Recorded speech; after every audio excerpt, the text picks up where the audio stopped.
Okay. Yeah, they actually don't penetrate. But they're darn close penetrating. Yeah, I bet that setup, that armor is probably calculated to be able to withstand most sabot shells.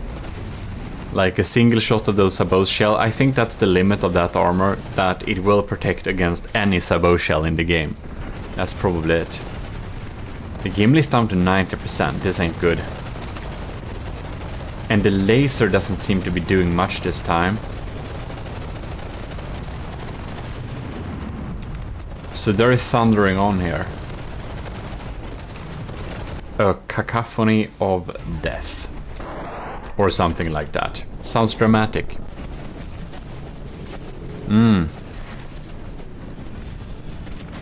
It's dealing damage.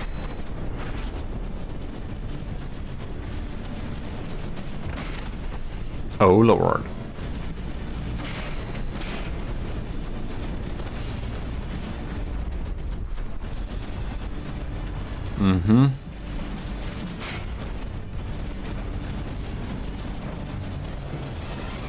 Alright, it's just keeping firing.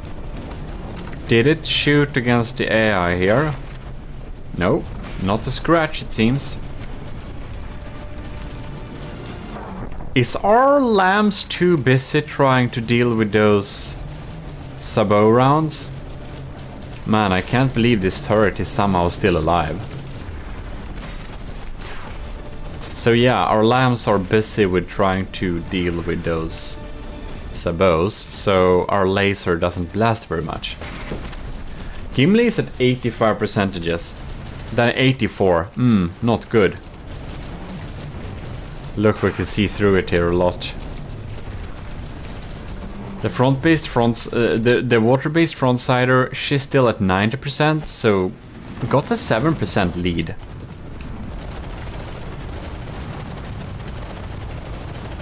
Well, this is pretty tense.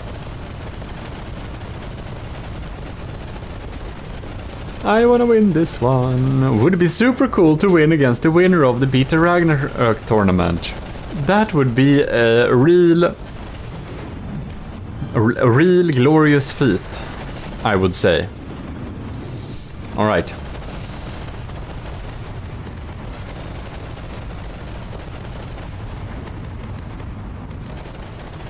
It's thundering on. Those guns ain't dead yet.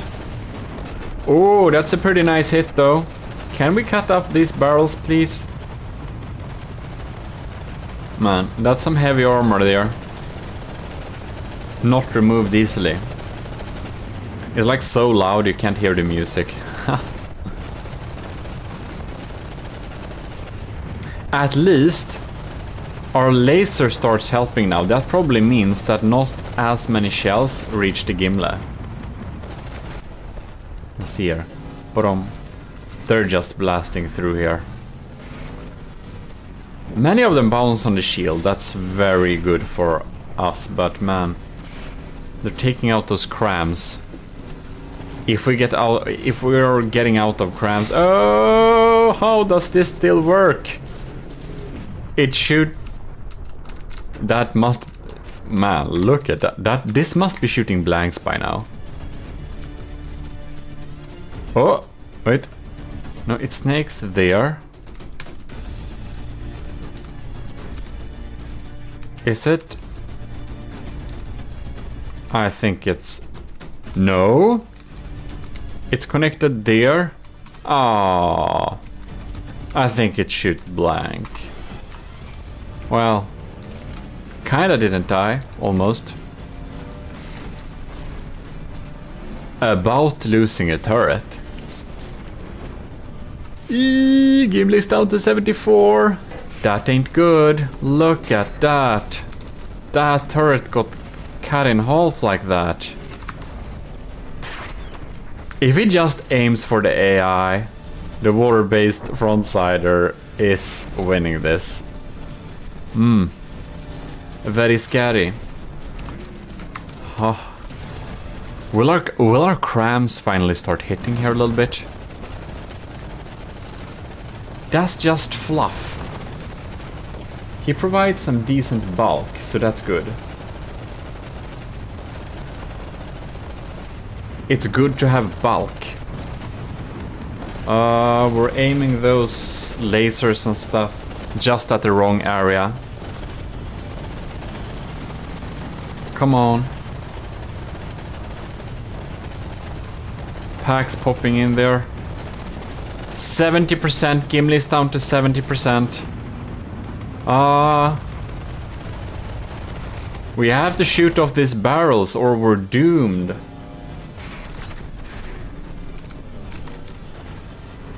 Uh-oh. Do I see a damaged AI compartment? Oh man, we're seeing a damaged AI compartment. Look at that. How are those not... We have damage here, we have damage here. But... is it taken out?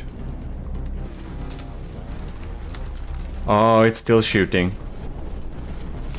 So, it seems that neither of our AI block per se has been taken out, which is good, but the Gimle's health is down to 66%. Man, it's looking like the water-based frontsider is taking home this round. It's at 85% and it's just continuing to fire. We were not lucky to take out the barrels this time, so it's looking like it's gonna be hard winning this one. 65%, we're like dropping. These two guns are pretty darn intact. Many of the crams seem to not be doing that much damage anymore. Oh no. We're down to 64%. Oh man. It's all about where they're aiming. Whoa, that one jumped off. That's some fast guns. Is our sniper cannon shooting anything important, I wonder? Is it shooting? Is it shooting is a good question, and the answer to that question was yes. Ah, it doesn't quite get there. Hoping for the mortars to help out with some hollow point damage of those barrels. We're down to 62%. Why are we shooting at the edges? Doesn't matter. We have so few cram cannons left, I believe.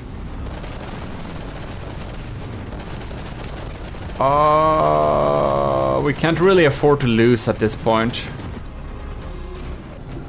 Bam. This is like an APS laser. Look at that. The AI is exposed, just chilling around here. This is a scary angle, isn't it? Oh no, shots come here. If shots are coming this way, or 59%. Oh, we're targeting the AI. Aren't we? We were targeting... Man, that's scary. 59%.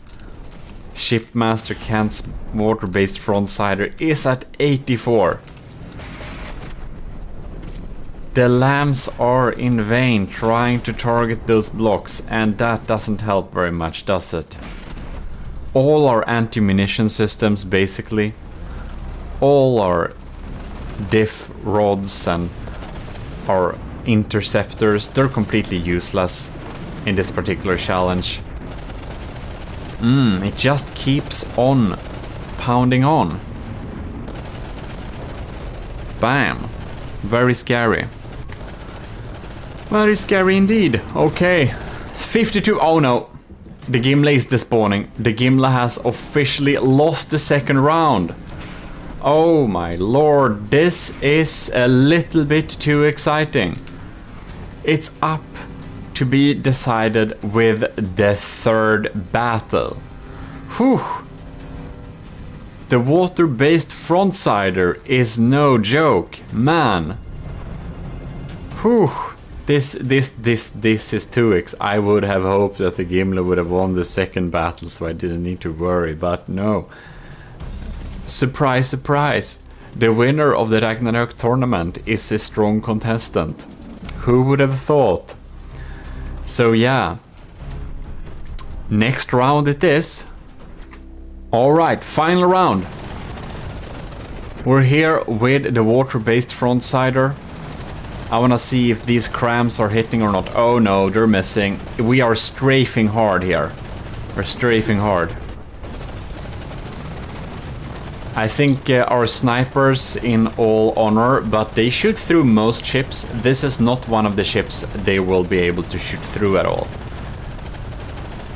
Oh, and it's so scary if the water-based frontsider is targeting our AI.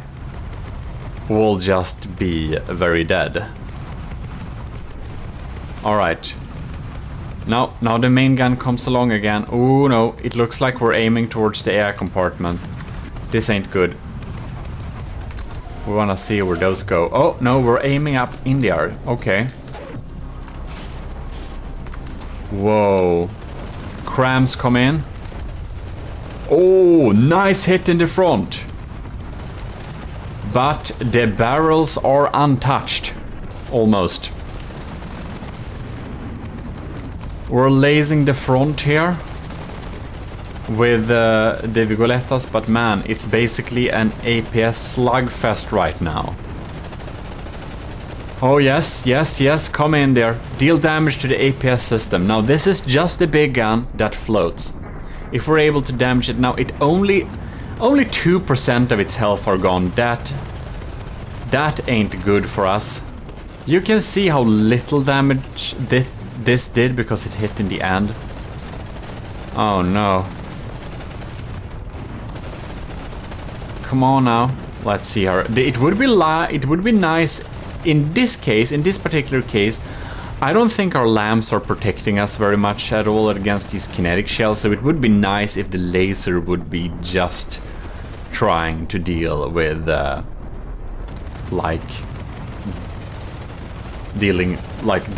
would be nice if the lamps were not doing anything and that the laser were dealing damage instead. It's really keeping up the strafing action here, man. Why do we miss so many crams? That's bad. The decoy crams seem to be hitting well, but the proper cram seems to not be. Okay. I hope all our crams are not like damaged. Bam. What's going on here? All three guns seems to be intact. Gimli's down to 88%. And we just keep missing with our crams. I don't know what's up with I wonder if maybe our targeting has been damaged or something. Or it's just strafing in an erratic way so that we can't, like, guess where we're going. Who knows? Wait, and we need to check its movement. Is it possible it tries to... It seems to be strafing back and forth. Alright. Oh, that bounced. Oh no, we're missing so many shots. 86. The water-based frontsider is still at 94%. This is a truly terrifying opponent. Man. We're really trying to strafe back and forth here. Our lasers are not getting in on the action. That was finally a decent hit. No, it didn't seem to actually hit anything important. Man. These strafing motions are so smart. Bulk and strafe, that's a good combo.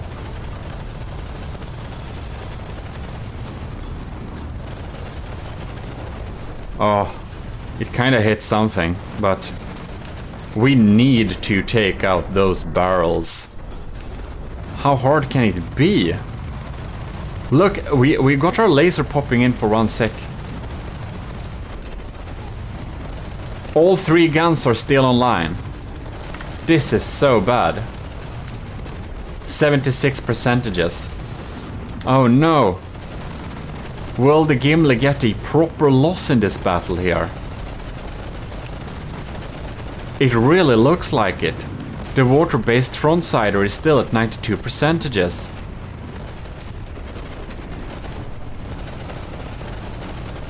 Oh wow. The only thing we can hope for is to get a lucky cram shot. A lucky cram hit that actually deals damage and just not scratches the surface thanks to the strafing motion. And our laser is just not doing anything. We have lost the turret in the back here. This turret is ish working. This one is completely offline, right? This one is kind of offline. No? The AI compartment for once isn't wrecked. Guess it just hasn't been targeted yet. I suppose our snipers are not doing much. Wow, we seriously need this laser to stop lambing. If I upgrade the Gimli, I think I will set the lambs to much shorter distance. Because most of the time I don't think it's really worth it. Oh no, now we rode the wrong shell. 69.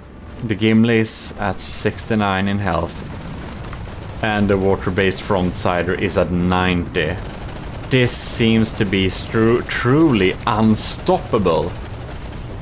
You have to be immensely lucky to be able to get a hit on those barrels in order to actually take out this big gun.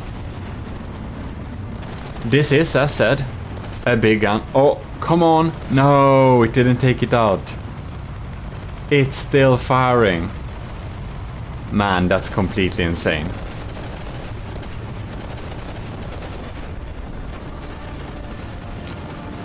%. Yes, indeed. Well, at least we know that the Gimli can beat the water-based frontsider. In the best of worlds, it has happened once in this little battle, but the 2 other battles were at 63% and the water-based frontsider is still at almost 90. This ship is just handing Gimli its own ass very neatly. On a silver platter that's called sabot. I don't think our packs are doing much here. I'm just surprised my little Vigoletta marksman is still online here. If it only would have shot at these barrels instead.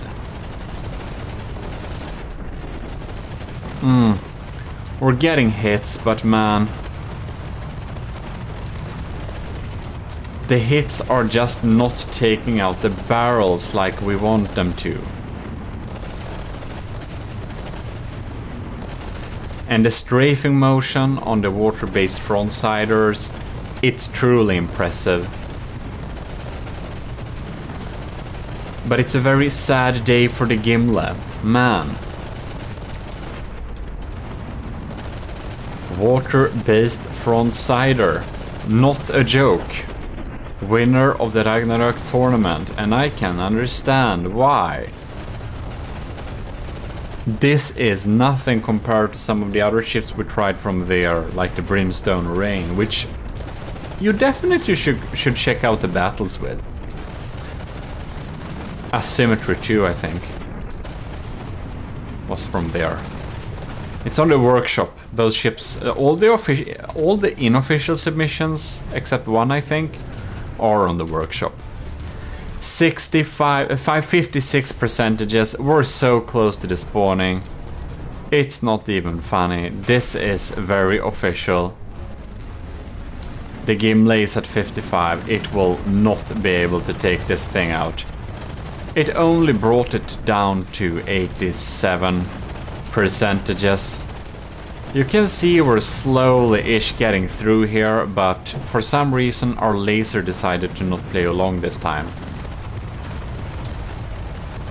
Which means that, well, we ain't dealing enough damage. Oh, there it goes.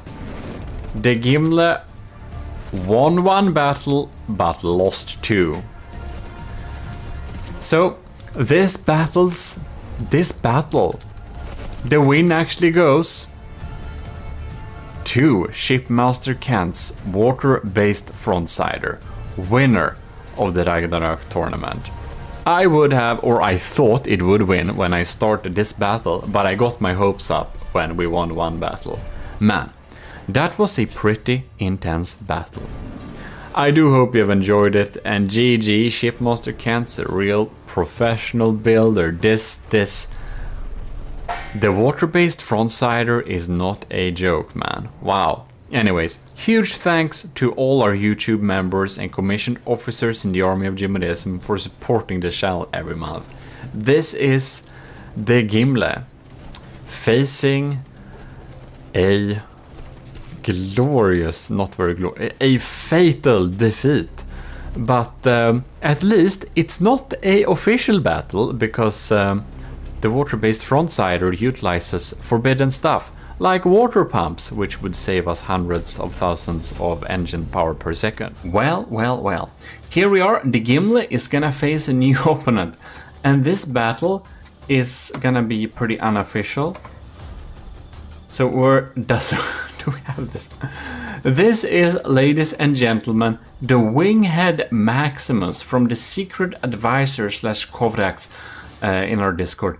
But in any case, it's basically Wooden Tetras. This is an unofficial battle. It's not allowed by the rules. It's not going to be facing the other things and the opponents and stuff like that. It's very unofficial, and this feels like some kind of min-max dungeon going on there. Yeah, it's, oh man, it's like, this is like probably pretty like minimal space, inefficient, whatever, maxing out that firepower.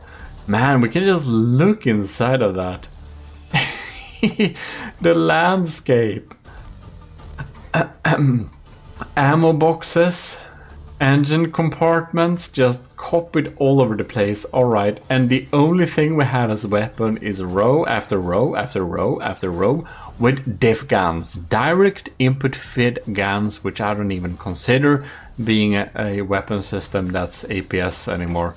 Anyways, here we have it, the Winghead Maximus. Bet this thing is like filled with decoys or whatever. I don't know. Oh, the smoke. Lord. Oh yeah, we have heat decoys here. Yeah, that's exactly where the gameless laser are gonna go. And this is like this is, even though this is an unofficial submission, this is a big balls submission, man. This is like $250,000. It's almost 1/10 of the cost of the Gimli. So yeah, this is gonna be darn interesting. I spawned it at a little altitude here. You can see, yeah, the Gimli's laser is definitely going. Yeah, it's gonna go. You can see it's going for the side here.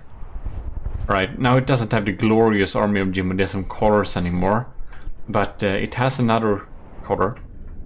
Anyways, this is probably the maximum amount of damage I've seen my pack cannon deal. The Triad pack. You can see, man, those crams just ain't hitting. When is the Winghead Maximum going to unload? It's just not doing anything. This is weird. Did I miss when it fired or something? Because the Gimli is definitely damaged. I think I just missed it.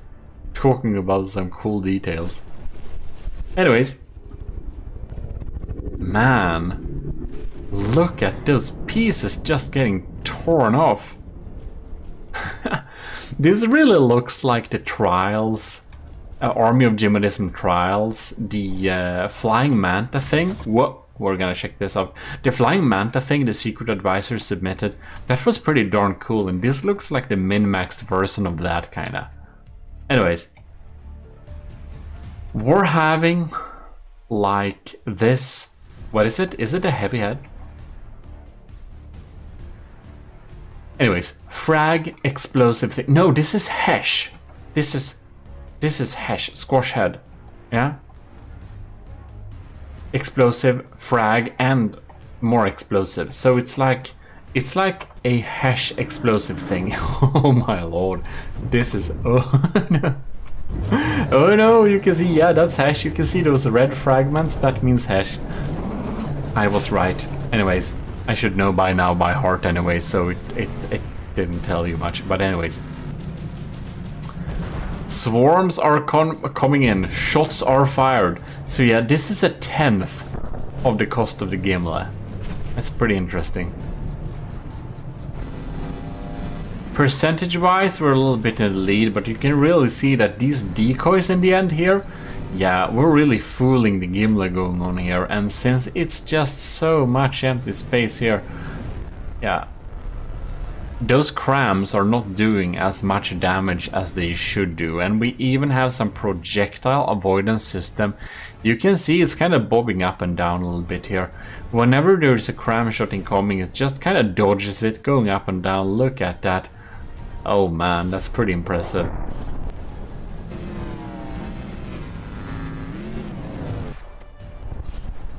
Yeah, this is a real big ball submission. I'll give it that. It has the chance to win, which is pretty crazy, since it's like a 10th of the cost of the Gimle. That is pretty darn impressive. It's raining blocks from the Winghead Maximus, but whatever. It's pretty resilient for flying around like that. Just dodges those cram shells. Oh, look at that! It took out the Gimle's secondary ammo compartment. Oh, that's a dumpster fire in the back here. Most ships just doesn't aim there, so it rarely gets hit, but... Oh lord, look at that, the Winghead Maximus is going down. Perhaps it was too much balls fighting the Gimle with something that is just above a 10th of the cost of the Gimle. Isn't this pretty crazy though? The size of the Winghead Maximus compared to the Gimle. Considering this is a 10th of the cost of the Gimle, and the Gimle is pretty bulky already as it is. Yeah, that's pretty funny. Anyways, the first battle round actually goes to the Gimle. So we're gonna see in the next round if the Winghead Maximus gets some lucky shots on Gimle starting off there or not. Right, here we go. As the second round. Gaining altitude going on there. Ooh, we got some early targeting going on here. Look at that rain. And we're just raining down. Oh, look at that damage. That's a lot of rods. Look at that damage. You see? That is exactly why you just gotta have some like spall liners on your turret heads, because otherwise this thing would have been just dead by now. It almost is already. Look at that, even though we have that stuff, it got some exposed components. That's a scary rain. So will the big balls when Winghead Maximum be able to beat the Gimle? It does even have a lead in terms of health right now, which is pretty crazy. You can see those darn decoys just filled with smoke and stuff. It's just taking the heat So my fast firing cannons and the laser is actually going for hot blocks, which is why it only targets those decoys. Pretty smart, I say. But the Winghead Maximus isn't in the lead quite yet, indeed. And it is an unofficial build, of course, so yeah, it's even if it wins, it's not going to go into any special bracket, really. But it's really fun to see this battle here. Look at the hole it created, man. We'll just gotta pause here. Man, we're just gotta look at that. Just coming in more and more. Man, that was so close. Look at that hole. This is scary. Man, I want to have a screenshot of this. Look at that. That's so scary. Look at that. If it just aimed like 2 inches down. I don't understand inches, never mind.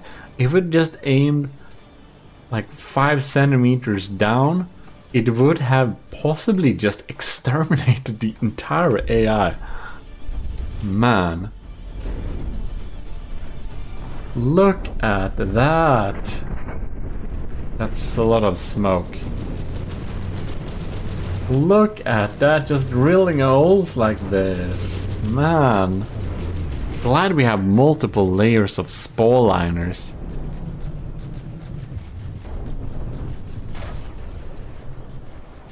Looks like the Winghead Maximus is getting a little bit sad after a while in terms of targeting.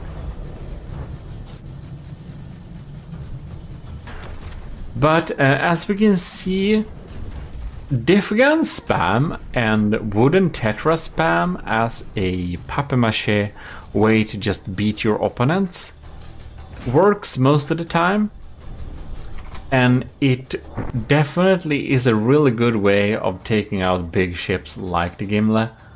But trying to doing it at the 10th of the cost of your opponent, that's just too much balls. And the Gimle is really cracking those balls with its crams. So yeah. Winghead Maximus, best of 3. Yeah. It lost this thing. Could have been expected. Again, it's above a 10th of the cost, but still, it's a diff gun. It uses the cheese. It uses the current meta cheese to the maximum, as in Maximus. Yeah, pretty biggus dickus move, but not quite a win.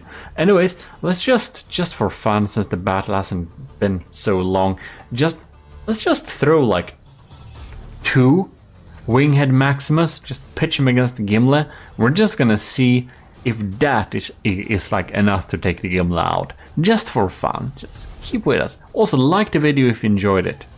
That helps.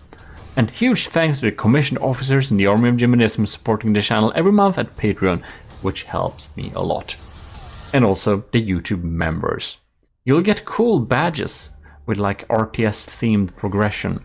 If you are a YouTube member, namely a member of the ECCLESIARCHY of GMODIST. Very important. Oh no, I accidentally didn't add a distance between their spawning and they're just too wide. They just lagged together. Decoys. Anyways, look at that. How many blocks are they? Like, is it only 20,000 blocks? Well, anyways, let's respawn this battle. We're not gonna watch this slideshow. Look at this full glory of Army of GMODIST colors. Gonna be pretty fun to continue the Army of GMODIST trials too. It wasn't finished, if you thought that, so do stay tuned for that. And if you haven't seen it, do indeed watch it, man. If you haven't even watched the episodes that are out. You know what? I'm kind of thinking this is gonna be a little bit painful, so let's watch it in slow motion so we can relive this moment and form some PTSD over it. Would be great, wouldn't it? So anyways, we got some shots incoming here. Lambs is desperately trying to clean out as much as possible. The percentage is dropping pretty quickly in the upper left corner if you want to check that and rewatch this with me. In any case, that's so many fragments.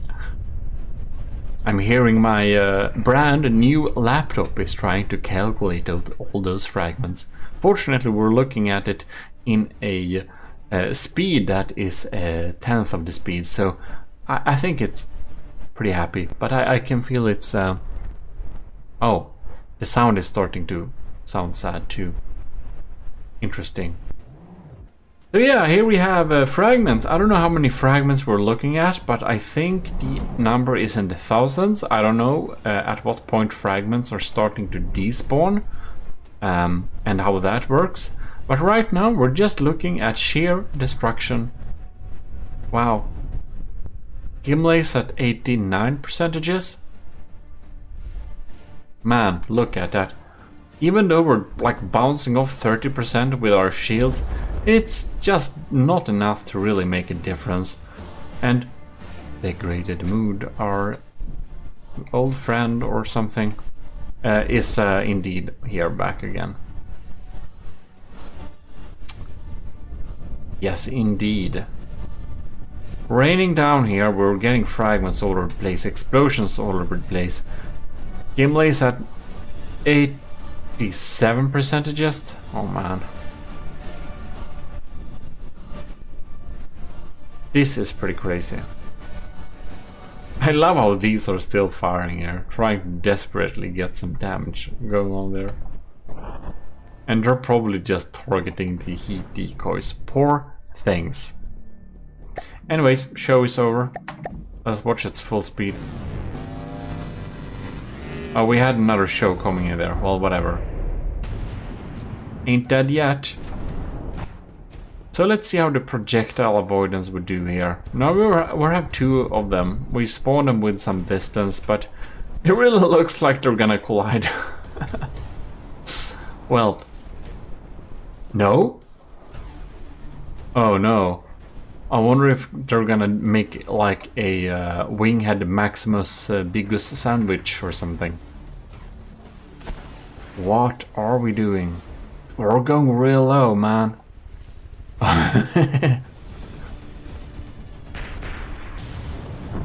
Entering sandwich mood. It's a feature, I promise.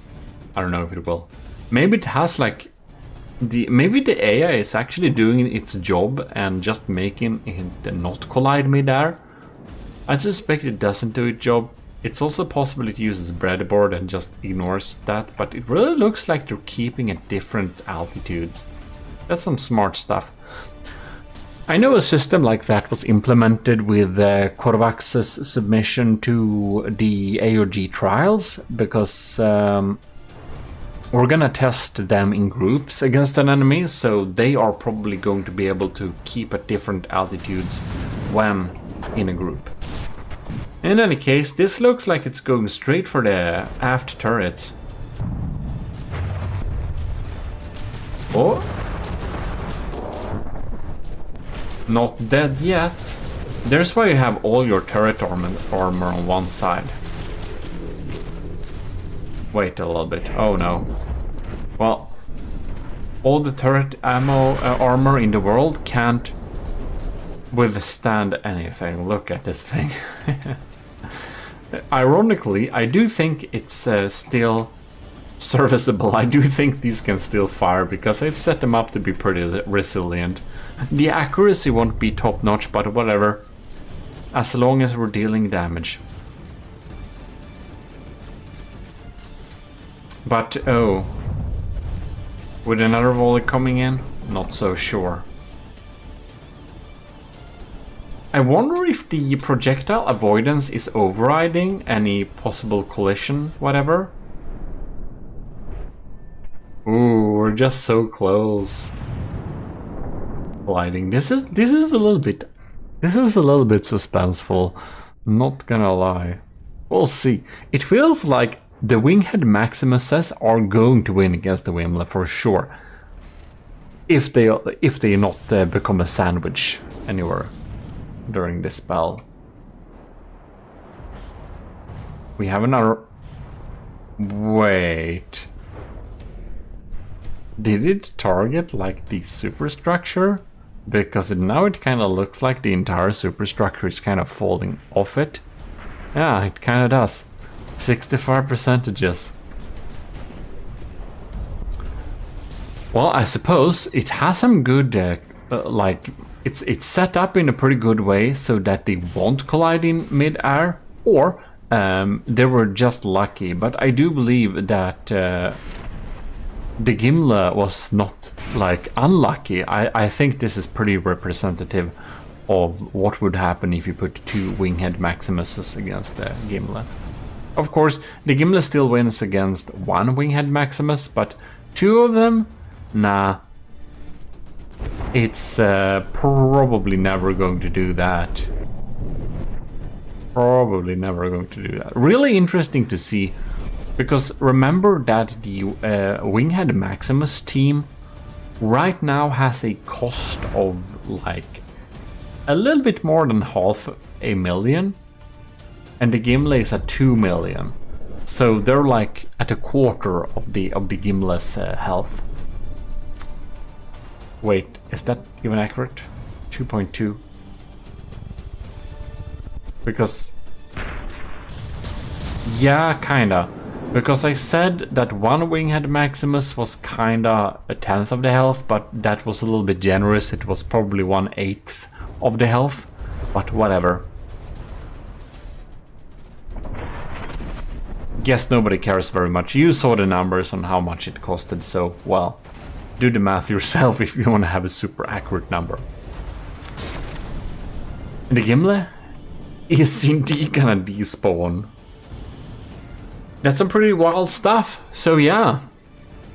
Cool. The Winghead Maximus does not beat the Gimle at an 8th or a 10th of the cost or whatever, but 2 of them surely will. Today, we're looking at another...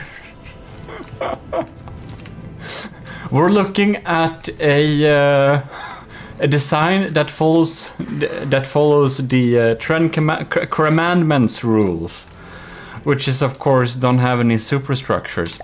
So, this is Jormungandr's... yeah, the Jormungandr class battleship. So, yeah, let's check out what we got here. We got a cram design indeed. And it seems to be very similar to the 10 Commandments. You know why? It's the same creator! Sean Reed has submitted another ship that he'd like to put in here. And it is, well, this thing.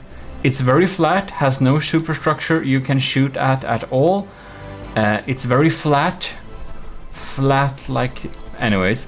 So let's check out this thing here. It's basically extremely similar to the 10 Commandments. We've got some spaced armor here. Alright, well, I guess there ain't much more to check out here. Anyways, Jormungandr. That's of course the world's snake, but this doesn't look very snaky, does it? It needs eyes. Add eyes.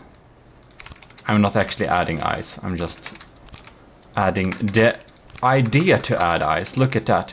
And then you do like this. And then you do like this. And then we do like this. Fantastic, I got you eyes. Anyways, I won't save. I don't change folks' design. So let's jump in and see how it battles. Alright, we're here in the battle and you can see this thing here. Oh my god. It's 1,750 material, so it's quite a bit below. But we're really encroaching on the max block limit with 95,000. So the time of the day is a little bit dark here. Let's see what happens. Alright, Sean Reed's barrage is popping in here. Oh, we're so not able to take him out with our diff rods. Damn. And they are detonating like nearby and stuff. We're getting some shots here. We're skipping that. Man, okay. We're just get overwhelmed here a little bit. Oh, lords. The diff rods. Oh, they're not able to take him out, man. Somehow, the Gimli is in the lead health-wise. I wonder if we got a good hit here or something. That's so much space, man. We really need to take out those turrets to be able to have a chance. I wonder if some of this frag damage get wasted, but... Hollow point would have been the obvious answer here. Man, this thing is so large. Look at the size of this in the Gimli. It's like the Gimli is tiny compared to this thing. Well, it might not be the most snaky snake, but it's a large snake. Alright, I actually suspect that my cram mortars will do some heavy lifting here, because I think they have some hollow point. Man, this ain't looking good. Man, look at that turret. Look at that. It's like has a tiny caliber. What happened here? Oh, shoot.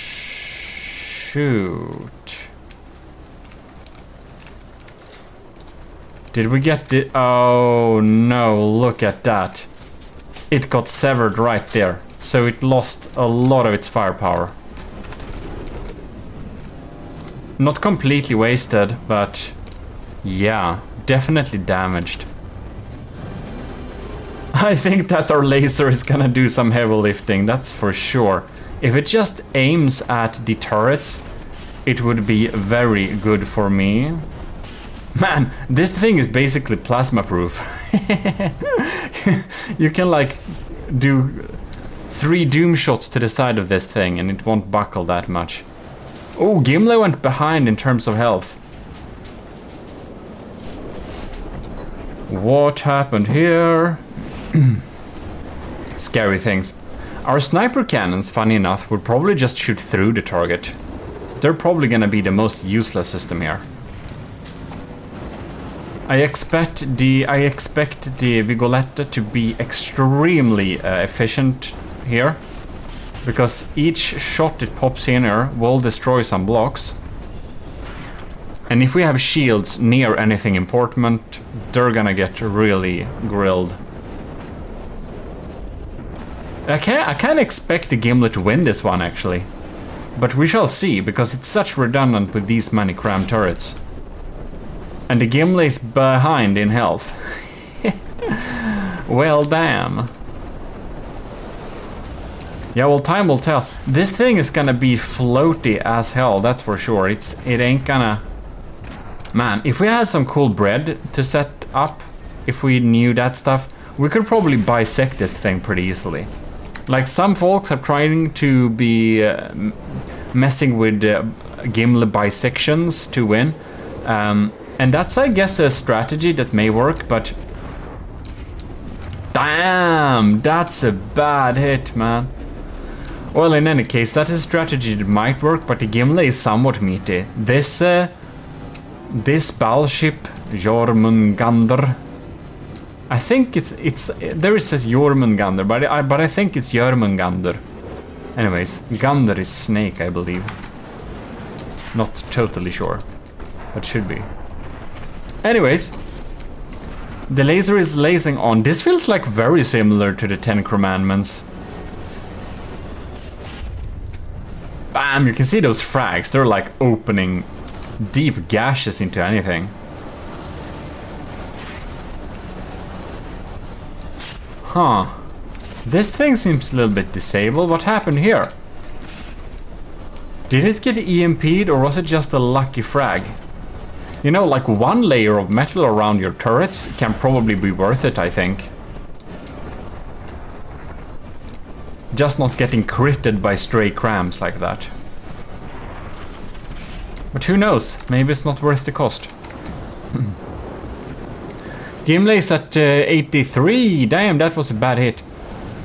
And Jormungandr is at 85, so it's a very close battle here. But Gimle has much worse redundancy. And those cram cannons, they're looking pretty sad, man. And we don't... Aren't my mortars gonna fire anytime soon? What's going on, mate? Why? Because I think they could be doing some heavy lifting here. Welp. That's a good spread of those crams, though. There must be a lot of different aim points. Damn. Gimle's down to 79 now. Alright, I think we may not win this one, actually. You can see the Vigoletta is doing a great job here. If we shoot off that detection tower, I wonder if it's gonna be like... better times. What the hell? Is this the most silly diff gun I ever seen? I think this is the most silly diff gun I ever seen.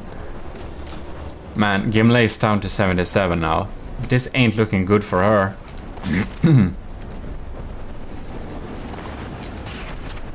Close but no cigar. It's just so redundant.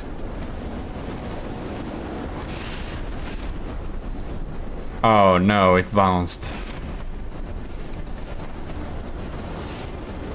Welp. That's... I don't like the looks of that. The weather is so dark.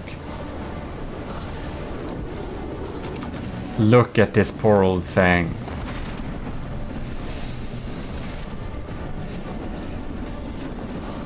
Man. 77 versus 81. Most of the crams are out now. That's bad. I somehow,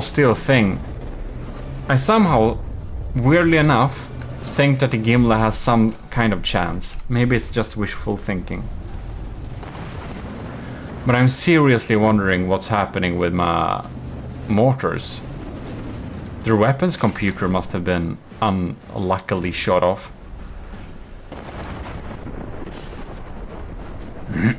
Look at that thing. This is just not going down. I think you'll need to bring in some like thumper missiles and like top-down artillery to deal with this. Yeah, that's some dangerous stuff here.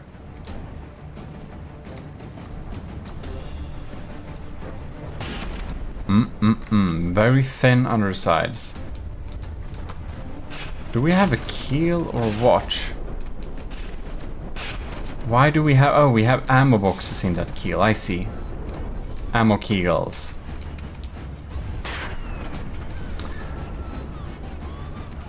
We are losing this first battle. It is indeed so. There are just too many points to shoot at, and Jormungandr really takes home the points for redundancy here. They're just so spread out, we can't possibly shoot at all of these places. I feel like the Marksman 5 is like the only thing that's actually consistently dealing damage at this point. I wonder if it has like ring shields and stuff. Lots of redundant engines, that's for sure. Probably does not have ring shields. Whoa. 62 versus 81. Oh man.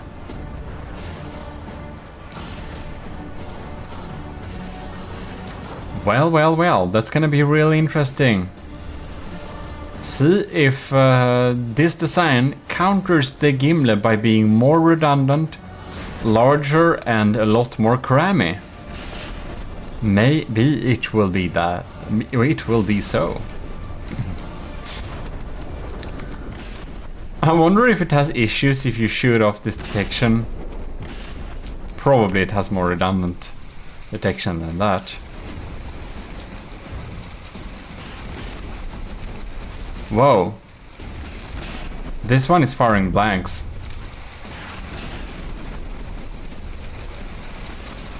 Some of the guns are actually firing blanks. But not enough of them. We're down to 58%. Just the Gimli loses the first battle indeed. I'll update you if this changes, of course, but you can see where this battle is going indeed. Not a chance. My hypes are not high for the Gimli here. Oh lords, okay. Let's just get it over with. The 10 Commandments has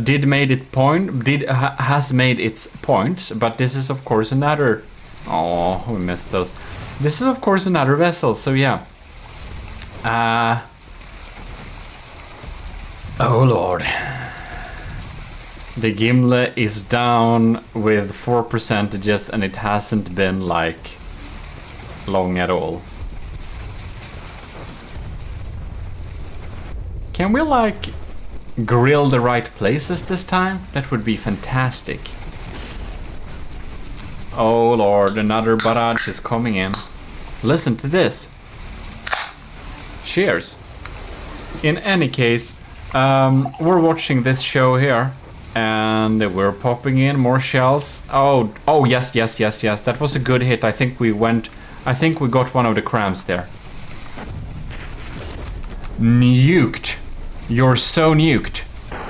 Whew, okay. We get the more crams we pop off, the better chances we have. Our chances ain't very high, but oh yes. Grill that thing. Just a little more. No, why did you have to put heavy armor there? Or you skipped it all? Yes.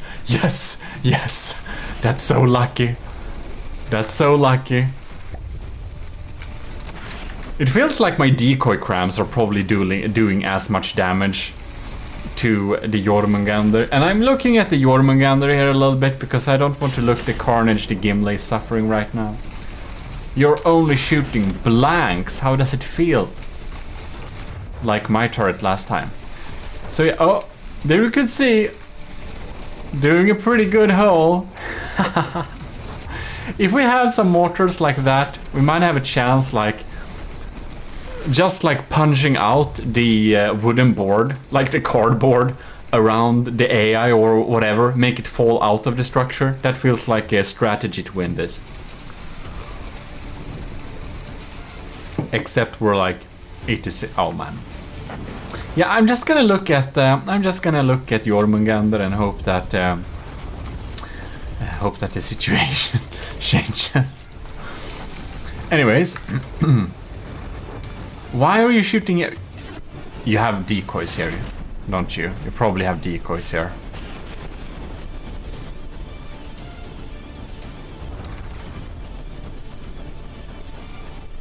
Probably. Right. So, any case, the Gimli is at 85% and this thing is at 92. I think there is a decoy over here because we're wasting our materials shooting at this area. Or is there not? What the hell? Right, we switched points, which is good. Maybe we can shoot at something important, which is like very unlikely considering that there ain't very much important things to shoot at all in general. 83%, man, we're so screwed. Like, look at it. We're like hitting perfect hits and they're just not dealing much damage.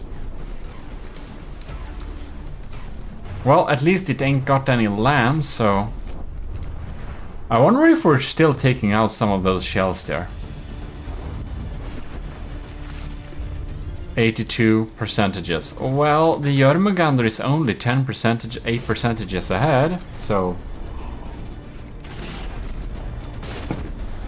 we're gonna see. It feels like my pack is probably dealing some reliable damage too, I would bet. Oh. This thing is so... Like, how long is it? It's like a kilometer. Come on, man. Kilometer? Okay. Right. Look at that. Are our snipers shooting out these engines here? We're in a pretty good angle to shoot out these engines. Not that it needs them to float or anything, but oh, nice hit. This is the AI. We have so many AIs on this thing. It's like not even EMP protected. Well, it's wood, so I guess it doesn't need to. That's some proper balls right there. Not even EMP protecting the AI. Because you're so confident in this design. Now I really want to win. But it would be interesting to see. Because I would want to see the Jormungandr being pitched against some secret advisor designs. Because those are like hellscapes of diff rods. Bam! Oh no! I think our captain is MIA. Welp. Tough luck.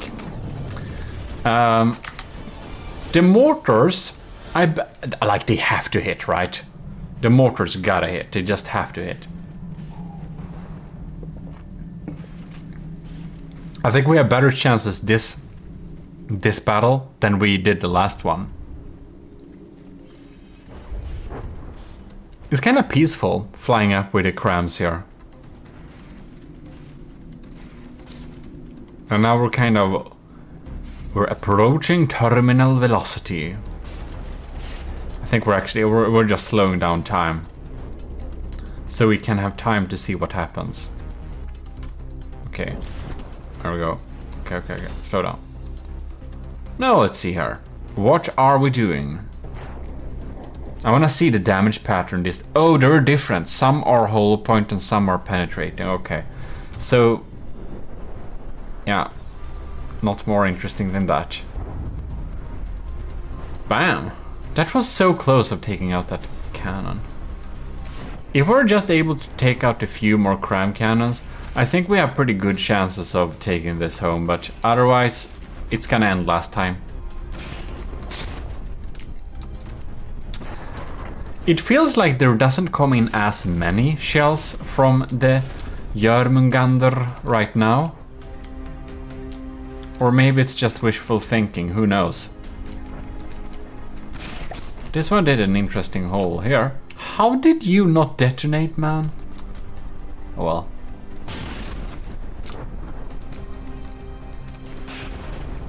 Or just bouncing off here. 68%, yes. Okay, we're definitely not winning this. It just keeps them cram comings. It just keeps cramming them crams. Well, it missed at least, but we ain't got much to shoot back with at this point. And where is the laser when you want them? Okay, we're so screwed. We're so screwed. That was like basically an AI hit. I'm kind of surprised. It was a good while ago our Gimless AI got insta-critted by anything. Because it doesn't have like the best placement. Bam! Ooh! No! The Jormungandr is taking home this victory too, no question about it. Well, in any case, the captain might be a little bit MIA, but I'm sure it's gonna be back next time. The battle isn't over yet, but about that, huge thanks to our commissioned officers in the army of GMODIST for supporting the channel every month over at Patreon. Admiral Super Dave, Admiral Scubarox, Captain Y, Lieutenant Asteria, C2 Cravey, Parbagri, Tralaras and Vincent Veritas. And if anyone added since last time, well, then I'm sorry for forgetting you because I may have recorded this before you joined or I just didn't update the list. This thing looks absolutely gorgeous. We have a beautiful color palette of blues with dark blue, teal, white. Oh, look at this diamond shape here on the side. I think this looks so cool. So many details and stuff going on here.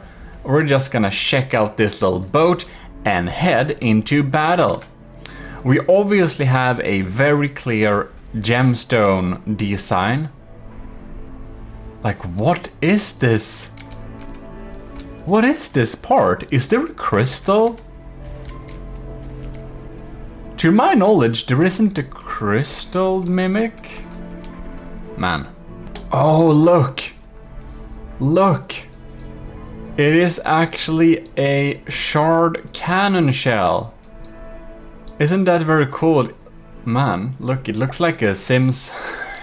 It looks like a Sims icon thing. Anyways, it's a little reshaped shard cannon ammo. That's so cool. Right, that's so smart though. Is it like translucent? No, it's just shiny. Anyways, very cool. So, what do we got here? We're gonna look at this little ship here. It obviously has the luxury yacht vibe. So, what do we have? We got squash head. We got shaped charges. We got flax to take out some cramps. That's probably burst flak, isn't it? We're probably having some burst flak here. No, let's see here. Emergency. Yeah, I think Pizza Samurai put some burst flak here to take out the gimless cramps. Gonna be real cool to see that in action. We got sabots. Good old sabots. And also, some disruptor conduits to mess with enemies' shields. Well, that's very cool. And we got an insane amount of thrust going on here. I wonder if we can, like... I don't know. We'll see how quick it will go later on, I suppose. Well, it looks absolutely fantastic. I wonder if it has an interior. If it does, we should indeed teleport to this thing. Look at that. Oh, we have a teleporter here. Gun damage. We're keeping track. Oh, that's cool. Is this a fridge? Who knows? Well, we got some basic interiors here. I don't think we can get out of there. So, let's check the facilities here. I do believe we have pretty basic facilities. Oh, is this? That's not an elevator, is it? Actually, I want to know if it is. What is this, anyways? That's a decoy, okay. We got some decoys in the superstructure. That makes a lot of sense. Here we have some APS, so... Oh! May this be burst flak? Yep, this is burst flak. So, cool. It's gonna be really cool. So the burst flak, it basically sends out the cloud of flak just to kill a cram shell really hard. It's gonna take some time for that to reload, but it's a good way to deal like a lot of damage really quickly. Yep, there they blew up. And the look of this thing, it's so cool. And here we probably have some... oh, is this flax to deal with incoming crams? Well, that probably is needed too. So we got some diff gun flax too. So we really have a high budget at taking out the gimless crams then, I see. We got a lot of wood, a lot of spaced armor like this. I am... this looks like a... Oh yeah, we got some sloped heavy armor here too. We have a pretty strong armor scheme. We have like loads of heavy armor and loads of alloy to just survive. I think this is gonna put up a really good fight, so I think we're gonna head into the battlefield and see how it performs. Whoops. Anyways, I just love we can walk around on a deck here. It looks... It just gives such luxury act vibes. Anyways, can't wait to see it in battle. We're in the battlefield here. They've lined up, rules are set, and Pizza Samurai's Cataclysm is ready to rumble. So let's unpause the game and see what happens. Oh lord. This is some tracers going on there. Bam! The lamps are working tirelessly and fails. Oh, oh, that's a lucky one. Man, that's a really good aim. Alright, so we'll see if that cram cannon will be able to function after that. Oh, I think we saw some diff flags popping in there to take out some stuff. Let's see here. Bam! We take out that cram shell too. This thing, by the way, is at the cost of the gimlet. Cram shots are popping in there. They're going toe to toe, side by side. Cram shells are going through the defenses, but no cigar yet. No hit indeed. Gimli is down to down by 5%. Oh, that cram jumped. So, oh, that one too. Are we lucky or what? Anyways, strong shields are a very good investment. I do believe this is great news for the Cataclysm. And it really takes out many of those cram shells. Oh, those barrels kind of went there, but I think they're still functional. Speaking of which, I wonder if we should check if that cram cannon over at the Gimli is still functional or not.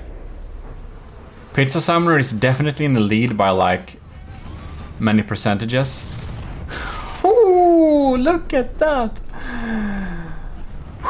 Superstructure. Don't shoot at the main part. Shoot at the superstructure instead, the Gimli says. We're getting some exposed... Oh, this cram cannon is looking pretty sad now. So, I wonder if our cram cannon that kinda doesn't have a barrel will shoot or not. And I think it actually will. That was a super good opening shot. Well, glad we got some decoy shots, but man, I don't think it's gonna be enough. We're down to 86%. We've taken some substantial damage here. Oh lord, look at that. That's the AI core. Ooh, the AI is inches away from being completely annihilated. Man, that's insane. We're getting these swarms. These are like scary swarms, man. Look at them. Bam! Just going through like that. I think this sniper cannon turret ain't very happy anymore. It still shoots somehow.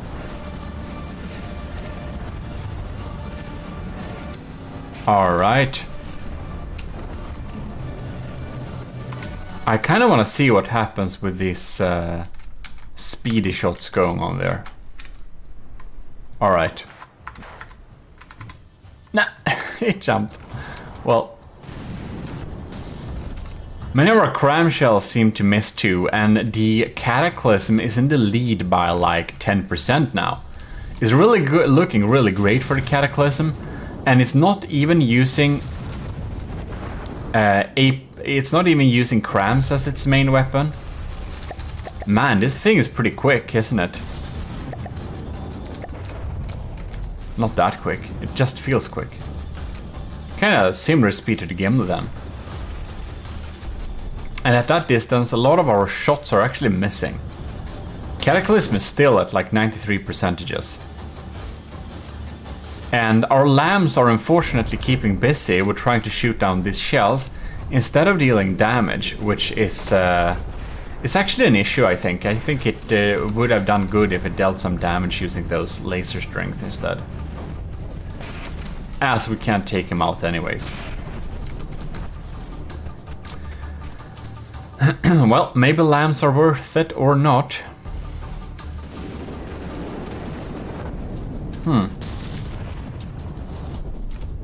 Bam! We got a turret there. 88%. That's a pretty good hit, man.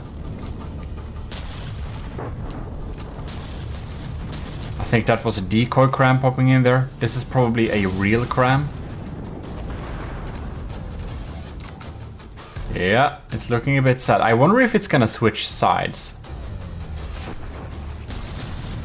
Mortars are hitting. They're not very dangerous though, they're mostly distractions.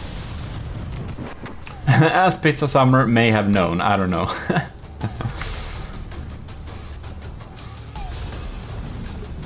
And this is of course best of 3 as always. This is the official brackets, if I forgot to tell you that. If I don't say anything, just assume it's official brackets. If I say it's in official brackets, well, it is. I feel that all our flak diff guns are completely wasted here. Because they are of course meant to take out crams and missiles, and Pizza Summoner didn't bring anything. The Cataclysm, she does come empty-handed in terms of missiles and cram shells. So yeah, our defenses are completely useless against that, and you know, that's a good counter to the Gimle. Are we going to go... Are you kidding me? Are you absolutely joking? Are we heading for land? This never happened before.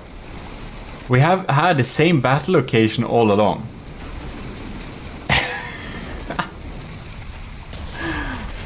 Alright, it's gonna be really interesting to see if the ships are maneuvering away from... Man. I hope I set up the Gimle's depth control in a good way. Literally all the Gimle battles are at the same place. Oh no, it's gonna run at ground, isn't it? Oh no. Ah. Oh no. I don't think it checks for depth. I think it's breadboard controlled. It doesn't check for... That's so tragic. How's the Gimle doing? The same fate bestows the Gimle, and it's not breadboard controlled. It should be able to deal with a situation like this. Well, it doesn't. What? Does it realize like now, oh, maybe we hit the ground or something? Apparently. So the Gimle is at 67%. AKA not great. And the Cataclysm is at 78. This was a interesting twist in the battle. Never happened to our battle location before. Makes me go and check my notes for the Gimle's depth requirement. I should probably actually update the Gimle's required depth of operation then. Only after 5 minutes? What the hell? We just went straight through this. What are the chances we end up here? Alright. That's just great. The Gimle has decided to smash itself against the rocks again. We got turning capabilities left, so I don't know really what it's up to. But yeah, I think the Gimle is gonna run itself on ground, basically. That's probably what it's gonna do. Unsmart AIs doing their thing, 101. Do you know a really cool thing? Before I saw when they updated the AI, they kind of removed a little brain that was inside the AI mainframe. And I was so sad. And I checked recently, and they actually added it back again, so there is a brain inside the AI mainframe now. So we can all be happy. Man, this thing is so... Oh, it's because it's measuring the depth from the AI's position. So it kind of thinks this... okay, I'll need to just double that or something. This battle became weird. Bam. I never thought this of being an inherent advantage of crams, but you can see that some of the APS shells, they don't make it through and kind of hit the hills, and the cram shells, due to their slower speed, arc over the landscape. So that actually gives me great insight for the Ashes of the Empire campaign, where I should probably have some slower shots just to be able to arc over hills. Now this is just basic knowledge when it comes to real military, that you actually use natural ground to use as protections. You can lob stuff over stuff, but cool to see that in real action from the depth too. You can see some of those blue shells kind of hitting the rocks there.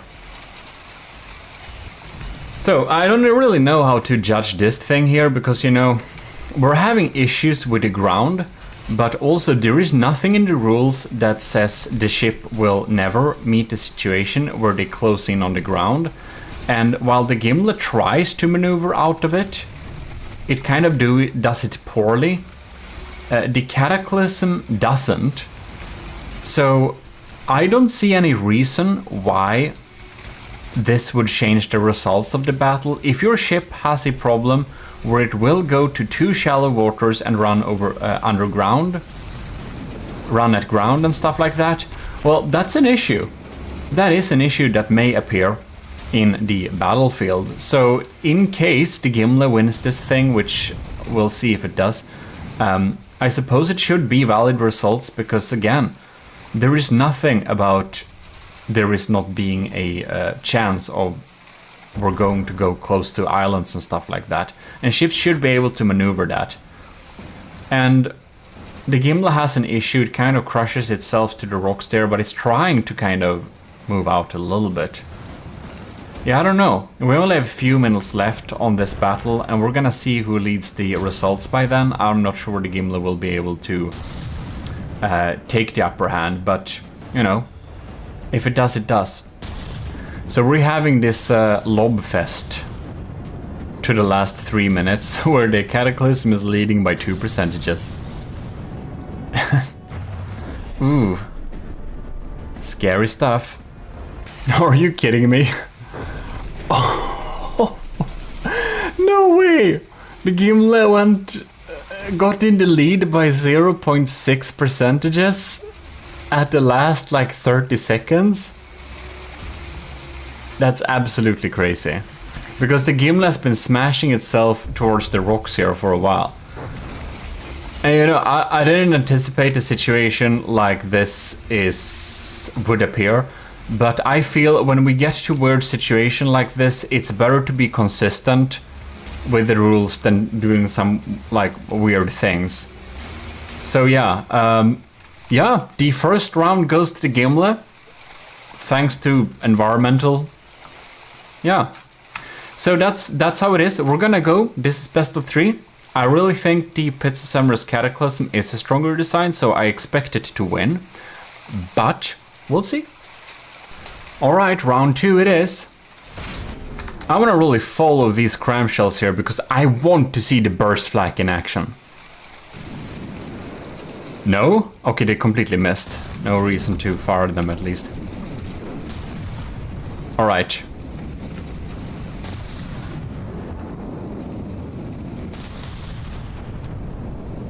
Look at that.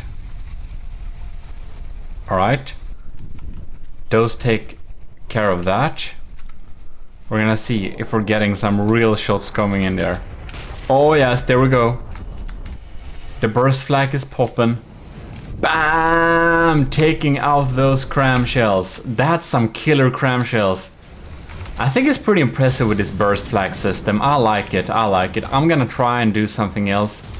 I don't know when I'm making this video, I might as well have made another video about that or not.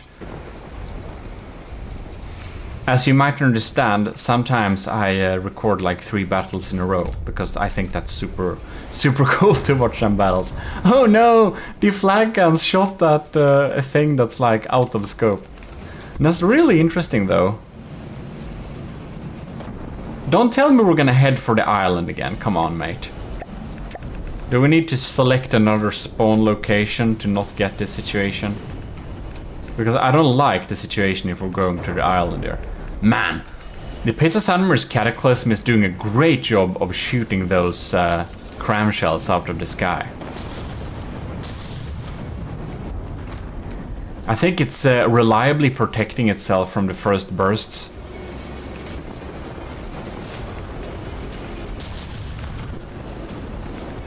And these rods just do devastation towards barrels. I think this might be actually out of game now.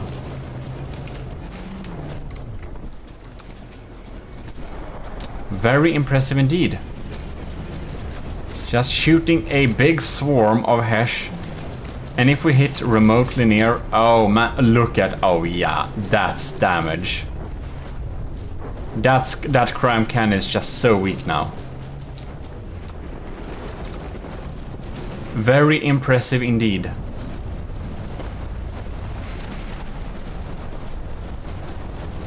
All right.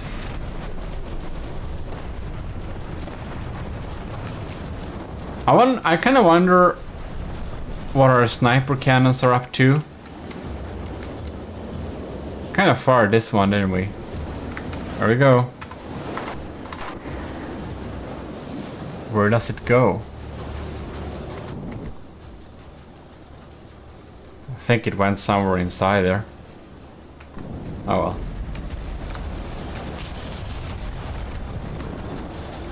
Oh. Oh, here's another flak burst gun.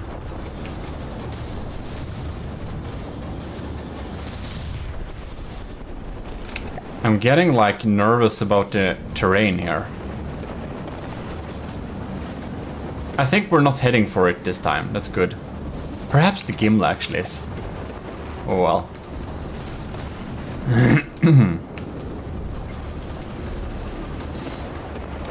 Gimli is at 81 percentages. The Pizza Summer's Cataclysm is at 97.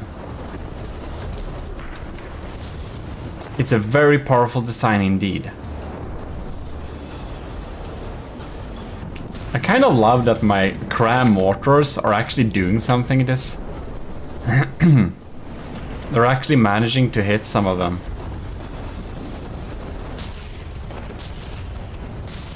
It's just... I really like Pizza Summer's design on this thing. It looks absolutely gorgeous. Oh, that cram shell went pretty close though. This thing kinda doesn't have much barrels left. Oh no, it's turning. It's turning.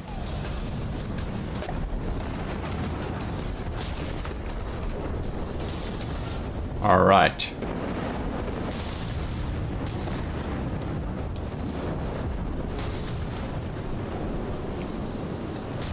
Yeah, this is...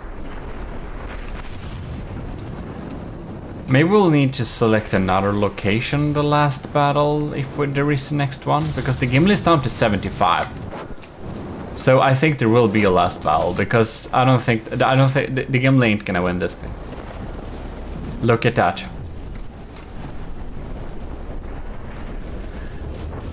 We're getting pretty damaged here, man.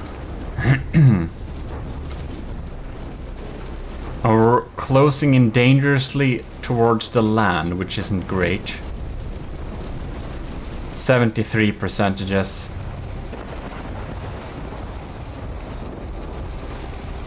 Bam. That's popping in swarms here.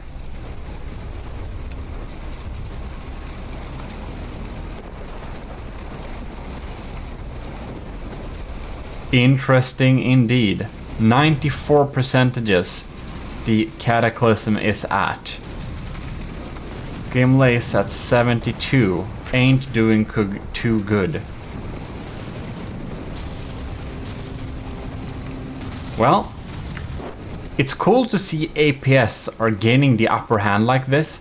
I think the choice of Hesh is pretty good against the turrets of the Gimli. I think the Gimli is gonna run into the ground here again. Yeah, our lambs are just eating up that laser energy. When I tested the Gimli against itself, it was actually better to have lambs, but at a position against this ship, I think this laser should actually deal damage instead.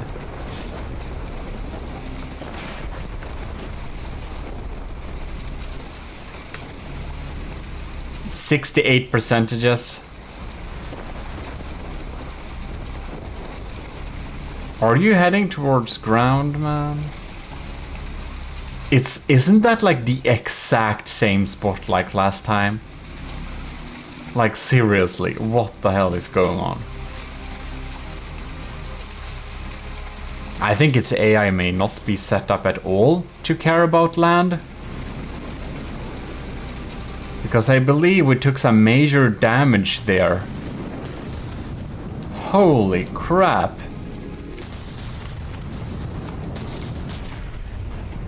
Man, that's brutal. However, the Gimli isn't doing much better. Can't believe I didn't add that. So now we're in degraded mood too, because obvious reasons. Look at this poor thing. Really messing up here. Probably should have added some wood, some rubber prongs on this thing to not make it get damaged like this. The Gimli has finally realized it's kind of running at ground, so it's trying to back out of this situation. Pizza Summer's gun still have field of view here, and they're aiming pretty good against the remaining dangerous turret, which is super great. Not other than that, the Gimli is down to 62%. So I'm pretty sure the Gimli is gonna lose this one, which means we're gonna have it to the last battle.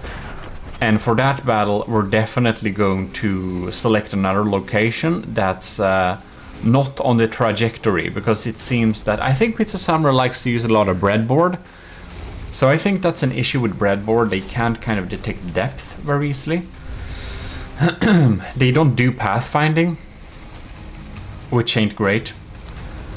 So I think the Gimli tries to get out of here, but that the Pizza Summer's breadboard is just heading for the straight like location that will make it kind of die.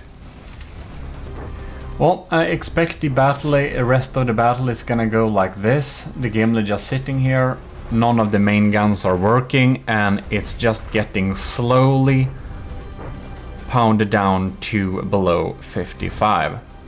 So yeah, this battle's results go to Pizza Summoner, and if the results would change after this point, I will of course update you in a second. Other than that, if it didn't, we'll just move on to the next battle. So congrats Pizza Summoner for winning the second battle, which means it's up to the third to decide best of 3. All right, now we're kind of between the islands. We can't run into shit here, right? So, third round, let's go! I just hate that the first Cramvold kind of misses all the time. They actually got taken out by some burst stuff. Looked like the Gimli got hit by lightning there. Swarms are popping in there. Oh, those crams are getting annihilated again. This time, the Cataclysm chose to go to the other side. Interesting.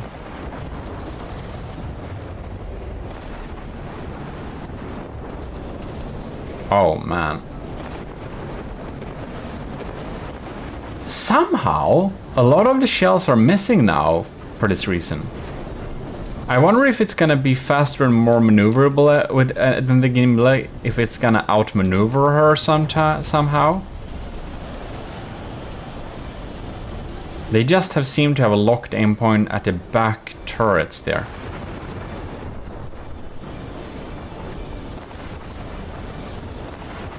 Cram shots popping in. See if the burst gonna shoot them down from the Cataclysm. Oh no, they went through. One hit, I think. Right, now we're getting too much ranged combat here. The Cataclysm is kind of running away. The mortars are close to hit. Well. Ooh. Almost pretty good hit. I wonder if these are decoys or if these are real ones. I think that's real ones. Bam. Doing some damage over there. Gimli's at 91. Cataclysm is at 96. I think it's pretty likely that Cataclysm is gonna win this one. But we'll see. The Gimli is good to fight to the last percentages. It like fights while despawning. That's the hallmark of the Gimli. And the Draconia. And most of my designs since I tried to make them redundant. That's a pretty good hit here. I'm just gonna pause a quick little bit here to see how the damage is holding up, the armor is holding up here. Whoa. Don't tell me this is actually the AI here, man. Are we getting a lucky shot at the AI or something? That would be insane. Gimli is at 88%. What happened, mate? What happened? That's a good lead. The Cataclysm is doing pretty good here. Alright. Trying to fly with the swarm.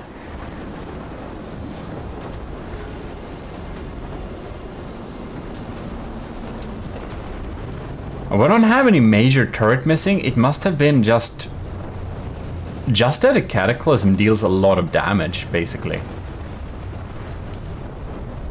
And damage it deals. I was really hoping that maybe my sniper cannons can kind of help out a little bit in this situation. But I'm not sure they're able to do much. Let us do like this. We're just flying in slow motion and see what this sniper shot is gonna hit. So of course the 30% chance is gonna be deflected, I suppose, but whatever. Aww. Just cutting through some tiny blocks there, that's boring. Well. It is supposed to aim underwater, but, well. Gimli 82%, yes. Cataclysm 93. Yeah, it's looking pretty good for the Cataclysm. It's just able to reliably deal damage, and its weapons are kind of bypassing the Gimli's defensive systems. So it's like not a hard counter, but a general counter of ships like the Gimli. Which makes me think that Pizza Summoner's Cataclysm, if it wins this battle, she will be pretty good at defeating the other ships in the winnings bracket, which we probably pitch against each other. No promises, but that's the plan. That is the plan. Like the Ragnarök battles. If you defeat the Ragnarök, you get to fight the other things. I think similar thing we did with the Gimli. First, everyone has to beat the Gimli, and when we feel done with that, we're gonna pitch the official bracket stuff against each other. But before that's gonna be talked about even, well, we're gonna make sure that the official submissions are closed, and that's kind of a good while away. Since we wanted to have open submissions for like really long, so probably a couple of months at least before we even think about that. So if you want to send something in to fight the Gimli, it's not too late. Join the Discord, get yourself from the death roll, check the game events rules, see the pinned rules there to fight the Gimli, and build your ship and submit it. Simple as that. Gimli is at 73. It doesn't feel like the Gimli has many good things to fight back with anymore. How is the Vigoletta Marksman doing? It's doing great, but too little damage, too slow. He's like 1, 2, 3, 4. It's like a lot of layers of alloy, man.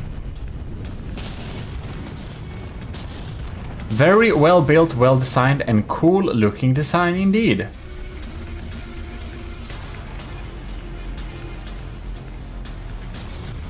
Alright. 71 versus 92. I believe Pizza Summoner's Cataclysm will take home this victory. But we shall see. We're only 4 minutes into the battle. Man, we're having our mini blasters here taking down shields and stuff.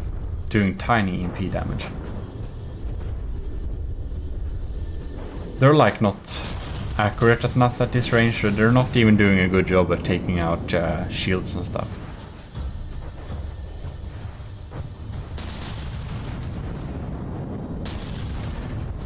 I wonder if it's a good idea to if you're having a laser ship that shares the same LAM system with laser, if it's maybe a good idea to intentionally make the LAM nodes fragile so that the LAMs will not use the power when it's kind of too late for that type of jazz. Wow. The Cataclysm is winning this so hard. The cram cannons are just not firing right now. They are just not firing. I just wanna see here what it's like proper Hesh. That's like the most of that thing. No, good. Anyways, Hesh Blaster seems to be a pretty good way going up here. 61 percentages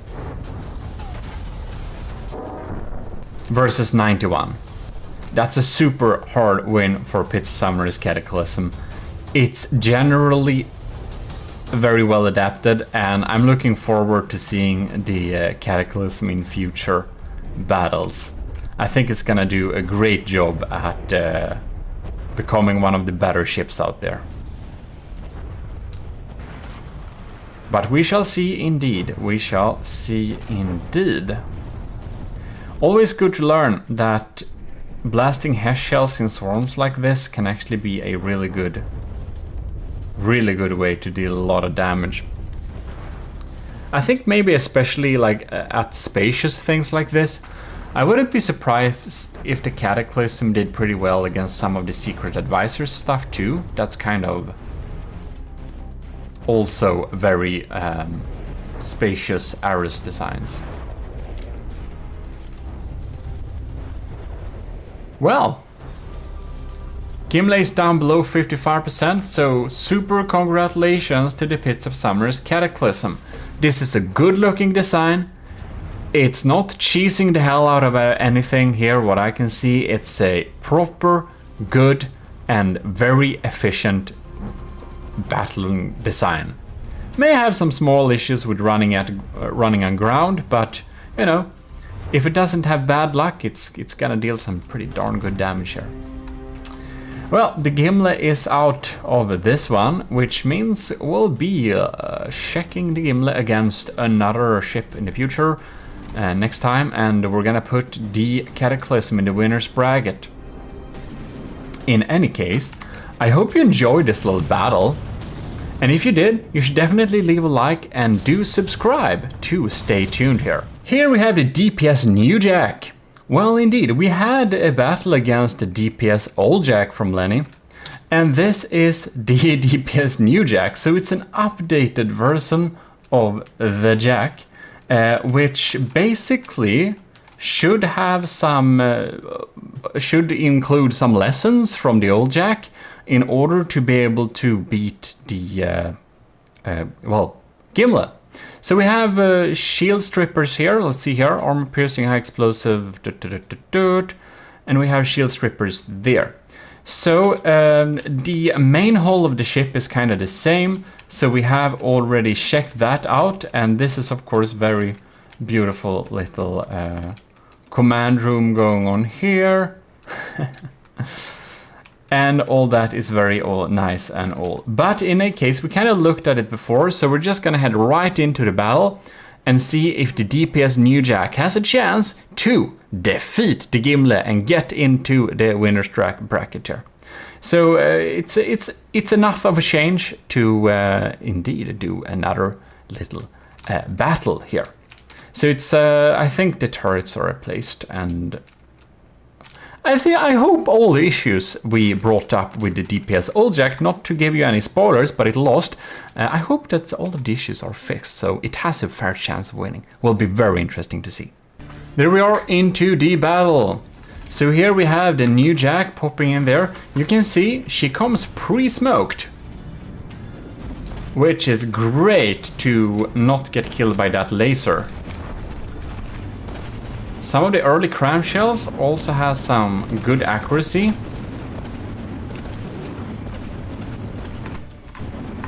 I wanna see what's in it here. APHE. Is this some proximity something fuse? I don't know. We don't wanna miss the battle. Alright. Gimli is at 99.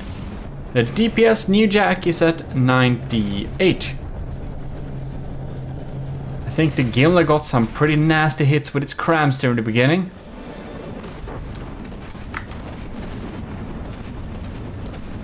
Mortars are coming down too.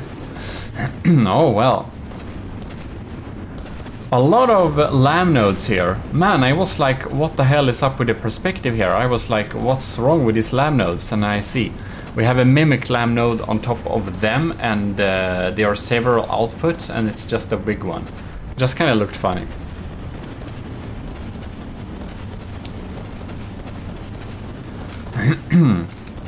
It's definitely pounding on. It has a low profile, so it doesn't get easily hit by those cram shells. Bam! That's very expensive railguns, so we're losing a lot of health if we get grazed by these scary crams here. Alright. Bam.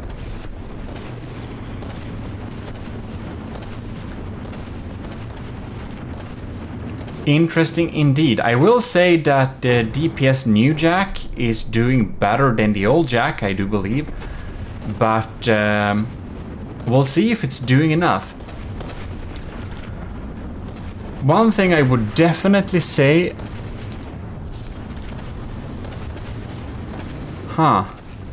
Yeah, it seems to be getting hit less frequently. But many of I'm not sure what's up with these cannons. They're very fast.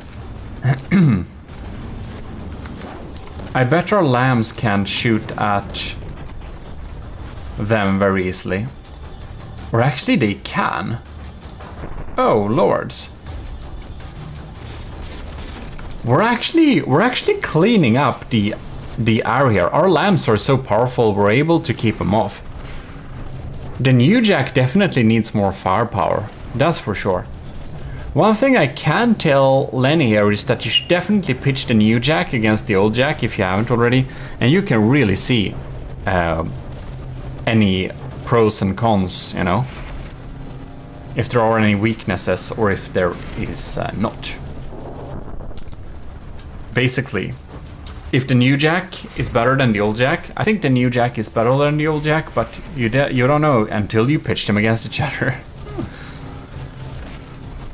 But the Gimli's lambs are able to clean up those shots pretty well.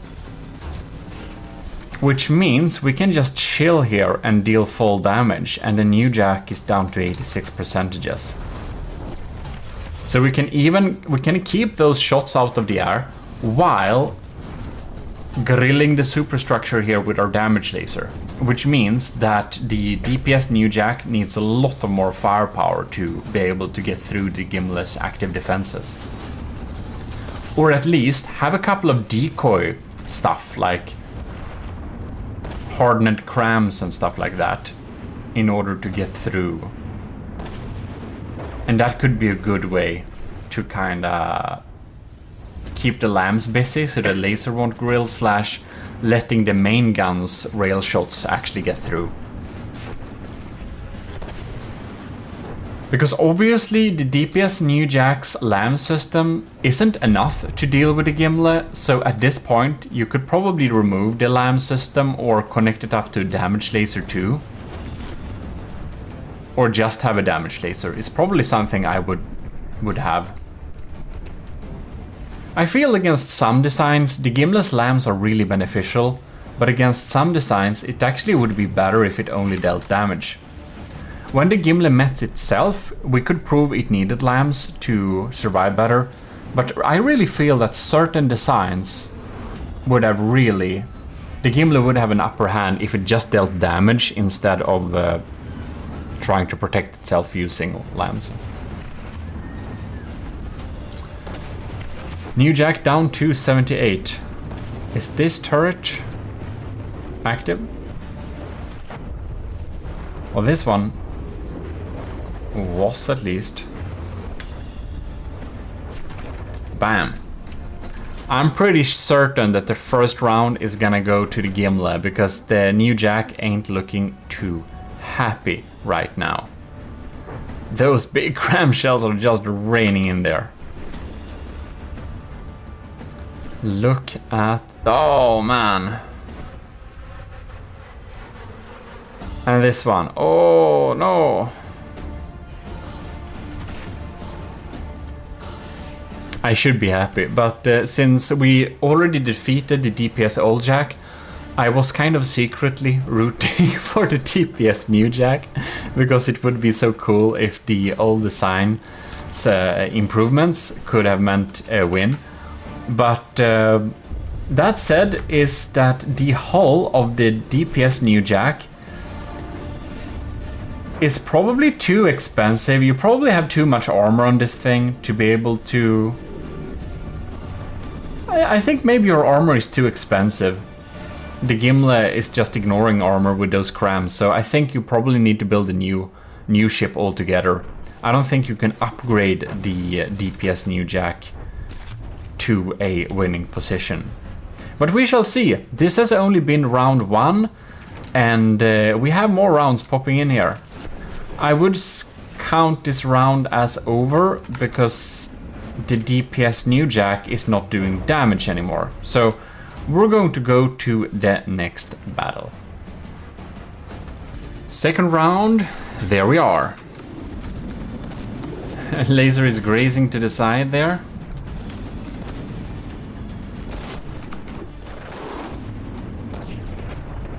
Man, these railgun shots are fast, but it doesn't matter. Our detection is faster. And most of them are just taken out by the Gimle's lambs. So well, Lenny, I don't think it's illegal if you test your design against the Gimle. If you're able to load them, of course. They're you need a couple. You need some RAM to be able to even have these battles. I have 16 gigs of RAMs, but if you have like 4 or perhaps 8, it might be a little bit laggy. All right. Yeah, those big crams are getting through there. That's a good bounce. Good you have shields at least, but yeah. You really need to... more firepower. More firepower. More firepower. It's like a good example of more firepower is the Secret Advisors basically only papier-mâché designs with like diff guns. They kind of win over the Gimle, so you know they may also have a little bit too high block count for this, so they may lag a little bit too much. But yeah.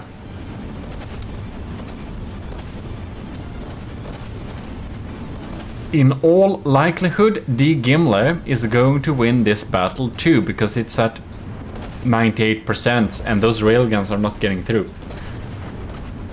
Like, your railguns have to be really fast in order to get through any lambs. And I think if you want to have shots getting through lambs, having them really fast and like a really tiny caliber, like sandblasters, is a better route to go there.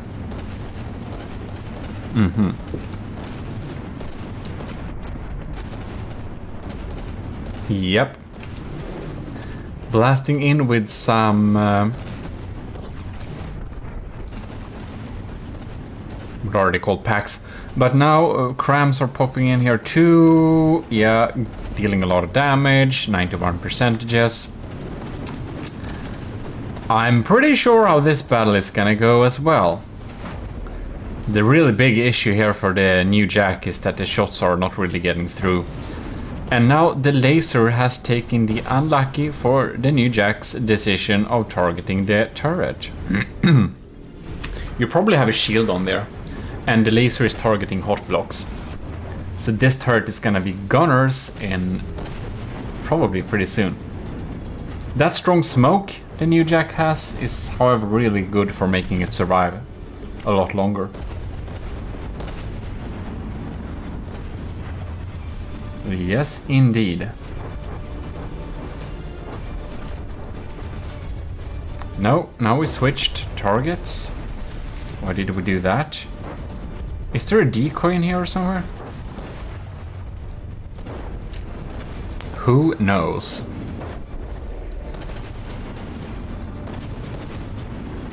Bam.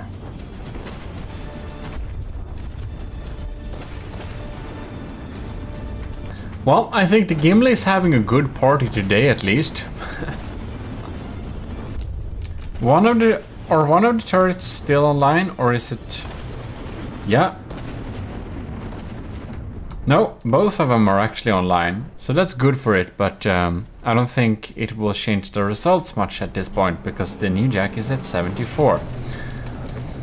And I think the partygoers here at the table is having a great time today, enjoying the battles. It's a little windy in here, don't you say? Oh yes, a little bit. I have a tiny scratch in the window.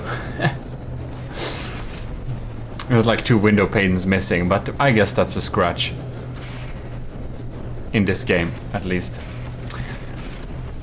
So yeah, I think we can refill our machine parts in peace here. With that, I will say huge thanks to all our commissioned officers in the army of GMODIST who are supporting the channel monthly at Patreon, which is helping me a lot.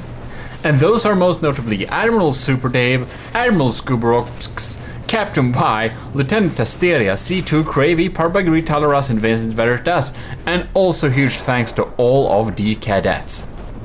Also, huge thanks to the members, the YouTube members, who are supporting us over there as well. You should definitely check out the YouTube memberships. You can be part of the team there, like Halofo and Parbagreed and C2 and Yudhisthira Kana. Very nice. They have different perks, the Patreon and the YouTube memberships, so you can be in both if you want both. Yeah, so that's the thing. And one thing too, you should probably check out our merch store at Fourth Wall, which I've been designing some nice designs there, which I think is pretty cool. Well, other than that, thanks again to Lenny for the new updated submission, and I hope that you will be able to construct a new battleship Sam J that indeed beats the Gimli. And if you can load it in, don't be afraid to test it against the Gimli. You've seen some of the winnings designs there. They've been sitting weeks and trying to build something to hard counter the Gimli, just taking the Gimli, pick it apart, and just finding ways to counter it as hard as possible. And that's an easier way to get results, which you kind of know have a chance. And you don't even need to like do the full battle if you want it to be a surprise. You can just test. If you build a platform, put it in God mode, put on the turrets you're gonna use. Do they even reach the Gimli, or don't they? Can be a good lesson. Are you absolutely shitting me? Look at this thing! Oh my god! The infamous or famous, dependent what you think, the secret advisor / Kovrax has designed a monstrosity. Or should we say, yet another monstrosity. He just loves building these types of monstrosities, and they are absolutely insane. This is an unofficial battle, no kidding, because the block count is encroaching 300,000. That's more than 3 times the allowed limit. Okay, this is only like 2.5 times the allowed limit. But anyways, it meets the materials, and it probably doesn't have repair bots, I don't know. But yeah, it doesn't meet our rules to be in the official brackets, but we still want to have a battle with it. And it's possible that this recording will just crash and that I will need to use some materials provided to me by the secret advisor. Because as you might understand, there is no way we're gonna win this. Like, we're just not gonna win this battle. Like, there is no chance. If you've seen the previous battle with the secret advisor, you've seen his official submission. And yeah, I'm happy about that. This also has internal propellers, which is banned, but it's official submission. I'm happy about that battle. Please watch it. Please watch it right after this one. In any case, we also looked at some of his, my previous foe, the Hollywood class, which I was so amazed the results over. You have to watch that one too. And then there is the Paper Naginatas, and they are so awesome. You need to check them out too. Anyways, this is the absolutely best designed one of the designs so far. I think this thing looks absolutely amazing.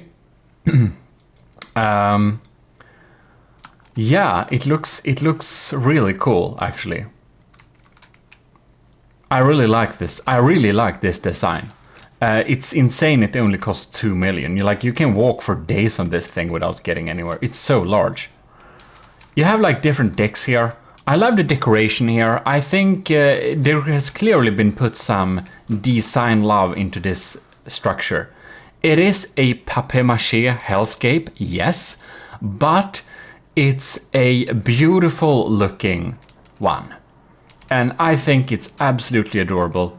I suppose we have some AIs and stuff down here. No? Yes? And they even have heavy armor.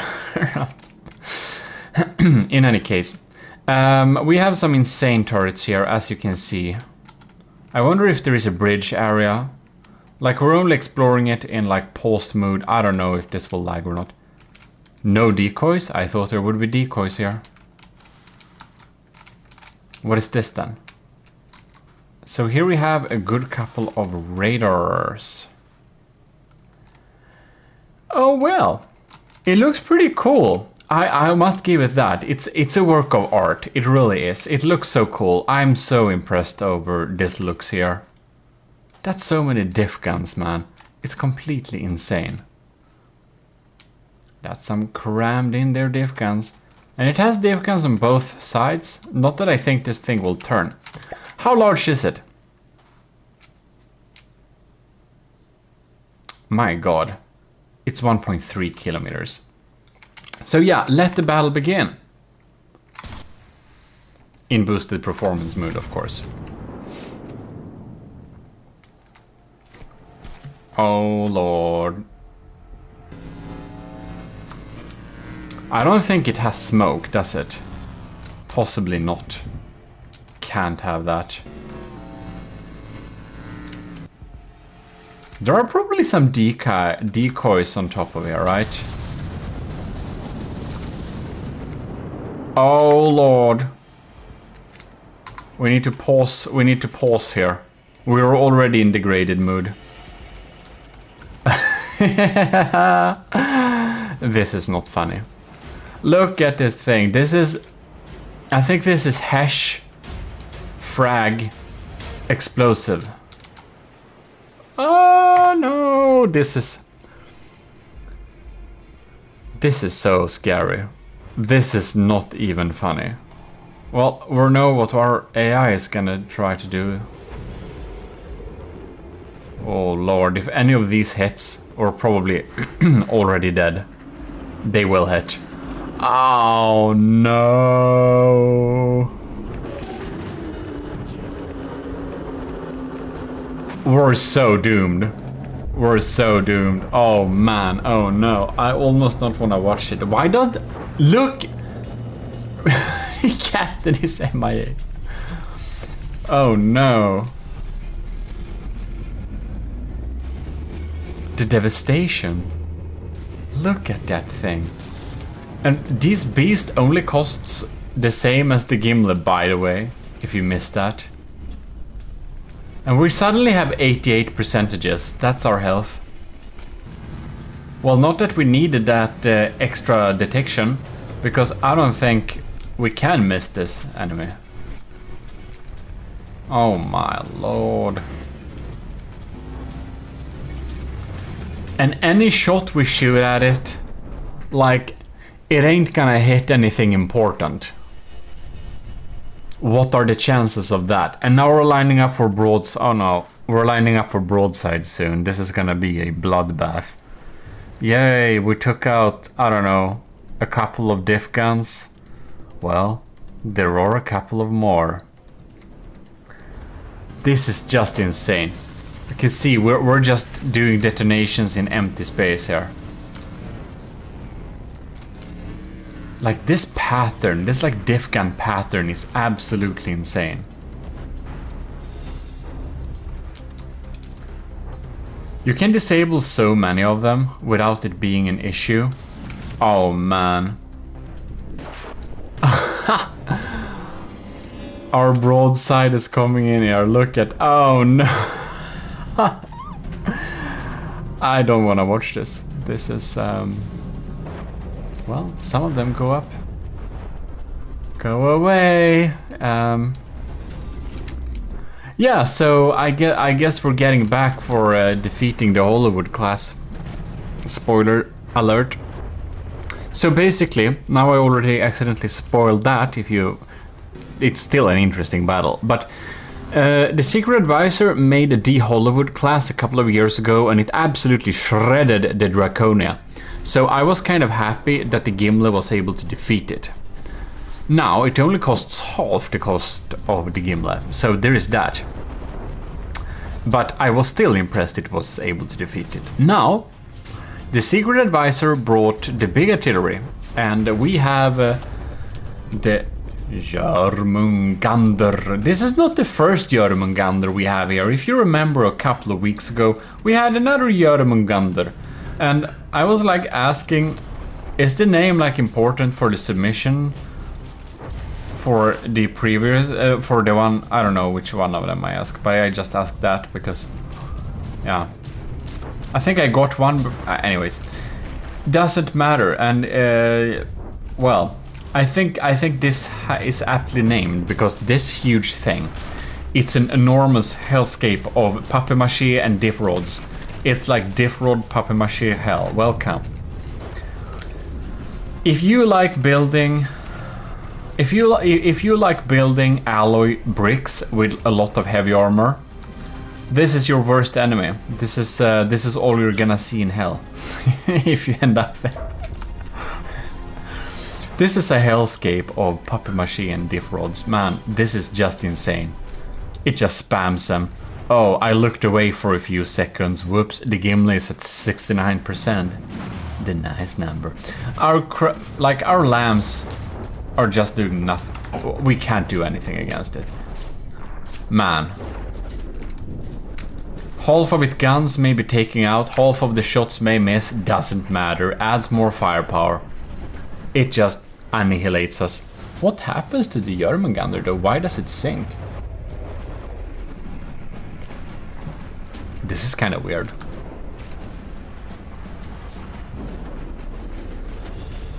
We knocked off like 4%. Yay. That's something. The Gimli is however very dead, and it's only been like 1 minute and 29 seconds. So yeah, there is that.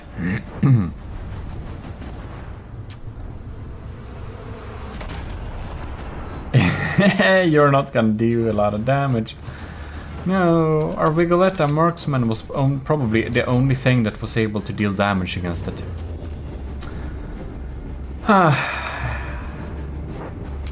We didn't have a chance. I kind of knew that, but I still wanted to test. Why aren't like you shooting though? This gun should be able to sandblast it pretty well. Yeah, so pretty chanceless as we already kinda knew.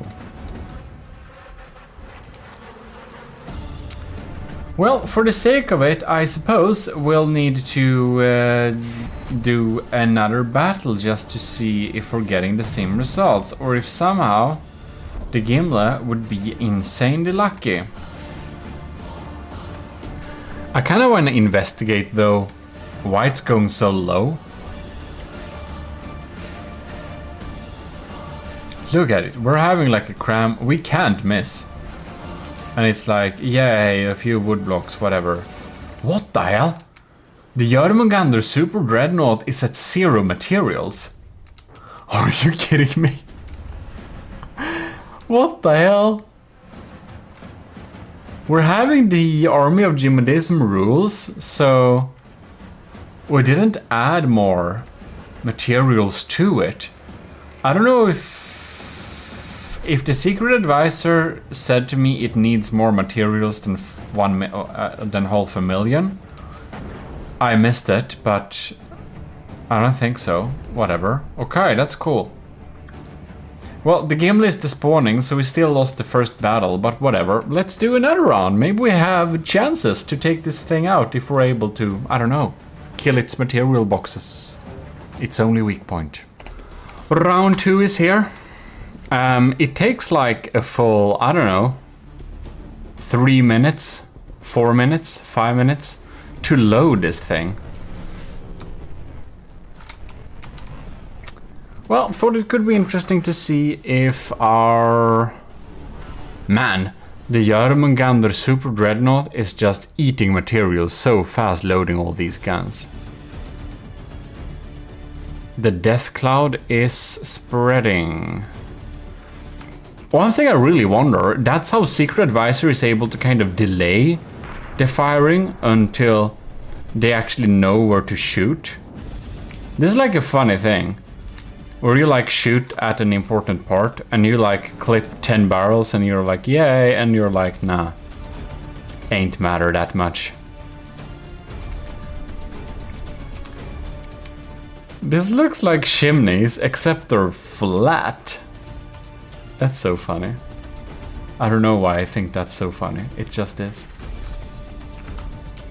Anyways.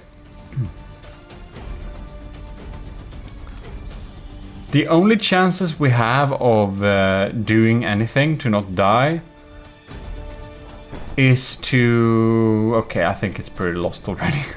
Look at the health go down. No, but... yeah, if we can make it get out of materials really fast / not get hit by too many of the initial shots, we could be able to starve it, perhaps. We have some situations where the Gimli were able to starve the opponent. It's like a little bit boring, but if you don't have protected material boxes and stuff, you may actually lose by getting starved. Now the broadside comes here, and this is what usually finishes things off, to my opinion. Or my experience, I mean.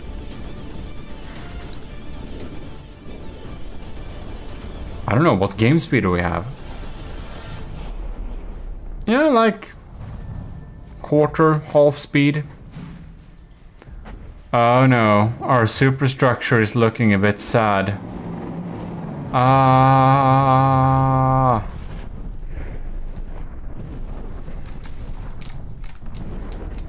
It's like hanging on by a thin thread.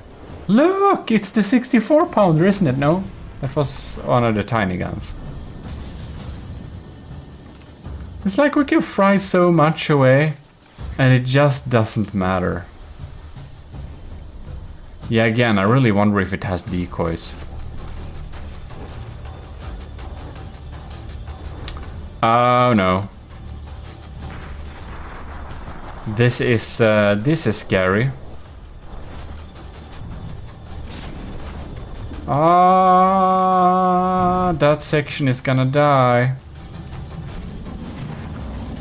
Look at it. We're like need to load in. Yeah. Diff gun spam. This is basically why we can't allow diff gun spam.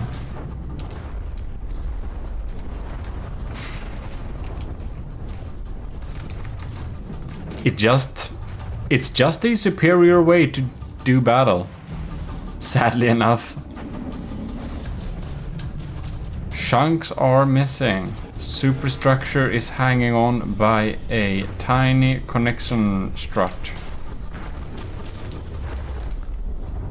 This cannon is now gone.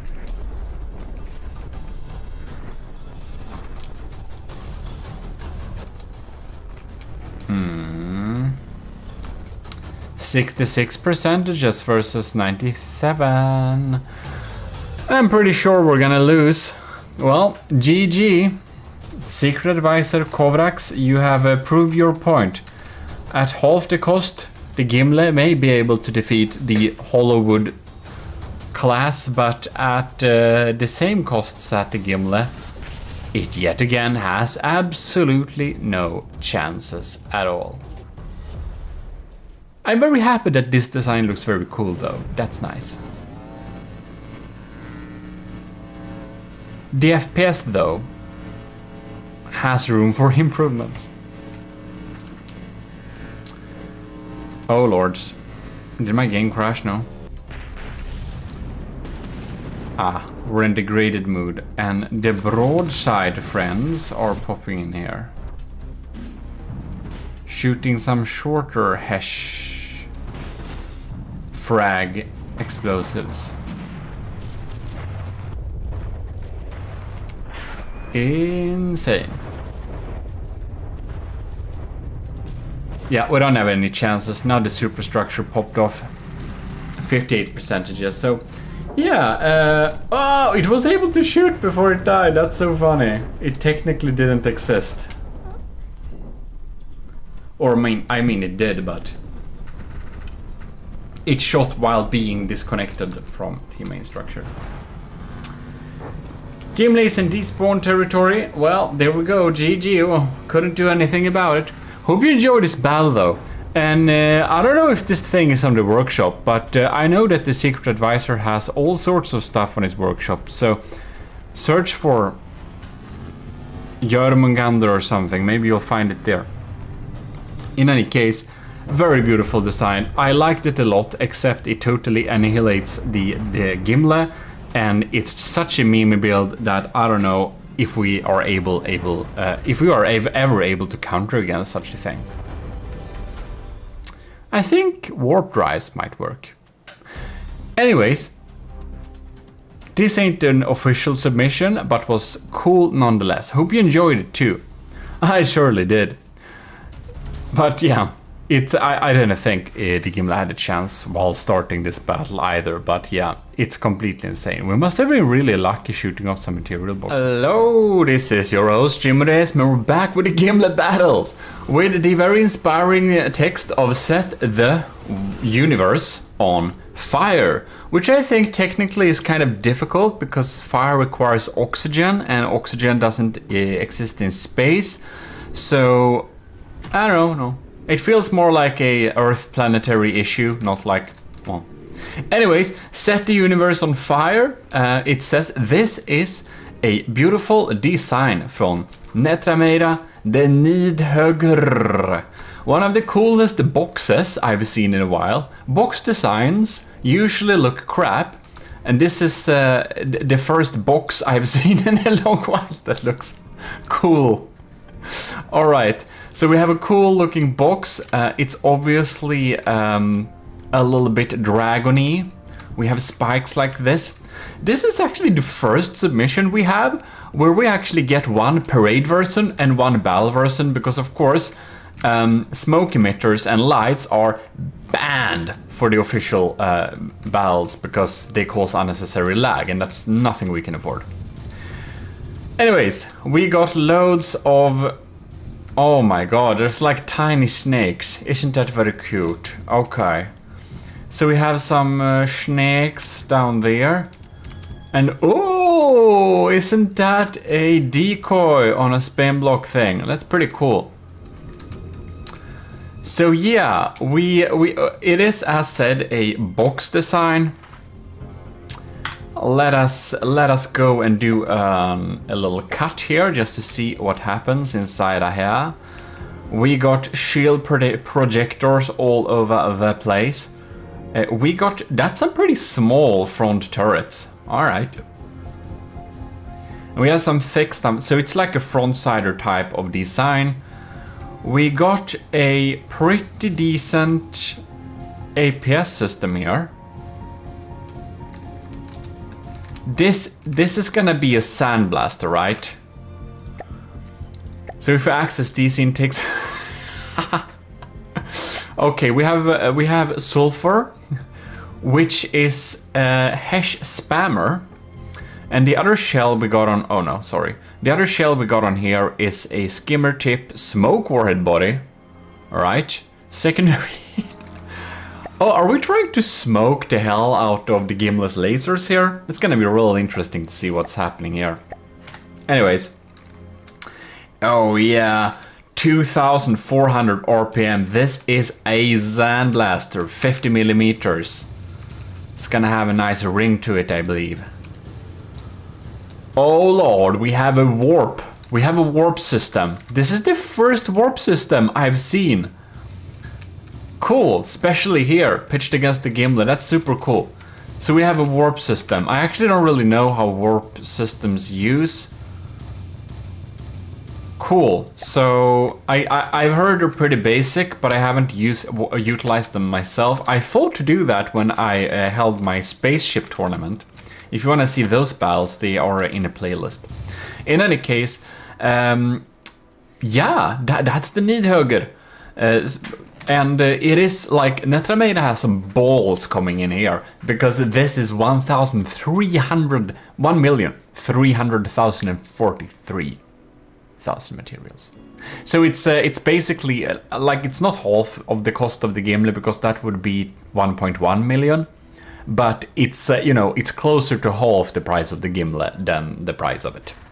We're here in the battle. The Gimli is ready to start, ready to rumble. So Netrameda is very excited for me to see what this thing is gonna do in this battle. Do I see flames here? Anyways, we're gonna see it. No, probably not. Okay, good. It anyways spawned at a altitude of 15. I kind of forgot that, so I did that now. Oh lord, this is like some proper We're just gonna follow this cloud, man. Oh no, that's some tiny hash there. Oh, look at the swarm popping in here. If you have any era anywhere, it's gonna be pretty reacted. Oh lords, look at this thing. It's going towards Gimle's weak side. Oh man. The Nidhugger is specifically set up in order to utilize the weak points of the Gimle. It's set to oh my lord, look at this. Oh no. Okay, we got some scary stuff popping in here. Look at that. Okay, where is the snake? Here's the snake. Isn't this very cute? It's a snake style. Missed. Anyways, we packed that Zacker, which is very good. Does it try to target underwater? Oh man. Oh, this is so smart though, because we have so weak armor in this side that a tiny Hesh sandblaster from this side could actually be pretty scary. Alright. Look at that. Missiles or torpedoes popping in there. So I think that Armada kind of knew we don't have much in terms of... what the... What happened to this cram shell? Why is it half? Alright, our laser is burning through here, but it's properly smoked. I have to give it that. What happened? Doesn't it have a gun at this side? No? Oh, look at that. It's a warper, and we got some decoys sticking out at the side too. It's staying dangerously close to the Gimle. It's best of 3, but if it doesn't warp before those crams kind of hit it, oh, you know what? I think it's I think the Nidhugger is timed to not have that problem. I think it's timed to actually shoot at the Gimle from the Gimle's weak side and then warp away before the cram shells arrive. Ah, look at that. It's on a clockwork. It's clockwork. This is like specifically countering the Gimle so hard. That's so cool to see. I have awaited a design like this, I will have you know. Look at these hesh. Man. So yeah, a lot of our guns can't even turn in this direction because look at it, and now it moves away. That's so smart of it. And it kind of stays away so that... Man.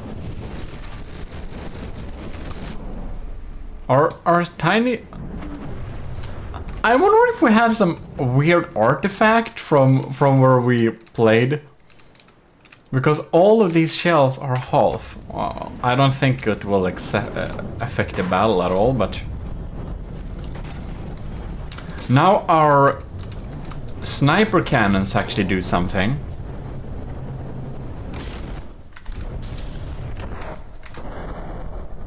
Look at that. Alright. Oh man.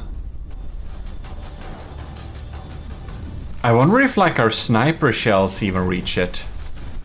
Are you kidding me? We actually hit with a cram shell? Huh, maybe it didn't have enough power in those warps. So we're actually on even footing now. We're actually on even footing. Torpedoes sneaking in here. I kind of want to see what's up with our defenses here. If we got any left, which I don't really know. I think we're kind of coming in from the wrong side for the Gimle, so... Oh! Uh-oh!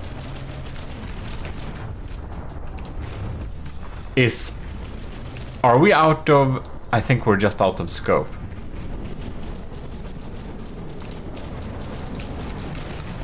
Man. Our Civs cannon, I'm glad I put some super cavs on there, so we can shoot at, I think it has that at least, so we can shoot at some missiles. Look at it! Oh no, it's so hard countering the Gimle. We'll need to get a couple of very lucky hits in order to hit it, I think.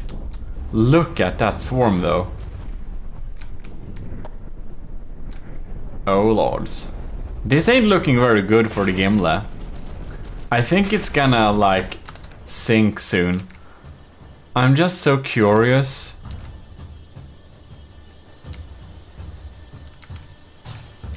I wanna see what happens with this rod, you know? Oh, it bounced! It bounced off the shield. Well, unlucky.com. There we warp. Oh man. That's pretty insane. Gimle's at 88%, ain't looking very strong. It's sandblasting away. Ooh, are we using heavy armor? Oh, I think we're using... I didn't see that before, but we're using big heavy armor rods like this. No, not rods, like, what is it? Now I can't fathom what they are called now. Grills? HA grills to get like a max health point shield that can take out a lot of stuff. Yeah, I think the Gimle is actually gonna sink. So it's gonna be interesting if it performs the same in the upcoming battles. Because I do think that Netrameira, look, having the balls of sending in something so cheap against the Gimle, I think Netrameira designed this thing pretty darn well in order to confidently know that it is likely to survive this encounter. Very impressive indeed.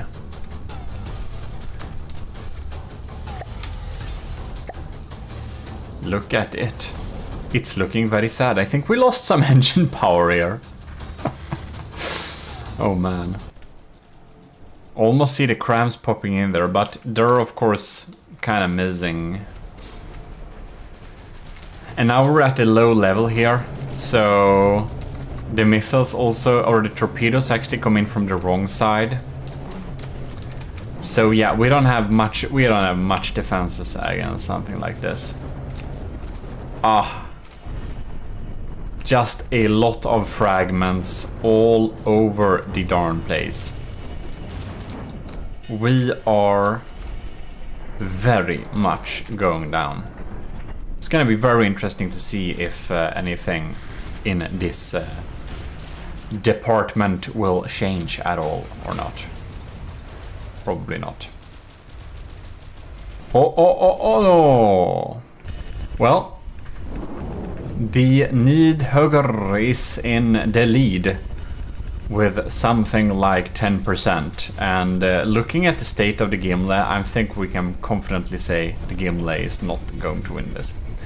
Look at this logo though. I don't know exactly where it's from or if it's just made up, but it looks really cool. Looks really cool. Oh! I think the Gimle's AI got killed or something. No? Well, it died anyways.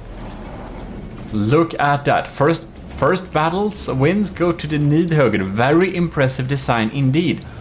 Most impressive. Really hard counter to Gimle, but it's the best of 3, so we see if the Gimle has some more luck in the next round. Well, we're gonna see if the Gimle has some more luck now. I also wanna see if... Alright, our shells are still like this. I don't know. What tip is this? It's really... Oh, it's probably because it's weird. Anyways. Let us go. Start this battle here. Oh. I think the Gimle needs to be real lucky those first couple of shots. Oh, and I think it actually is adapted to use lambs to take out those first couple of shots. Gimle still has a nice angle. Oh, no, it missed those crams. Ew, it couldn't afford to miss those crams, man. And we're having so much heavy armor in the front here. It's like, wow.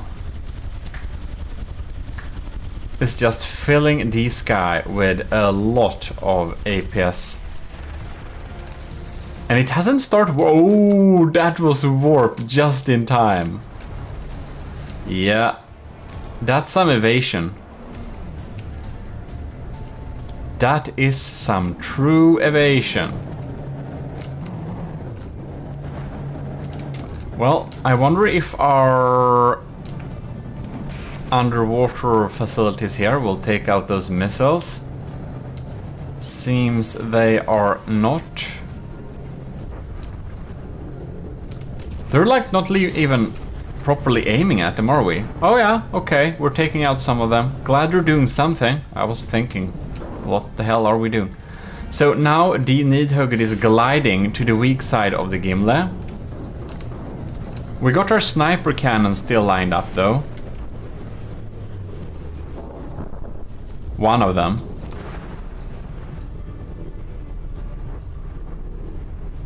Alright.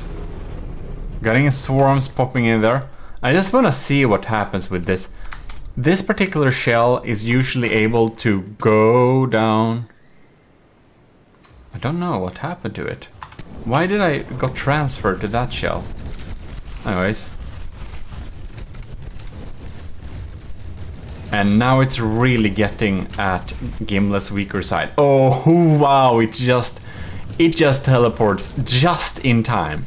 It's like perfectly tuned in order to dodge the crams of the Gimle. And having these big shields of, well, heavy armor ducts, I think they're called, is just, oh, look at that. It's like, man, that is perfect timing. I guess it actually teleports not on a clock, but when there is a cram shell that's getting pretty close. You can see a cram shell's no, and it's probably tuned very accurately, so it only teleports out of very close hits. And staying at this side is a very good way of making it. Ah, look at that. It would have like died if it wasn't zooming, if it wasn't like teleporting that exact right moment. It would like die from one of those cram shells. No? Look at it. It's like 3 layers of ducts. I think using those big duct shields is like borderline cheese, but it's saving blocks, so, you know, it's not discouraged in this tournament. I will say that much. But, well, I never used that tactic, but they also cost a bit of a premium. But I really see their use in here. Like, you could see those 3 layers of heavy armor ducts was actually able to kind of stop a cram shell, which is crazy. Absolutely crazy. Well, the Gimli is down to 92. It really looks like the Nidhugger hard counter will indeed take this home. We're just getting bombarded by scary torpedoes from the side of the Gimli it can't really defend itself from. Most of the guns can't even aim at the enemy, and here the weakness of having a one-sider really shines through here. Oh, we actually hit something there. Well, you can see it doesn't penetrate deep. It really doesn't. Very impressive indeed. I don't think the Gimli has a chance. I think the Nitrameiras Nidhugger will indeed appear in some future battles. I wonder if it ever runs out of juice. It's only in the lead by like 4%, but looking at the state of the Gimli, we can pretty accurately say that it's not gonna go very well for it. We'll like see big frag explosions in the distance. Ooh.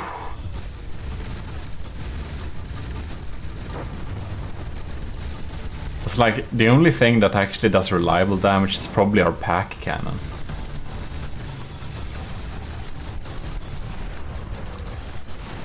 Yes, indeed. And we're just looking at this swarm popping in here. Look at that. Yeah, that's some proper Hesh sandblasting. Pretty effective. I wonder if Hesh sandblasting is better than Sabot sandblasting. I think we actually probably need an empirical testing video about this. Small caliber sandblasting.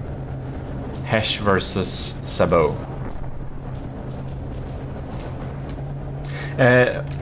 The Sabots need to be really quick. If you got a sandblaster that just does that.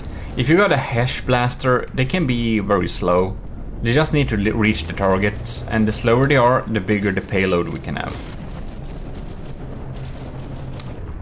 Yeah, we're taking some heavy fire to the side here. And our snipers... I think our sniper is the only thing that actually could hit this thing. They can't do their job.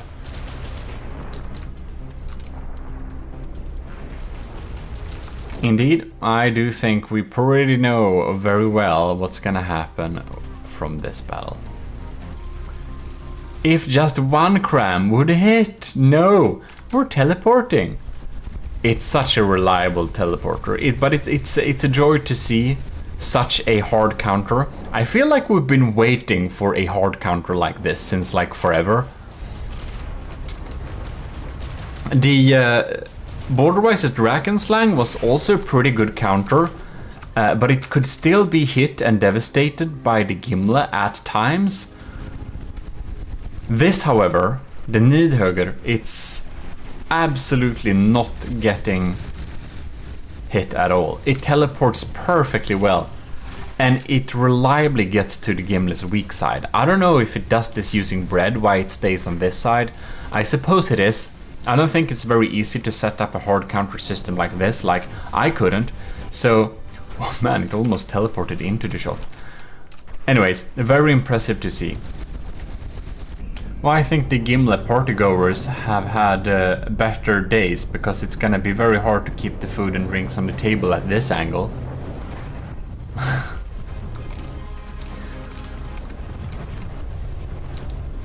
Yes, indeed. Well, I can pretty confidently say that the Gimle is gonna lose this battle. Our main weaponry isn't even aiming at the Nidhugg right now. They are not able to, and it's up to 93%. Oh, speaking about that, the Gimle starts despawning. Well, congratulations, Netrameira, you have been able to defeat the Gimle using hard counter methods.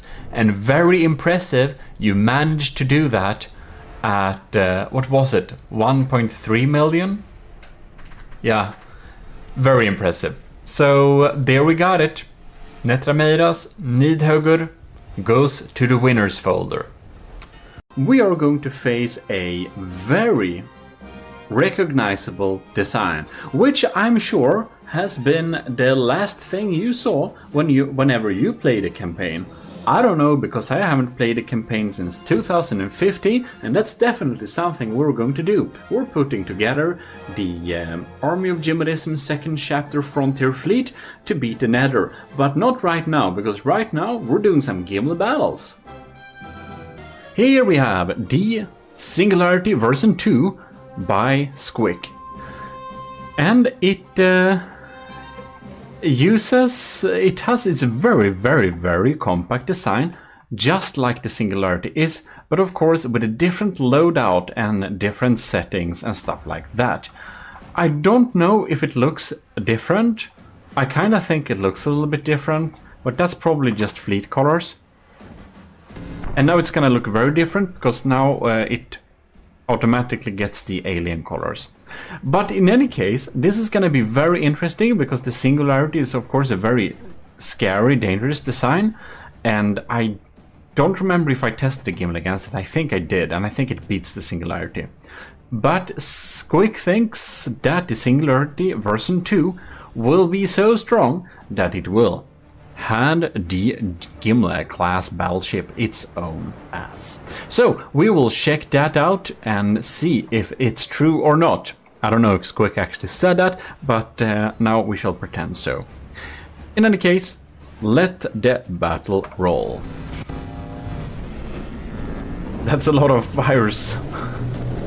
Oh no, the pool table is... Anyways, okay, let's focus on the battle here. We have some missiles incoming there. We seem to have a pretty strong LAM system, right? If we slow down time here, look at that. That LAM system is trying to eliminate anything larger than small.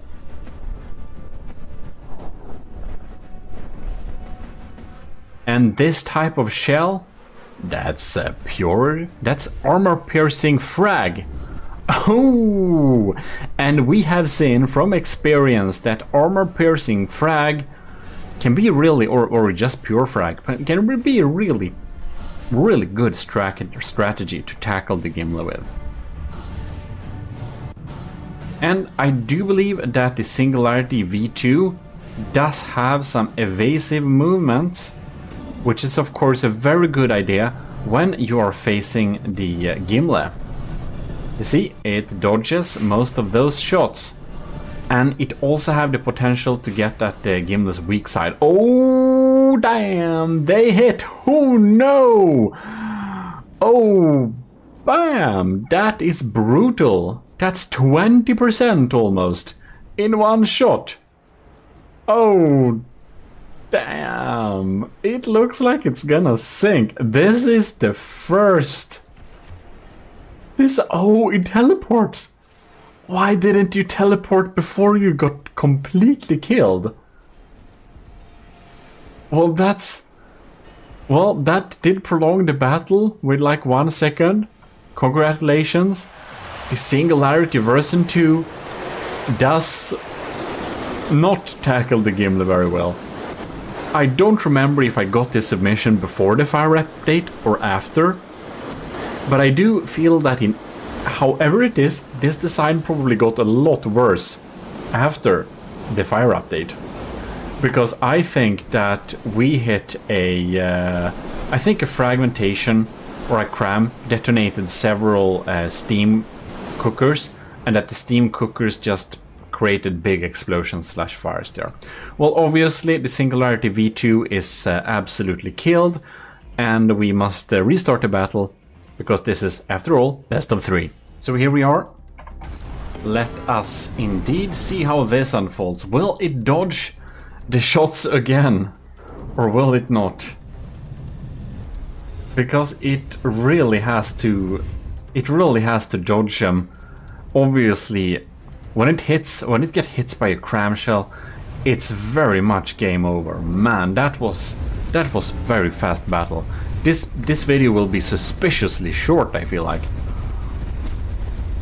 We're so gonna have a third battle here, unless, of course, the Singularity version 2 is able to hand the Gimli its own ass, as we say. What's happening here? Why does it have pinchers behind it? That's just weird. Anyways, weird it may be, but it's how it is. Singularity has now successfully brought the Gimli down by 3%, while not being too scratched. But honestly, I think it's just a matter of time. It feels like only the right cannons are firing. I wonder if the left cannons are damaged or something. Well, one is missing, so that's a 1. That's bad. I think we lost a tiny little bit of recording there, but hopefully nothing too important happened. I don't think so. This is the second round in any case. And as we can see here, we are well, just pounding on here. Singularity is at 98%, and the Gimli is at 90... what is it? 5.3. So it will be very interesting to see if anything can be turned here. Wow. Well, the lambs clean up those missiles as it's nothing. However, these shots popping in here, those AP fragment shots, they do some scary damage, definitely. We also have a laser and packs. So we have some random fires and holes all over the place here.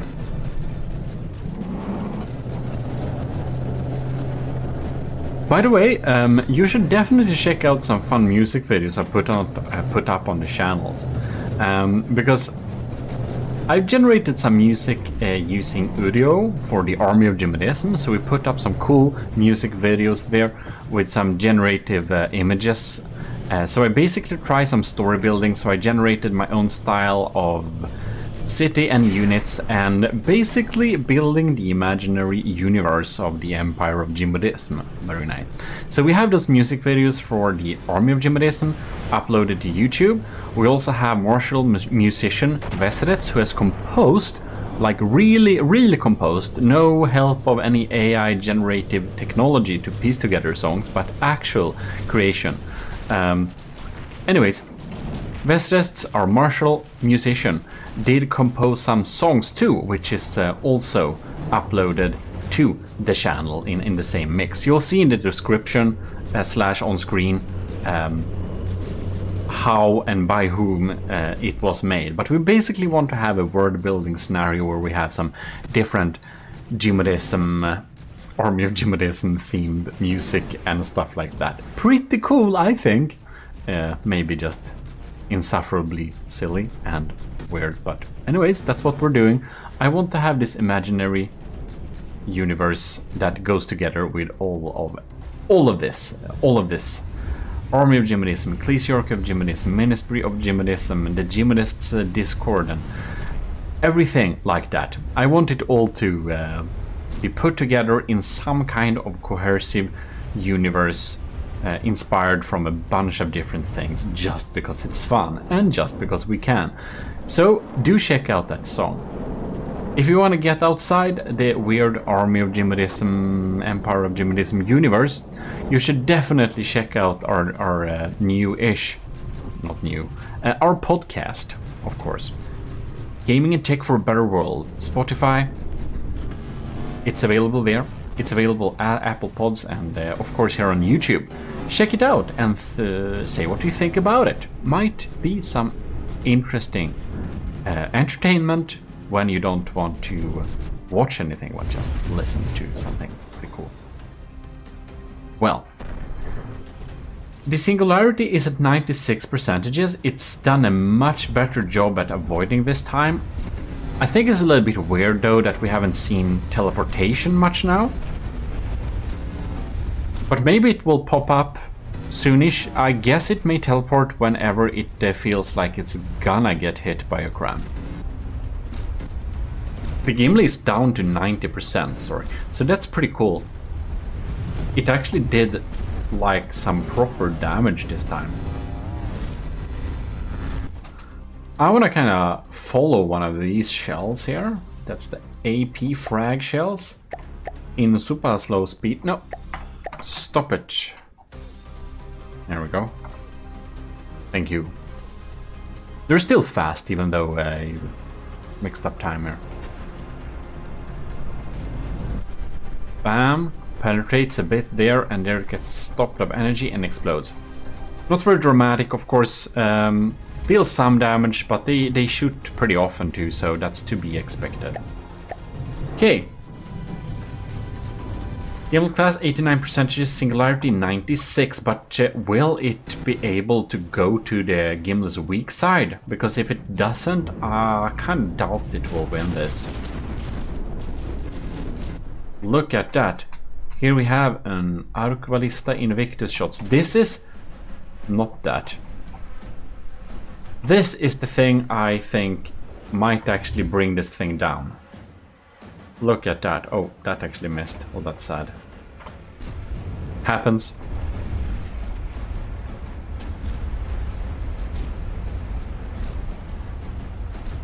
And 88. Gimli's down to 88%. It is consistently doing some decent damage. That has to be said. I was so sure it was gonna die very quickly after we've seen this first battle. Now I'm starting to think that the Singularity version 2 made by Squick might actually be a pretty good refit of the Singularity, because it's definitely more dangerous than the Singularity. But I don't know what's happening with the respawn thing. Like, not respawn, teleport thing. Like, why did it teleport before? And why doesn't it now? Maybe it's just only if it's gonna get hit that it will... I don't know. So we basically have a 10% lead on the Gimli class, but will it be enough? Or will it not? Here we have the classic wedge spam. I do feel, however, when we get through and crack open any of those steam engines, Squick is gonna have a real big problem, so it better deal with the Gimli before that happens. It's probably just a question of time, though.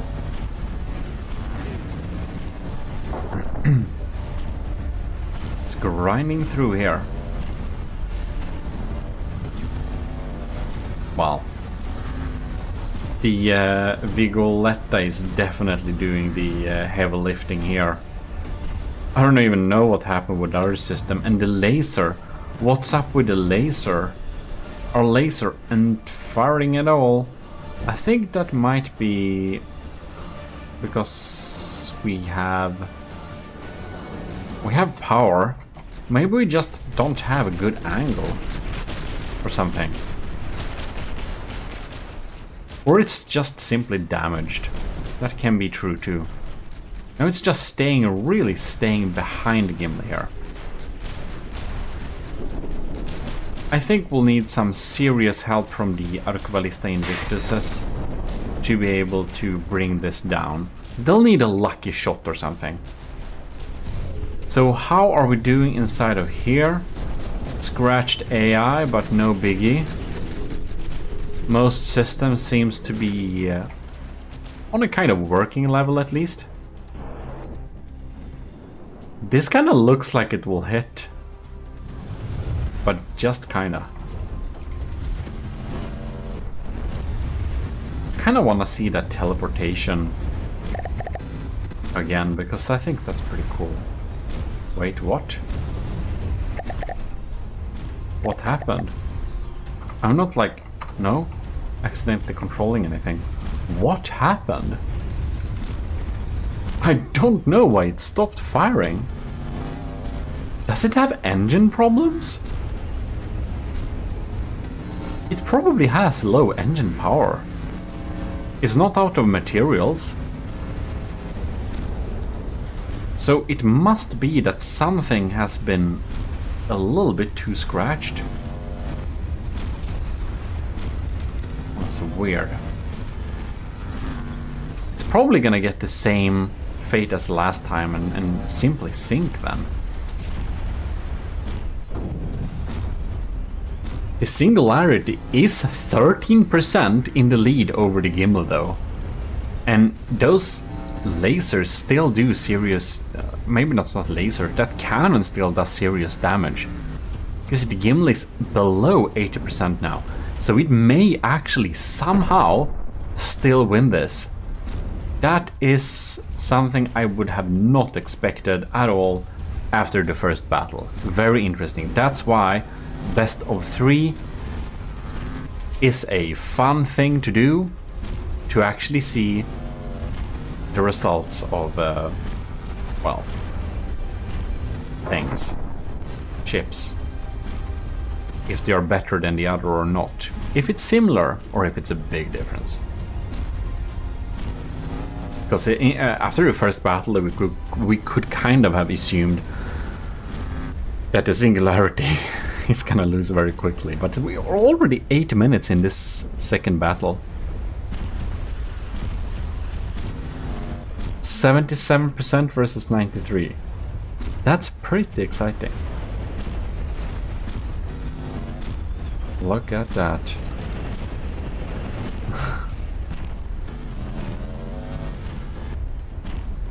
I wonder if it's like many boilers inside of here, or if it's mainly fuel storage.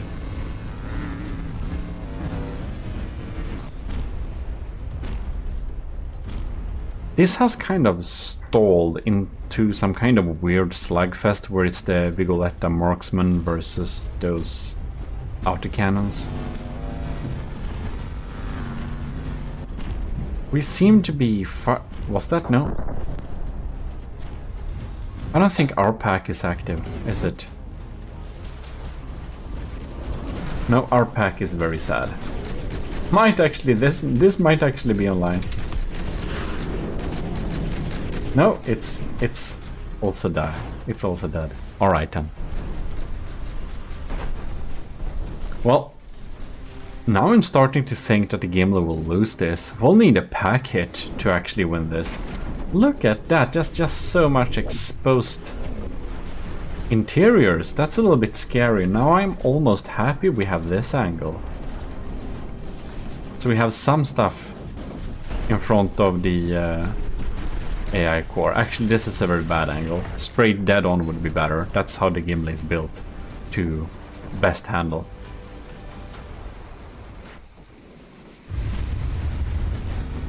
I'm a little bit sad that the Gimli's laser is offline. That means that this has turned to a very slow endurance kind of battle. Look at that. More important bits. I wonder if that's the Arcaballista. 74%. I wonder if it blew something up there.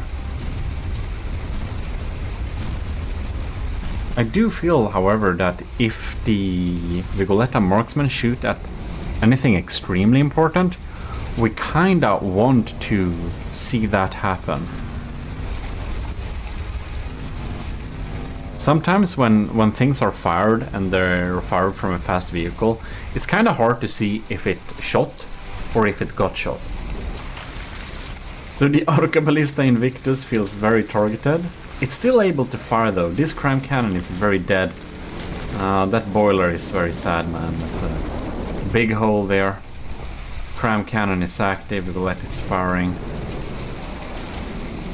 Yeah. 71 versus 92. It looks like the Singularity might win this, but it will need to beat the Gimli within 15 minutes to actually win this. That's one of the rules. I hope I remember that rule in this entire tournament, because I read the rules. I think we didn't reach that limit very often, did we? Because I hope I'm not inconsequential with the rules. I want to apply them at the same time, in the same way, throughout the entire tournament. Otherwise, I'm doing a bad job.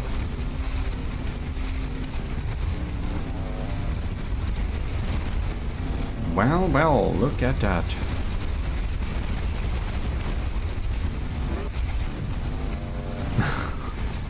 It's seriously the Vigoletta versus the right side of these Singularity V2's cannons.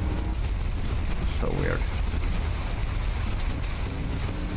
Are we losing altitude? No? No, now we're gaining. And it's like with those hovercrafts. They're like slowly starting to dip, and they are kind of having some trouble getting out of the situation they're in. So it's like a gradual change.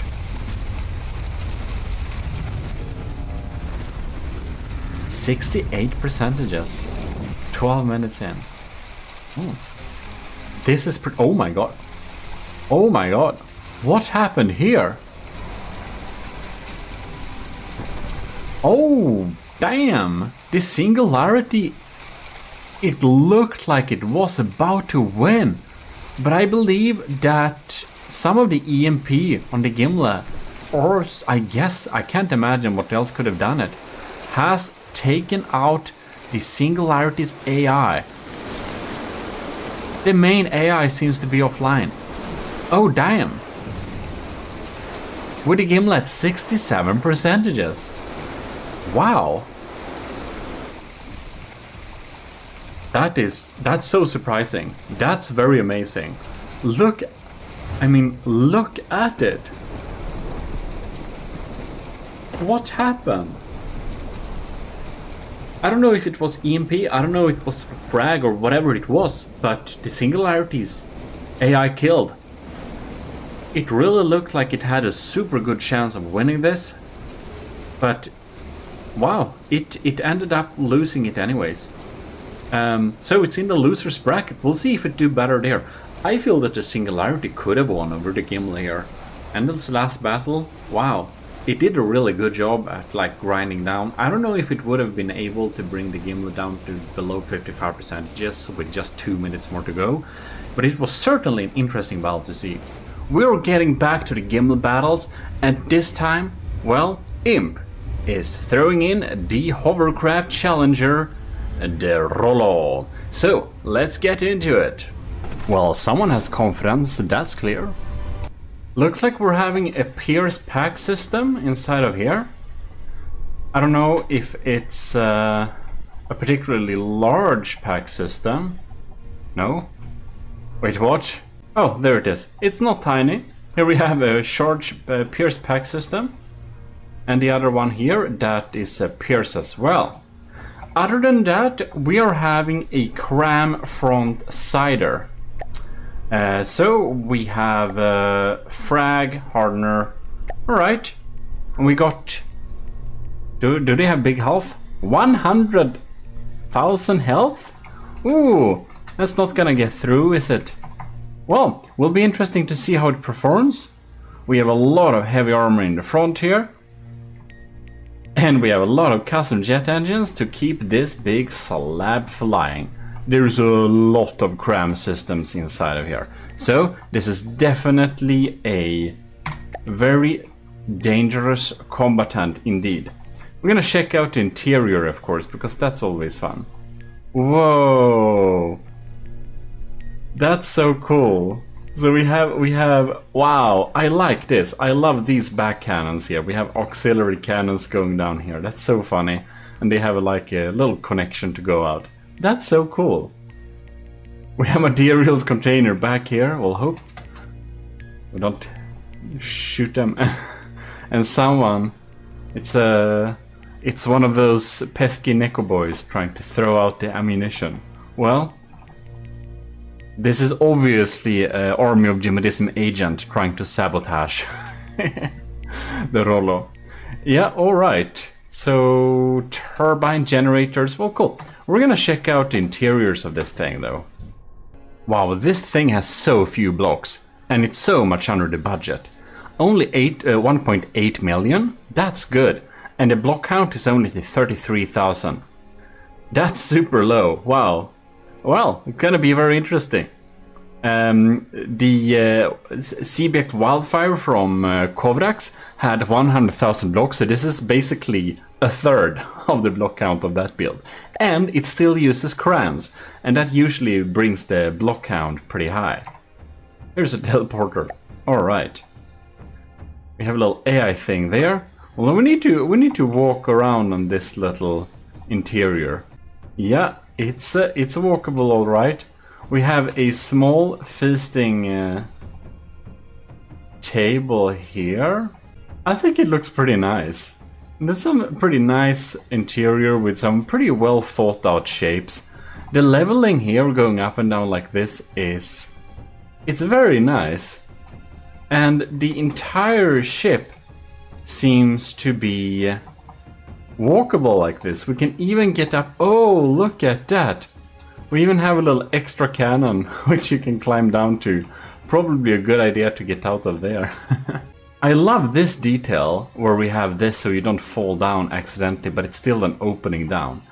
Yeah, I definitely have to steal that. Well, this is turning to more of a design type of review, but whatever. We need to look at it because it looks so nice. We checked a little bit quickly, didn't find any hard rule breaks, but we have one little thing that we'll need to fix. So it doesn't matter as much anymore since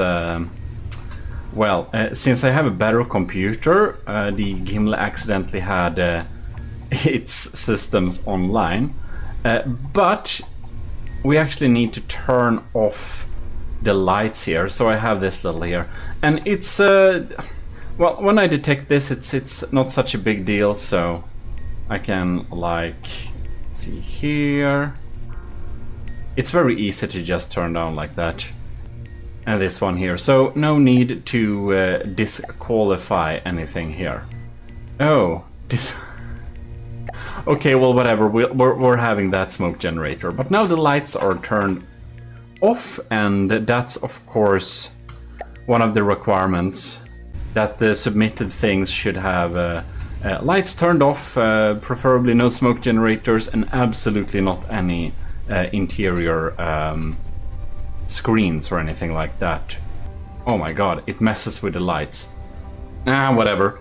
I'm sure it's fine. So now the lights are like glitching on and off, but whatever. To battle. We're here on the battlefield, the Gimli is spawned in, and I hastily added back some of those simple holo decoration and things. Hopefully I remember to turn off my own smoke and lights, because otherwise it would be embarrassing. Yes, that's offline. And I just realized we'll have to spawn the imp in the air. We can't spawn it here. Okay, we'll rerun this battle. Alright, here we are. So, bam, that's a big pack. And we are bursting out explosive rounds? Interesting. That burst kinda went anywhere. Oh, look, isn't that a pack? Man, I wonder how deep that pack penetrates. It's pretty cool. We got stuff incoming here. The Gimli is trying to defend itself. The Rollo is in the lead right now. Look at that. The laser is getting some pretty good lacing opportunities. Now we are full broadside. Oh my god. I actually want to check what happened with that pack. Because I'm curious about how deep pack systems like this will penetrate or not. Actually, I wonder if it's easier to check the exit holes. So this is probably where the pack hit, right? Actually, I know, no idea. The pack system isn't that large, it probably doesn't penetrate too deeply, but you never know.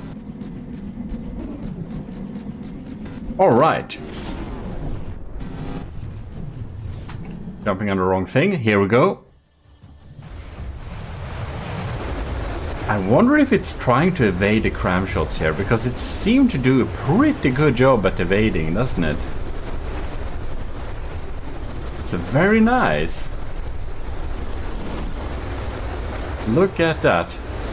And ooh, we're having mortars too. All right. And I'm just so curious if the Arquebalista Invictus shells are hitting or not. There we have one. And let's see here. Oh, it hit the very bottom. All right. If it, well, it can obviously hit. Will be hard to follow each and every shot like that, but we'll see. The Gimli seems to have a pretty good angle, though. No. No idea. Can't even do that. Like when we pause the game, the animation for the pack doesn't get paused. So you'll never know what happens. Wait, what? Why did that disappear? I wonder if it's one of the simple weapons that have some limited range there. Bam! What? Wait, wasn't that the cram shell hitting the turret here? Oh. Oh, damn. I think it did a very good hit there.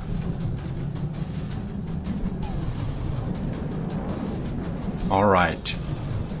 Getting big crams. They are very penetrating cram shots here. Alright, so we're having a narrow angle type of design. Gimli is at 95% and the Rollo, she's at 97.9. So Rollo is still in the lead here. It does evade most of the crams by going back and forth like this, which is probably very good. But the lasers and the Arquebalistas and the Vigoletta turret is still shooting here and there. I wonder if it will be enough. Look like that.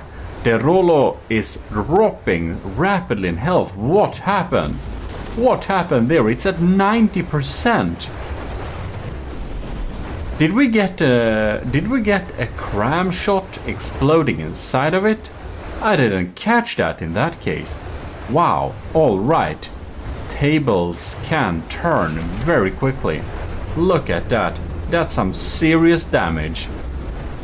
Poor Rollo. She will probably turn into a water displacement vessel, and that will be her doom. Well, things can still happen. You never know. A cram can always get a lucky hit and deal lots of damage anyways. Because, of course, We have the AI here, and well, it can get damaged. Well, what are we doing there? Anyways, man, I'm really feeling that like the Vigoletta is doing the heavy lifting this time as well. It's so often that's the case. The laser is unfortunately only online sometimes for the Gimle, because the Gimle spends the same resources, spends the same pool of actually, well, yeah, using its lambs. It has its bonuses, it has its drawback, but I would definitely say that if you want to have lambs, also have a damage laser connected up to it, because only having lambs can be pretty, well, wasteful. A lamb system should always also be able to deal damage. You can have a dedicated damage system laser, but if you have a lamb system, you should have a damage output port, because otherwise it is a big risk, it's just wasted. Unless it's the short lambs. In any case, we recently started, or that wasn't very recently, I don't know exactly how many episodes we have made when this video is out, but we have started a podcast. You should absolutely check that out. It's on Apple Podcasts and Spotify, and of course with video here on YouTube as well. So do check that out and say what you think about it. It's about gaming and tech for a better world. You should definitely check it out. I think you'd enjoy it. In any case, the Gimle is at 90%. Ooh! Almost hit. And the Rollo is at 88%. Let's see what's happening here. It's fighting bravely. I am kind of surprised how long it's actually holding up in the battle here. It's quite impressive that it holds up so long, because this thing is looking very sad by now.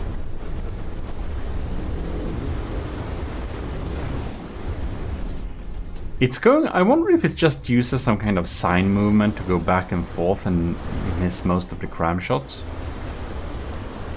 Who knows? Love those side cannons, they're pretty cool. And oh, one deflected, one got in.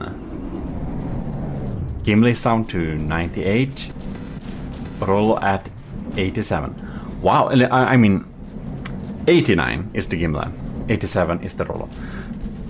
So it's actually closing in on each other. It seems that the Rollo actually has potential to still win this. It manages to miss most of the crams popping in here. It does a very good job at evading there, which it should be very happy about. What's that? And that's a miss with the Arquebalista, that's so sad. Look at that, it seems like it can dodge the Arquebalistas as well. Probably not intentional, but because I guess it doesn't have time to react to that bullet speed, but it has time to react to the crams, and during that time the Arquebalista shot will also kind of miss. Well, well, well. Oh no, what happened here? It's very resilient. It's very, very resilient. Rollo is at 86. Gimle is at 88. Doesn't this look pretty peaceful? Just going back and forth like this, chilling out. It's like it's not worried, but it should be, because there we just had a cram exploding inside of it. Are we losing altitude? No? Maybe not. Oh, look at that! That pack is very damaged and is now shooting downwards. I still believe that the Gimli will win this. Just because I know that the Gimli is very good at fighting when it's pretty damaged, and most ships that the Gimli meets is not very good at fighting when it's damaged. We can clearly see that the Rollo does damage slower now when it's been taking some damage. But these crams are still dangerous. Look at that. There we have it. There we had it.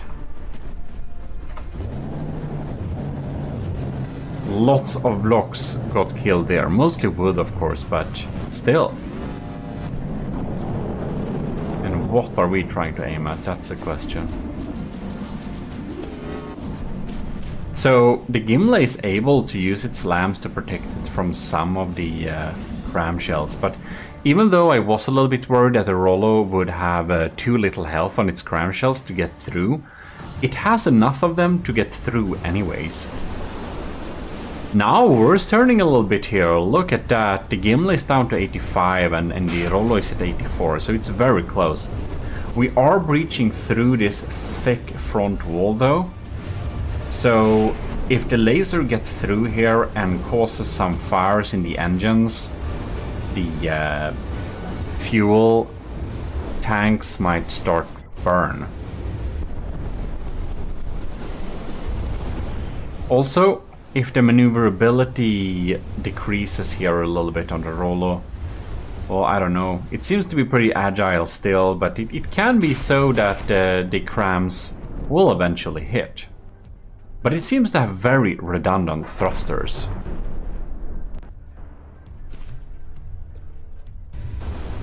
Now like that. Look at that. Now, oh, we finally got the cram volley. I was almost giving up hope that we would have more action here. Oh, well, they missed. Looks like the Rollo's detection is a bit damaged. Man, the Vigoletta really does the heavy lifting. That's insane. Oh, yeah, we're definitely shot at the right place here. But did it start an internal fire? I don't think it did. I don't think it did. Look at that. We're still somewhat fine here. Yeah, no big deal. I mean, the Gimli's pack isn't very accurate, is it? I must say that this has been one of the slower battles so far.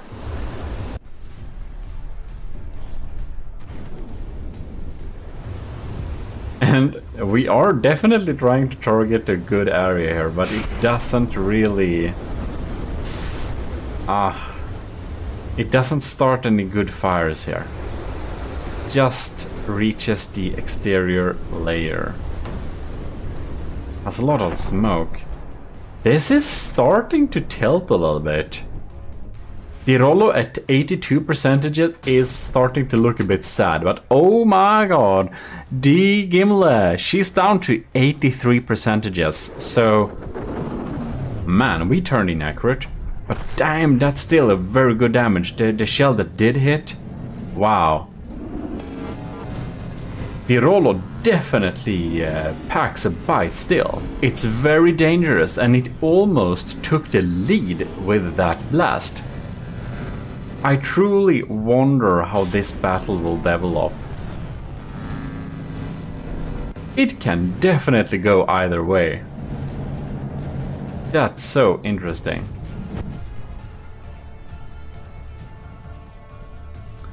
It's doing a pretty good job at avoiding the cram shells, indeed. So the smaller block count of the Rollo is very impressive. That it competes at 1.8 million while the Gimli competes at 2.2. Well, it has a severe material disadvantage of 400,000.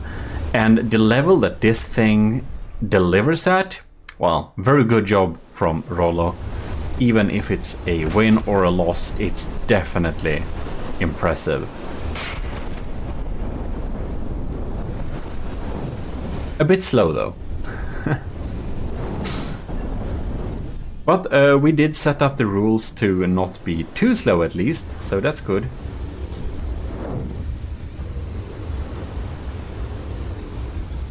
Okay, seems that like the laser isn't doing much.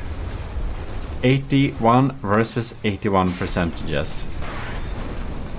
I'm kind of thinking that the Gimli still has the upper hand, but that is because the Gimli is a water displacement vessel. Even though it loses power, it won't sink. If the Rollo loses power, I do believe it will sink, because we saw that when we spawned it in at water level in the first battle.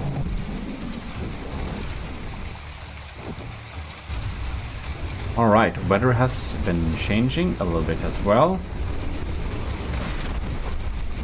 We are shedding some engine parts here.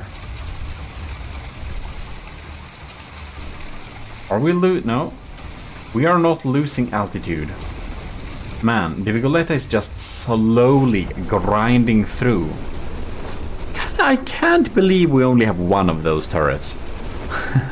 If I would make a big battleship again, I probably have more turrets like that. Because it's very nice. It deals consistent damage for a long period of time.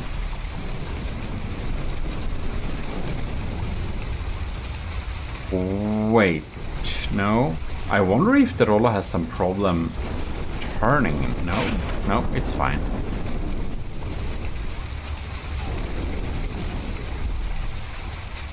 Am I just imagining things all the time, or do I kind of feel that like the Rollo is like slowly getting closer to the water, getting a little bit harder time of maneuvering out of there as we go?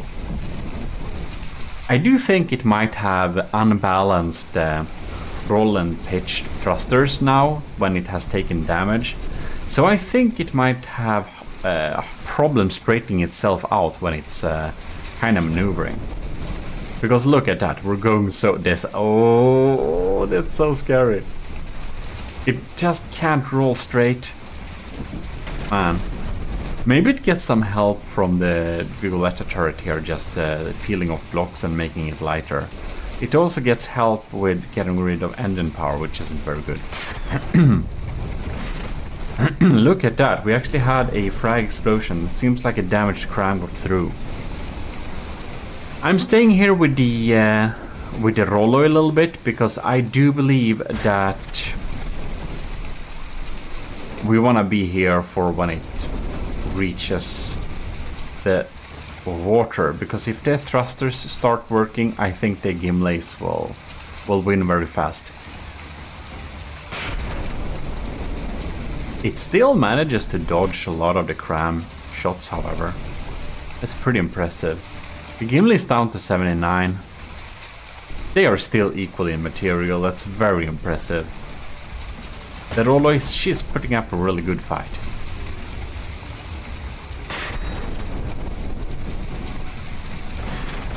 Oh, no. It's fighting hard to not get under that waterline.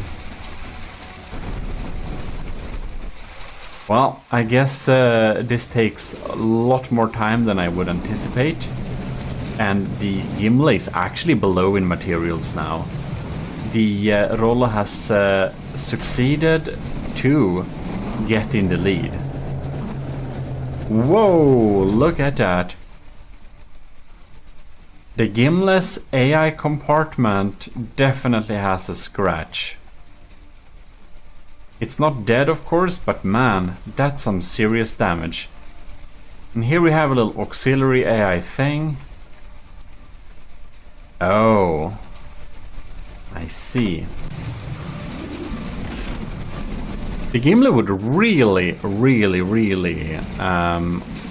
want to not spend any energy on the lambs and instead shoot the lasers at the Rollo. But I do think that the Gimli laser system, I think they are kind of damaged in a way. I don't think they can reach it. Whoa!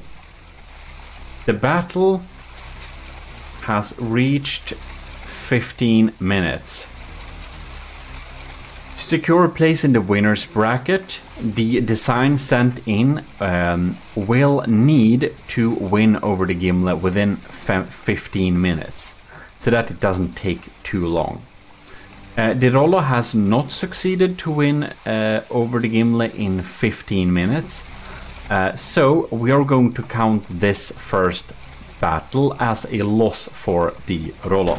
We can let it run a little bit longer, but we'll need to get and start another battle to see how it performs, if the Rollo is able to win within 15 minutes or not. If it can't do that, well, it's getting a loser's bracket and gets another chance, of course, there with the other ones that did not quite succeed to win over the Gimle. Even though we will need to count this first battle as a loss for the Rollo due to the time limitation we have set up.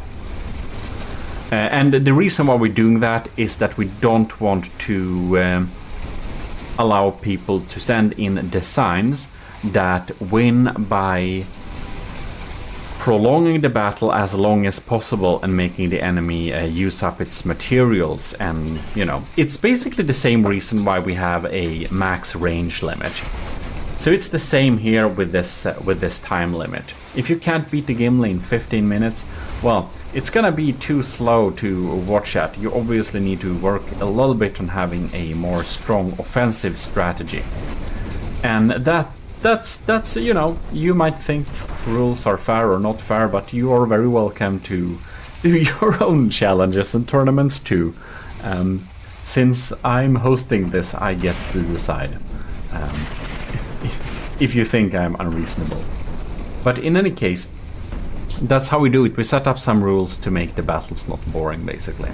Oh, I think it's just, this battle is just so tense. Even though it won't affect the real results, it's just so interesting to see this the end of this battle here, where it just gets closer and closer to the water. And the Gimle is out of materials. Are you kidding me?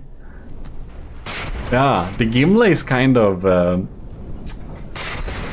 designed to use a lot of its materials, not too quickly but quick, and it's obviously not built to last hours of in-game time.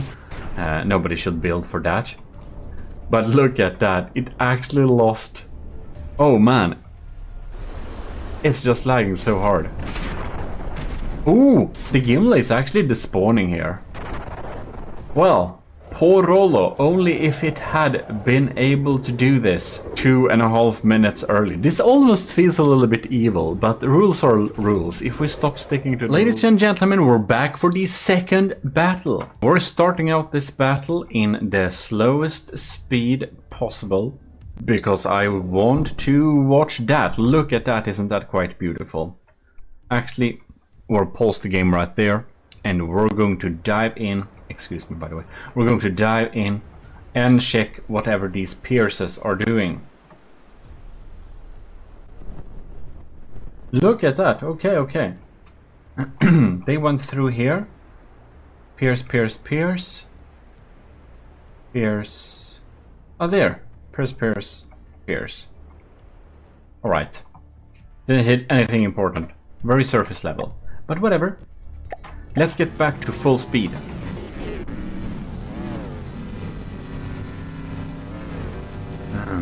Ooh, what a cloud of incoming fire there. And it's bobbing up and down a little bit there.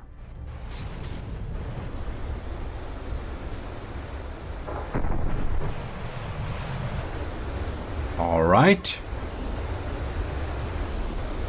Dodging the crams.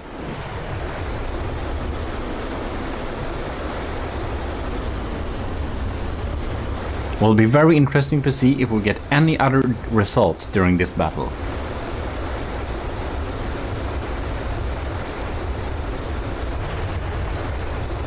Got some real explosive stuff here. Look at that. Bam! Look at that. We can see it just penetrates here, right? It comes in here, oh yeah.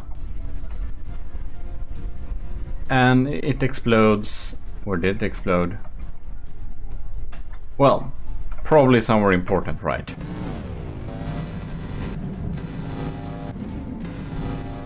And I do believe we're not going to hit those crams because it is bobbing up and down and avoiding it a pretty cool way.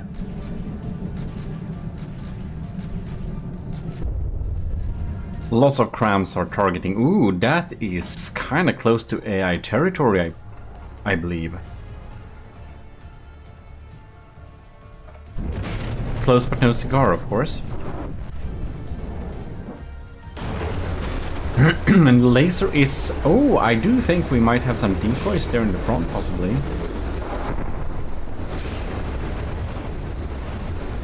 Our lasers are engaged with being lambs. It is very important for the game that the damage laser is active during this session for it to be able to win/survive this thing.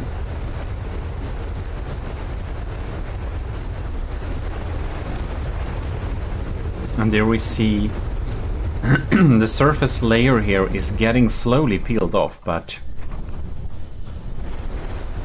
whoa. Gimli is at 94.5% and the roller is by 94. I wonder what did that big damage. More packs popping in there.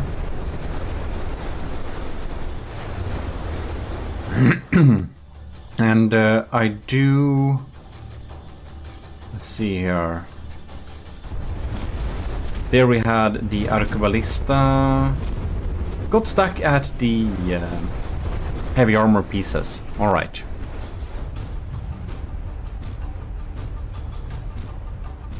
Packs coming at the Gimli. It's very equal indeed.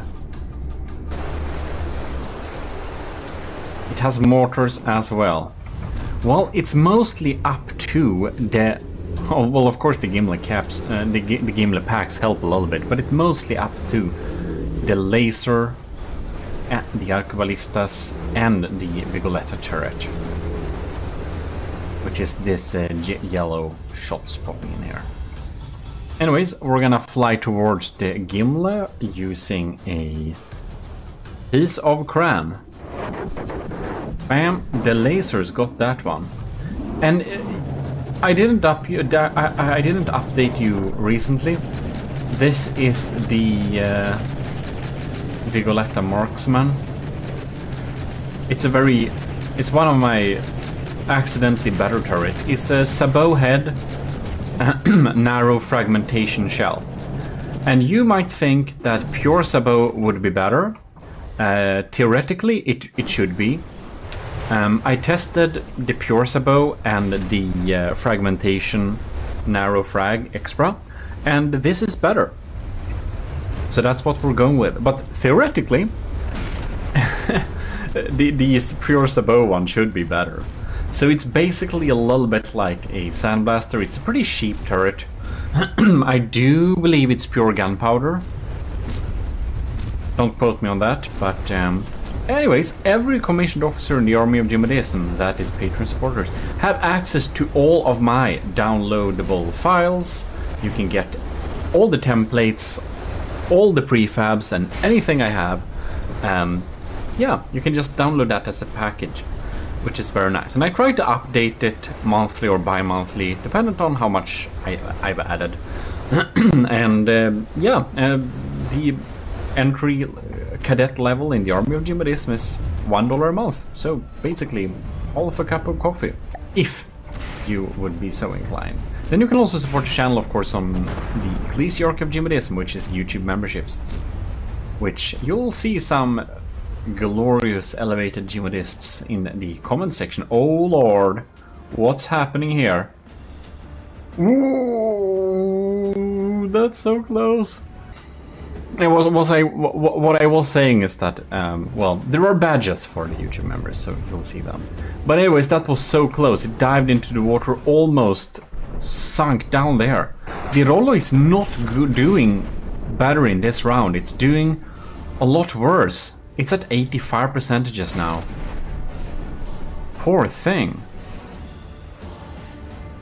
And now it has weaker engine power. I don't believe it will be able to escape the gimless crams as easily now. We'll see if they pop in and deal damage. It was so close that it kind of sunk down there. Scary indeed. Well, now it's launching a lot of crams. The Rollo is at 84, but the Gimli is now at 89. It did a lot of successful damage towards the Gimli now. Oh, look at that. Check out this AI. It got hurt, even though it's of course okay, but still. Ooh, one of the laser turrets are completely gone here. Oh, this laser turret are also gone. Are you kidding me? That's two very lucky shots. They are so protected by heavy armor. Then we only have this auxiliary laser output here.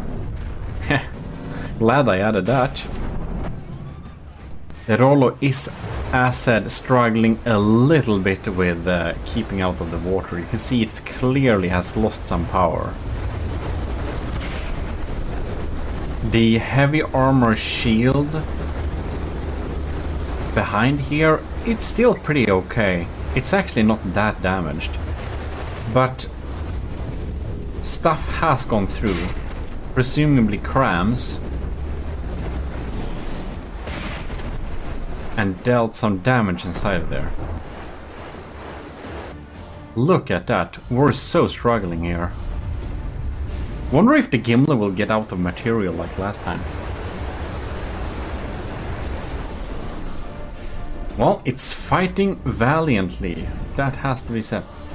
More cram shots incoming. We'll see what happens with this. Oh yeah. That's a miss.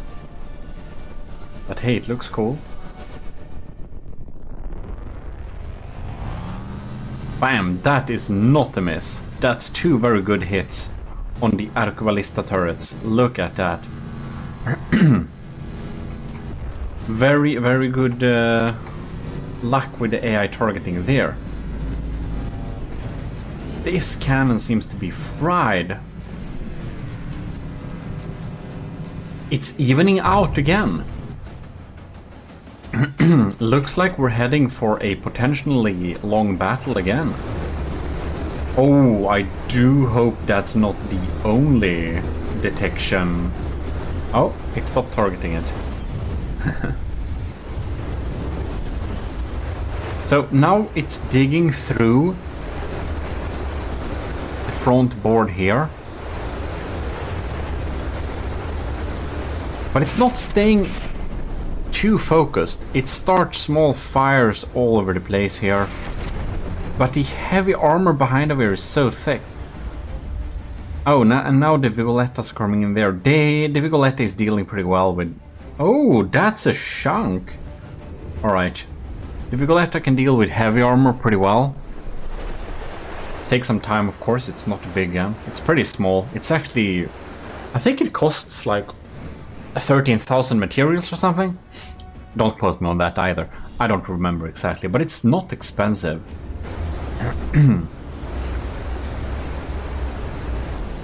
Looks like we're indeed having some power issues. It's kind of tilting upwards a little bit, so the laser can potentially burn the underside. I'm not sure I've seen... I haven't thought about this system very much. That's a very tiny little turret. Ooh, we're so close to the water here. Oh, well, it can climb. I wonder, it's like it's going up and down, but it's getting weaker, so it's getting harder to get out of the water when it's there.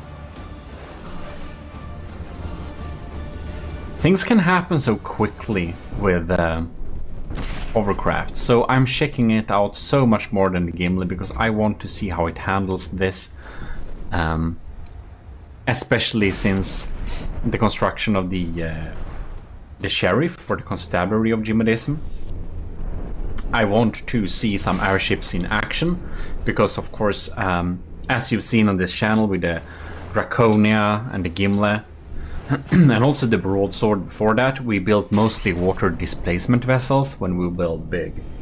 So the and of course the Ryujin super. Oh yeah, we have more. The Ryujin super battle carrier, of course, that's huge, 6 million. That's so large, man. That like so much. And we of course have the Super Davidos super battleship. That's a big one too. They are all water displacement vessels, so the Sheriff is the first big airship I've constructed. So I want to see some other airships in action to kind of gauge the effectiveness of the Sheriff. Anyways, the laser is really burning through here. And the Rollo's ship is technically in the lead. The Imp's ship Rollo, she's technically in the lead. The Gimli is behind, but I do think the Gimli has better chances of winning this because I can just see how close this thing is to just drop dead in the water. If it sinks, I think it dies. Alright. That's a miss. Oh man, look at this. Look at this. Poor Gimli. It's so damaged. Wow. Rollo is truly impressive design, really punching upwards. That's so cool.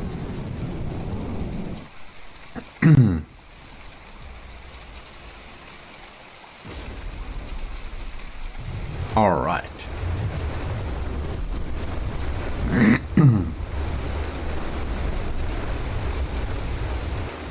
Oh. Is it going down? We started to rain again here. No, it's going up now. I'm feeling the laser also relieves it on some of the extra weight. There is that too.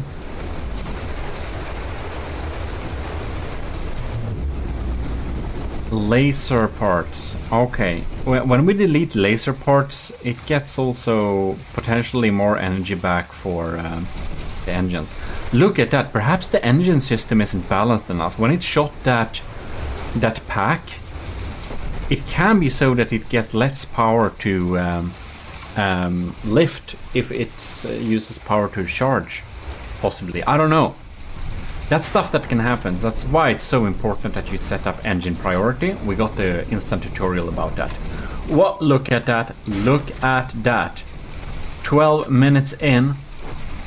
And the Rollo, she has turned into a water displacement vessel. Which means a very bad time. Very bad times. Well, looks like the Rollo is getting... Well, Rollo, she gets herself put in the loser's bracket. And it uses, well, it's an octagonal shape, but hexadesa. I don't exactly know why it's called, what it's called, but it doesn't matter. It's a beautiful hexadecapod. You can see it is only 63,000 blocks, so it's not as bulky as usual, but it is going 91 meters per second, which is pretty fast for a size like this.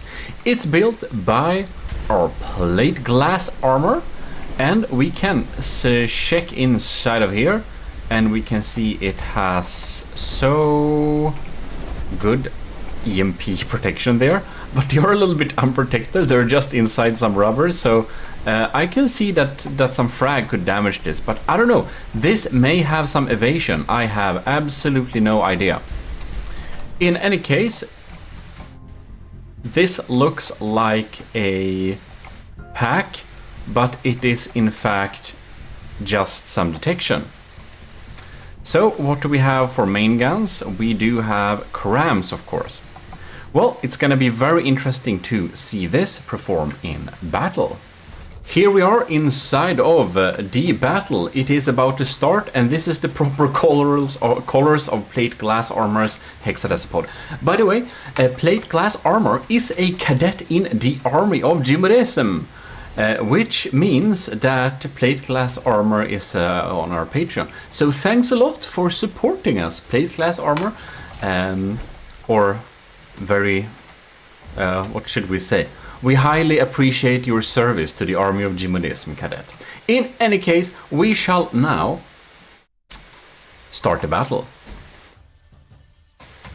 Now it gets this horrible color scheme I gave it. Well, alright, we're going fast here, and these are a lot of crams. Here we can see we got fragmentations. Oh, bam! That's a good penetration. Alright. And the laser is engaging. Look at that. The hexadecipod is trying to flank the gimlet, but it decides to run away instead. What is happening? We have a swarm of crams incoming, and the difflax have no chance taking most of them out. They will go through, and the gimlet is down to 96%. The gimlet is really trying to get to the right side of the hexadecipod, but Cadet Plate Glass Armor has certainly submitted quite a powerful design. However, I do really feel it should absolutely have had, you know, that fantastic passive evasion that, for example, the Broadsword, Project Broadsword had, because that's amazing. If it had that, it would absolutely avoid a lot more shots, but perhaps it can be a little bit hard because it is snaking from side to side. Yeah, maybe just up and down is the only way to be real safe. Here you can see the Gimla has disabled one of the turrets, but the hexadecipod is still in the lead when we are speaking about materials. Looks like the laser is targeting some hot blocks. I wonder if we have some decoys in the back here. Not sure. Oh, here we can see some shots blowing up. Oh, look at that. The hexadecipod is getting to the wrong side of the Gimle for me. The right side for the hexadecipod, because she would like to absolutely sink the Gimle very much. Here you can see the lambs are engaging this cramshell and making it not active. Alright, so when we are at this side, we can see most of the guns do have some trouble targeting. And I do really want to see, yeah, that's what I wanted to see. Can do like this. No. There we go. I just want to see what the Arqueballista Invictus does to a design like this. Do you? Oh, look at that. Oh man! Oh no! Wow! And this is where it ended. Are you absolutely joking me? Look at that! That's some serious damage. It looked like it would have taken out this material box, but it seems it didn't. I don't really understand how this damage works, because it looks like... Yeah, I have no idea. I have no idea. It looked like it went through a lot of things, but then they are alive still. That's weird, but pretty cool. Alright, I do think that the Arcaballista Invictuses are a little bit dangerous for the Hexadecapod because they can obviously hurt some very important system cadet plate glass armor put inside of there. Because we do not have much interior armor, we are relying on the exterior shell of the armor. I always advocate to have some interior armor, even if it's just wood, because it can stop the spread of explosive and light frags. Right, look at that. Now the Hexadecapod has the chance of turning this battle around, because we are now at the Gimle's weak side, which is basically a thin layer of papier-mâché. Oh darn, look at that poor cram cannon getting shredded. Oh no, our auxiliary AI. Oh yeah. And our main AI is definitely in the danger zone. Look at that, we lost a big cram cannon. The Gimle has no shields on this side of it. If I was breadboard smart, I would absolutely have set up something that would just switch the shields to the other side whenever we are facing the wrong way. The Gimle is trying to go backwards to get to the right side. And I do think it will, but I do not think it will be the help of the Gimle. No, indeed. The Gimle is down to 77%. The AI is damaged. No, the opening here is yeah. For the extra part of maneuver and stuff, it's a bit damaged. Right. Let's follow here to our shield disruptor shell and see here. I don't even think that the Hexadecapod uses shields. Haven't seen that so far at least. Perhaps it has some type of ring shield? Like, you can't have both, but I would absolutely recommend anyone to have either ring shields or planar shields. Generally, planar shields had some good pros, but well, I think that they are quite equal now, that the planar shields don't protect as much from lasers and stuff. Alright, look at that. Gimle's down to 74%, which probably means a loss, but now the Hexadecapod, she's at Gimle's good side, the strong side. Yeah, we have some good penetrative crams with lots of fragmentations. Whoops. We just paused. Oh, look at that. That's our anti... Yeah, here we have the frag. It has some explosives as well. Damn. Looks like explosive and frag. Alright. Ooh.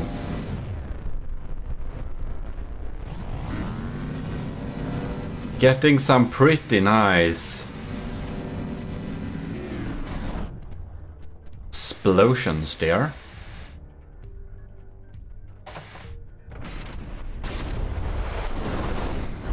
Well, the battle kind of slowed down a little bit. I do think that's because both of the targets are damaged. As we can see, we have some big holes inside of here.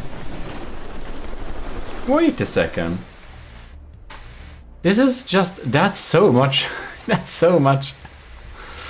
Alright, we have big hash protection for this AI core. Wow, that's really good protection side to side. And we have big... Yeah, that is excellently EMP insulated. I do feel that plate glass armor probably had some horrible deaths with thanks to, or I mean, to blame for over EMP. So I think Plate glass armor is doing an excellent job of EMP insulating stuff very well. A lot of people skip that entirely, and that's why the Gimle has a small percentage of EMP damage inside its crams, in case somebody just skipped over EMP insulation, and well, that has led to the Gimle. I don't think it has led to the Gimle AI killing anything, but it has led to the Gimle disabling people's detection and disabling turrets. I think it disabled the Rags turrets with EMP. Just that slight EMP from the crams. Good stuff. Some people want to skip EMP and they don't think it's fair or good or something, but EMP is useless if somebody insulates against it. So I feel that EMP is just another minigame, and if you don't like that minigame, it can be understandable that you would like to remove it, but I think it's a fun minigame. EMP, insulating stuff, that's good. So for me, EMP is a keep. Before I thought EMP, armor-piercing EMP was very scary, and that's when we had the broadsword. The broadsword got AI killed so many times because it didn't have a good EMP protection. It used some stone only for the EMP, I think. It didn't use rubber. And before, I think you could use stone. That's what I learned. So I did that and I failed. And now I always use rubber to insulate AIs. Well, the Gimle has obviously lost the first round, but I do feel that the Gimle has the capacity to win. Even so, because we can see that these cram penetrate, and if they are hitting, well, they have a good chance of dealing some insane damage. But not this time. The Gimle is below. It's despawning. The Gimle is despawning. So, let's move over to the second round.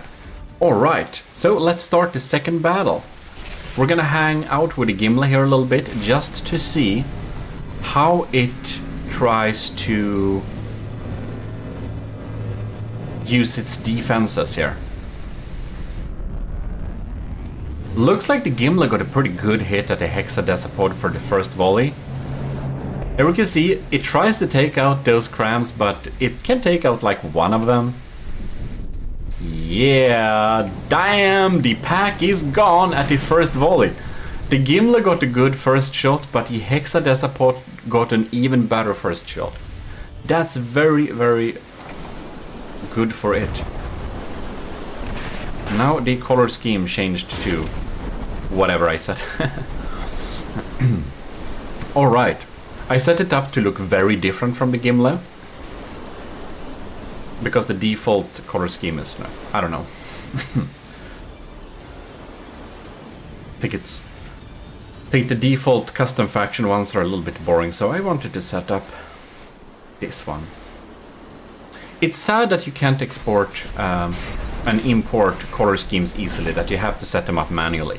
But if you want a proper AOG color scheme, I have a little quick video tutorial on how to set that up. If you want to show all the army of GMODISM's things in the proper colors, you can add that as a custom color. You have to set it up manually in custom battles, but in building, single player, whatever it's called, designer mode, you can save them. Look at that. It kind of has some kind of, I think it has some kind of unintentional passive evasion by just doing some different moves. Bam, we had a pretty big explosion.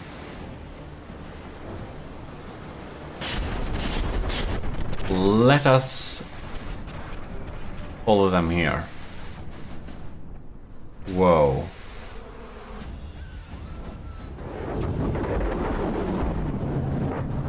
Bam! We're gonna start fires here, aren't we? No? And now the hexadecapod is moving to the Gimle's weaker side. Look at that. It looks like the hexadecapod is... Oh, it lost a turret. It looks like it's not trying to have any kind of anti-munition systems. As we have seen shots incoming here, it does nothing to engage them, uses no deflags, no lamps or nothing. So we're just opting for not getting hit by being very, very quick and moving in a zigzaggy way, just because of the nature of this ship, I believe. I do not see a particular sine wave or anything like that. Well, but it does clearly do a good job at avoiding. Right, so now the weather changes. Whoa, what is the hexadecapod doing here? She's still... What? Is she just maneuvering?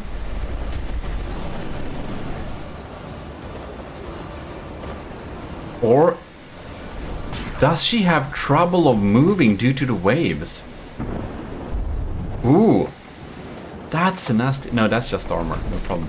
Okay, so it looks like the hexadecapod only works best on the best possible weathers. It seems that the high waves make some of the jet engines slow down and makes that the azipods kinda don't get enough water for traction. So it's moving a little bit still here. That's very interesting.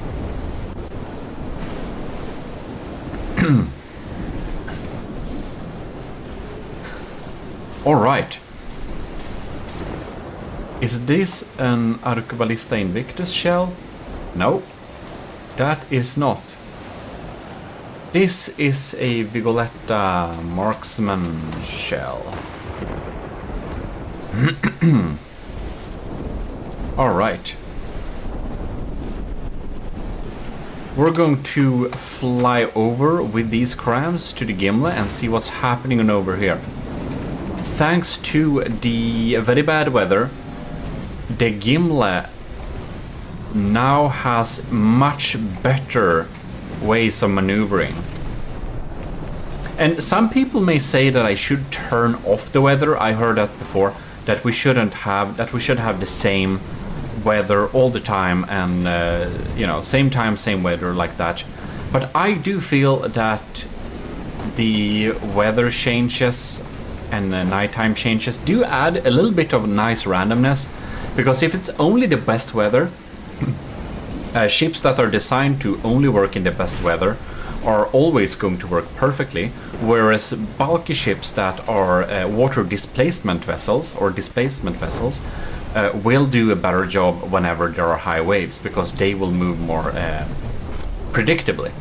So I do feel that I have a reason for having the potential for bad weather on, because then it means that at times, you know, we can see how the ships actually work, actually act in the real environment. Gimle loses turrets. This one is obviously disabled. What happened here? Oh man, look at that. It has been the AI controller has been mechanically removed, and I do I do believe we had a backup on it, but it obviously got killed too. Right. The Gimle is at 79%, and the hexadecapod is also at the same level. That's very interesting. And one thing I do just remembered here, I just added a third way to support the channel. I fixed it up and added it in a proper way. You can now support the channel using a service called Fourth Wall. It looks like it's just gmodism.com, but we're using it via that service.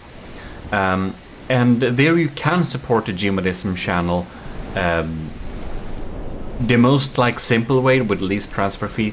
A lot of people don't have or don't want to get Patreon, and some people think that YouTube the YouTube support system they don't like it. So I added this third way. There is basically no benefits on it except some thank you messages / videos. I can send that for anyone that buys anything on that site. It's pretty cool.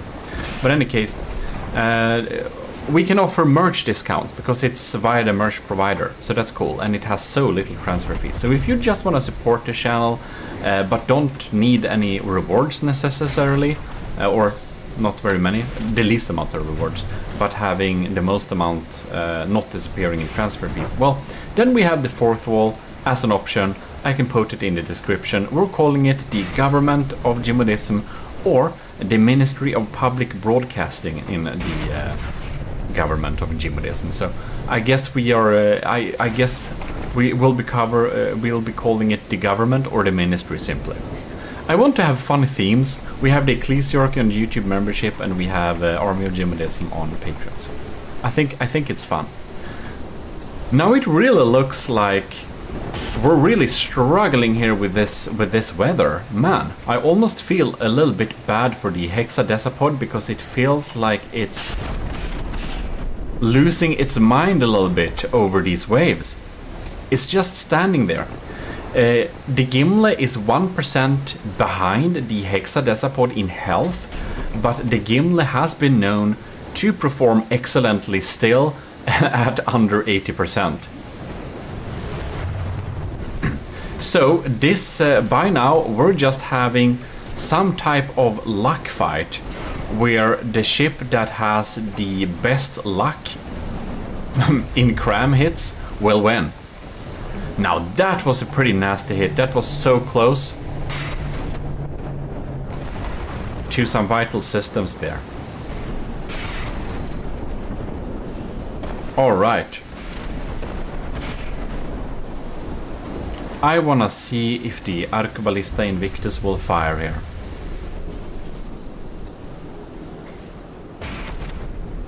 Maybe it won't. Well, now the weather changed. That's highly interesting. We're gonna fly over here using this cram shell. I just love gliding with crams, which I'm sure you have noticed. And this means that the hexadecapod is back in its best scenario. So now we can see it has the lead, and will it keep the lead due to better weather? This is gonna be very interesting because now the hexadecapod has the ability to outrun the Gimle's turning abilities. Alright. But since they're both a little bit damaged, the battle has slowed down a little bit in intensity. That happens, you know.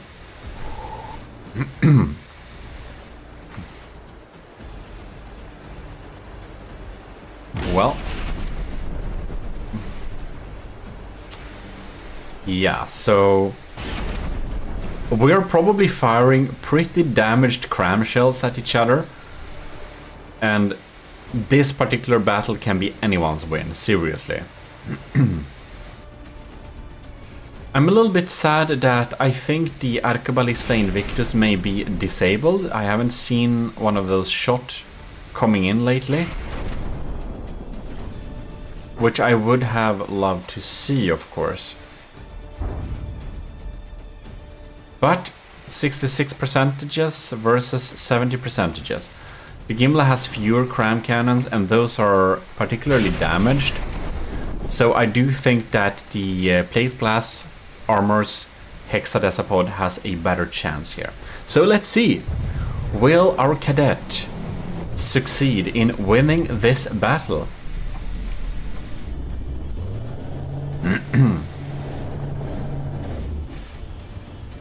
Very nice. 65 versus 70. Like, this cram cannon is just being completely out of the game. That is... And the laser seems to be completely offline as well. Look at that. We actually lost this turret entirely. Doesn't change much because it was dead weight, of course. But still, it's a big percentage drop when we lose one of our main gun turrets.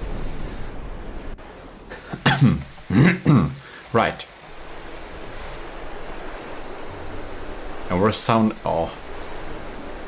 we're definitely like leaking here. Steam and stuff.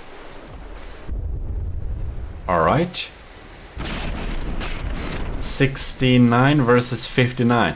I do think that the hexadecapod is going to win this. Look at that.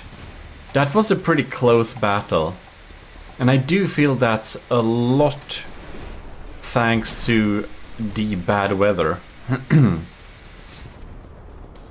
Look at this thing. I do suspect that the complementary AI compartment is damaged. Yeah, probably.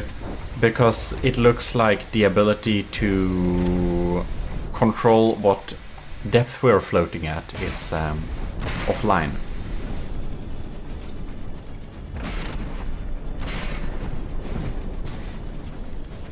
Well.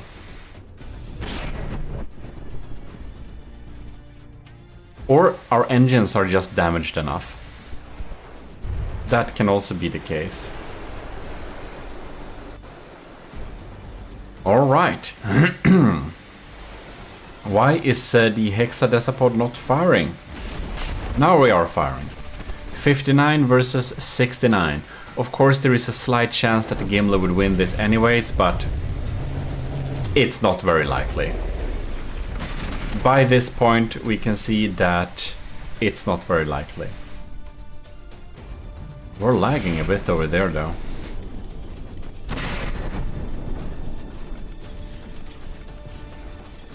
Oh. And now we're having this swarming coming here. The anti-munition systems desperately trying to shoot them down. But no cigar indeed.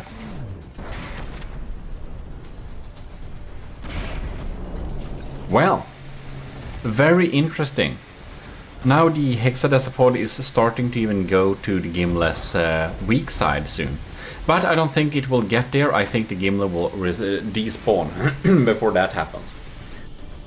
So, Cadet Plate Glass Armor, that's a highly impressive ship. It's very quick, it's very maneuverable, and it relies on some pretty good cram. I think it will be interesting to pitch that against some of the other winners.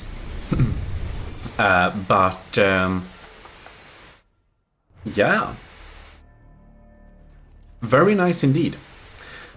I do think that both of these battles were pretty close, and I do definitely think that the Gimli has the ability to win this battle. I do absolutely think that. So, this is the CBX Wildfire from Kovrax, or the Secret Advisor, as I do believe the username on YouTube still be. In any case, this is another submission from Kovrax, because surprisingly enough, the previous battle against the Gimli with the now my memory doesn't work quite very good, but the previous ship he sent in did not win. It actually lost, and that's quite surprising because most of the ships historically that Kovrax has sent in has absolutely won and handed its opposition its ass. However, we have this rule of not spamming diff guns, and that kind of messes up with the Kovrax's usual strategy. So in any case, this is not a diff gun spam. We do have a lot of wooden blocks, but as you may see in here, it's exactly 100,000 blocks, which is the limit that was decided upon as max. The max amount of blocks you can have. So you can really see it really uses the bulk strategy that the Gimli has, but on an entirely other level. So we have these massive wooden structures, as you can see here. Very interesting and beautifully designed small lifeboats here. I do really like the interior work that has been put into this design, and it's amazing to see that Kovrax really upped the decorative game from the previous missions. You can see we have some beautiful ammo boxes. We like have a proper little interior here in this wooden superstructure area. This makes the Gimli's superstructure area look tiny in comparison. In any case, We can check a little bit quickly here. We're opting for slow guns, slow APS guns, of course. And these have big frag. Oh, sorry. We have, yeah, a frag on that one too. And we have high explosive here. And we have a shield disruptor. And we have munition defense. So probably it's gonna try and shoot down Gimle's crams. Will be very interesting, but I do believe we should jump straight into the battle. Yeah, so this is an official submission, by the way, if I didn't make that clear. So if this wins or loses, some of the other components, whoops, are going to meet this beast. Alright, let the battle begin. This is going to be so interesting. Oh, so we're shooting shots in volleys here. Crams missing. Ooh, look at that. I do think we might have a burst flak system here.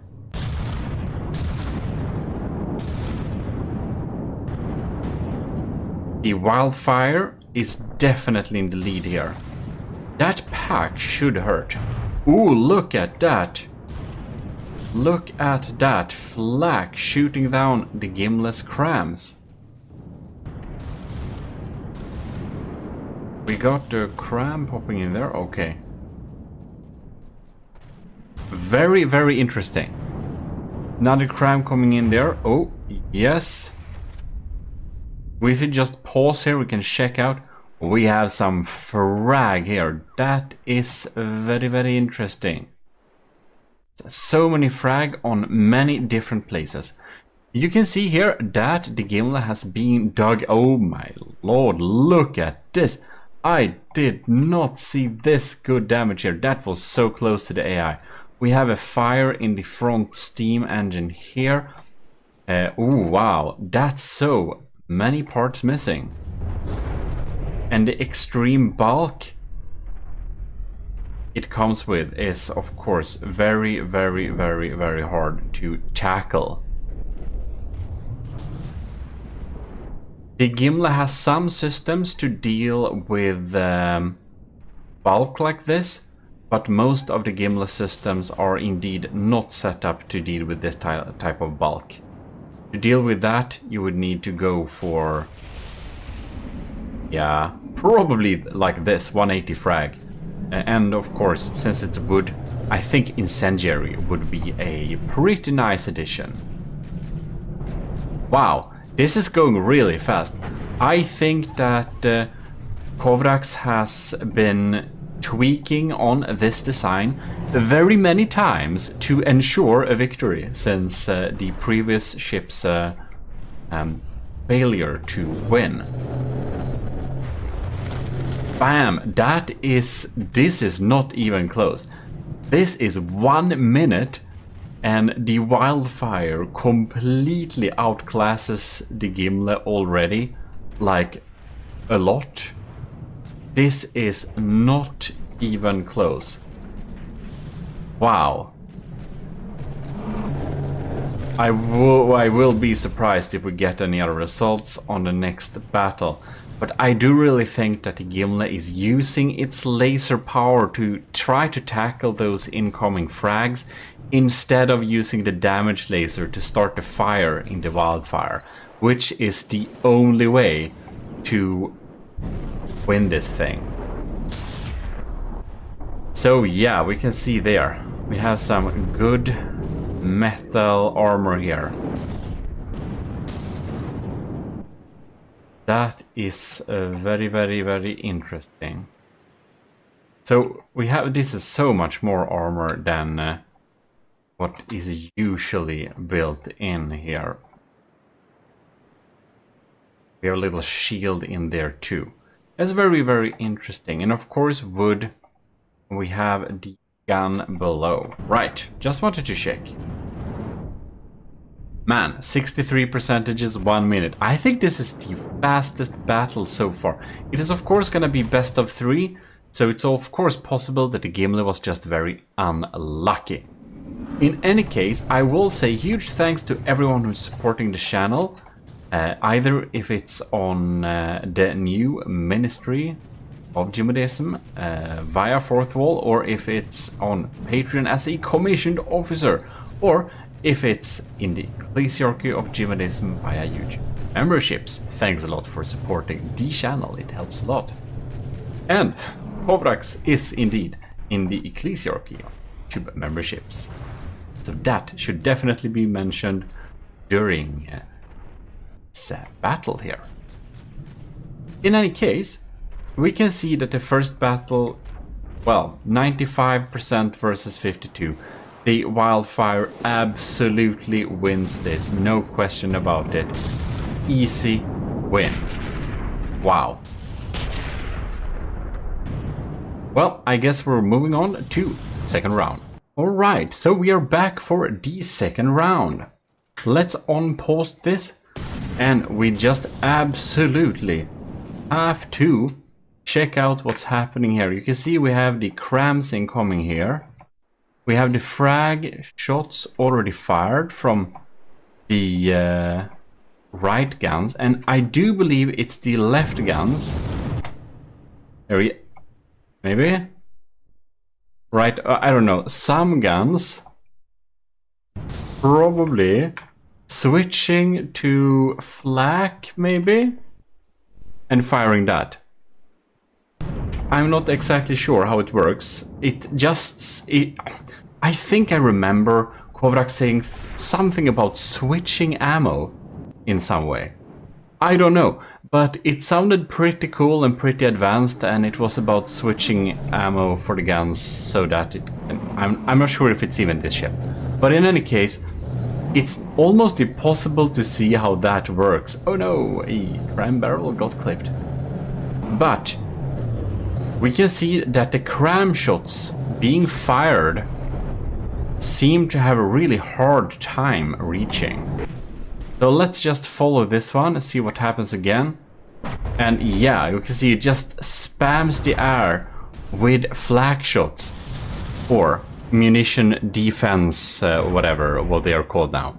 It just spams the air with it, and there we had a rare cram popping through.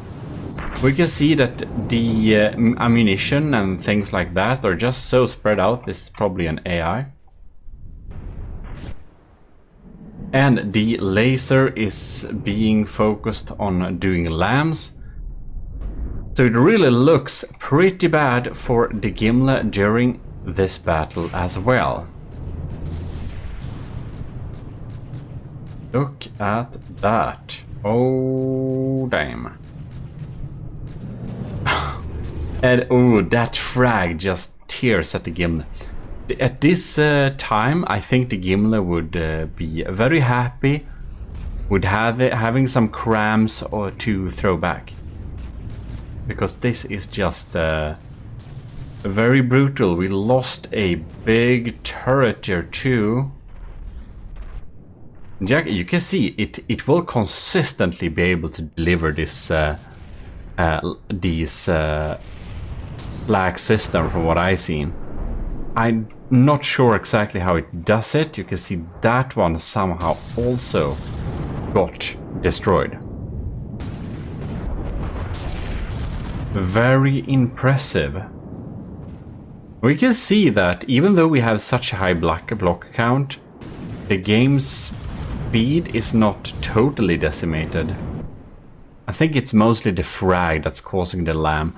A lot of people put a little bit too much importance in the the block count being laggy. That's only a problem if you have too little RAM, basically. But there we can see the second battle. The Gimli class battleship is down to 58%. Damn. It has lost the second battle as well, and it took under 2 minutes. That's so insane. Well, congratulations, Kovrax. You definitely will be slapped in the winner's bracket when the Gimli is losing this battle very much. So that's pretty cool. I guess well, you really fixed and improved on everything that was not really working with your previous design that lost against the Gimle, and you made a design which has been winning faster than any other design has been winning so far. So that is highly, highly impressive. Well, I do want to ask you all this in the comments. Some people listen to their own music while watching YouTube videos, you know, multitasking like people are doing today. And some people are tired from the depth music, which I kind of was today, so I turned it off. But would you prefer me just using from depth music, or do you think I should put in my own music like we did for some videos, like we do for some videos? Or do you think it's pretty cool that we don't have any background music so that you can have whatever you want? Please tell me in the comments so that I'll know. Anyways, we are going to jump into a third battle that won't of course affect the results, but just to see the action of it. As per Kovrak's own suggestion, we will put 2 Gimles against the Wildfire. That was his suggestion, and I do think that he knew that the Gimle would most likely very much lose. Well, let's put this to the test. I don't know, let's put my computer to the test. I don't know if we even can do this. This took forever to load. Well, I hope the Gimles aren't too close to each other. We shall see indeed. And how will the Wildfire choose to target is the question. Now we're having loads of lambs being spread all over the place. The Wildfire decides to target the left Gimle. And the Gimle's lambs are teaming up and trying to take out that swarm of fragmentations, and they are like able to take out, I don't know, 20% of them. Not more. And that's the annoying thing. We can't... Ew, it looks like we might need to restart this battle. If the Gimles collide, I do already know that my computer will not be able to take that lag. We see if they are smart or if they choose to be unsmart. That will decide whether we need to restart this. They should not collide, but when we're dealing with big ships like this, you never know what we're gonna do. But it actually looks like the right Gimle decided to stop, then even go backwards to avoid getting shot at, getting slammed by the left Gimle. That's amazing. That's amazing. Sometimes the avoidance system works. Now we have entered degraded mood. Well, that sucks. But that's something we'll just have to count with. Are you kidding me? Anyways. And we are having mortars popping down here even. That is just too funny. Wow, okay, so the one Gimle is able to have some fun with the laser, which target hot blocks. And that's of course a very good idea for it, since we have shield blocks to target here. And if we are targeting the shield blocks, well, of course, it's going to be able to melt on the turrets, which is very, very, very smart. I do really think that the Gimle would have a lot better chance if this particular Gimle's configuration against this particular ship would be that the lambs were just disabled. Because we can clearly see that the lasers are doing completely all the heavy lifting. But of course, the Gimle is up for public download, so I wouldn't be surprised if Kovrax has tested about how much APS you need to keep the gimless lambs busy all the time. And if you can keep the gimless lambs busy all the time, well, you're probably going to keep most ships' lambs busy all the time. So that is a good thing to do. The Gimle has invested a lot in anti-ram systems, and of course, since the Wildfire doesn't use neither crams nor missiles, all those systems are just wasted material in this particular battle. Man. Look, the Gimlet is at 88 versus 85%, and the Wildfire is at 87%. It's doing a pretty darn good job staying alive with 2 Gimlets targeting it. That is just so impressive. Look at that, we have exited degraded mode. I wonder why. What happened to that? Well, I think maybe we are reaching the shot limit.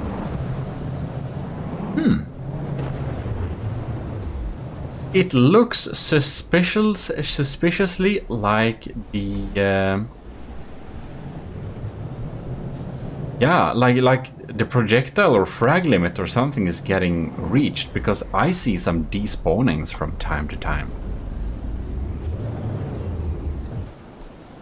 Let's see if that flak system is still active. Oh, look at those. We had some beautiful hits with the mortars there. These mortars are very weak, but since they are hollow point, they are especially good against this particular ship. Look at that. Laser. Seems like the Wildfire has decided to target the other Gimle now instead. That's a big frag explosion. A lot of blocks missing there, but the turret seems to be... Oh, the turret is not alright. That's just too much damage. A lot of stone and wood to keep it protected. And we have this, like, turret well inside a turret well. Interesting.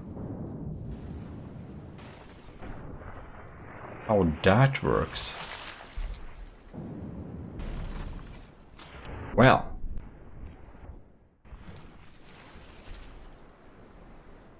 That looks pretty cool. It really looks like it's absolutely tearing away at these blocks now. When we have 2 Gimlets teaming up, well, it's absolutely insane if one could survive 2 Gimlets. Then I really feel I need to update the ship then. And I did those because I could optimize the Gimle against some specific ships due to me knowing their weaknesses. Oh, we had a frag explosion there, man. Ammo explosion. In any case, I knew some weaknesses of the, for example, the Titan Slang in the Ragnarok. So you may have seen those battles. I could just put 2 of them against 1 Gimle and could reach winning results with the Gimlets. The Titan Slang, not the Dragon Slang. Did I say wrong? I don't remember. It confuses me that they're all called something with slang. So excuse if I said wrong, because the Gimle can't beat the new ones, the Dragon Slang. There can't be 2 of them. The Gimle beat the Dragon Slang Mark II, but it lost against the Dragon Slang Mark 1.5. So since it wins some, it loses some against the Dragon Slangs, we absolutely do know that they are very equal ships. In any case, this is absolutely going to be a win for the Gimlets. They're down to 85%. And I think that the Gimle would be able to use one of its laser system. Basically made all the difference.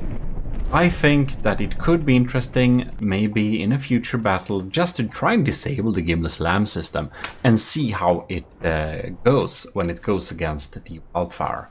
Because of course it will be damaged quicker, but it also will have the ability to deal damage, since the wildfire was really good at keeping the Gimli very busy with all those incoming frag shells.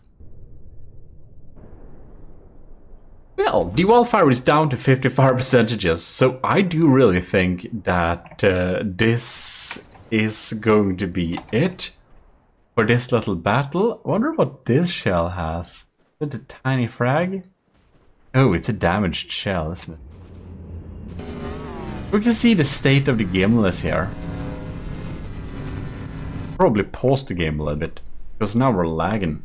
So, you can see that the... Wow. Look at that AI core.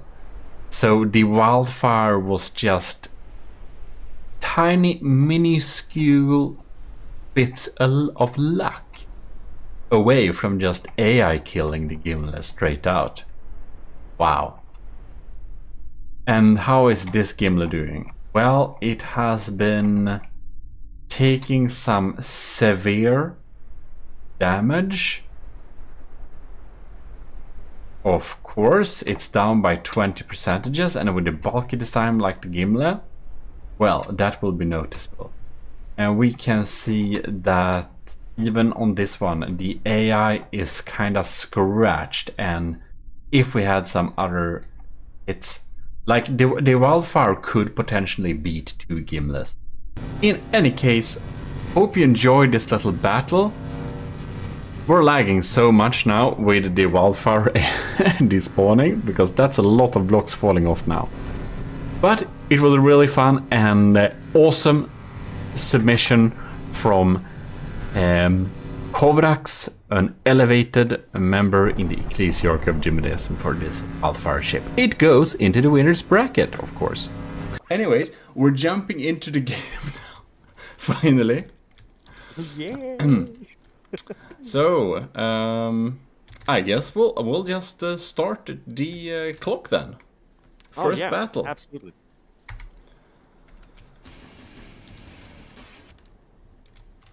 Oh yes. I mean, let's not forget this is Unchained. This is cheese strats. This is cheese strats. Oh Lots yeah. of cheese. No real rules here. Look at these missiles, dude. Holy They're just shit. popping in there. Holy shit. Game Boy's tank is fighting well here, but the missiles are just coming in constantly. Oh my dear lord. And it's just we're just chilling out here. Light of the World airship is just, you know. Dude, that thing is so stable. What the Yeah, that's some true stabilization. Okay, Game Boy, down at 92%, Light of the World, still 99.7. Oh man, dude, that missile heaven, dude. This is carnage. It is. That's what we wanted to see, man. Wow. Already 10% gone. Holy shit. Oh yeah.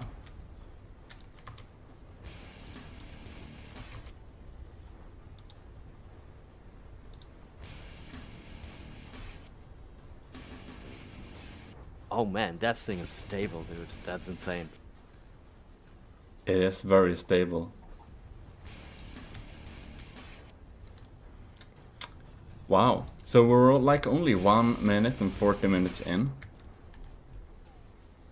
I was so I was so confused. What you doing? Sorry.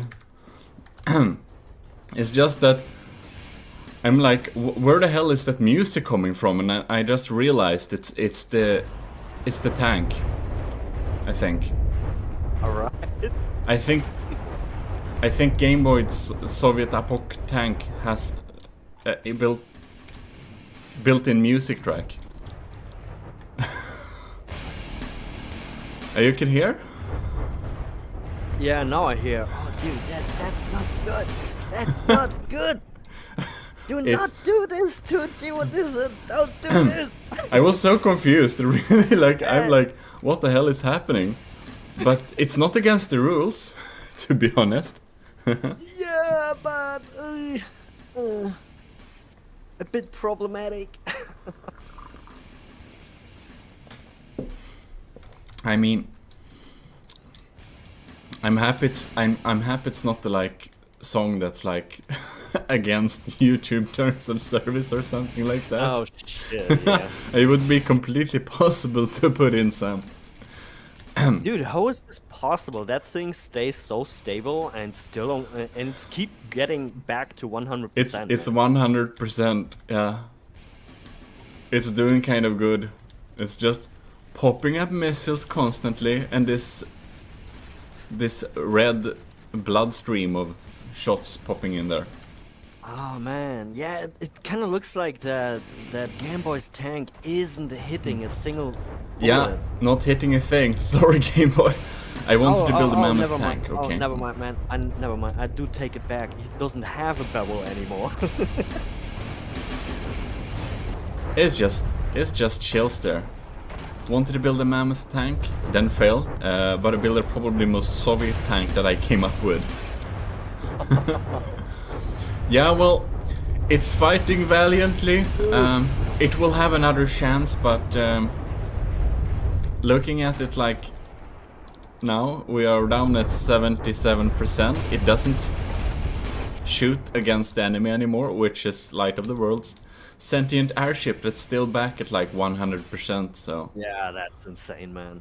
Holy... And yeah, so Soviet has like 13,000 materials left, and Light of the World has like 9,000, so it's definitely, you know, the repair rate of the Light of the World is quite nice. Yeah. Oh! The song is Hellmarsh from Command and Conquer Red Alert. Yeah, I was the entire time I was like, man, you know this from somewhere. From what was it? Captain Anthros also thought it was very, you know. Yeah. Oh yeah, I see it. This battle location is kind of beautiful though. Yeah, but dude, man, I don't understand. How is it possible that that thing is staying so stable on one spot and don't get a single shot? Well, it has shields, I guess. And I suppose it has a lot of repair bots. If I don't remember incorrectly, I think this thing... I think it clips things into each other a little bit inside of here. Yeah, I mean, hey, that tournament is all about cheese. Yeah, it's not against the rules, so I think it's like... If I don't remember incorrectly, I think the sentient airship kind of... it has interclipping blocks. So it's actually much larger than it is. It just looks small. So it's kind of smart. Yeah. But man, that thing, that is some stinky cheese, man. It is indeed. But don't worry, Game Boy. You'll get another chance, of course, because this is double elimination. So you at least have a chance in the losing bracket. Yep. Where I end up probably too. Me too. Oh yeah, absolutely, man. I don't remember how I ended up setting up the AI, but I think I just set up some kind of kamikaze AI thing. It has a rotating like saw. Oh yeah, I remember that. But it barely flies.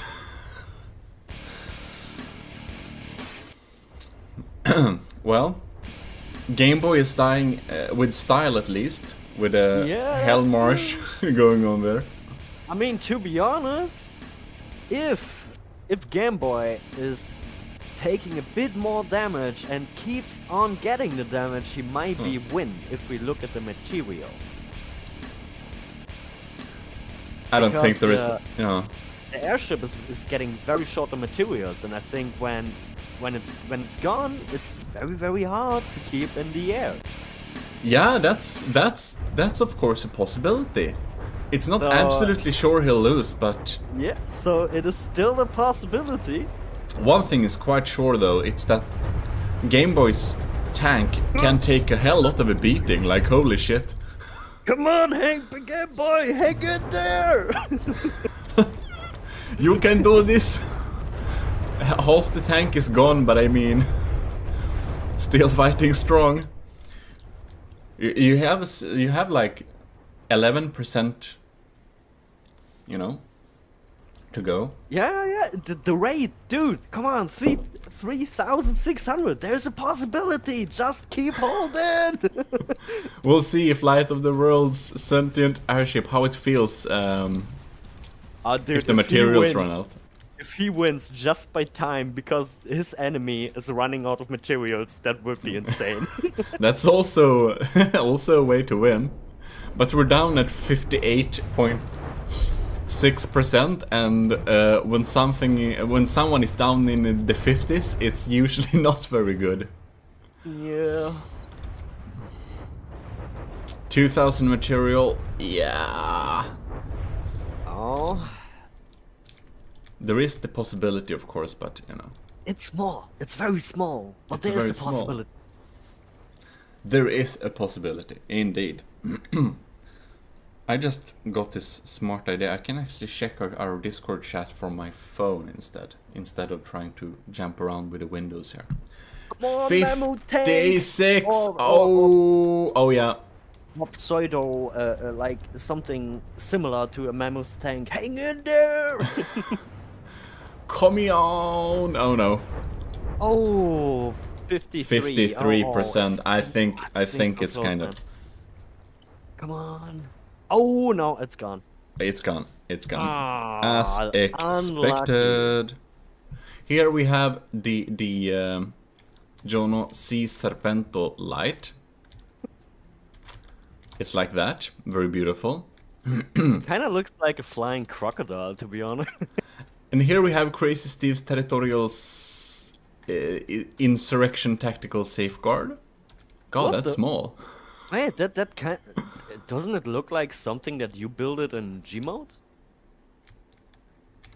Yeah, it kind of looks like one of my old Gmod airships, to be honest. Yeah, I just remembered it. It kind of looks familiar. Anyways, we should play the tournament now. So let's go live. I'm just going to take up my restream. Okay, very nice. Here we go. Let's go. Oh, holy Look shit. at this thing. What a wanky thing. What is this? What is this? I think it's a decoy. Yeah, It's but a big- it looks... No. Let's keep going. This is why we have the settings at kind of low, because holy shit, it's kind of almost lagging. What the hell? Whoa, that's a lot of bombs though. Oh, I think someone here is outsmarted. Oh, look. Oh, I really think this is a very unlucky match for the Sea Serpent. For the Safeguard, I mean. Maybe so. God Oh damn my it. god, that thing is so wanky. Oh god, yeah, it's absolutely. The poor pilots that piloting that thing, man. The poor pilots. Oh my god, I can feel with them. Poor things. I think it's probably better if we hang around with Wait, this what thing. the hell? Do you see that? What? Oh shit. Do the mine's fragments actually aim at the enemy? I think the bombs are kind of let down and then activated or something. I'm not Yeah, sure this kinda is looks supposed to fly upside down though, is it? Maybe it is. I mean, it made a salto, pretty cool. It worked out pretty fine. It didn't die at all. So okay, let's see here. Okay, Yeah. now they activate. Right. Oh wow, that's kind of smart. Yeah, but they And only it work seem- sometimes. Yeah, but it seems like they don't really have an aim point though. Yeah. But that's kind of smart, man.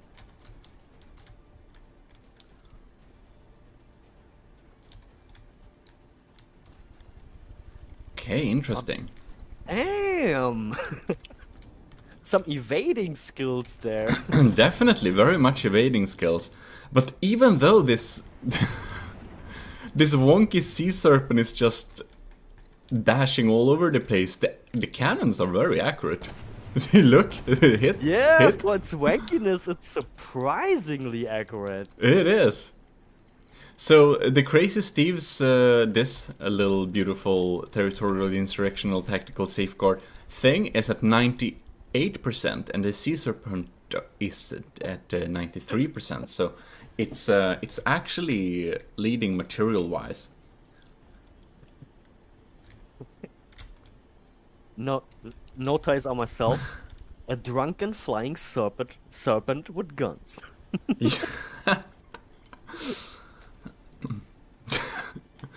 Like, imagine this thing popping up in the horizon. It's like, oh no. Oh my god, run! Hide. Run! Yeah. And I wouldn't be on board on this thing when it's doing its tactical maneuvers. No man, me either. Imagine the G-force. Oh. Halfo says so. Oh god.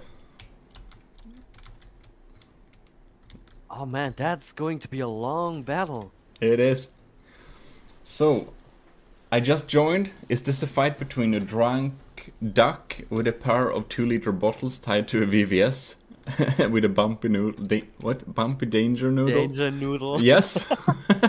This is probably about Yeah. it.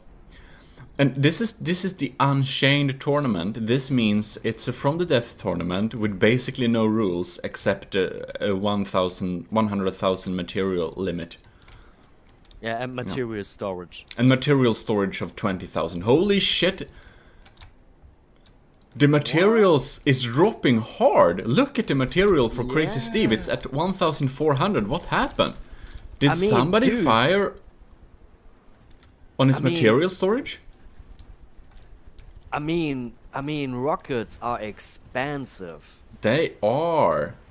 But oh, this is not looking good, man. This is really not looking good for Crazy Steve. No, it's not. We're down at under 1,000 materials. Why? Yeah, they're just dropping so hard. Damn, and look at the Serpent. The Serpent is still on, let's say, 50,000 materials. It just burned 5,000, while Crazy Steve burned his entire material storage. Yeah, I think maybe one of Crazy Steve's material tanks actually got hit, because I don't understand how a lot of materials could just disappear instantly. Yeah, that might be the case, because if we watch it now, the materials are dropping not as fast as before.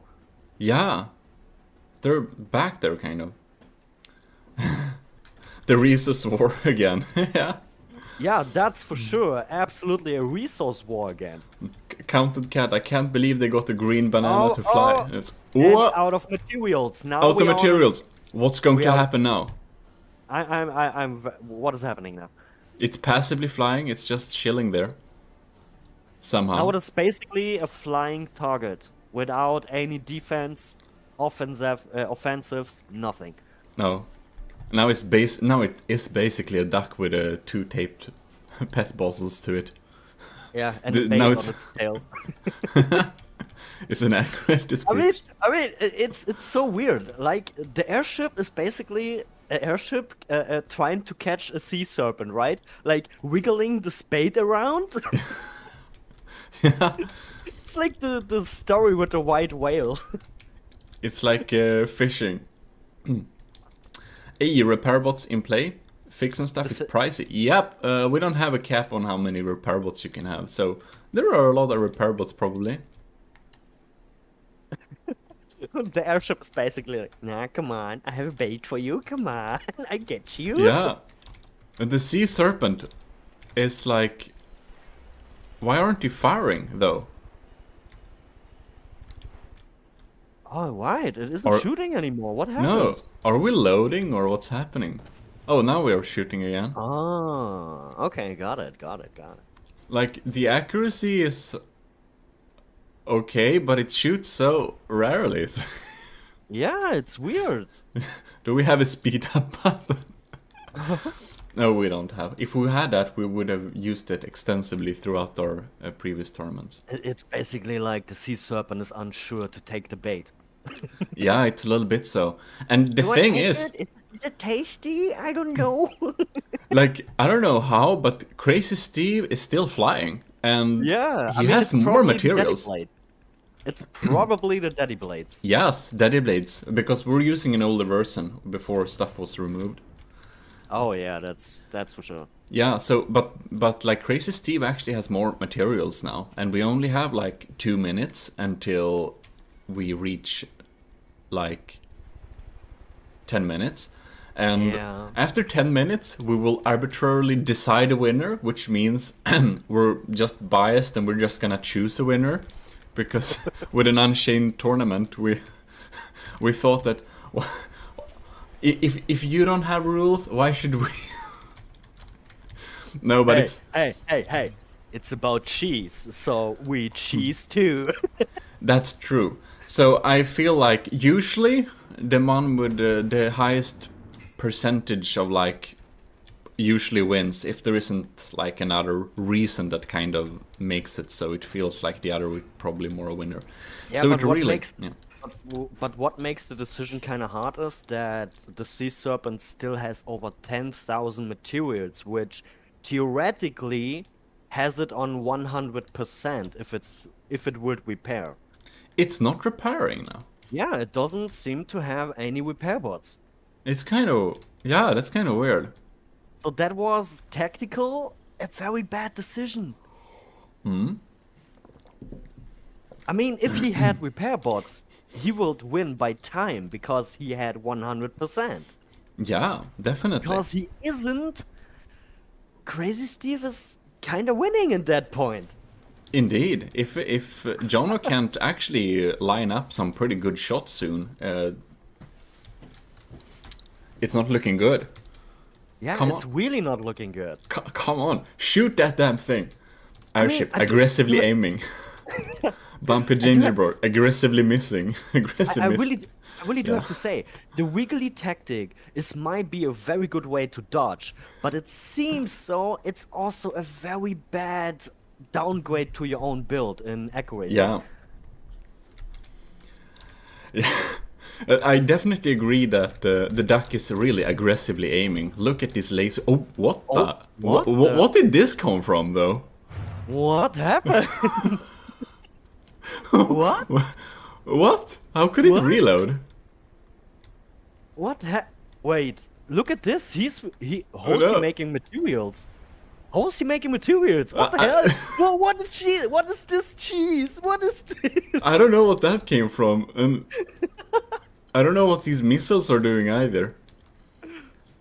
But now we're kind of grinding the ground, so now we'll see if Crazy Steve will decide to grind himself to death, but it's looking pretty okay.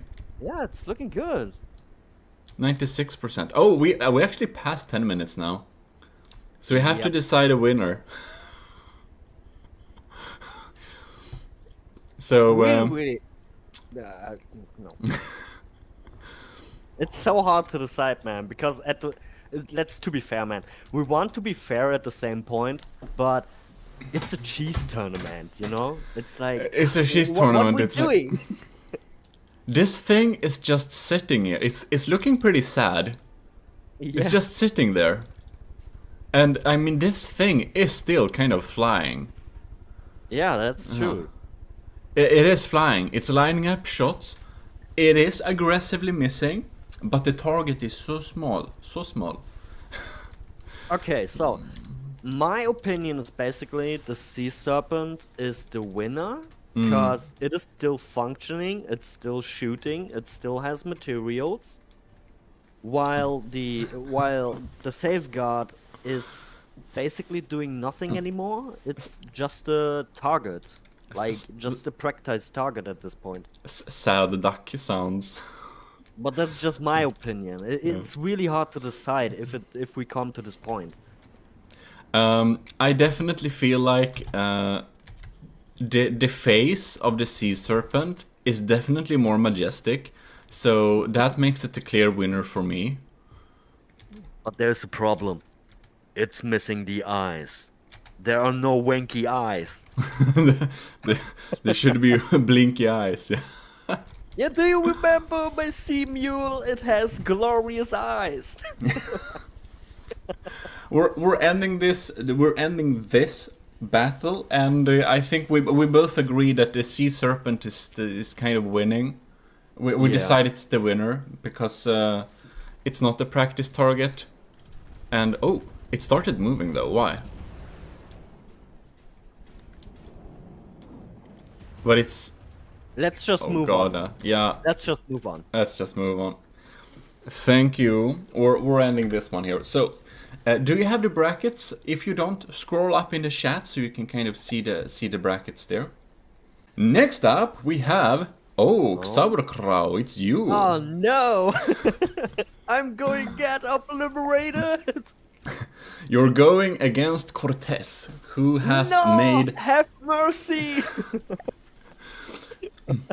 Give me the wild card. Last build- tournament, which is the Age of Sails, Cortez didn't submit one of the strongest craft, but he submitted the best looking one. So we'll see if... Oh, that's an obvious lie. Okay. I just remember, man. I just built it the freaking Seymour out of fun because It was I beautiful. really wasn't anticipating. But dude, the first battle, I just remember I read the chat. Dude, that was insane. The performance of the freaking Seymour, it shredded shit away. Oh yeah. That was a freaking beast. It wanted to see the blood. It was brutal. It was really. Oh, it was, yeah, it was it was cool. It I just went agree. in there, close shotgun cannons just executed the thing. It was pretty cool. Yeah. Anyways, now let's see here. So that you see that, yep, it's okay still. Right. Oh, right. I just need to go to the setup. Oh man. I need my to- glorious tank. Like that. I need to randomize the location because that was promised, you know. A randomized location. Kind of. Could we take a moment and actually... Wait, what the fuck is this? Why there is so much urchin? Yeah. So Dude. let's go back to the game. So I just remembered Cortez has submitted a real meme build, which was kind of expected. No. This is the Urshin No. Wake. Hell no. You're sending me against this thing? No. This isn't fair. Indeed. Ah, this is nuts. This is insane. What has Sauerkraut come up with? This is the Fick Yeah, come Schnitzel on. Mark Come on, 1. let's Oh. show the glorious mimic hell of doom. Yep. This is it. We'll just look at it here. It's absolutely beautiful. And we even have as usual, Sauerkraut. Of course, it has thousands of mimics. It's basically only mimics. I don't know how many materials it is, but probably not very many. So, glad that you submitted the groundcraft kind of Xauber, because then we can see this in action. Yeah. Oh my god. So, I'm let's gonna go! say, before we start, I'm gonna say, Codex, we have to talk. We have to talk. Maybe the next tournament, because this is no rules. Oh my god. Bum bum bum bum. Oh my god, this is brutal. Can Maybe we- my can- dodge mechanics work? Come on, dodge mechanics, please work! I wanna see this in slow motion. Look at this! This is absolutely terrifying. Oh my god, dude, these balls looking on. These balls, look. They look a little bit scary, huh? Oh man, I'm so happy that I made the smoke effect because it actually looks like that this is a hovercraft, man. Yeah. Oh man. But look at the dodging, dude. Look at the dodging. Oh fuck, they coming in. No. Oh, they're coming. No. Oh. Oh my gosh. No. Wow. Amazing. He's swarming me. 98%. Oh no. We're coming dude, in. this isn't fair. I don't want to have balls all over my. You don't have. Oh no. Well, let's get back to full speed again. Oh my god, no! This is no. Look, are they kind of repairing each other? They do. Are you fucking kidding me, dude? 76, 75. Om nom nom nom nom. Gosh, no. Well, I will say that Cortez has some balls of steel. Yes, of course I have gone for the 100 charisma build. Of course I have done that. Hello? Who do you think I am? Cybercrown, you're Yeah, very shut up. Move on. 20%. Move on. Wow, Skip. I think 1 minute. Oh, they actually was able to grind you to absolute zero before the tournament even ended. That's pretty impressive. Wow. Cortez, good game. Amazing. Why did you send me to this? It was randomized. This is torture. Wait, what? Is this two pyramids against each other? It's two pyramids. Okay, interesting. So we have Alekihakios Calamity Crucible versus Favfol's Tomb of Warn. Yeah. So it's a tomb pyramid. Anyways, let's start then. See what happens. Alright. Oh, holy shit! Pew pew. Wow. The sounds, dude. This is a cool little pulse laser. Oh, it's strong. Oh, holy Missiles shit. incoming. 97 There was versus some- 97. This is kind of close. Basically, we have a pulse laser against a continuous laser here. Yeah. Which pyramid sustains, huh? Yeah, that's very interesting. Ooh, more missiles incoming. Oh, the Tomb missiles of are Warn is looking a little ugly, bit dude. sad, but we have heavy armor inside of there. Let's listen to those lasers. The missiles hit very hard, dude. Yeah, it's the stone. Stone is great against kinetics, but not so good against like missiles. Yeah, I remember that.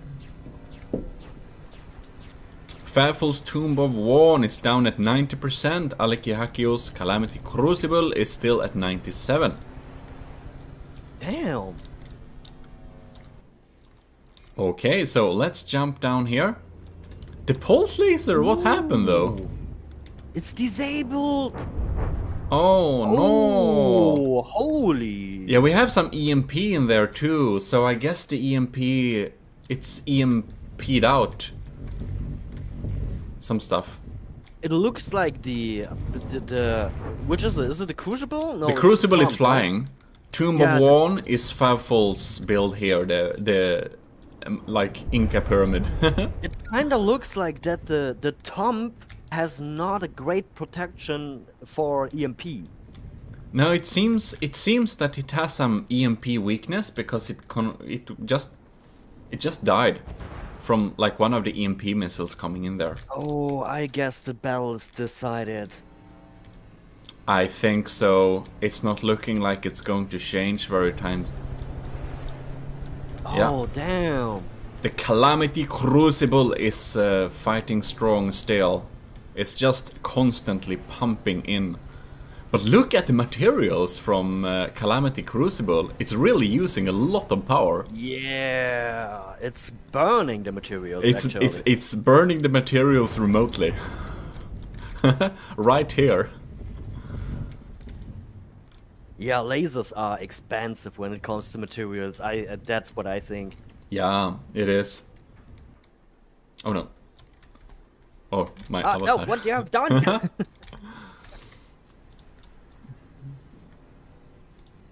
Okay, so 80, 79. It's not repairing the right thing. It's like the laser is kind of too exposed. Possible, yeah.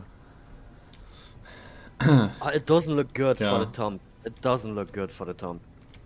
It tries to sustain by repairing, Yeah. but it's continually jumping between 0.4 and 5. But wait, it looks like it's slowly getting repaired better than getting damaged. Yeah, it's stable. Maybe it's because the crucible is actually above the target now. Yeah, it seems that the damage isn't as hard now somehow. It has a little problem hitting, Yeah. but it's not like shooting the right. It's shooting the right places, so the Tomb of Warn can't shoot back. But on the other hand, the Calamity Crucible is down at 6,000 material, which is half of that Favful has, despite the repairs. Oh, holy shit, the red laser looks dangerous and dark. Oh yeah, That's like some nightmares. it's like Lasers from the Sith sky, Empire man. feeling. Wow, it looks kind of scary. But yeah, man, this is a resource fight again, man. What is this? It looks like Unchained tournaments means resource Yeah. battles. It's so weird. I was expecting so much more instantly devastating things. Yeah, I thought there would be a lot more hard-hitting things like instant, like Yeah, alpha strike same. cannons, like. But of course, we haven't went that far. We haven't Yeah, seen. maybe There there are probably some builds that are like that, but Yeah. we haven't seen them now. Okay. So what's happening? 76.2. Yeah, it's a resource battle. It's just standing here and zapping down, but Favful really opted for quite some repair bots. So let's look at the chat there. Stop shooting, I lost. Yeah, Hello Fo says I don't know about weakness to EMP. It took 3 or 4 volleys of like EMP missiles, and yeah, they look nasty. But yeah, I think it's a big part of the issue is like the turret just sticking up of there, just very easy to shoot. Shield tank, armor tank? No, repair bot tanking. Yeah, it's a good tactic. That's why we usually limit the amounts of repair bots you can have. I mean, it could be a good tactic, but the problem is it doesn't have the possibility anymore to fight back. Yeah, I think that Favful would have had a much better chance if he'd kind of ditched these rams on the side here and opted for I don't know, like some auxiliary mini missile system that just shoots out small leechy EMP missiles. Yeah. But look at this though, it's kind of cool. You can see we have feet. Like this is built for not being flipped over. It's like sticky feet. It's like flat. Yeah. It's this flat. Wow. Yeah, this is a resource. I This is a mean, refill, yeah. the crucible is running out very soon out of materials. It looks like the crucible is going to be very sad if it hits the ground. I don't see any rubber sticking out of there, so it looks like it's gonna crush itself to death at this point. For now, it kind of looks like it's crushing down on the top. This can be really interesting though. What's gonna happen when it falls down? Yeah, so walking repair she's temple. No, it's not walking. It's sticky. Sticky, flat. It stays there. Ain't gonna flip over that thing. So 2,000 materials left for Calamity Crucible and Favfol's Tomb of Warn. Still has like 9,000 materials, even though the repairing isn't very fast. Yeah, but it's just 2 minutes left. There's Yeah. no time, actually. Yeah. I wonder if the like materials will kind of run out.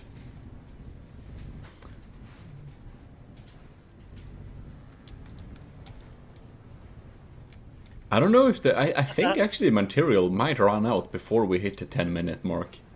Weapons are useless. Whamming speed. It's a good day to die. Very true. That's how I'm opting to win this tournament with Minecraft. What? Oh yeah, you did. Yeah, I You did. did. Actually, a smart move. I should have done something like a Beyblade or so, man. God It's damn it. absolutely terrible though. My build is absolute shit. It can only be a win with luck. Yeah, I mean, mine too, man. Mine too. Alright, Alec Gehakio is 800, 700. Oh, that's going to be interesting. What's happening? Yeah, the material is going down. Ooh, but Favful is down at 68%. It's actually getting damaged faster than it Yeah. repairs now. It's getting slowly grinded away. It is. But I'm very impressed with Alex like constant stream of lasers. It's like it's been zapping for 9 minutes straight, and only now Yeah. materials is 3, 2, 1, boom! No more materials. And They're out. They're out. it's going down. It's going down. Oh no! Ooh. It reclaimed a few materials. Oh! It like... I think it reclaims its own material, and that lets Yeah. it fly a little bit every time it gets damaged. That's like this good.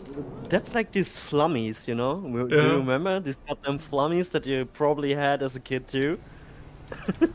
Flummies, what? Yeah, that's how we called them. It like this this rubber ball. Talk about the rebound, yeah, Yeah. that's true. Oh wow. And time it's over. We are Time- overtime. We're over time. We're over time. It was just about getting like exciting, but it feels like this is gonna take a very long time because, you know, Oh, yeah. Alec Gehakio is getting more materials every time it gets damaged and just gets up there. It's actually kind of impressive. So yeah, it got more material. Yeah, now it Oh. can fly again. There was a rocket shot again. Yeah, it got back enough to recharge. Yeah. But it looks But- like the Crucible is winning this. Yeah. Favful is slowly been going down for a long time. And if it wasn't for Alex's constant stream of evil lasers, the battle could have gone very differently. Oh yeah, absolutely. So it was a close call. But we're going to put a 1 for Alec Gehakio, and Favful will return to the loser's bracket. I'm submitting the score there. And do you everyone, do you got to like the rooster with the stuff? Because if you don't look up in the chat, then you can kind of find it there. Otherwise, I can repost it again. Anyways, now I should get back to my nice background and set up the next battle. I don't remember. I'm so excited for your battle, you know, because I want to be sarcastic. I want to see you getting shredded away. Oh no, how can you say that? Okay, add Necrius. Because Tia. you were mean too when my tank was grinded. You had the You're not- absolute worst you, build. You lost. You lost. Like last time in the seas, in the in the sea battle, you say "Sauber, bro," and now you just backstabbed me with a rusted knife. Oh, we have more music. What the hell? What's this? What the? Absolutely beautiful. Oh no, do we have music block again? We do. Oh no.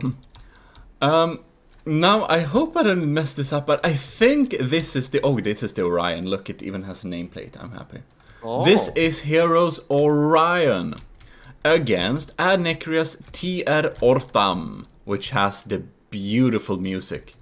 So let's start this battle. What is happening? Holy Wow. shit, that thing is fast. Oh yeah, it is fast. This is like, has the orc feeling, somehow. Oh yeah. Or the a space marine, I don't know. It's the music, I guess. And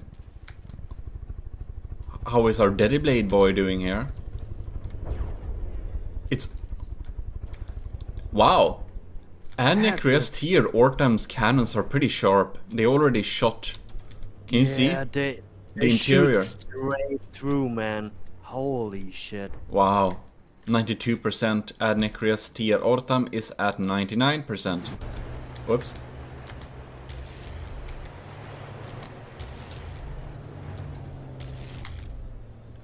We're gonna hang out here a little bit, see what happens. It's shredding blocks slowly but surely. The sound of the laser, what the hell? Yeah, It sounds so weird. it does sound really weird. Okay, so how are we doing? Hero... It's a very cool flying sorcerer though.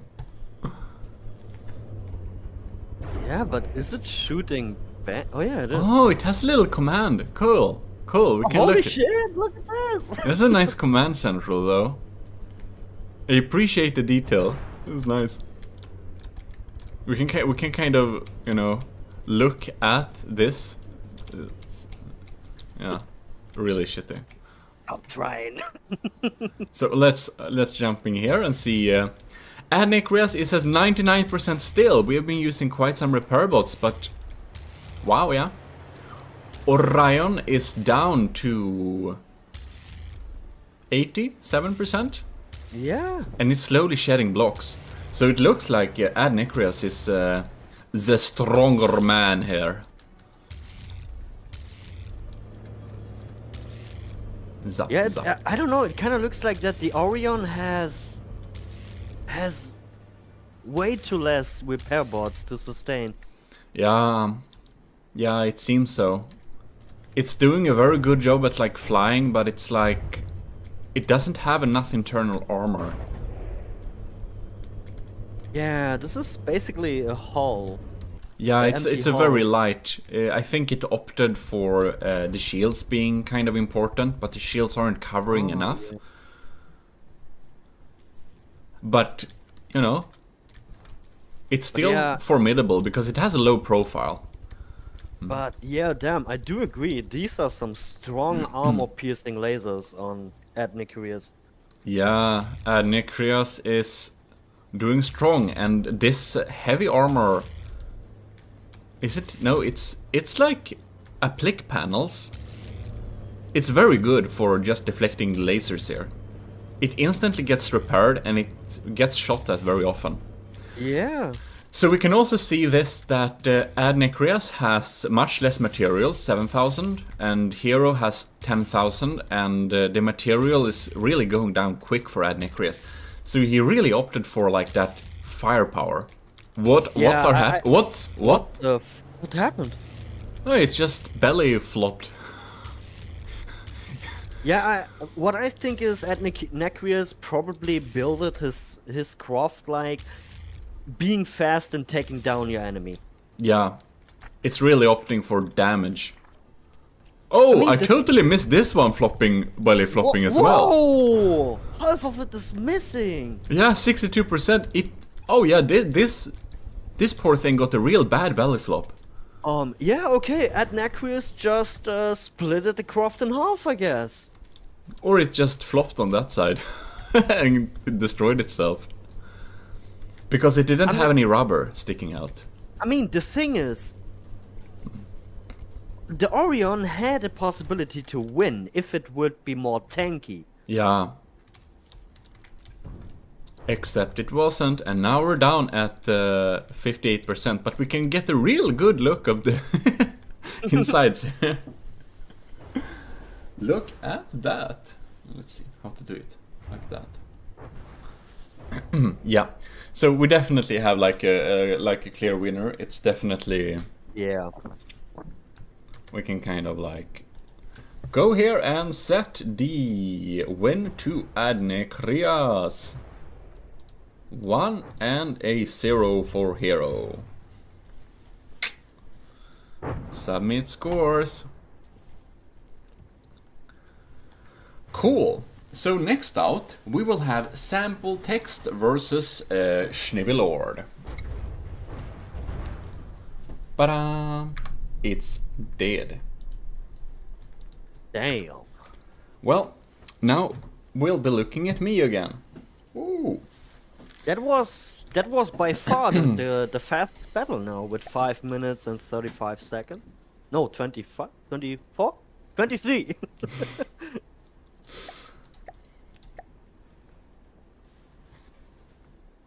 Alright, let's see here. Damn. Well, it was strong. What a name though. Sample text. Beautiful. It's like, okay. Snivelord. I'm really like into this. Just looking at the name of the craft. Snivelord has named. We'll be coming back to the like tournament that actually Jono won, because like Snivelord has taken some inspiration, it seems, because you're gonna see the name right away. See here.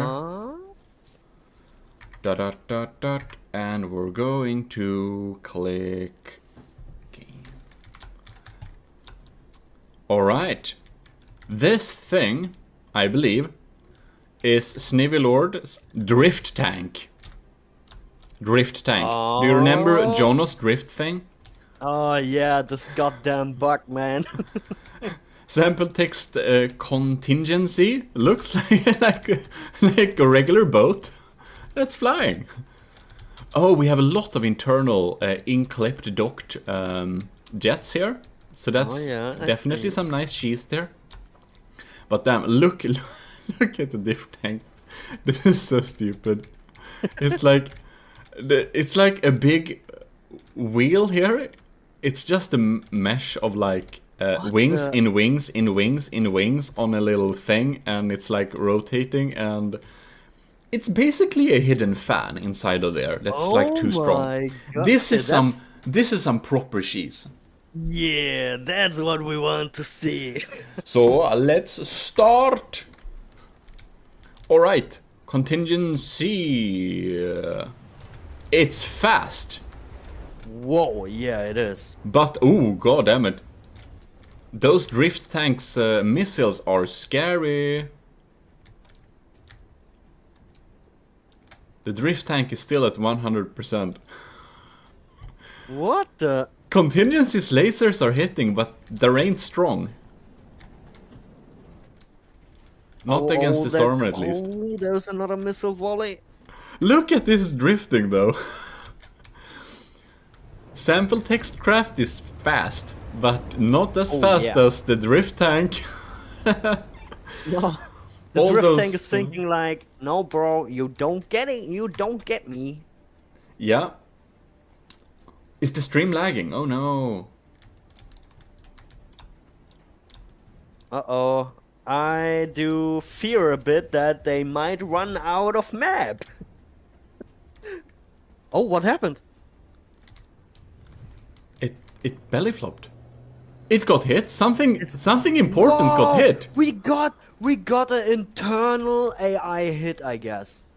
We did indeed. We did indeed. 1 minute 40 seconds. 14 seconds. I'm sorry. Damn, that's the fastest battle we had. Oh wow. It was pretty impressive. Fast and agile, tanky and strong missile spam. Captain Antros says, wow. Half says Eurobeat. That was insane. Wow. Intensifies. It was very strong. Wow. This is a strong one. This is the fast. Is this battle even faster than your battle? Not really. About there, yeah. I think it's faster.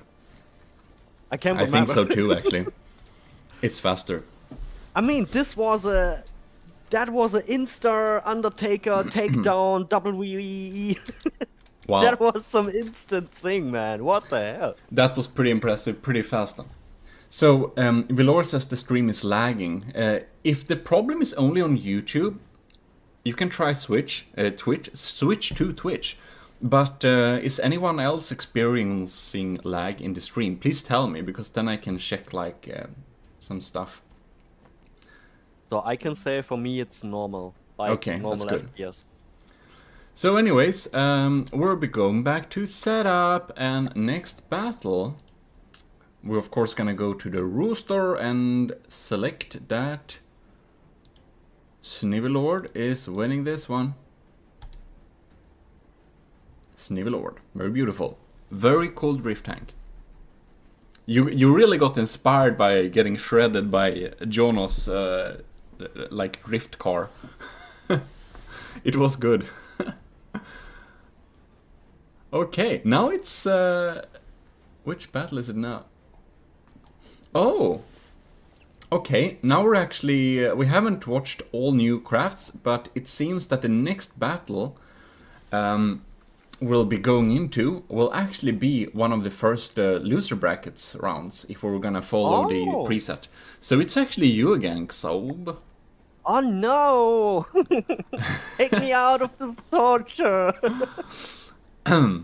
So, let's see here. It's you against Crazy Steve. The territorial insurrection tactical safeguard. Oh no, this missile spam is going to be hell for me, I think. Versus Xaberkaus Unchained Fickschnitzel. I don't know what that means, but Fickschnitzels sounds really dirty somehow. Actually is. Well, that's what I expect from you. What? So, anyways, No way. I'm not dirty. And the name, it's okay. Okay. So, anyways, you think Sauberkraut's beautiful build. The turret is really amazing. It looks like a mech. It looks like a mech, basically. It's nice, but it's probably kind of useless because it's not as strong. So let's just jump into the battle.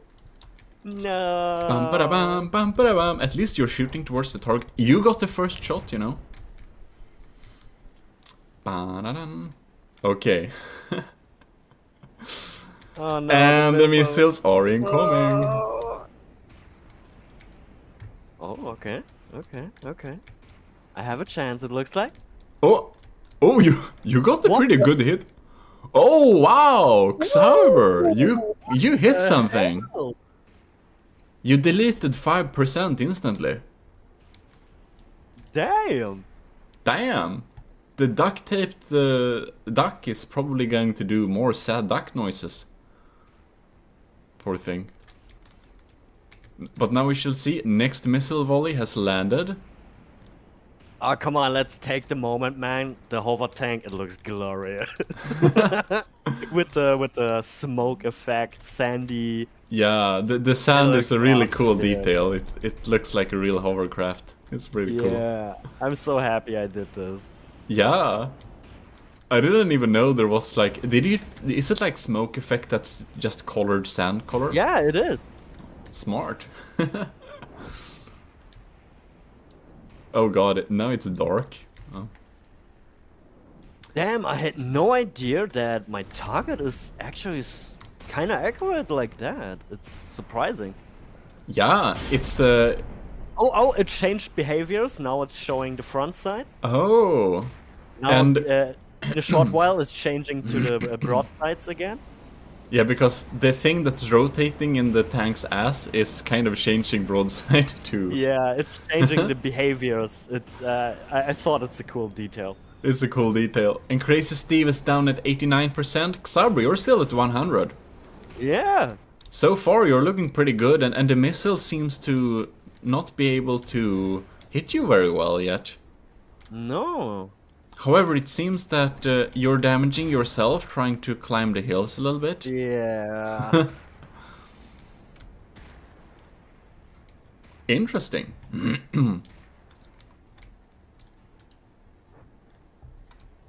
Yeah, the problem is the turrets aren't strong. They're not strong. No. Oh, what happened? Crazy Steve is down at 0 materials again. Oh, did I hit his material storage, maybe? Maybe.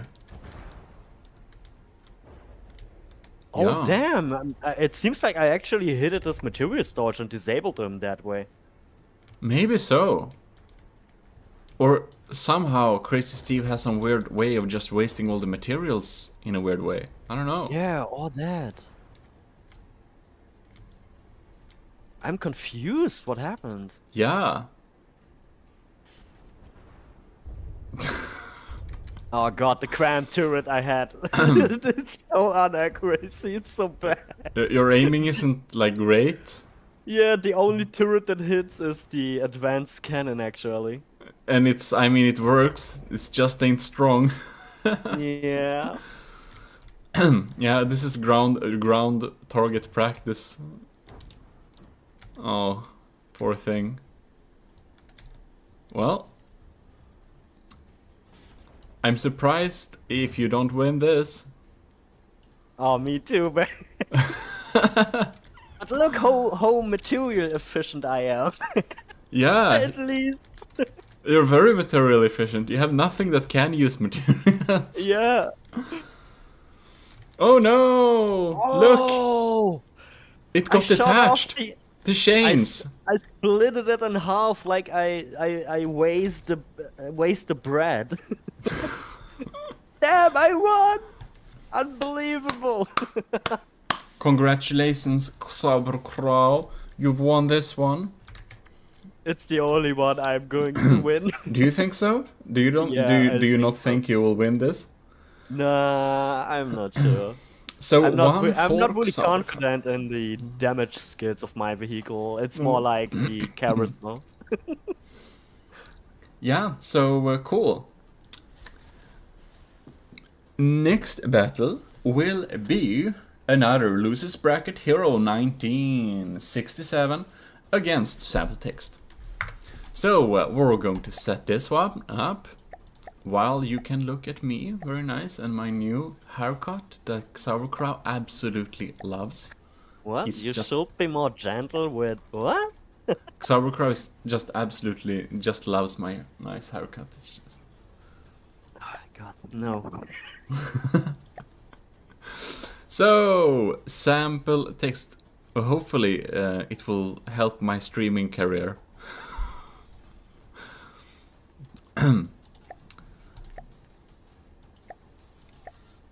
Says I with a second stream. for Damn, I'm this year. surprised that I actually won a battle. I wasn't expecting that. Congratulations. I mean, since I'm actually just using, I guess it was 50 or 60k materials instead of 100k, I'm really surprised. Yeah. So we're holy- back. Have you seen this? What? The Orion, you drop them with 20,000 materials, but the materials going to instantly drop to 30k. Yeah, it. I think it's because 13k, yeah. I think that is because it doesn't have more storage capability. Yeah. Like, they get 20,000 materials, and it doesn't matter if they have all that storage material or not. It's up to them. Damn. So if you don't want all that, that's a pretty cool logo, though.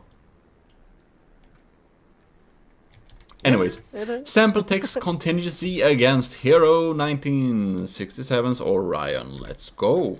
Let's go. So this battle can be quite even. Let's see here. Yeah, absolutely.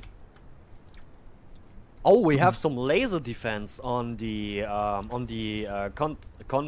sample text. Yeah. I can't spell that word. Contingency. Don't tell anyone.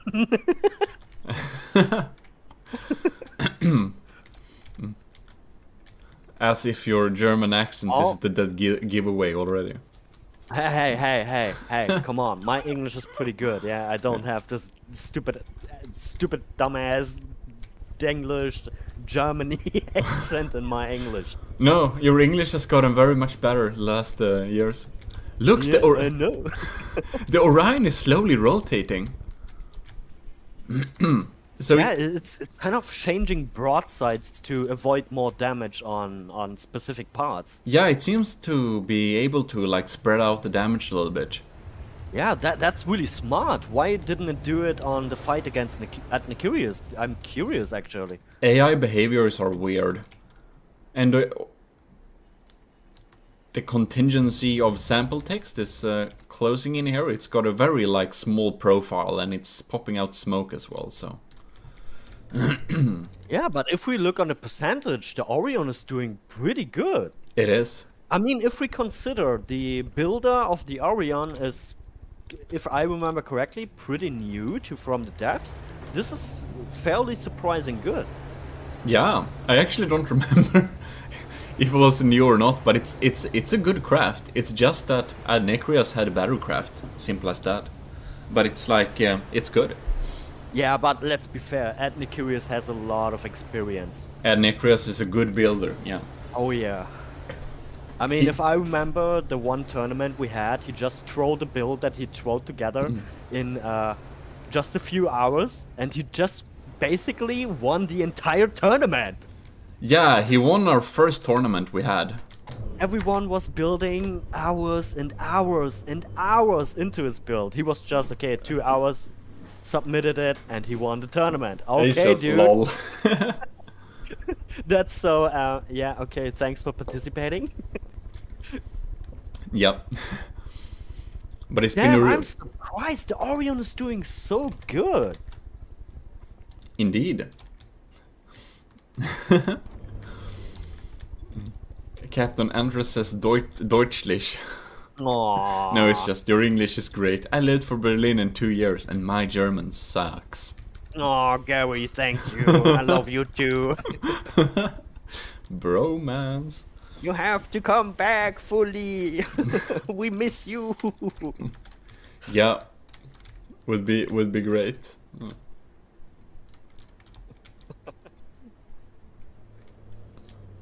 So, Captain Arthros, shouldn't you, get into From the Depth with us?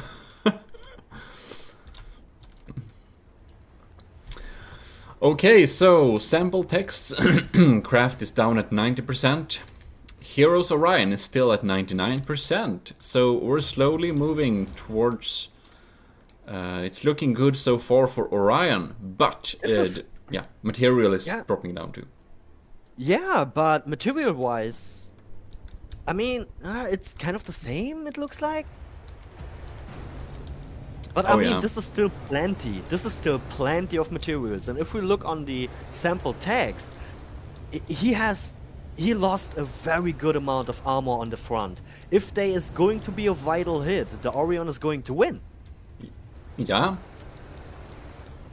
It really looks good for the Orion. Yeah, the poor contingency is kind of gutted, as you say. Hello for in chat. It's kind of gutted. It only shoots one of the lasers now. The other one is kind of sad. I mean, oh man, I have to say, the sample text is very, very exposed on the front already. Yeah. It's a really good setup, but Orion's slowly rotating body really spreads out the damage good, so that he can... He like repairs the other side when it's... Yeah. Oh. This is a really, really smart move he did there. Really smart. It is.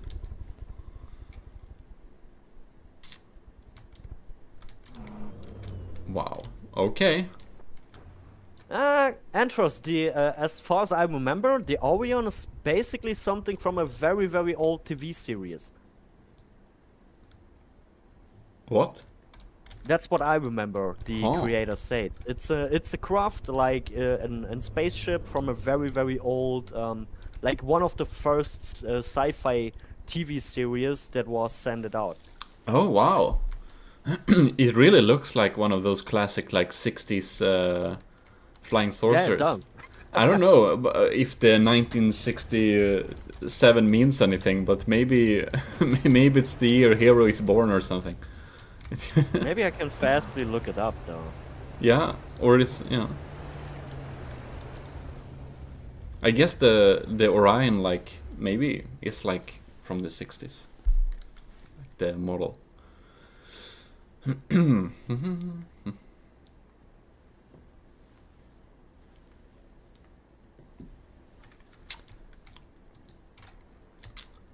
Really getting some scenic battles. Ah, yeah, here it is. I mean, oh man, I do have to say, I do have to look if I can find. Oh man, I have to translate it myself. Oh, holy shit. The TV series was sent out in 1966. Oh.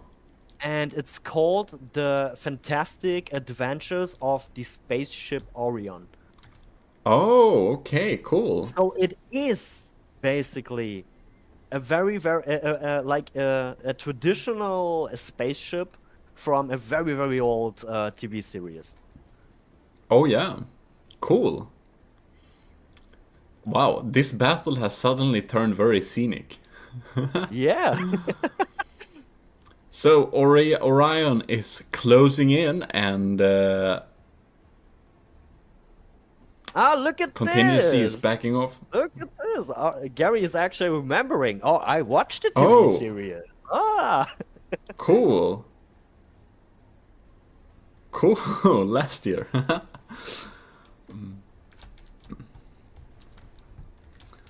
Oh, well. I must say that Heroes Orion is moving down to 4,000 materials and sample text is still at like 9,000. Yeah, but we just have two and a half minutes left. Maybe this is enough time for the Orion to win by time. Yeah, probably. I mean, to be fair, man, I do have to say, even if the Orion is going to lose, Orion is the winner for me. Because, dude, the performance of the Orion is glorious. It is. It's holding up strong. It has some really smart implementations there. Yeah. And the contingency is surprisingly durable with its firewall armor placement. That's true, yeah, absolutely. Yeah, it's really smart like to have wedges. Yeah, wedges is tanking the damage at the moment. It's the best thing you can have, like wedges, a lot of wedges in the front to kind of. Oh, it's tilting? Oh, okay, nothing. What is happening? Oh no! Text dropped under 80%. The flight is starting to look. Oh no! What the hell am I doing? I do have to say, I'm going to say it. The Orion is going to win, even if he is running out of materials, because he still has 3,000, and we just have 1 minute left. He's going to win. Yep. Oh, what happened? I just teleported back to my avatar accidentally, so now I need to find the crafts. What you doing? Can you just be one-time professional, please? It's a matter of clicking one button, and then you're kind of instantly back, so I just paused the battle in the meantime. Where the hell are they, though? Gary, my friend showed it Oh, to there. me. The effects are of their time, but the acting was amazing. Oh, dude, I do agree. Basically, all the old TV series are so more natural when it comes to acting. Like the actors are, in the 60s, 70s, and 80s, they were more about skills and not like most of them today. Like, no offense, but all these actors today are more like about money and instead of being a very, very good actor. I mean, it's like the same when you say like they didn't had all the special effects and CGI that we have today, which is taking away a lot of natural talent, in my opinion. Alright, sample text is dropping to 75%. It's really holding up strong, but it ain't got that firepower to kind of save itself. Yeah, but we have 20 seconds left. The Orion is going to win, and it's going to be deserved, I'm gonna say it. It definitely so, Orion. Very good job. Very smart way to just rotate around there. Super great when dealing against like low damage weapons. I mean, it is the resource battle, basically, but damn, it's a great battle. And there we have it! There we have it. The Orion won. Fantastic. It is a winner. This is amazing.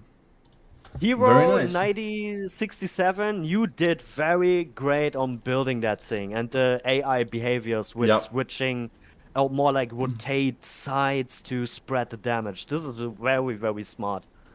It's very good, very good. Very good, especially against low damage like weapons, because when you face like Adnecrias, he's shot through, and that's like the issue. Well, with like low damage weapons like this, it's excellent. It just survives forever. Okay then, so then it means that looks like finally my battle is the next one. Oh. So that will be to be interested. The creator of the tournament is going to be challenged. Oh yeah, I don't have high hopes. Yeah, All I right. do agree. Good job to booth designers, of course. Indeed, very good job. Both crafts are very nice. And I think that means that sample text is unfortunately out of this tournament, but it had a good like strength to it, so yeah, it could have won with some luck. I think. I think it would have won over my craft, because that's not too great. probably over mine too, because I don't know, my weapons are way too weak in that point. I'm actually going to be facing Cortez X. Oh no! Oh no! You facing the same Urchin Wake. Mother. I was about to say something very bad. Well, you're going to face the same enemy as me. Oh, that's going to be great. You're getting shredded. well, hopefully my thing flies, so I don't ever have to like see it. And my craft is oh no. Now let's see here. We should be going back to only game if scene. I see this again, all the urchin, dude. Oh my god. This is my thing. It's big bad boy Sigge. It's horrible. But before you start, Yeah. I have to say I'm curious how Cortex is doing against flying targets. Yeah, I'm hoping that that's not very well, because I mean, I have seen you build. We build it together. Yeah. Like, let's be real. And I know your craft is kind of fast, not really agile, but I think one of the main issues this time will be the kamikaze tactic, because you're basically kamikazing into these balls of death. yeah, my kamikaze tactics will be absolutely terrible against this particular enemy. Oh yeah, absolutely. So we'll see. We'll see. I'm okay. Let's see here. What are we saying here? I'm humming "Eye of Tiger" for GMODISM's fight. Okay, thank you very much. Let's start the battle. God damn it! It's already lagging. Holy shit! Oh, that's going to be interesting. I'm so curious about how it's doing against flying targets. Yeah, I have a lot of ass missiles. Yeah, also strong missiles, if I remember correctly. No, they're pretty ass. all my Really? all my firepower is yeah. pretty. Oh fuck yeah! Oh, you damaged yourself already. Yeah, I did. It's because it's trying to just kill those balls. Oh, it's straight going into these balls of death. Oh, that's not good. It's not good. Oh, it's rising altitude? What are the bots doing? Are they going up or what's going to happen? Oh, They're kind of staying there. okay, that's interesting. Oh, it can. Oh. What the Oh hell no! is Oh no! happening? No! The first like the main build was going to dissolve itself. It's Yeah, gone. yeah. Like there's no only the balls. I don't remember how I set up my AI, but maybe it's kind of want to evade him. I think it has an attack run, so it tries to get into attack run, but since we're getting chased by these balls, it's getting a hard time doing that. Oh no, this is looking really bad. Uh-oh. Am I gonna belly flop this time? Oh man. Hmm. So these rotating arms, I built them to be able to kind of grind things on the ground very well, so it's kind of flying very low. But I also have problem maintaining altitude, because this thing is like, it's basically a cube with heavy armor, kind of. Can we have a memo like a notice on that? Kill those balls, GMODISM 2022. The comment of the year. We need to set Nightbot up to say that, like. We definitely should. But this is looking like a real slow battle, because the Urchin Wake, they're kind of repairing each other, and my Yeah. damage is so slow. And they can't fly. Yeah, I mean, it looks like the urchins are built for fight against ground targets, and Yeah. not against flying. And my craft isn't agile enough. The big bad boy Siggy isn't agile enough. It just don't know what to do. Really. What the hell is Oh happening? man, this is going to. I don't know. This is going kind of to be a lame battle. Yeah, it looks like a really lame battle. It's just chasing, like there's nothing really happens. Nothing happens. It's like okay. I did slight damage towards one of the balls, and now they repair each other, so all of them are back at 440 materials. 430. 2022 GMODISM. I did slight damage to these balls. Oh god. It's true though. They're like an aggressive swarm of Narnites. Yeah, you're just teasing the balls with no pain. Okay, enough. Stop! It's time to stop. So, it looks like my only chance is to slowly leech away these balls. Materials. I need to Dude, I can't fucking take that. The big So bad what- boy has to slowly leech away the ball's load, because it's still at 420. Can you please stop calling them urgent? They're not balls, they're urchin, yeah? It's true. So, I don't know how, but I'm still at 17,000 materials. Yeah, but I don't. Cortex 2. It's like, I don't know. It feels like there is some kind of bug almost that when a craft gets damaged, it kind of reclaims the materials, and it feels like getting damage lets you have more materials than you had before. Yeah, kinda. That's true. Because I noticed when I damaged myself in the first and snapped off something, and then it repaired itself, and I suddenly have like 21,000 materials, and I realized, what?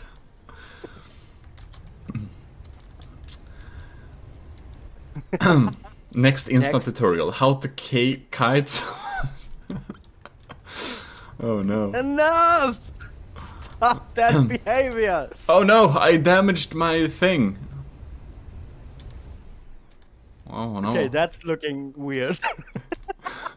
I damaged my thing, and now I have 23,000 materials. What the? It's like reclaiming.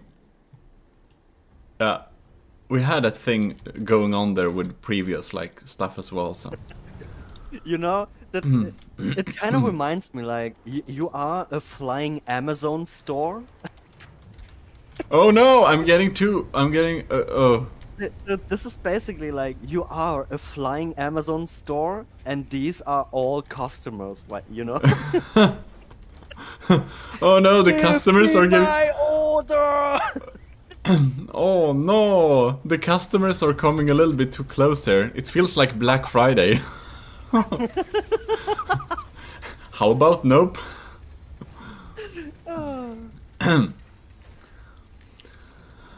Oh, you know this rotating thing? It has a lot of wings on it, so it's also a propeller. Dude, you built a sheeting. 22,000 materials. What the hell? Oh, cool. Well, did I totally...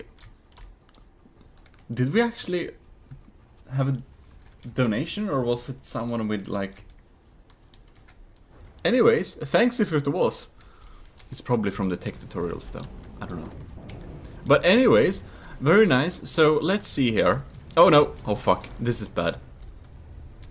Oh no. Oh no. A close shave.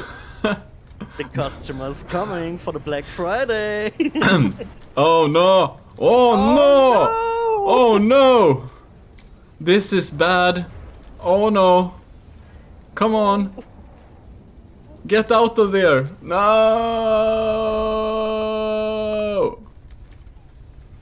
This is not fun.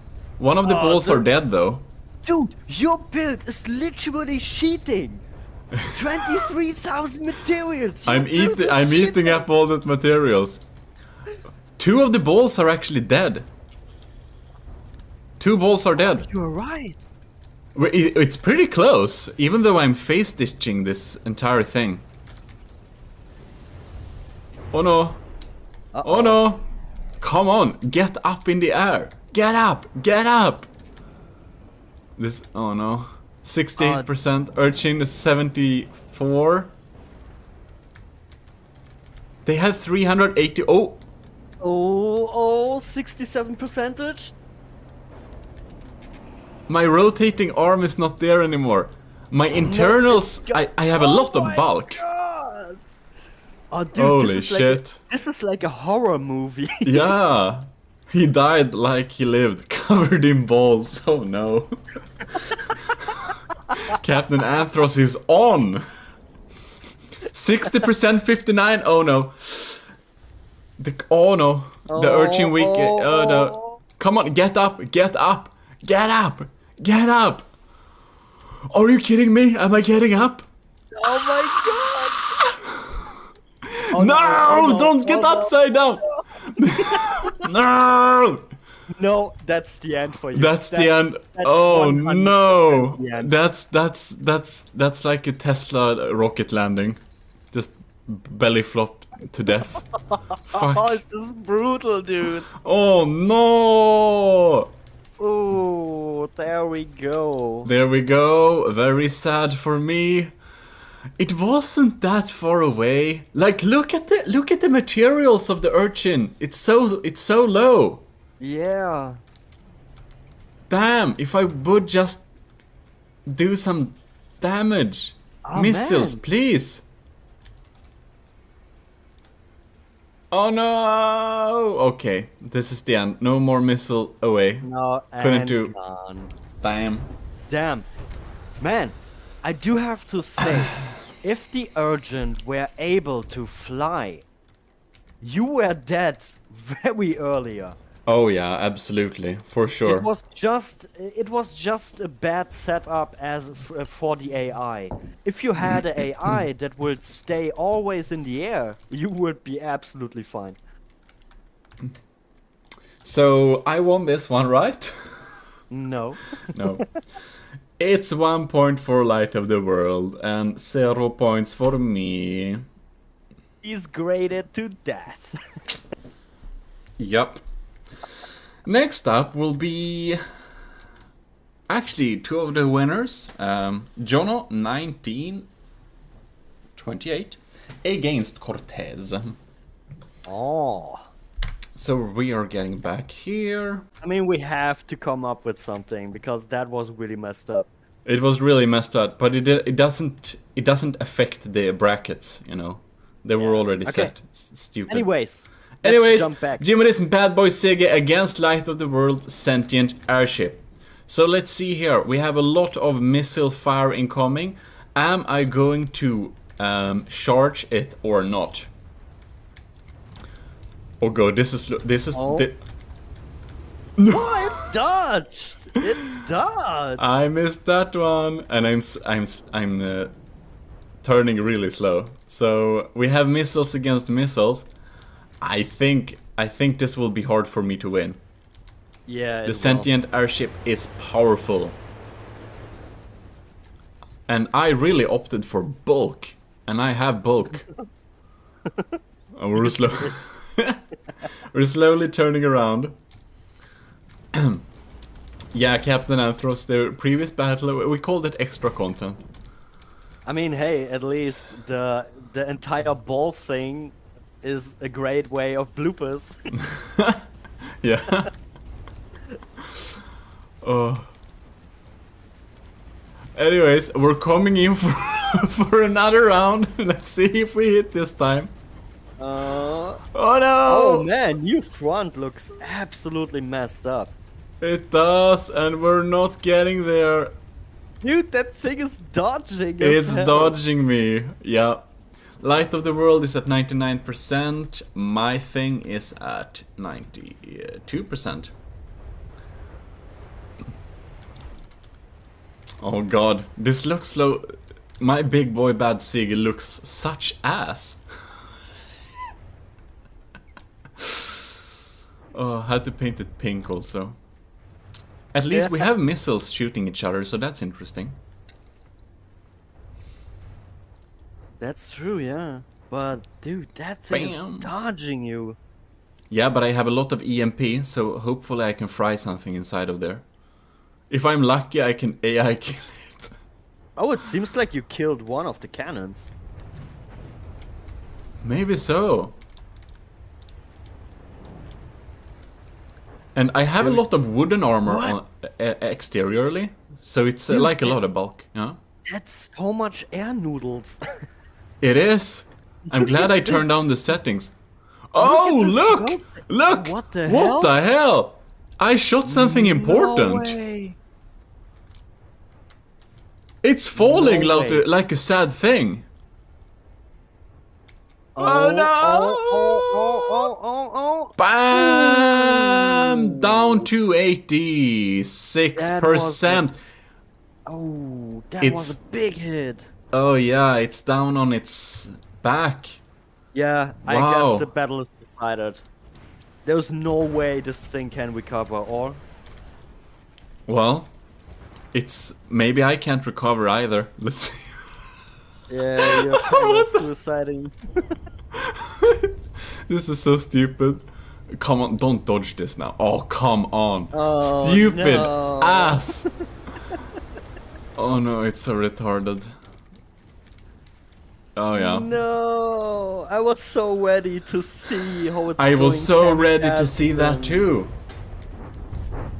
I was already ready for the satisfaction. Oh no, poor thing. Look, the missiles get stuck in the launchers. And then they kind of detonate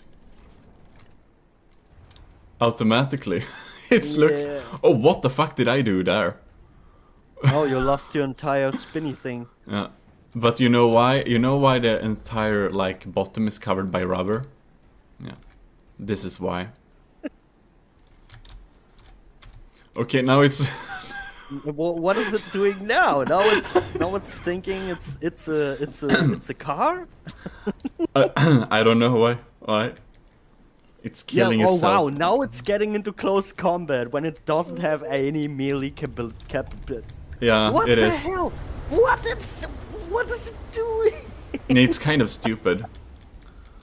Oh man. What have you done to the AI, man? I don't know. I never got it to work properly, and I guess that's that.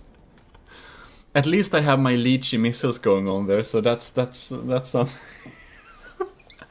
I'm slowly regaining my spinny thing. Yeah, I think Light of the World is dead at this point. It can't recover. Yeah, I think so too. This is so cool. I have a Discord integration, so we have a live channel in the Discord. You can post there, and the comment will go live on all the like live stream platforms. Anyways, looking for... Oh no. My melee capabilities are absolute shit. Yep, they are. At least my missiles are better. Oh, damn.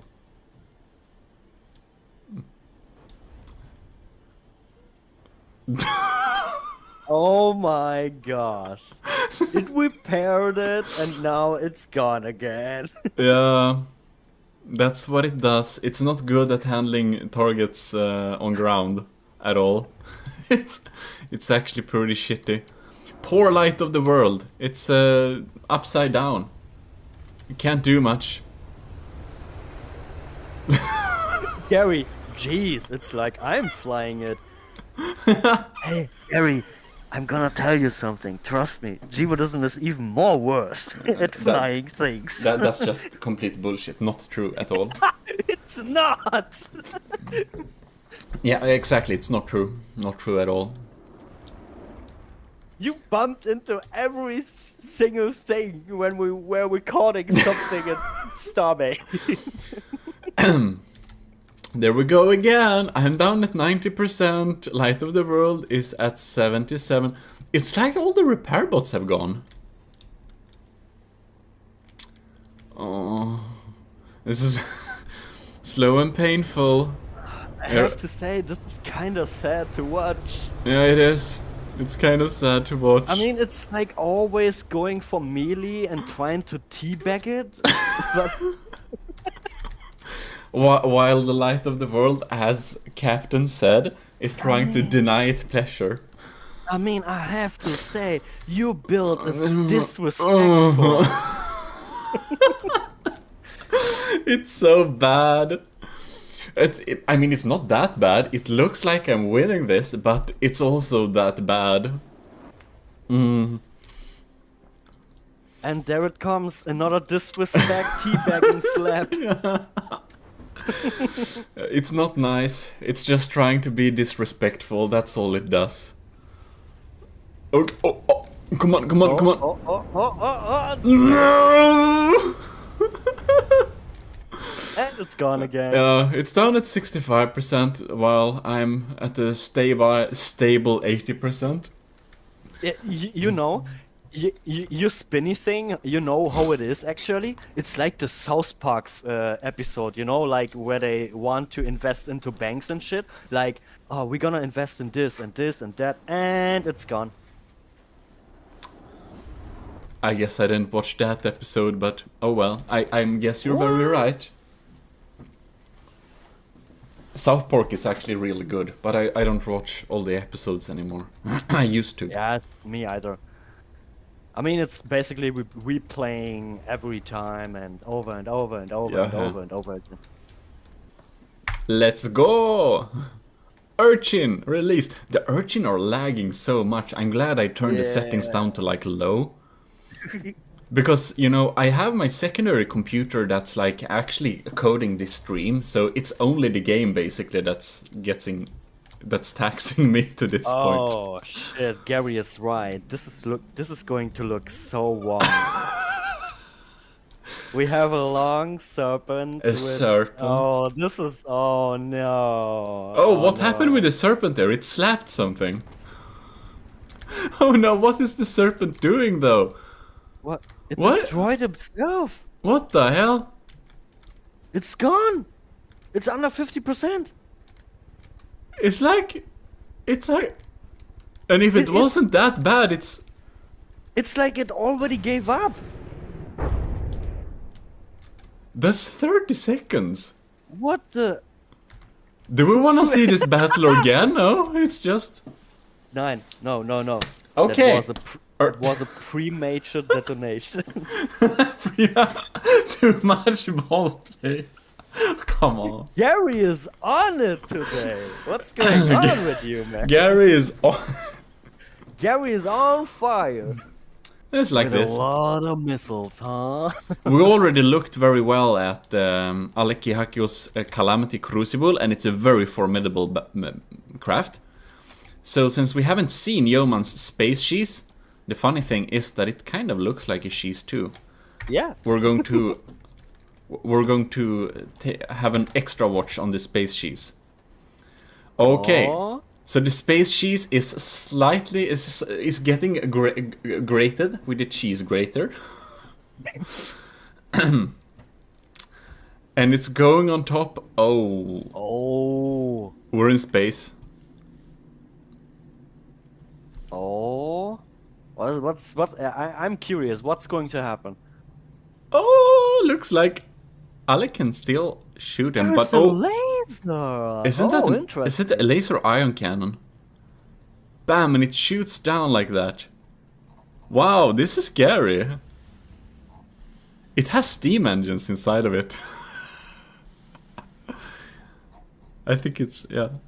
Wow. Oh, but it's burning materials. It is. It's burning materials very hard. Wow, Aleki Hakio's down at 86%. Whoa! What Oh. happened? It's getting very sad. Fuck, this is terrifying. It was probably damaged on some engines and stuff, I think. Yeah. The space cheese is...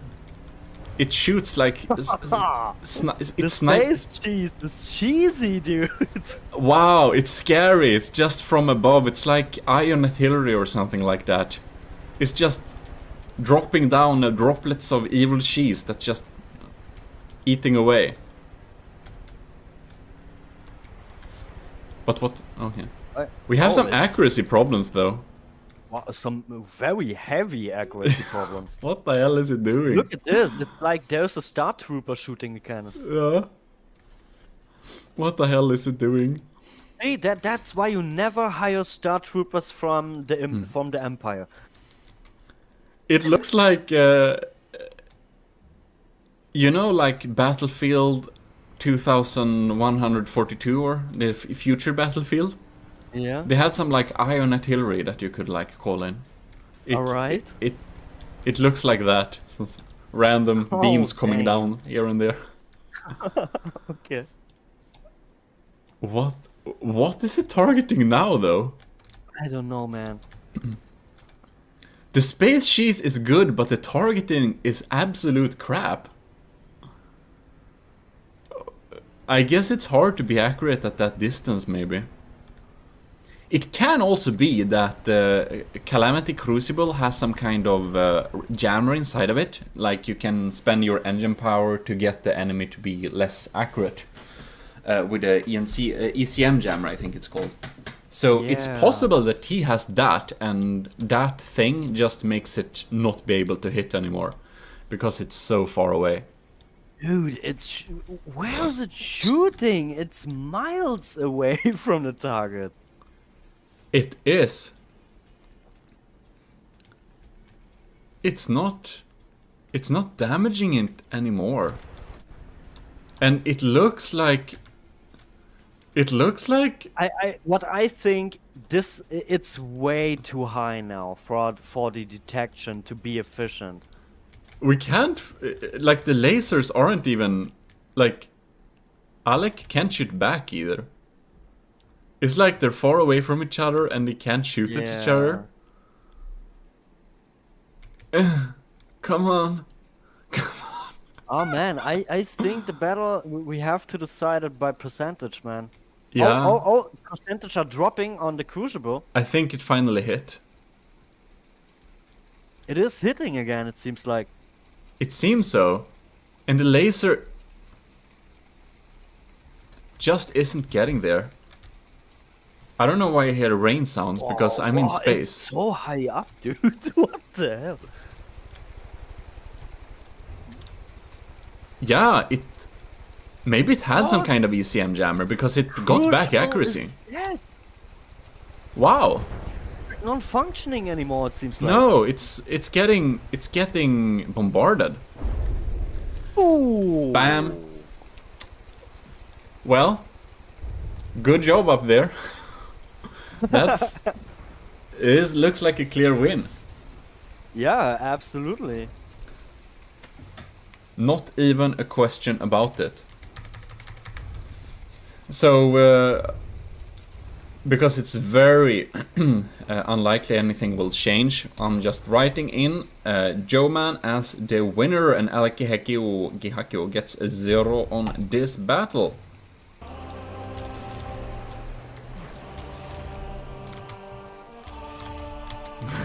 This music, man.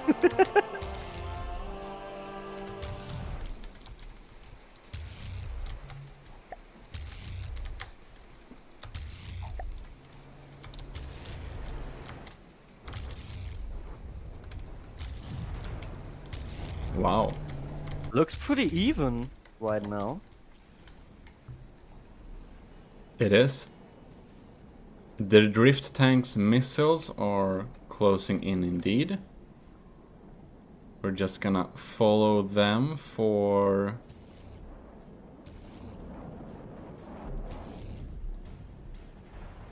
Wow, yeah, yep.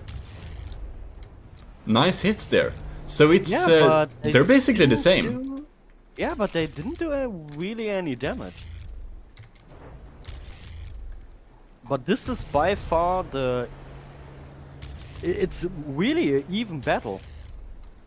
Yeah.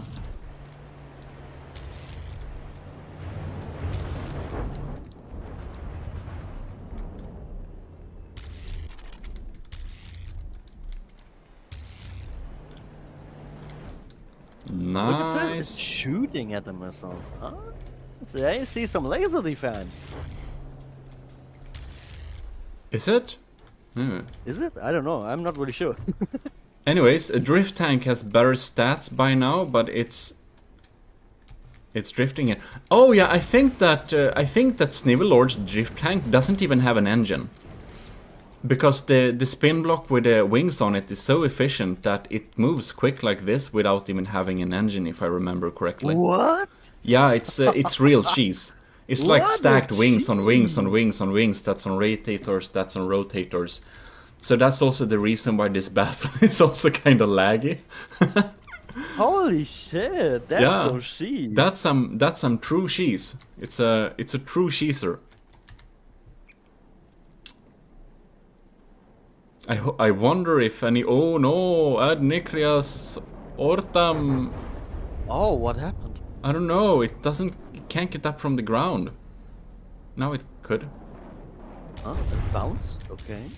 It seems to have a problem getting out of there. We seem to have some like engine problems, probably. Maybe, yeah. I think its engine is damaged.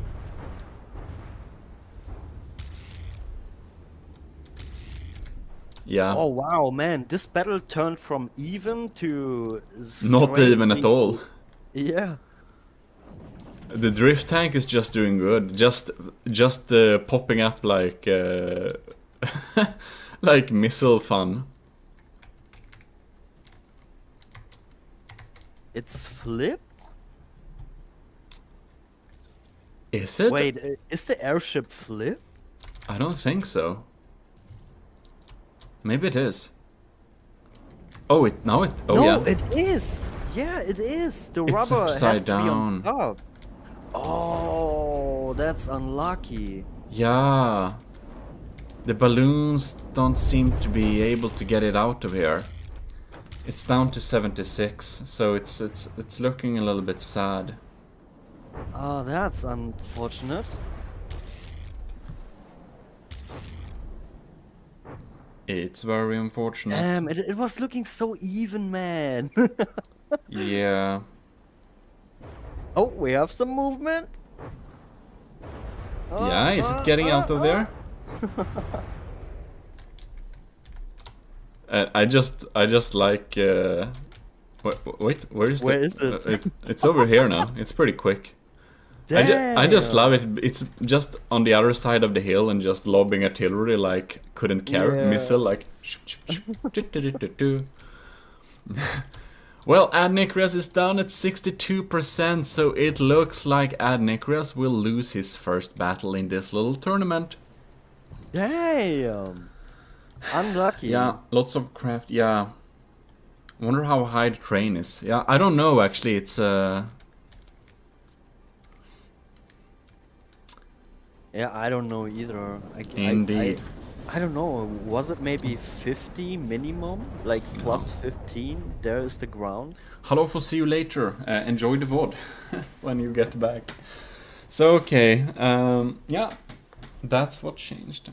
It was a hill. Yeah, it was a hill. So we have like Yeah, Ashes of the Empire is the battleground, and there is always, I just randomize a location with the tiles, so it's kind of in a random location. So you know, it gets kind of even because some people really they're very good for them with hills, like for Sneevy Lords build, and some people just it kills them. So it's kind of, you know, an extra Damn. element. That was unlucky then. It was a good battle. Congratulations! Was. It's good for Sneevy Lord. Adnikrias will be facing Game Boy in the loser brackets. So that's another classical rematch because Game Boy is also very good at participating at the tournaments. And Necrius is now be like, I got you next time. Yep. So, win for Sneevy Lord there. So we can just load them in to take a little good look at them. So here we have Sentient Airship. And here we have the Orion. You're back. So we start the battle right away with Orion versus the Sentient Airship. Alright. It took a bit of time. I had to feed my beast. No problem. I was looking No on the problem. I was looking on the clock. It's like 2 p.m. and I was like, "Oh shit, 2 hours too late." Oh, poor thing. Before I getting eating, I was like, "Okay, come on, I feed you. Don't eat me, please." Smart. Anyways, the Orion is really like cool. Let's hope it continues with its smart maneuver and rotates around a little bit so it can, you know, stay undamaged. I guess this is hard against such a spammy ship. Yeah, the Sentient Airship is quite good at just spamming some damage there. Yeah. I would actually expect Light of the World to win this one, but we will see. I think we have some aiming problems at the Orion. Yeah, I think maybe targeting stuff has went out somewhere. I mean, it's firing, but it's shooting mostly against the shields, so it doesn't do damage so far. Yeah.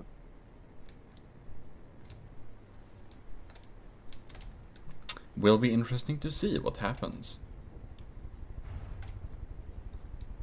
Still on 100% though. Lots of explosions, man. Oh, that's what I love to see. A lot of explosions, but they kind of didn't do damage. Yeah. Are you noticing? You can see they kind of hit, but they don't actually damage. That's weak missiles. What is happening? Melee incoming? It looks a little bit like it. Behavior's changed? Are we going for impact?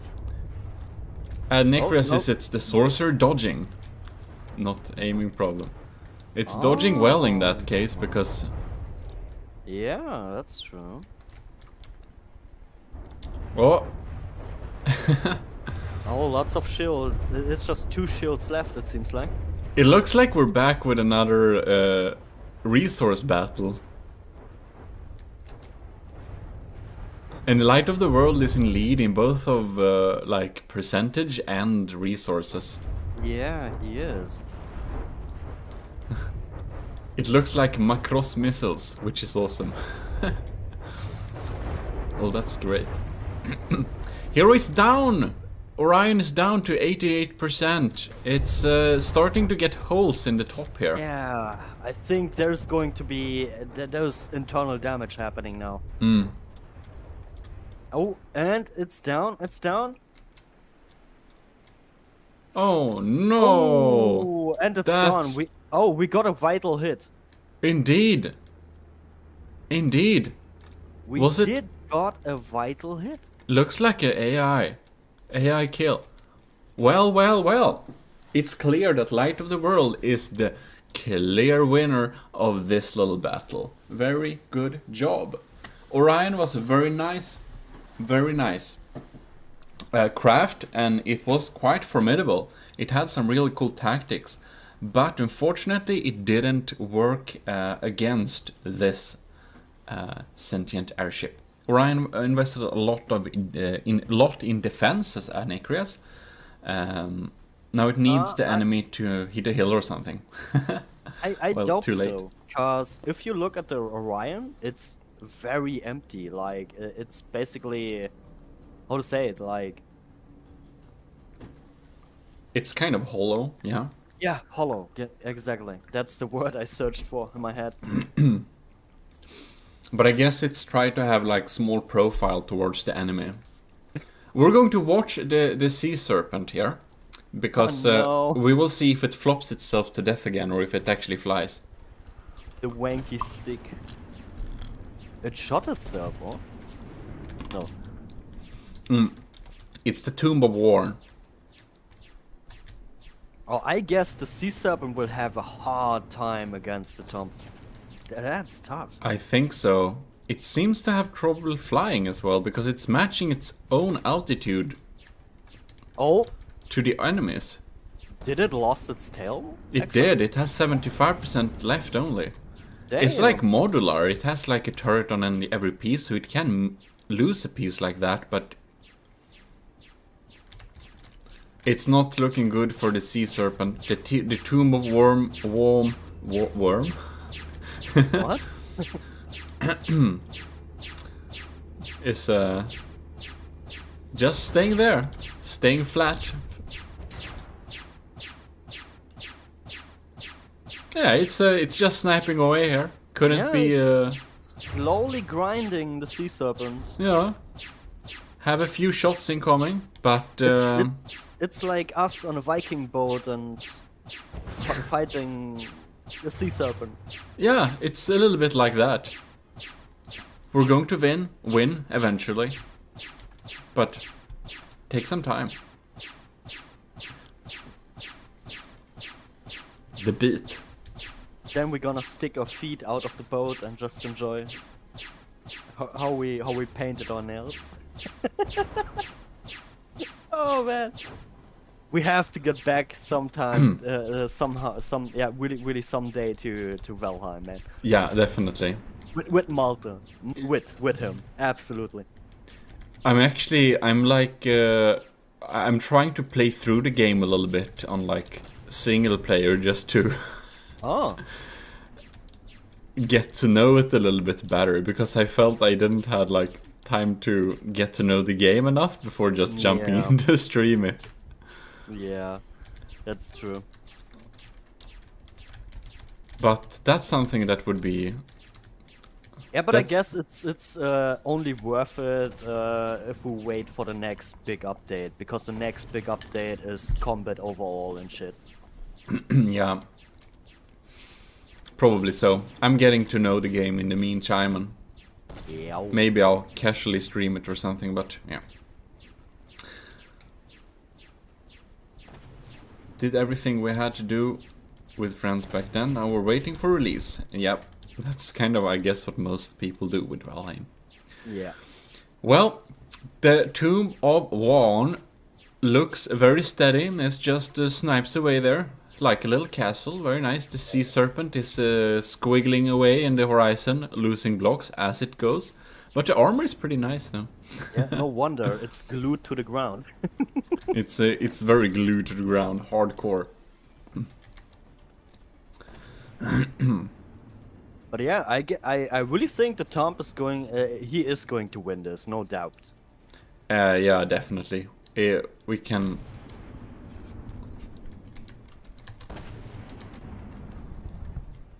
Of course it's going to win this one. I'm very surprised if it doesn't. But wait, what? Why has... No more. Why is it Tomb not? Oh, okay. there it is. I was about to say like, why? Where's the laser? Yeah, exactly. It's like, what's happening?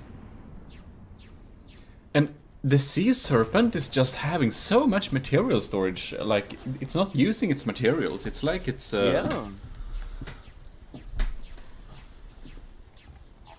It's like it doesn't has much repair bots at all. I don't think it does. Oh, it got divided! Oh, there was the vital hit. Indeed. Very vital hit. It's completely divided. Very sad. Clear winner is Faful's Tomb of Warn. Good game. Indeed. Oh, Gary, you absolutely have to. If you love building and shit and bothering around yourself and making yourself suffer over AI settings, absolutely. Yeah, it's a great game. It's a great game. Let's just say the game is great, but getting started into the game with all the settings you can do and shit, it's kind of tough. It has a steep learning curve, but fortunately for you, I have the instant tutorials in From the Depth that can get you into the game in no time. Take a watch. That advertising! That advertising. That advertising skills. Amazing, amazing. It's true though, they're pretty good, you know. You should take a look and you can get in. You can get into the game. Gary, it sounds familiar, absolutely, I do agree. But it's completely different. It's a very, very great game. Ooh. Like, you can do so much shit with all the rotation blocks or pistons and everything else. There's so much you can do. So much great stuff. So much cheesy stuff. It's you can have a cool, realistic feeling. And the really fun thing with From the Depth is like... It's building like I think I like sea battles the most, you know, boat battles. Same. Absolutely. And just building your nice ship and just stand on it with your character and just see the turrets do its work and the heavy cram cannons and stuff like that. Now this is a cheesy battle, so this is like more futuristic with the crams and stuff, with the lasers and stuff. But we have crams, and those are the real golden, like... Oh, yeah. Golden standard. Those are the real babies. Next... Big explosions, big barrels, everything you want. And people don't trust them because they're accuracy problems, so you don't see them much in this tournament, but yeah.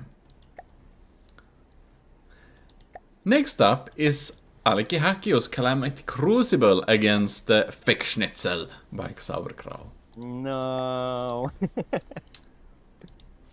So that's gonna be a thing.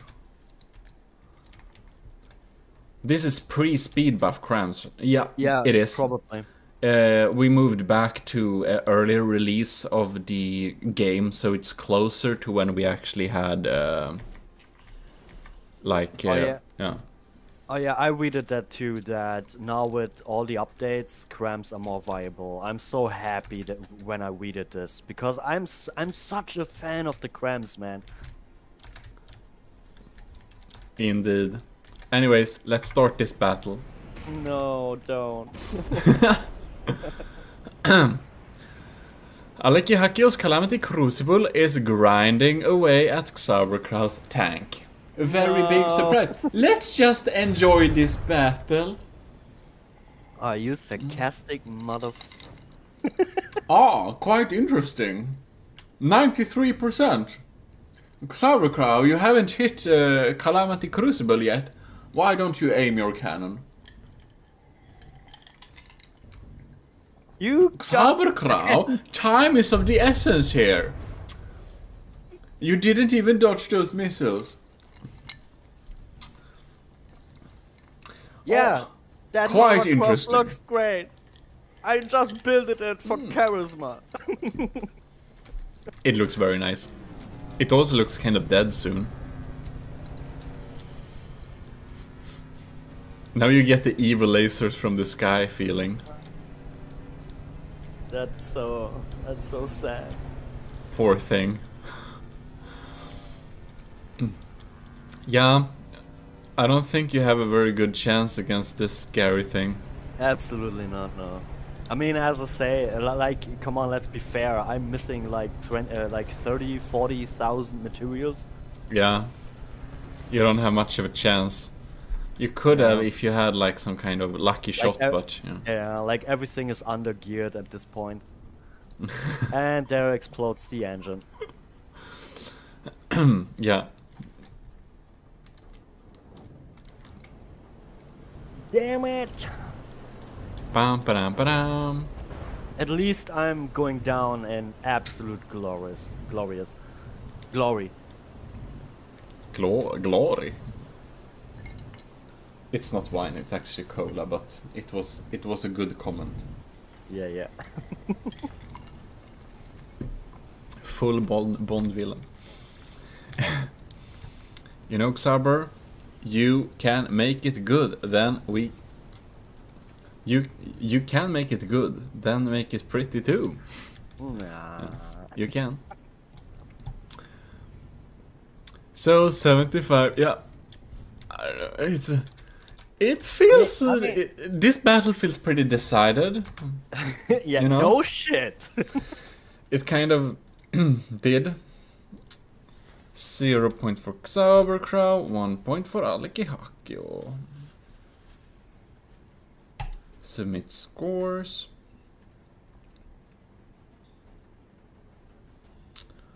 All right. Should we kind of... Yes, Gary, I agree. Style over substance. Absolutely. I think we can conclude this battle. Xaverkrau loses. So we'll move on with the next battle. With this losers round 2, last of them. Adnikrias versus Game Boy. If you don't have the brackets, you can scroll up a little bit in the comments and you'll find a link to it there. So you can follow it live. No, let's see here. Full setup. It did survive quite long, that's for sure. But I guess that's more the problem of the lasers, because they are not really strong, I guess.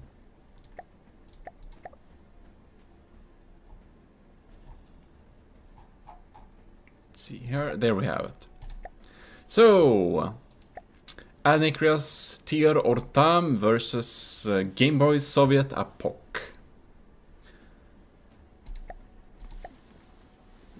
Cool. We have to listen. It's the music, man.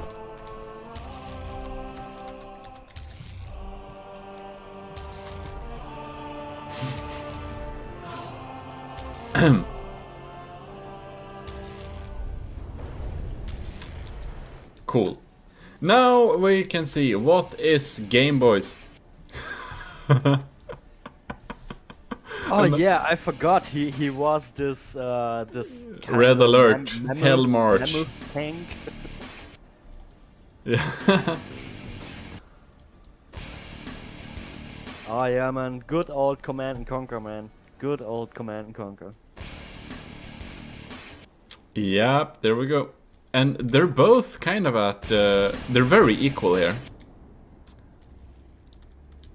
Like, Game Boy's Soviet Apocalypse tank is really... it's really sturdy. It can take those lasers indeed.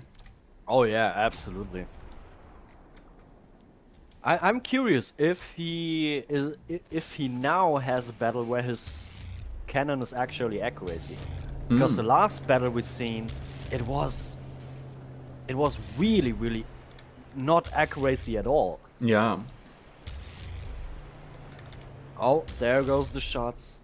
It feels like only one of the lasers are like actually firing. Yeah. Maybe because of angle, I guess. Maybe. Let's look at the angle. Oh no, it should be able to shoot both, I guess. Weird. It's not damaged though, so... it really tries to keep distance. That's odd. Now we have missiles incoming too, but they don't really do damage. Yeah, Adnikrias has some good defenses there going on. And the shields on... yeah, alright. The music, man. On Game Boys, like... kicks in at the right moment. It's like, feels like it kicks in a little bit random sometimes. Well, I guess we just stalk this here a little bit and see what it's doing. Very nice.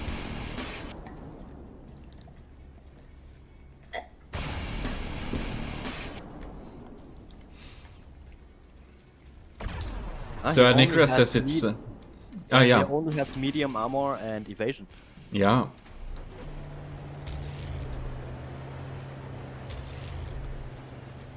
It's doing a good job of evading though. But this is a resource battle again. Yeah, unfortunately, yeah. Ooh, an actual hit.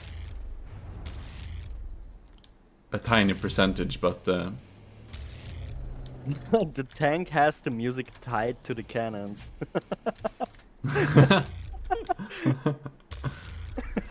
Okay, that's good. okay, that explains it. Okay. Maybe. Come on. Anyways, it's doing a good job. Oh man, that's... This is a slow-ass battle. Oh yeah, it is. Well, that's... I guess it can be expected from a... cheese battle like this. This is a resource battle. But it's only been 3 minutes, so it's not like it's that long. We actually got some interesting, like, shots of just following the Ortam here. We can see when we get incoming hits. It takes it all on the front, but it repairs pretty quickly too, so it's nice. Yeah, pretty smart move with the application panels on the front. Fast repaired, and they're gonna tank it. Very good disposable armor. And Nicrias is down at... it's closing in on half mark of the materials.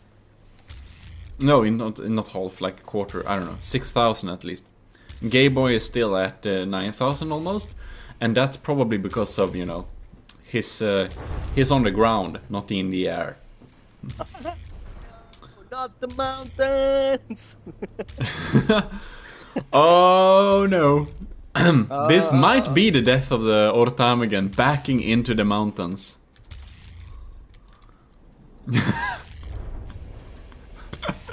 And the curious, why you always build such cowards? Yeah. No.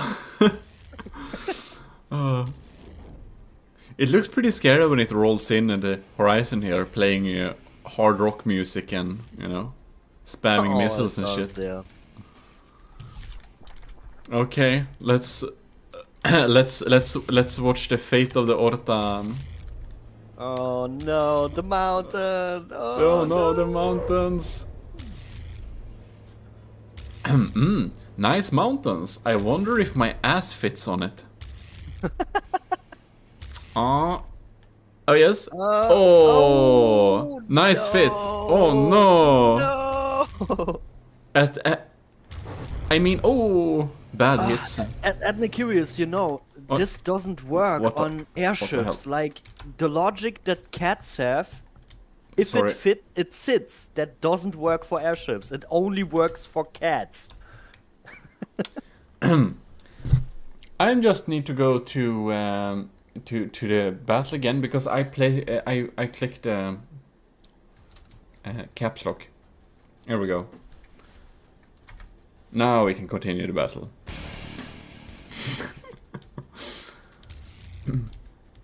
Oh.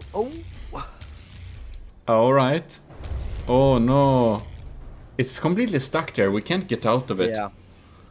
It is stuck. Enemy tanks and titans on the horizon. Fix bayonets. Yeah. Oh, no, that not smart move. Oh no. Need more hot air balloons. It's just chilling here, hoping that the artillery will end. It's just chilling. It's And like I give up. Please stop damage. Stop. Stop terrorizing me. Game Boy has fewer stored materials now, though. Interestingly enough. Yeah, that's really interesting. He was, I guess, was he 3,000 or 4,000 ahead? Yeah. That's the really Ortam is actually at interesting. 92%. It's not that bad, but the materials are running out. Oh no, Game Boy versus Pond. Oh, okay. Oh. No, Pond was no problem. Nah, not really.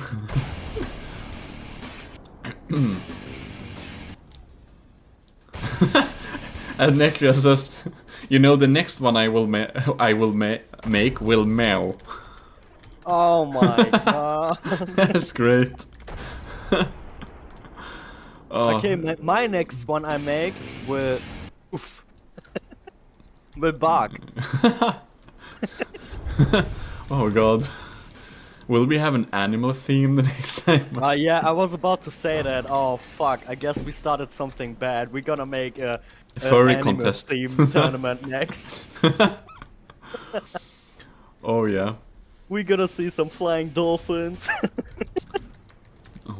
Flying space whales. Promised feature that never was seen in Starmade. No.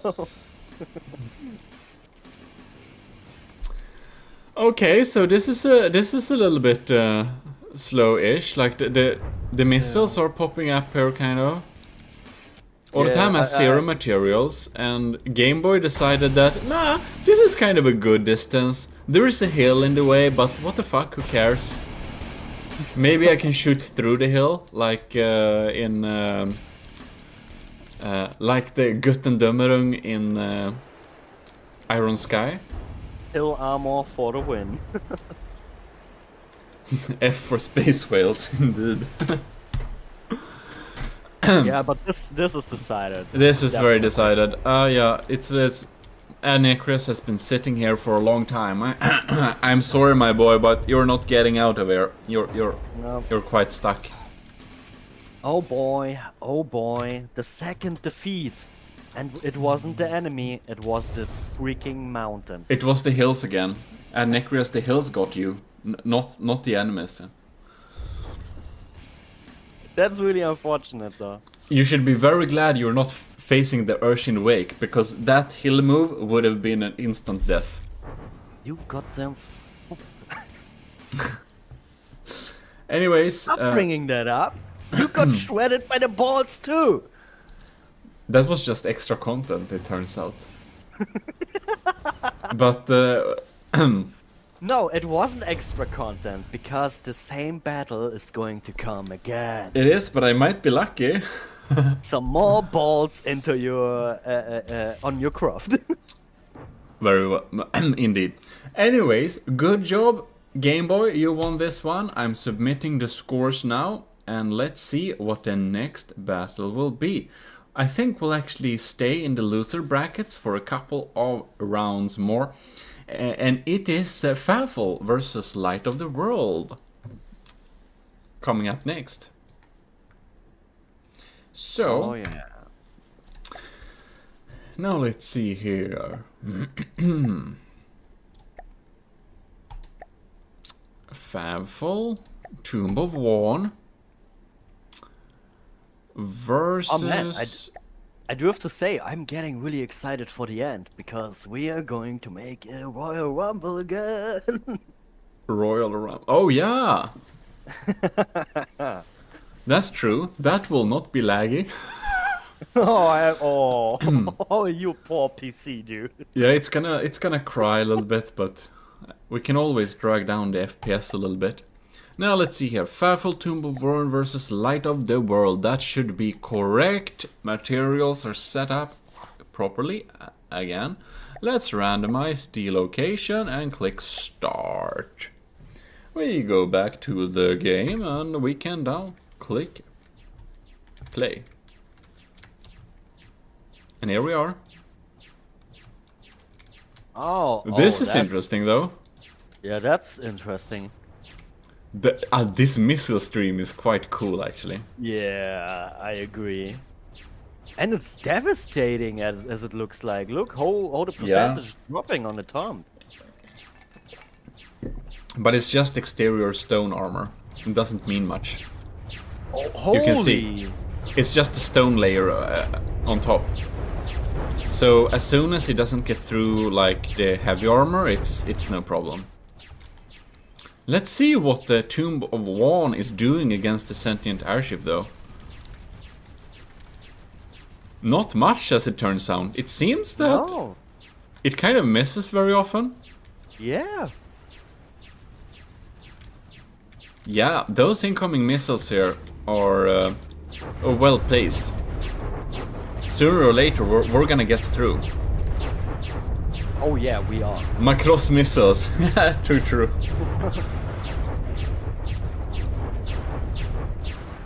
Very nice. Oh, damn.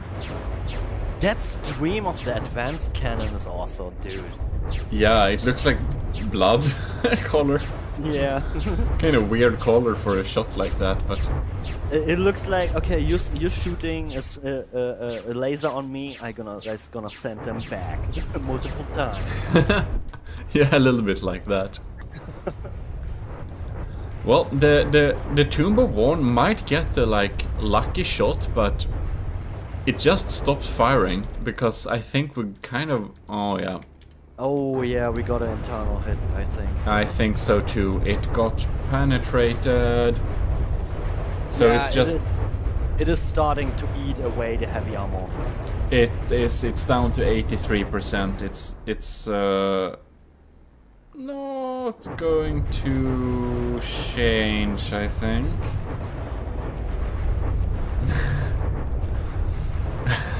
This is kind of terrifying though, just watching that stream of incoming. Oh my god. I mean, it is terrifying, but at the same time also satisfying. Yeah, it's cool.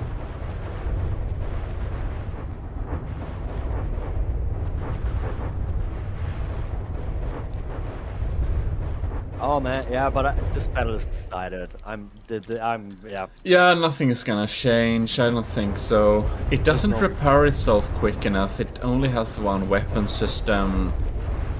And it's just slowly getting grinded away. So we're just gonna have this lovely scene, and I'm just prematurely going to decide that Favol probably not gonna win this one. It's a win for Light of the World. I think what would have helped the Tomb is maybe a spinning block that's spinning, I don't know, maybe with a decent speed, and maybe like a few heat decoys or something. Maybe that would have helped. Yeah, probably. I think so too. I think that a secondary like missile stream that just slowly EMP damage the enemy could be smart as well. Yeah. Just a tiny missile system at each of the sides that could just constantly leach out, because Tomb of Warren has basically all the materials left, and now it actually officially is dead. Yup.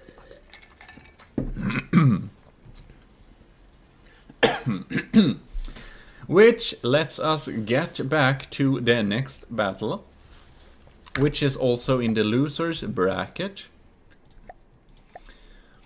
And now we're going to decide if Game Boy or ECCLESIARCHY is the best of the loser side here. So, Soviet Epoch from Game Boy versus ECCLESIARCHY. Where are you? Calamity Crucible. Calamity Crucible is a very satisfying name. It's a good name. Oh yeah. Calamity Crucible. That's right. Yeah. Okay. Randomizing the location. Click start. It kind of sounds like he got the idea from Terraria. Because Actually, there's a mod that it's called Calamity. I actually never like played. The music again. I never played that much like Terraria actually, so I wouldn't know. And me either. Oh, Haven't also really played Never- it. I've seen it.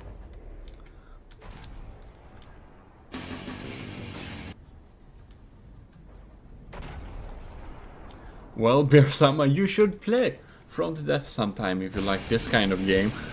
It's a good one. Okay, so Soviet Apocalypse are not hitting very well, and the Calamity Crucible is just popping in missiles there. Now it feels like the one of the turrets are kind of very sad.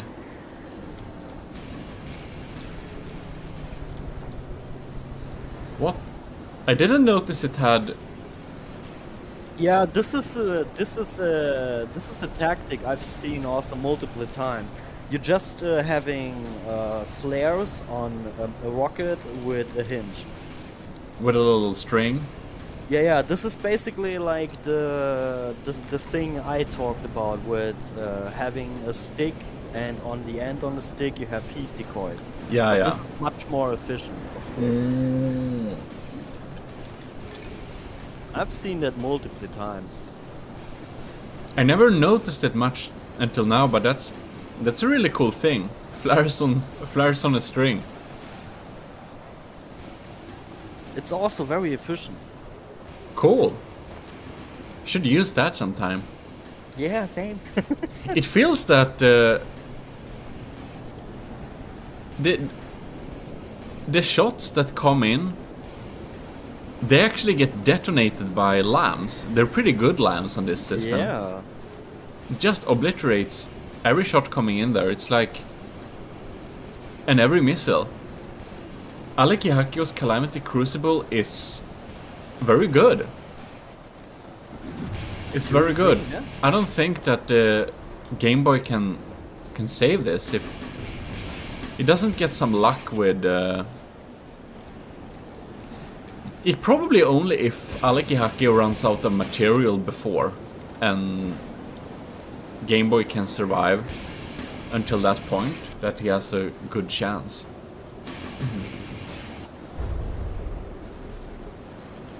It looks so evil. I mean, the turret on the Soviet Epoch is also very inaccuracy. It seems like. Yeah. I mean, it is We damaged don't know. already, but also like the battles, the previous battles, he was also very inaccuracy. It's hard to know how many people are using like jammers and stuff like that. Yeah, true. So it's hard to kind of know, but now it's decently accurate. It's just that the shots get, you know, deleted from from the sky.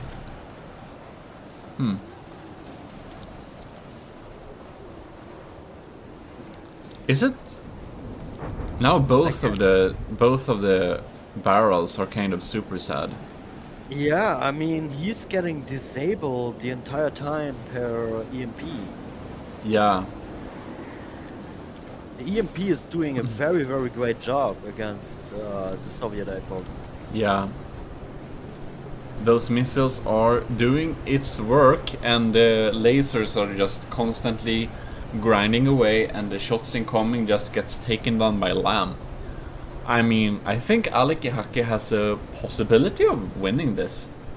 It's a good build.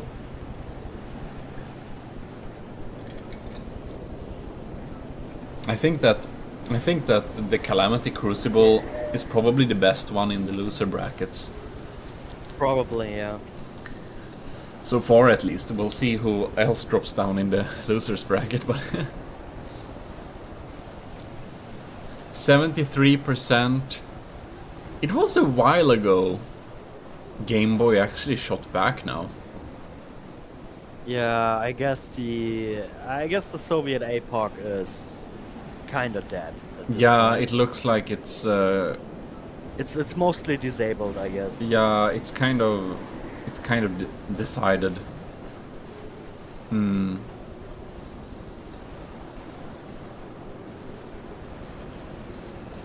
I mean, even if the Crucible is running out of materials, the Soviet APOC has no way to shoot back. It seems like. Not Because currently. there's too much damage done. Too much damage. The repair is too slow. And we saw last time when the Calamity Crucible hit the ground and got damaged, it got back materials, reloaded its missiles, got up in the air a few seconds and shot the volley. So it's kind of weird. 68%, it's slowly going downwards. The EMP is frying away. I think it's kind of decided. Yeah, I guess so too. Also, it's kind of fun with the Calamity Crucible. It's like, I don't know if it's rotating or if it's just, if it has some kind of setup to, I don't know. Yeah, I'm not sure. 53%. 53, yeah, we are Yeah. gonna end it's gone. That's an official win. It's deleted. ECCLESIARCHY Calamity Crucible. Very good job. Absolute winner for this one. Game Boy. It was a formidable craft, but unfortunately, your enemies were too strong. They were, absolutely. So, let us go and select 1 for ECCLESIARCHY, 0 for Game Boy, and we'll submit the scores. If you don't have the scores, I can post them here again. And we'll see what the next battle will be. Now let's see here. Oh! We do have the first finals. Oh yeah, and you know who's up next? Can you see who's the next in line? We were on the 21, right? No, we just did 18. 18? What the hell? So Game Boy. Boys, get ready. We are getting some more bold and GMODISM's craft. That's right. Now we have the actual battle that was meant to be Urchin Wake versus GMODISM. It's big bad boy Sigge. And I'm not looking forward to this thing because, oh my god. And everyone, more boards, more boards, more Oh, no. boards, more boards. Let's randomize the location here again and just click start. Because this is gonna be great. Okay. I do have the feeling this is going to end the same way. I think so too. I'm just wondering.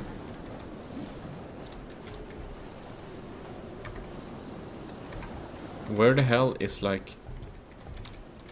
Okay, there is the Urchin Wake. Okay, here we are. It's kind of like bad weather, this battle. That's true, yeah. But I think it's a little bit cozy to have the, you know... to have the weather activated so you can kind of get some different scenes. These urchins so laggy. Oh yeah, oh my god. Sometimes, something about these already decided matches is that sometimes an entry spends all their materials and that means they get disqualified or fall off the sky.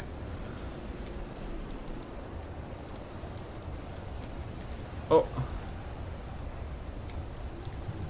Some neat moments hang around in the boring battles, that's sure. Sometimes it just changes. Oh, look! Can I actually sweep? No. I didn't actually... I wanted to sweep one of those Urchin Wakes.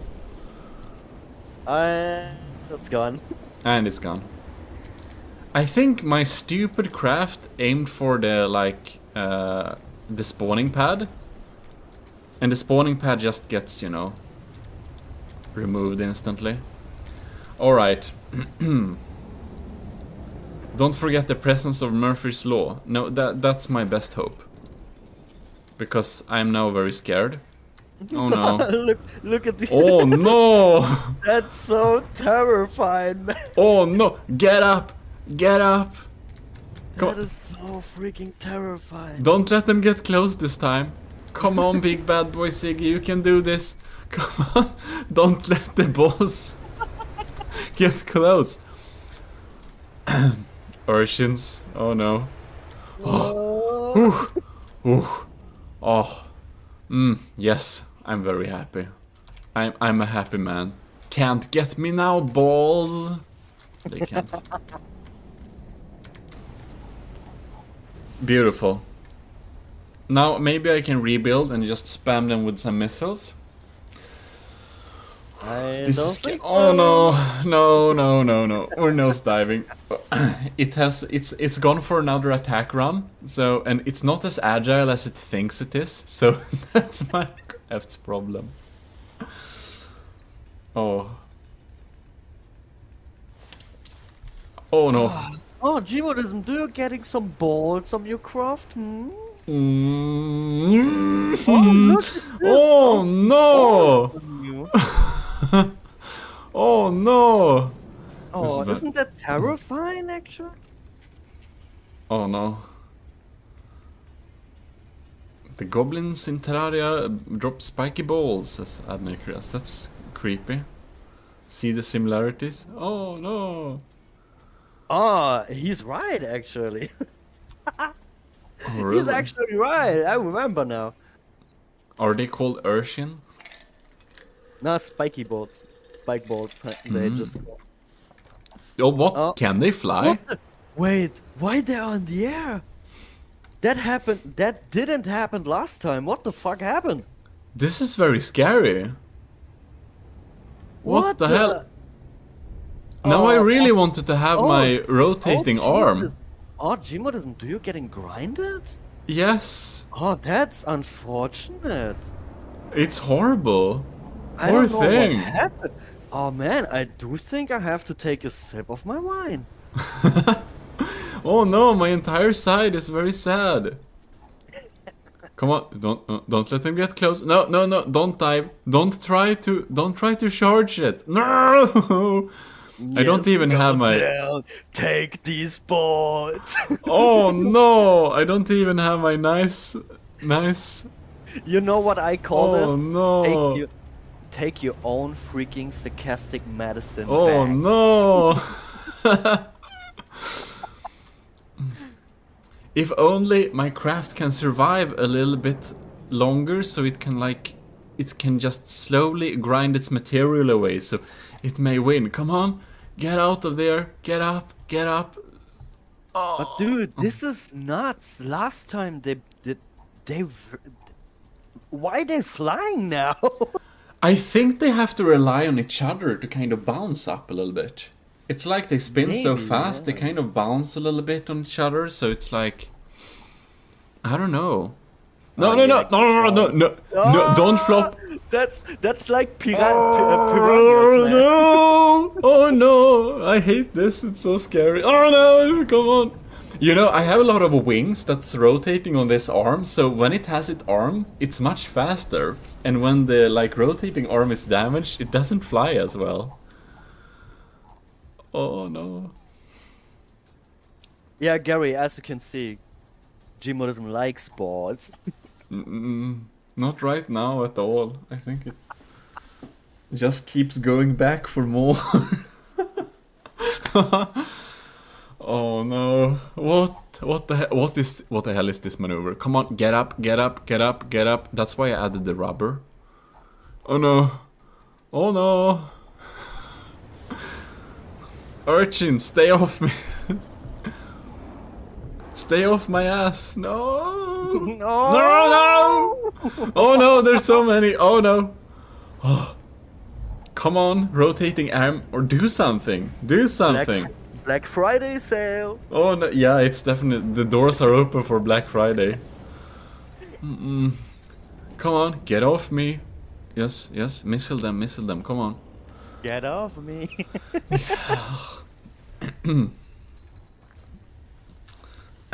Cortez will say it better, but usually these balls move with daddy blades, so they work in sky, underwater. Oh god. Oh, They're God, terrifying. That's so terrifying, man. They look very hungry indeed. They are. Look, they are red. They turn from black to red. They are hungry. They are very hungry indeed. Come on, missiles, hit those damn things. Uh-oh. Ah, no! This is bad. This is bad. Oh no. Oh no, they're grind. Oh no, it's inside. Oh, It has entered. The balls have officially entered. I think one is missing inside. Oh no. Come on, 70. Oh no, no, no, no. oh no, you This are done, angle is boys. bad. This angle are is bad. done. You are so done. Oh no. They're at like 201 materials, so... As Gary said, they are inside. Balls deep. Oh. This is terrifying, man. I hate these things. Yes. Can you imagine you walking on the streets, going back from, I don't know, like work or something, going home, and you just see these coming to you? Yeah, they're terrifying. Holy shit, dude. They're very scary. Oh no. I wish my now you're missiles would... so done. Now Oh you're yeah, so I'm not done. getting out of there.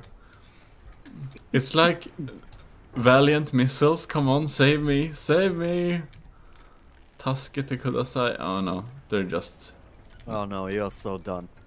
Yeah, 59%. Damn, damn.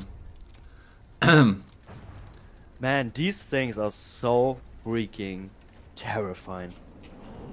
They are. They're absolutely terrifying. We're down 50 point. They're just eating. They're just eating. And you are gone. Very, very so. I got consumed. Solution, stay away. Fly into a mountain. Yeah, that's 2 solutions. Well, this battle is quite decided. I'm happy you could see me get have, You know what? have fun. You know what? You know what is the very, very satisfying thing for me? I have seen your Croft getting eating away. Grinded by times from balls this things. twice. Yes. Terrible. Oh my god. You know what I realized? How No. freaking terrifying are these things in the Royal Rumble? Oh yeah, you know the Oh, dude. Yup, it's gonna be scary. The battle royale will be really scary. And laggy as hell. Next up, we have Yeoman's Space Cheese against the Snivy Lord. So this will be Oh. quite interesting. Yeah, that's true. And Snivy Lord has the drift tank. Oh, I so much want to see the balls facing Snivy Lord's drift tank. That would be cool. But we will see. I think that Snivy Lord's missiles will probably not reach space. Yeah. The space cheese. I mean, it's really interesting because Yeoman is basically the only one that built something that goes so high that basically no one can reach it. Yeah. It's like the only space cheese that we have. It is. Okay. Then we go back to the game. Oh, man. Okay. The space cheese is ascending. Oh! I am away. My people need me. Oh no! The missiles ain't getting there. It has lambs. It actually has lambs. Where is the drift tank though? The laggy drift tank. It's so quick though. I wonder if the space cheese will even hit this. I mean, it can. I do get the feeling that this is a resource battle, and this is then going to be Snivelord because he's only burning materials by the missiles, I guess. Yeah. Maybe. I mean, if we, it could be hard. Like, if we look on the materials, they are both very equal. God, it's so high. Yeah, the missiles don't even reach. I don't think so. They are kind of, but the lamb is pretty good. Yeah, the lamb seems pretty strong. They seem to have a little problem at like maneuvering in space. Oh god, the space cheese. What the fuck is this? Oh no! It's not even firing. No, cause I guess it has a very small arc. Yeah, it probably has a tiny arc behind all these. Yeah, and against the drifting tank. Oh, we had missiles hit actually. Oh. So it's 100% versus 99.9. So, you know. Nope. Was. Was. Well. Next volley incoming. Oh. No. Oh, I ain't lying. This battle is. I don't know. I get the feeling this is going to be very lame. Because the space cheese is trying to align himself to the drift tank, and the drift tank is like, nope, you don't get me. It's so fucking fast, it's not gonna align. Or is it now? Because it kind of stay there. Okay. I mean, it could be interesting. What happens if the space cheese is running out of materials? Yeah. This I must say that this battle is more interesting than I thought it would be, to be honest. Because I didn't expect the missiles to actually be able to reach here. Yeah, cause it's really, really high.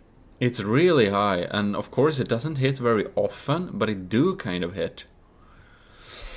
And believe it or not, but Spaceman seems to be burning materials quicker than Snivelord's drift tank. I don't know how that works, but yeah, this is I mean, if he hits missiles, that's a really good benefit for him, because even if it's a small damage, it's getting repaired, which means it costs materials. Yeah, I think the lambs are costing materials too, kind of, because the engine power is just... Yeah. I think that Yeoman's Space Cheese, it has a huge steam engine inside. Maybe? It has a steam engine. You can kind of hear it. Here we have it. So it has a big, like, you know, so it's, yeah, it needs a lot of engine power, so it's burning a lot of materials. Yep, has to feed lambs, exactly. Lambs and repairs, feeding them, can be expensive. So it seems that the Space Cheese hasn't been able to align yet to actually fire. Not really, man.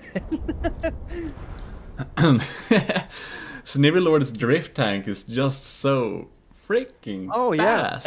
Edna Curious pointed something out. Like, that's like also the first time we see the ring shields being used, I guess. Oh. Oh, what the hell? There's a lot of damage on the bottom. Yeah, it's only wood. The wedges are actually only wood. So they get damaged easily. Yeah, but this costs materials, which can be fatal for the Space Cheese. Yeah, like it looking right now, it looks like the Space Cheese will run out of materials.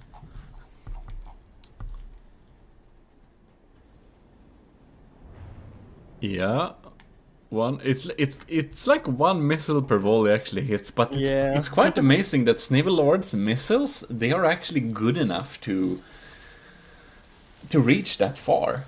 It's pretty impressive. That's true, yeah. I'm also very surprised. I'm very surprised. It's very cool. It's very good. Awesome missiles there. I think I might need to take a little look at those missiles later because they're good. These are some good missiles.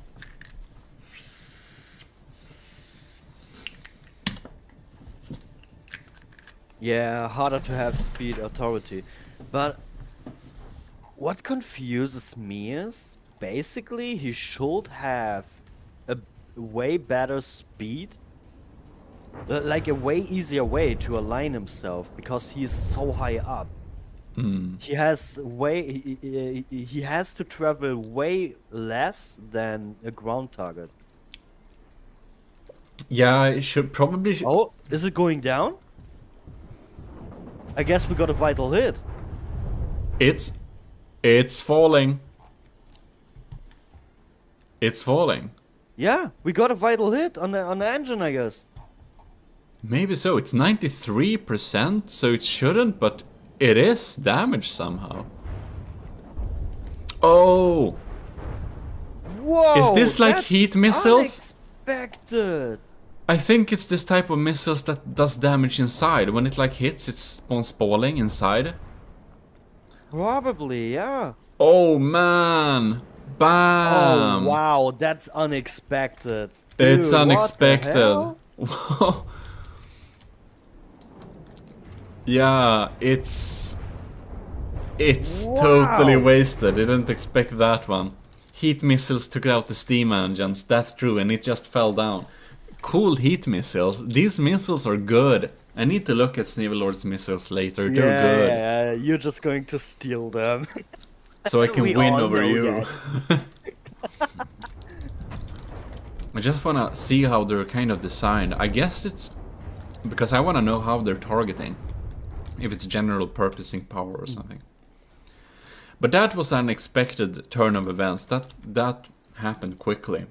Absolutely. I was so confident that the Space Cheese is actually like maybe going to win because no one really has something to fight against something so high up. Yeah, the Space Cheese should really have kind of like been able to aim itself like a satellite or something. So it could have kind of actually gotten to fire some shots there because it didn't fire a single shot. Yeah. The drift tank is absolutely 100% fine. Oh man. Is this the kill shot? Bam ba-dam. Ooh. Bam. Internal damage. It deals a lot of damage. Bam. And yeah, that's it. That's it. Damn, this is interesting. Indeed it is. Quite interesting. Aleki Hakio, hello there. Oh my god. Oh my god. He joined the right time. Welcome to the stream. You are not you're not out of the tournament yet, but you or I will be out of the tournament after this very battle. So this will be interesting, you know. It's you versus I, and you know, the loser of us will be out. So Alec, you've been really good in the losers bracket. You lost the battle early on. I guess you can, you know, just watch the VOD later so you can kind of see what happened. But now you're here live, and this battle will decide. Now you're live, and you can see how you kick GMODISM's butt. We shall see. Because I have a very glorious vehicle, as you can see here. But that got shredded 2 times by bolts. And well, you don't want to talk about it, huh? The Calamity Crucible, it has a satisfying name, Alec Yakio. This Calamity Crucible, it's a great name and it's a great craft. It's really good and really scary, and we really watched it just obliterate Xarbercrow recently. It was kind of fun. Anyways, let's move on and start this battle. It was kind of sad, actually. You know what will be interesting? You have missiles, but he has lambs. Oh yeah. So I will need to rely on my melee capability actually here, which is kind of awful. I'm just shedding. Oh no! Oh no! Instantly gone. Oh no! Yeah. Look, this will be hard for me. Come on, charge the damn thing. Just kill it with brute force. Yeah, go. No! Nope. Oh, the EMP! I flipped it a little bit. Stop burning my ass! It's burning! It's burning! And it just... the Calamity Crucible just instantly deletes my missiles. You're getting burned on the underside. How does it feel to get your balls burned? Not very fantastic. Come on, big bad boy Sigge. Come on. Just mash it. Mash it with your face. Just mash it with your face. It's small. It's small and tiny. There was a big chunk. Yeah. Come on, big bad. The problem is, your thing is so fat. It doesn't have the agility. It doesn't have any agility. It's like it's trying to like, come on, I turn, oh, I turn. Yeah, it's just sadly fat and slow. It's just shedding parts. Look at this. Look at my materials. They just cycling around now. Oh no. Oh, this is... Oh. Come on, slap it with your face. Big bad boy Siggy, just slap it with your face. Come on, you can do it. I got the ball. Can't even turn. Oh no. Now I have extra missiles coming in there. Oh, come on. Your materials, dude. My materials. Come on, slap it with your face. Come on. Come on. We are 2 minutes in, and you already burn through like... entire material storage is gone. It's like an entire fleet of materials I've burned through. Oh no, my materials are out. Oh no. Oh, sad. I wanted it to slap it with my face. Oh. Gary, yeah, it drives like a Trabant. It does. Wow. Oh man, you got wasted. I think so indeed. It's looking like we're belly flopping the ground soon. Hey, but hey, look at from a different side. You're actually losing weight. I am. Gotta have those surgical lasers. Really help me lose my weight now. Oh man. Not the right time to fire missiles, but okay. Yeah, that was a bit prematuring shot, I guess. Oh no.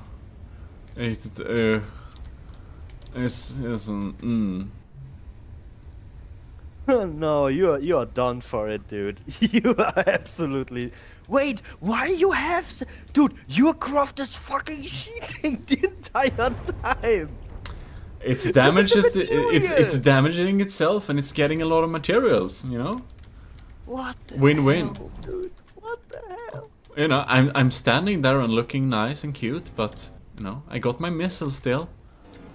Except the lamps, okay. The community weight loss program really works. GMODism approved. Calamity? Crucible, weight loss laser. Are you trying to move now? No. What are you trying to do? Oh man. The lamp's already on it. Oh man. I think we can be pretty sure I can write in a lose for me and a win for ECCLESIARCHY. It's Yeah, congratulations. Exactly. You had 7k materials and they were gone instantly again. Yeah, they're gone. And now it's just slow. In 15 seconds, yeah. Like, no wonder you built this so fast. Yeah, I got a lot of layers. What's happening now though? What? It's tired of shooting you. It's like, no, wait, Wait, what? What? What happened? I don't know. Oh, I guess. Oh! Yeah. The- Okay, okay. yeah, that explains it. Okay, it was just dead. Cool. Beautiful, big bad boy Sigge, Lotta blocks. Didn't help me there.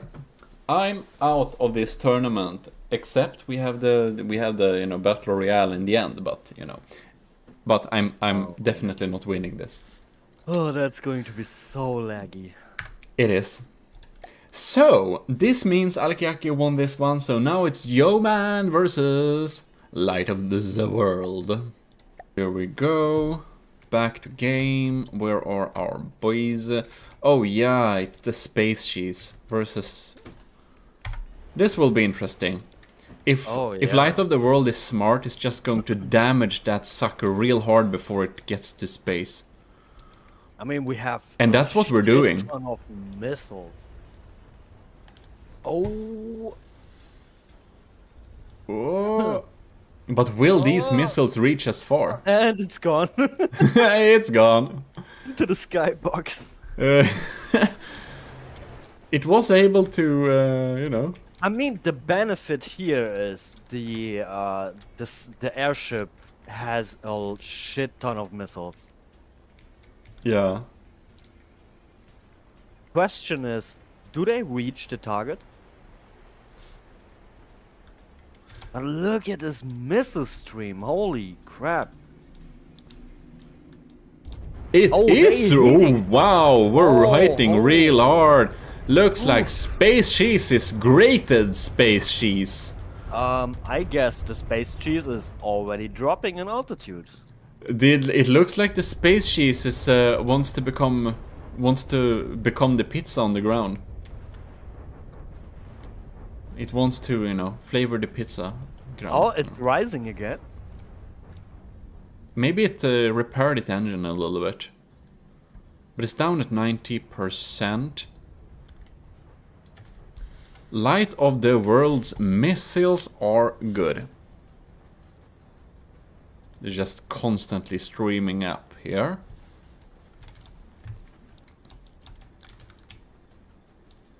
Yeah, but they don't reach anymore, right? Yeah, they oh, do. no, never mind, never mind, never mind.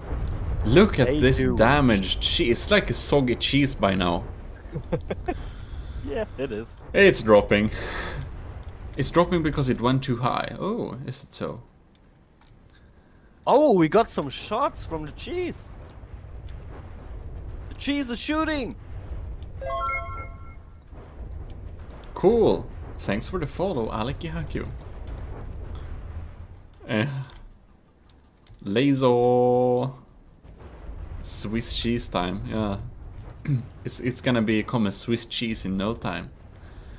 It seems that Yeoman didn't have the opportunity to like hit the targets very much. It's just the turrets. It's not redirectionable enough. It's tilting a lot. Are you kidding? It's falling hard. Oh yeah. Oh look, this it's a shooting star. Let's wish something. Oh, you sarcastic motherfucker. Ooh.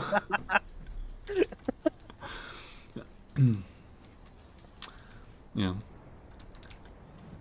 I think Yeoman is soon very much grated cheese. Oh. Oh, boom! Ooh, that was an ugly landing.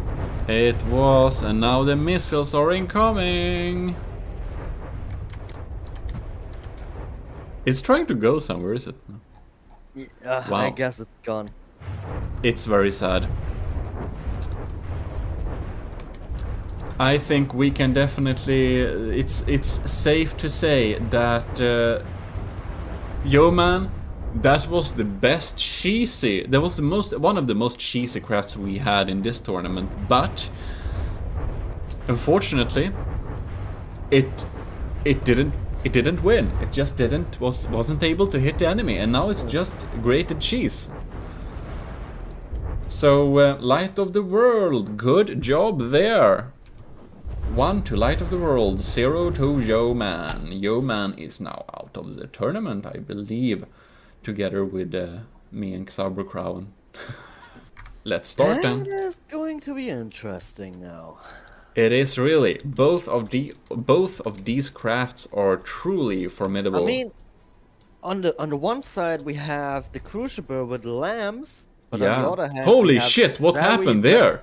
75%. That was his fatal hit. 25% just gone. That was a vital hit. It's ditching. It must have hit some really important stuff there. 25 seconds, and we have a death blow, more or less. More or less, yeah. Alekihokyol's Calamity Crucible is very scary indeed. Whoa! Bam! That was a ugly vital hit. Wow. Yeah, but you can see he hit at the advanced cannon, it seems like. Yeah, it was probably like very compact, like missile or advanced cannon in this arm. It's probably doctors and stuff, so probably clipped into each other or something. That was an APS kill, yeah. Whoa, that was fast. Yeah. Wow, good job. This battle was definitely not too long. Yeah. No, I mean, if we take it, I mean, the battle was won in under 1 minute, basically. That was the fastest battle we had now. The fastest battle so far. Well, Alekihakio, your craft is tested through and through by all of the losers, basically, and it's a good one. Okay. I mean, that was legit the lucky shot he had there, probably. Yeah. Light of the World is a really formidable craft, but not out of this tournament now. Cool. That means we're getting back to kind of the finals. We're gonna see Cortez versus Snivy Lord. Because this battle is basically, you know, it's ended. You can see the evil crucible on top of there. Very scary. That is 59%. Yeah. it's kind of amazing. Cool, good job. That was one hell of a vital shot. Wow, good shot there. Congrats.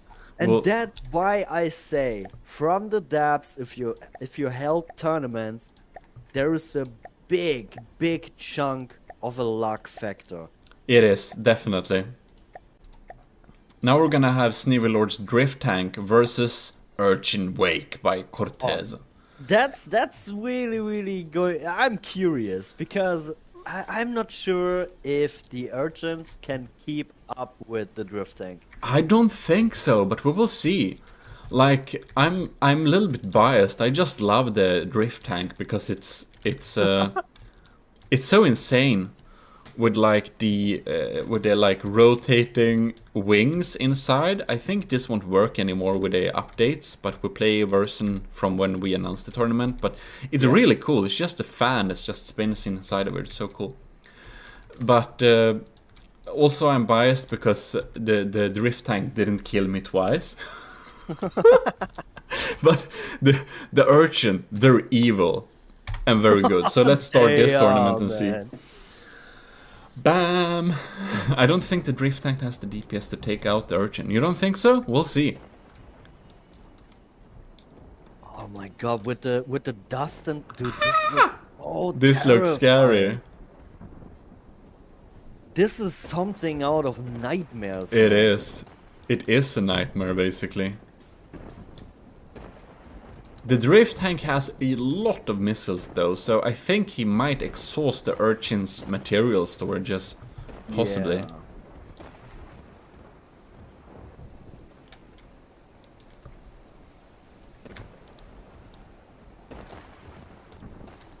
Alright then. Oh man, with the weather now, that's the perfect final. Yeah. I guess it's not the final, but it's kind of. We'll see.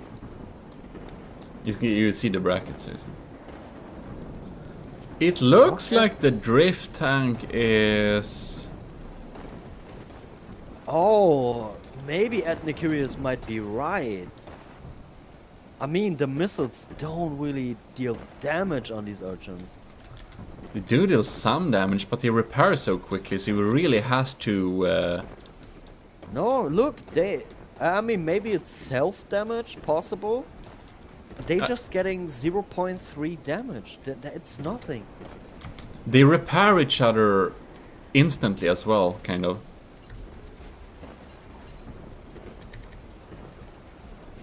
And it's lagging so bad that the game is kind of running Yeah. a little bit slower than it should.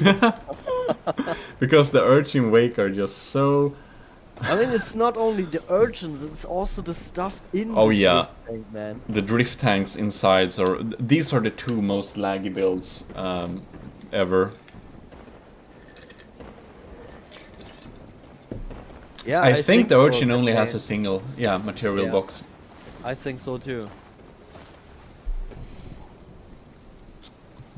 Those balls are relentless, says Captain Anthros. What's happening though? It's like I have also no idea what is happening. the drift tank is far away and we can't see so far because of all these fog and stuff, but the missiles, they're coming in here and you can see they do some damage, so they have to repair each other kind of quickly. And they do that, but the material is slowly going down. Let's see if I can follow one of these evil balls. What a mistake. Never mind. Wow. That was a good one. It definitely We don't was. want to get people seasick. Shouldn't definitely. Anyways, follow the missiles. Those hungry little critters. They're hungry, all right. Oh, They are so hungry. yeah. Can't have enough.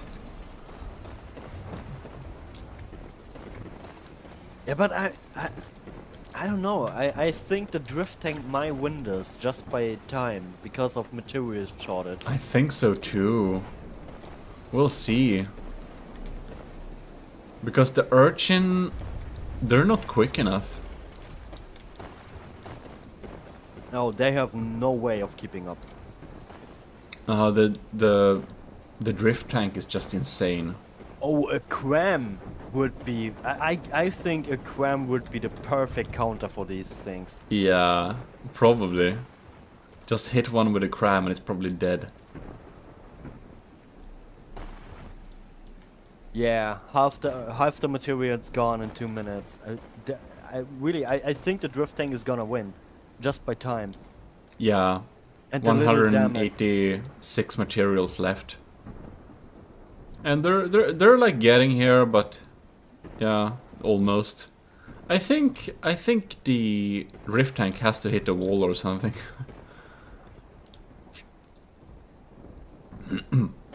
I guess it's more, we should just observe this crossing the fields, you know?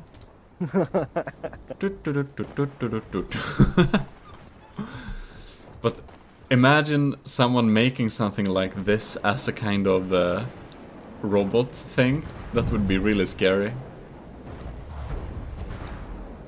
Scary drones. Oh man. Yeah, I mean, the drift tank is probably in a better position because of the spawns. Because it's just a flat land. Yep. It's not like the battles with Adnikirius and else where there were... Who decided to back into a hills. wall, you know? Yeah.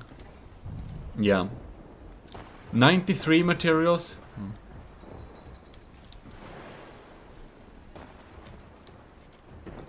We're only 3 minutes in, it's a... Yeah. And But that's what I thought. The urchins can't keep up with the speed. That's what I actually thought. yeah, me too. And they don't have enough materials. No, absolutely not.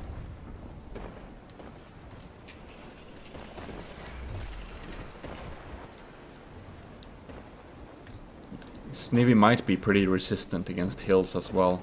That's probably right, Oh, then, that's Acreus. true, yeah. Because this thing can basically cross anything with those spinning wings inside. Well, new volume missile incoming. I wonder what speed this battle is taking place on. It's like 75% or something. Probably something like that.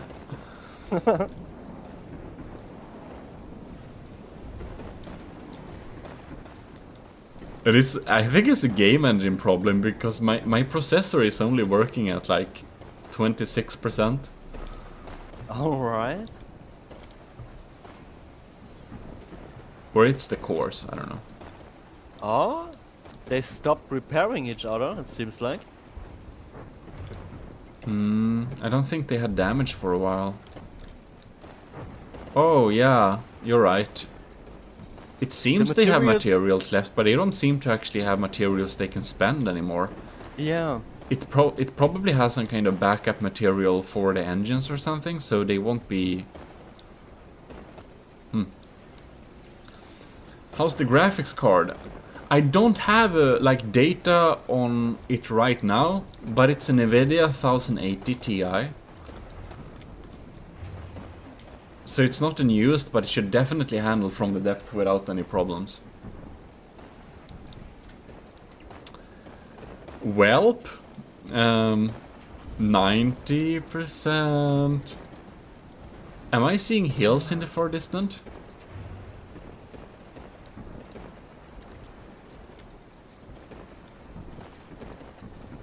Man, oh, yeah. I don't know. I'm mixed. I have really mixed feelings, you know? Like, alright, the battle is decided, in my opinion. But at the same time, I'm hoping, come on, give us the special. Give us the freaking special. Give us the change. Yeah. Like it's... sometimes the battles end in the last minute, so if you really don't know, it's hard to just call it off.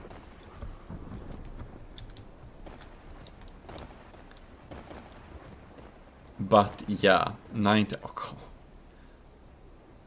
Oh, man, How much material does... Yeah. It's also kind of hard to watch, like, because it's nothing happening.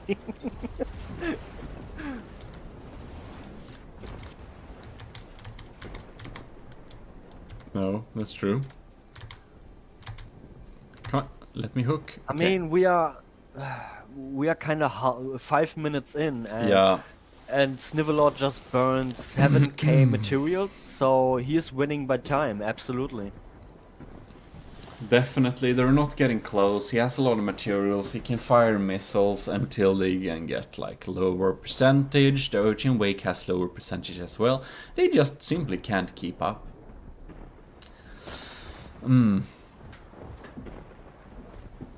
Probably medium, I guess. Yeah, medium. that's medium. Medium, yeah.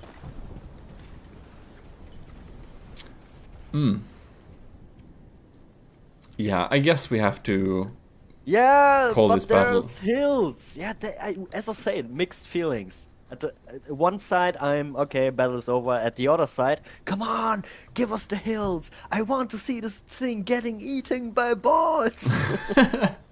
Getting consumed by balls. But I have really to say, I'm so curious about the urchins in the battle royale. I'm Yeah. so curious how they behave. Too true. That will be highly interesting. I mean, like, do they split up or do they stay together? You don't freaking know. They're probably going to go for the same. I don't know, maybe. Yeah. We'll see. I suppose they will. I think there's probably one main urchin, and the other one have the how's it called, the remote control thing, or what was it? I can't remember, man. It's way too far away. It's like way too long ago. I suppose they're all individual. Yeah, you think so? I think so. I Maybe, don't know. yeah, maybe. It's really hard to tell because all you see is just spikes. What the hell? Okay, What now something got damaged. We got a repair. They got some materials. They repaired. Now they're down at 19 materials each. Yeah, wow, okay. That's surprising. One of the urchins got Oh! damaged. Yeah. Oh, look at this poor thing getting Aw. away from its herd. Oh no. Oh, that's so sad. What's it going to do? Oh no, it gets targeted by bullying missiles. No. Poor thing. Poor Kill it with fire. That's like, you know, you're watching a herd of sheep and one sheep is getting lost and no. But also kill it with fire. And eat it. Yeah. So we moved. The hills are far away. No. Welp.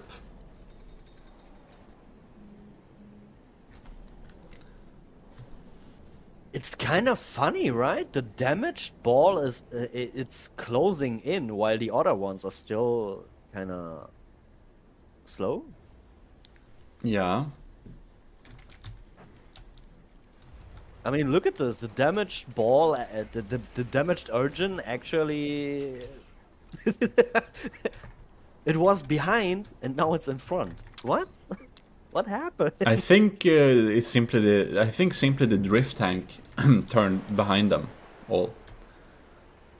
So because it's slower, it's now in front of everything. They probably get ran out by them. This isn't really looking it's going to change though. No, I think so too. I think we can probably. And I don't really want to stay and to keep it going because we just want to have this one moment that ain't happening. Yeah, I have. Yeah, the Snivelord isn't running out of materials within 3 minutes. which means we're not about to hit that like mark of yeah, because it's 3 minutes until the 10-minute mark where we definitely need to decide a battle, but it's not you know, it's not going to keep up with it. No, absolutely. They're just too slow. They're slowly getting damaged away. Yeah, I really think it is safe to say that the battle is decided.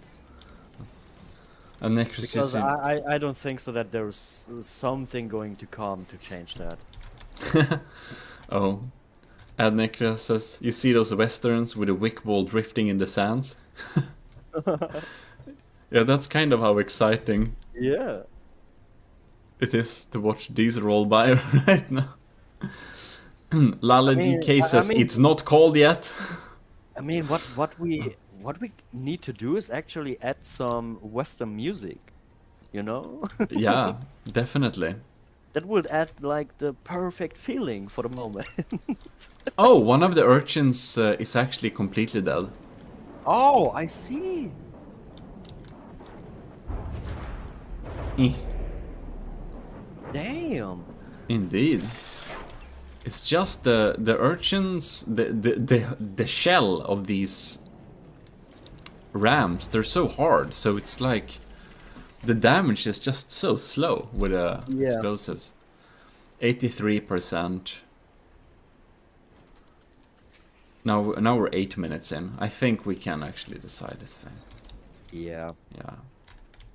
The balls no are way that angry, we- but they're not reaching close to Snivelord's drift tank within 2 minutes, which is Nah. when we need to call it off. Anyways. And god damn it, these missiles are just the targets are hard to hit, but it's like, yeah. Anyways, I think we should indeed Cortez close if they just would have been a little bit quicker, but they were not, so it's going to lose this one. Now we shall see. Okay. Laser time. Will they damage them fast enough though? This will be interesting. Wonder if the Calamity Crucible will have, let's say, too much balls and try to get in too close with these bastards. No. Okay, will be interesting to see if they start fly now. Yeah, I absolutely agree. Time limits are necessary for watchability. Yeah. Yep, it is. Or add a distance limit. But then it's hard to Distance limit is hard, actually. Yeah. It's It only difficult works. to It ask only this works time. well for close combat and my melee crafts. Holy shit! Oh lord, this is Oh. scary. Oh my god. Calamity Crucible might meet its. Oh, it doesn't need where to aim. Oh, Oh my no! God. Targets. It's getting so excited with all these balls around him. Don't know what to do. Oh hell no! This is so stupid. The urchins, they're very excited. Oh my god! Oh no! No. And the Calamity Crucible is like, whoa! No, don't get too close.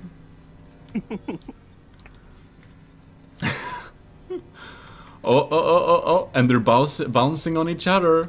Will they get? The funny thing is, if the urchins get damaged too much, they will basically destroy each other. Gary, he's just teasing them. Yeah, Oh hell no! for man. sure. So no. Oh my god. Damn! If these urchins just had a better possibility to fly, dude, Yeah. these things would be devastating. That would be a lot more scary. Oh la la la la la la la la la la la. Oh no no no no no no no. Oh! No touchy zone, no touchy. They're getting teased all right, but they shoo off a bit of his cannon there. This is a no touchy zone. Yeah. Alec says he didn't put the good detection under it. Well, that's unfortunate. Because these balls, they want to be right under you all the time.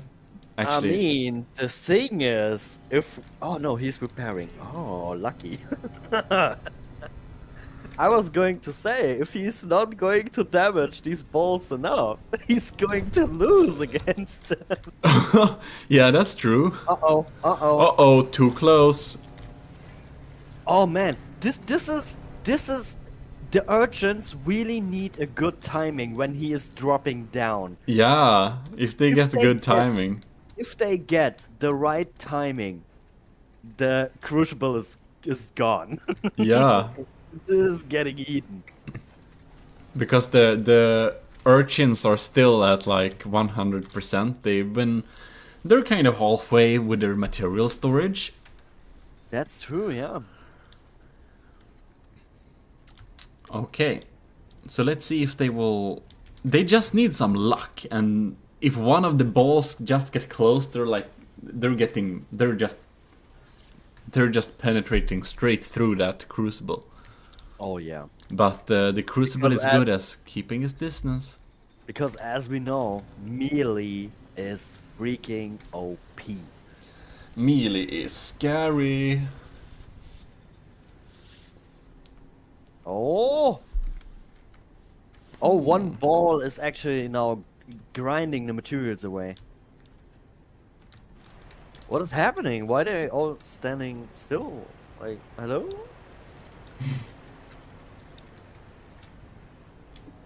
Oh, did the crucible actually found the balance now? It seems so. They have a hard time climbing now.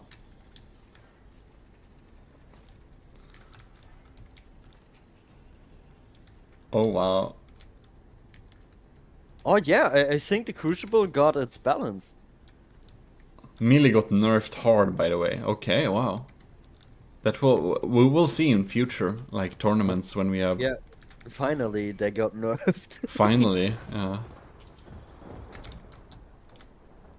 Oh, it's getting in closer now. Let's see No, if that will be a mistake. No, it's keeping its distance. It's doing a its good job. Yeah, now it's doing a very good job. Good job keeping the urchin at bay. Yo man, it's just joining up here.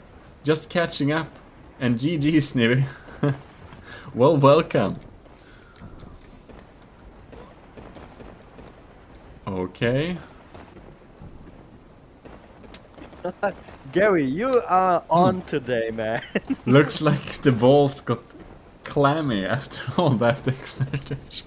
What's God damn. happening with you? Did you sniff too much Britain air? What the hell, man?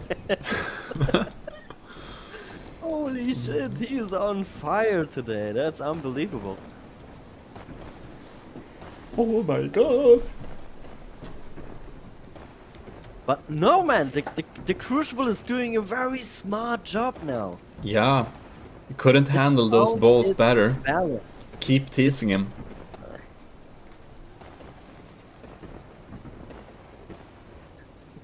Oh man.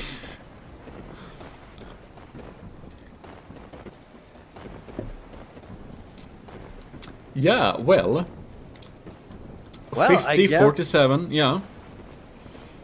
They will not be able to repair each other soon, No, so... absolutely not. They are out of materials in just a few seconds now. Yeah, Arakihaki has like 10,000 materials, 11,000 almost left, so he won't be dropping down anytime soon. Because if he would drop down like he did in earlier battles, it would be a sad thing. Oh yeah. If he drops one mistake and he's grated like the cheese.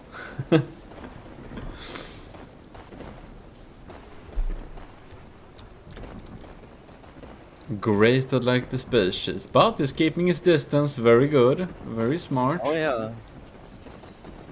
I guess what helped is that the urchins stopped bouncing around up and down. Yeah, they're not climbing very well anymore. Yeah, this is what confuses me because they stopped jumping up and down again. Yeah, sometimes they climb and sometimes they don't, and it's kind of... You never know.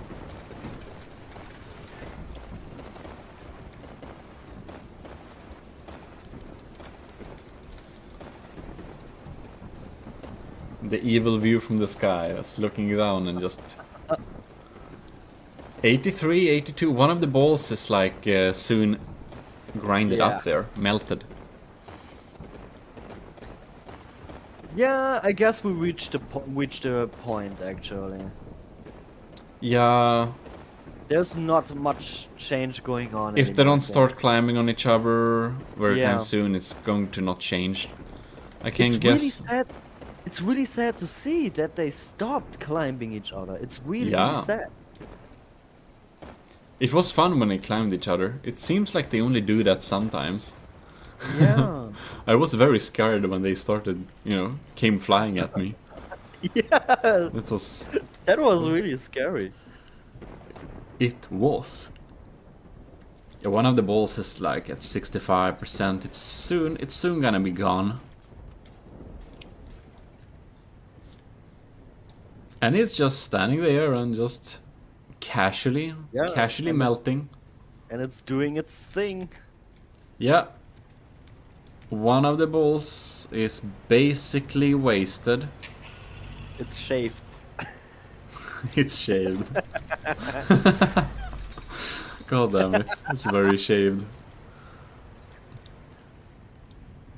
I think when it's like damaged enough, it's probably getting obliterated by its friends too.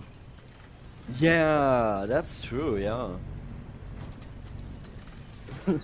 By its friends. Oh man. No.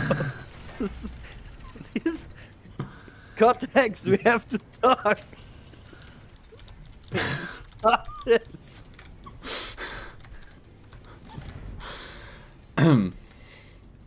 Beautiful. Yeah, I think it's safe to say there's nothing going to change. Oh, look, they're trying to save it. They're doing its best to try to save it by the little materials. That's so much friendship. Oh yeah, I do so agree. cute. I do agree. It would be different if the Crucible had to repair. Absolutely. One of the balls are dead. Oh no, look. Look, by it dying, it got back material, so now they're at like 300. Oh shit, I see that! Wow. No. Wow, they just filled What up its the material. hell? That's kind Oh of... my- That's a good fleet up there. Oh, dude, this is efficiency. Holy shit. They're real good. They're just... they're real champs, but... If they would just bounce If they would around. just climb on each other to get up Yeah. there, to have a nice party. Because we're getting yeah, close this to is- the 10-minute mark This is anyways. straight cannibalism, absolutely. This is straight cannibalism. Hello, Gelson, and definitely this is cannibalism on its highest level. Yeah, we're basically at the 10-minute mark, yeah. Yeah. But I do have to say, this is really efficient. Even if you kill one of these urchins, it helps the other ones because they get materials back to repair. This is freaking terrifying. They get materials for killing. Like, one of them dying is like fuel for the Yeah. next battle. Wow, indeed. But it's so sad. Why they stopped climbing, man? Ah, this is so unfortunately. So unfortunate, but now we actually officially we're at the 10-minute mark now, and Yeah. by percentage, Alec Ehaku is definitely the winner. So I posted that in the charts going on there. So let us move on. Now it's actually time for Snivelord to meet Alec Ehaku, because Alec Ehaku is the best of the losers, winner of the losers bracket. So that's nice indeed. We're still there, Xav, right? Oh yeah, I'm there. Oh, look! A little patch of... Oh wow, that's interesting. We have a river. Oh yeah, Some apparently. kind, some kind of river, I guess. Yeah, I mean, it's randomized location, so we're just gonna play and see what happens.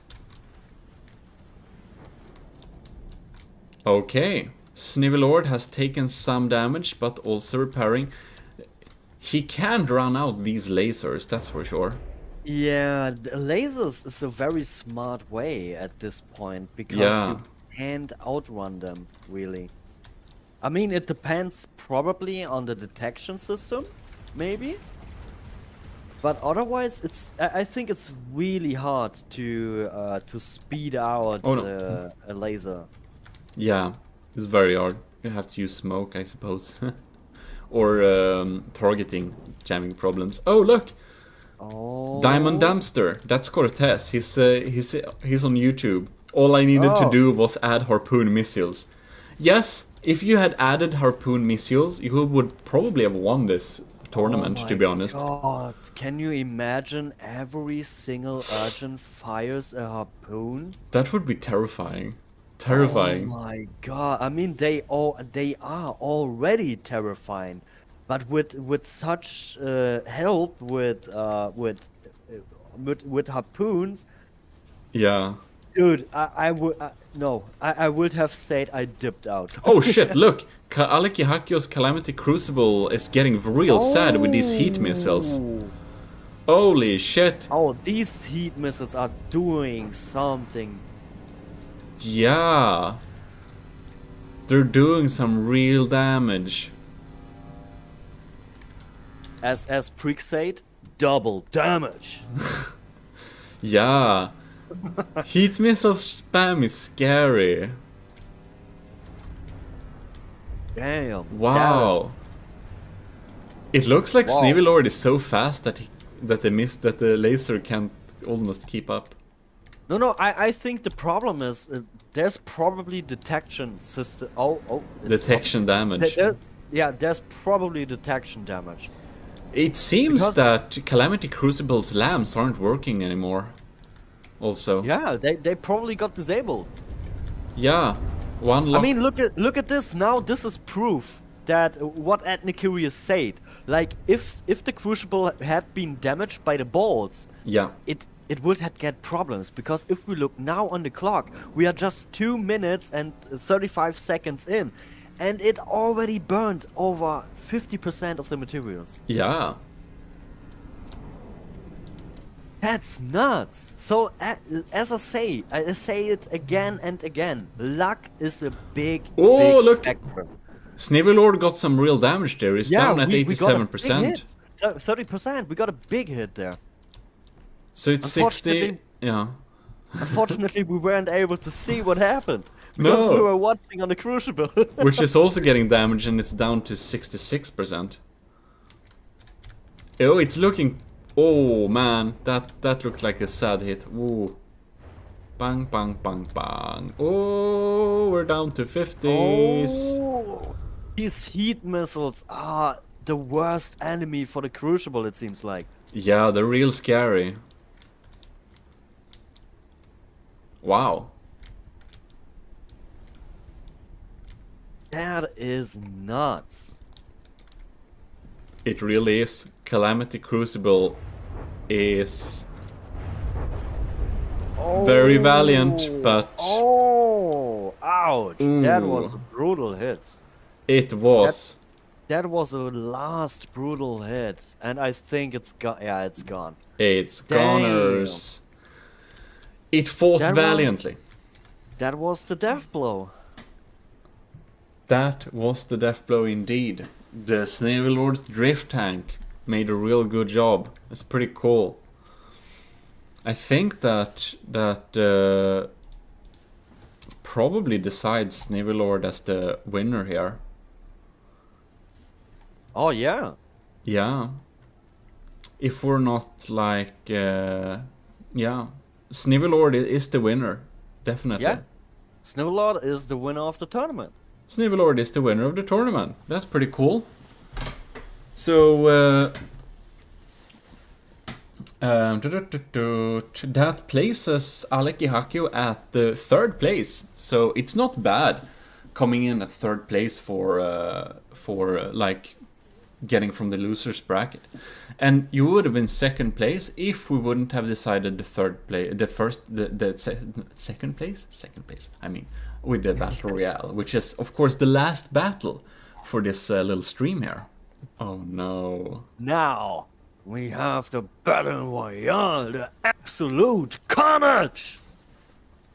Absolute carnage. That is true. We're getting in for the absolute carnage part of this little tournament. It's going to be insane. Everyone is gonna participate, and the winner is the 2nd place. So, what are your predictions actually? Let's talk about it. Why you're setting it up? What I'm really curious about is the urchins. How are they going to behave in such battle royale if they are multiple targets? that is a really good question. I think that the urchins will kind of separate a little bit. Because I think they first will go for one target and then they will go for separate targets.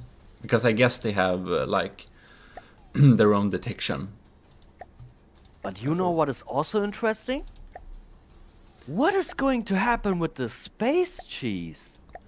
I think the space cheese has a good chance actually to kind of win. Because I don't think people will target that. Because it will be furthest away.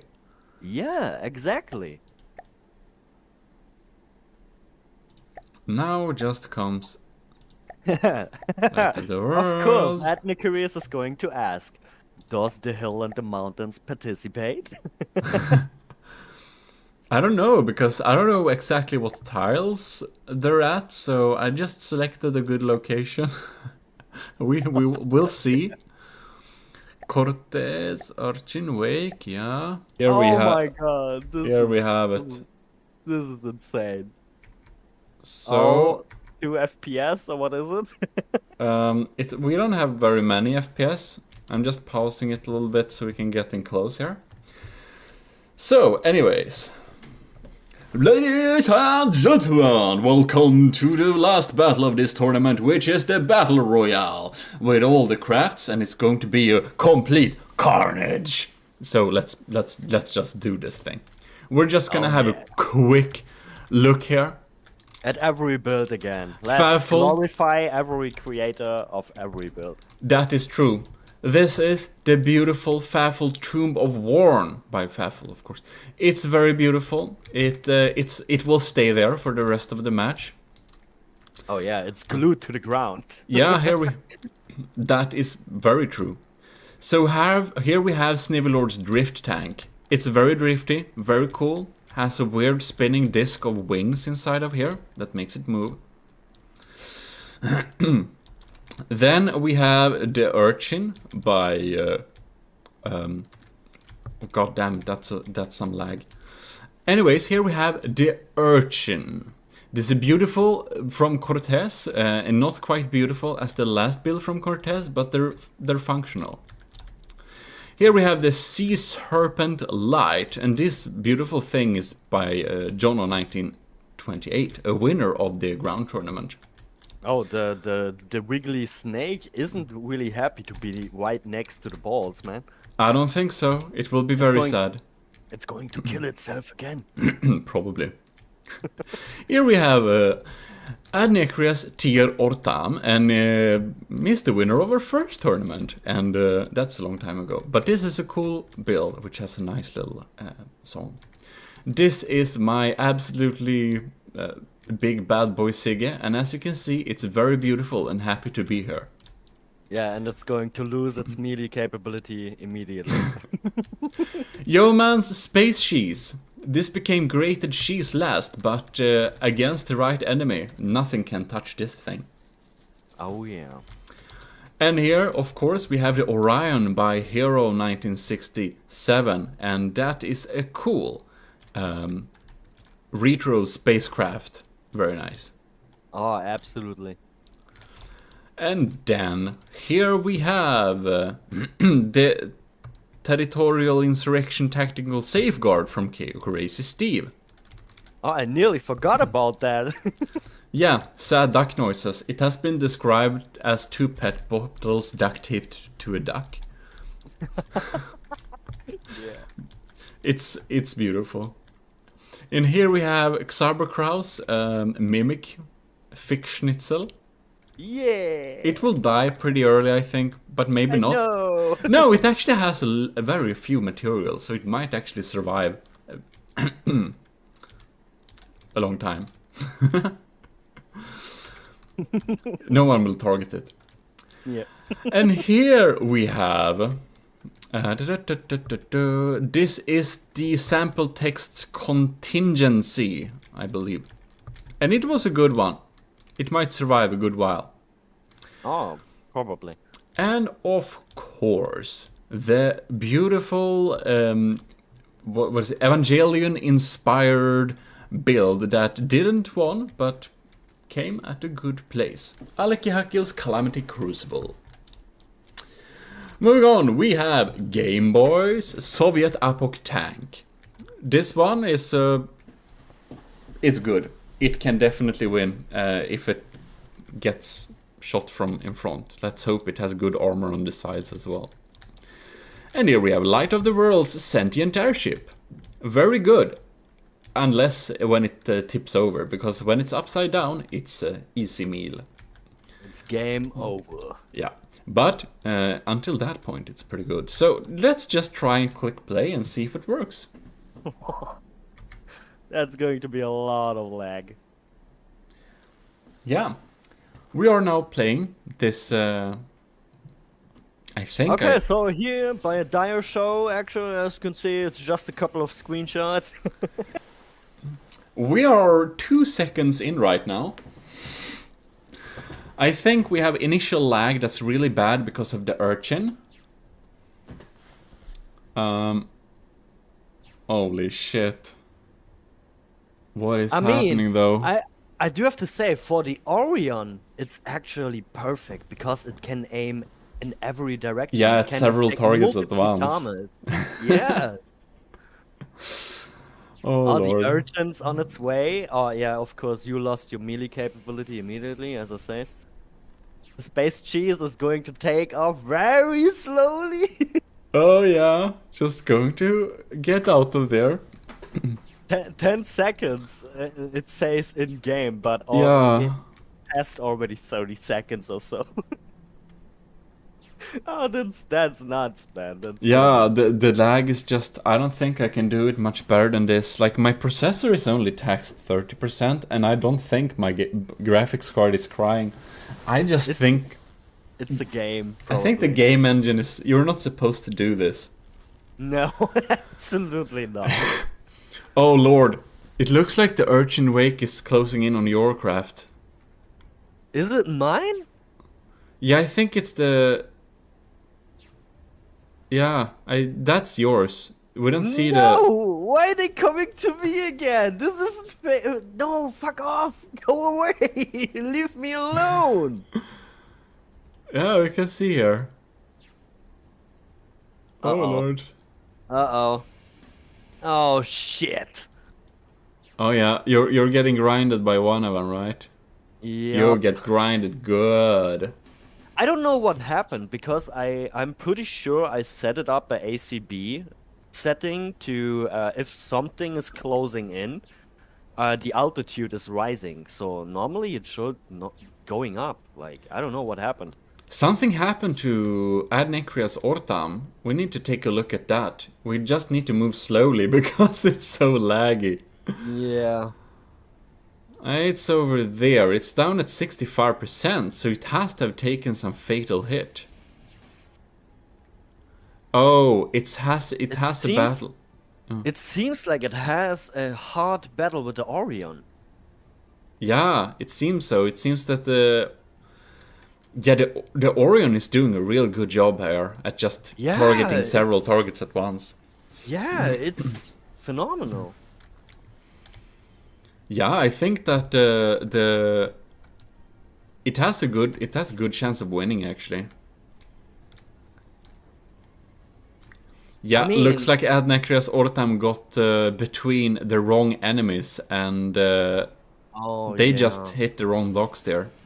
Oh yeah, I just seen it. Adnecurious is down to 57%. Oh, holy Yeah, shit.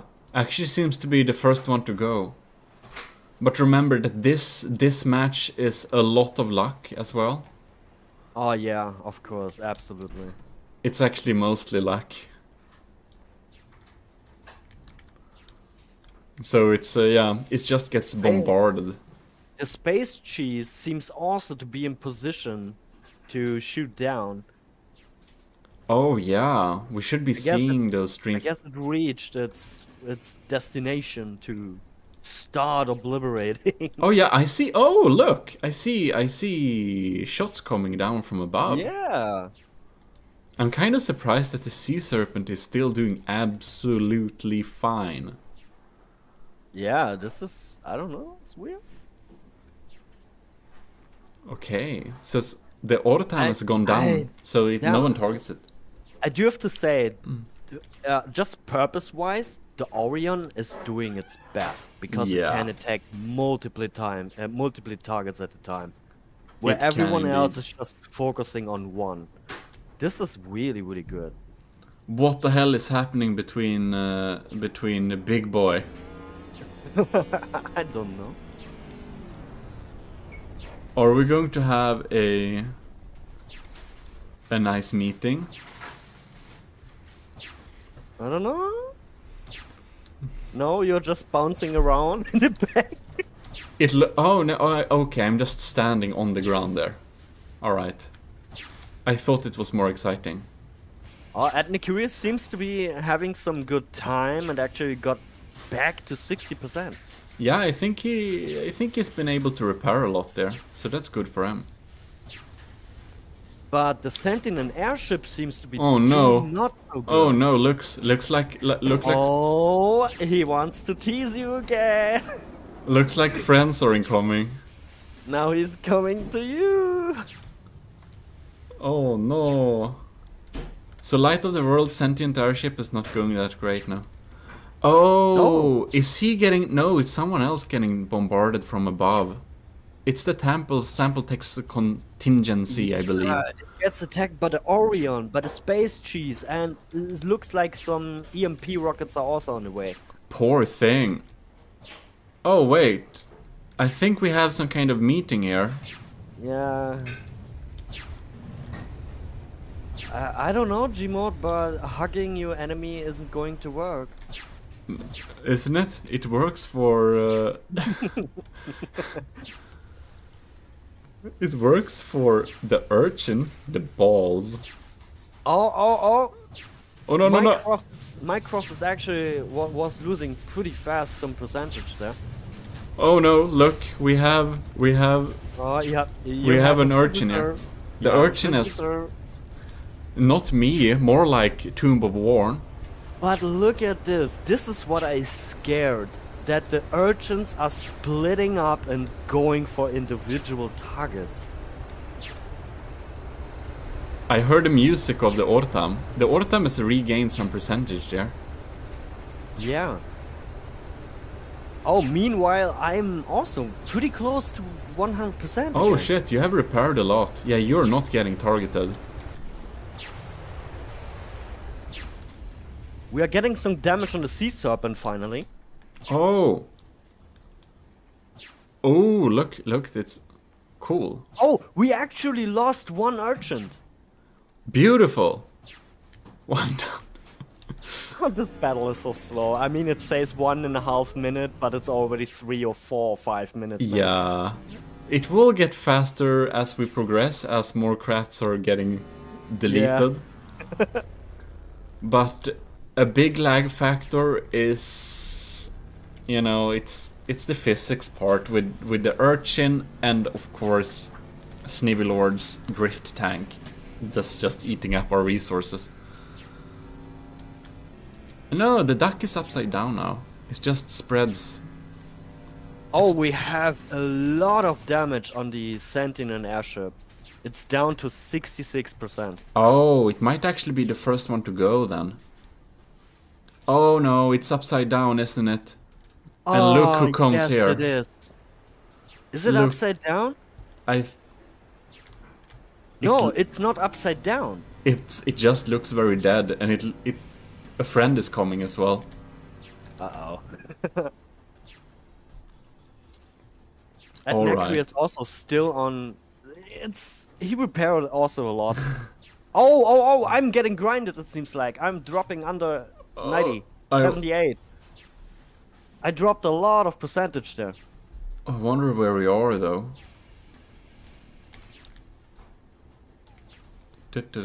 I'm just I flying. keep losing percentage.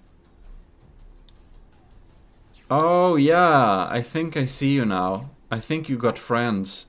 Yeah, no, these goddamn urchins, screw them! They just really want to hang around I with you. freaking hate these things. Oh my, why? Oh my god, no. 3 urchins on me, are you kidding me? Oh, this is actually ass. Wonder why they like you so much. And someone is firing laser at you as well. You're not. Or maybe the urchin. Yeah, the urchin. You just happen to stand behind. Yeah, I'm going to drop under 70% for sure. Game Boy Meanwhile, Soviet Space Apoc Pepper- tank is still at 100. Yeah. Together with Snivelord's drift tank and Joe Man's space cheese. Cool. Adnecria says you're stuck between 2 balls. Great. Sea Serpent is also back to 81%. Yeah. Oh, but it seems like we got a lot of damage on the sample text. Yeah. It's been lying flat for a while. It's over there. Is that the friend? Oh shit, that is a friend. Oh, Sentinel airship might be the first to drop out. 54, 53. Oh, he is going down. That ball is going to grind him away. Oh yeah. 42%, yeah. I guess he's the first one to go. Yeah, the sentient airship is real sad. Yeah. He's out, he's out. Oof. Yep. Okay then, let's see then. It seems that 2 of the Cortez's urchins are balls. Yeah, we have... I'm under 70% as well. Yeah, Light of the World is the first one to go the Battle Royale. Oh, I'm not the last, I'm so happy. No! I'm dropping again percentage a lot. I guess I have friends again. You probably do have friends now. No, 58, 55. No, I'm the second to go. I don't want to. I'm kind of happy that no one cares about my ship so much. God damn it. The lag is bad. But I have no idea why the evasion mechanic doesn't work that I made. I don't know what happened there. It lags so bad, so it's kind of... Yeah, but also in the battles earlier, it wasn't evading. Because I set it that it keeps raising altitude to avoid, like... Everything that comes to me, like frontal, should go under me. Xaver! Rising altitude. It's your time to go. Oh my god, no. You see that explosion? Someone shot you. No. Shit. It's a goner. Well fought. It is. It is. Now let's see. Sample text contingency is at 67% because it gets targeted by the space cheese and Fabful's Tomb of Warn and some random missiles. So it's 62. It's gonna go down in 50s soon, and as we all know, below 50, it's out. You know what I realize? It's only your build that keeps getting materials. I think that is because I have a larger storage capability than 20,000, so I can store more than you get in the beginning. Yeah, while everyone has just a storage of 20,000, you had more. Smart. Smart? You call this? What? Yeah, because I only give people 20,000 materials, and if they have more storage, they have. So if you happen to get more, that is good. Oh, we might have the next one to go. I think so Very too. early. I think so too. Sample text contingency, it does nothing, it has nothing, it's gone. It's gone. Yeah, it's gone. Oh, damn. Now the FPS Field starts. is clearing. Yeah, the FPS starts to be bearable. The Orion is doing great at 95%, targeting different enemies at different sides. Oh, absolutely. This got the music. Yeah.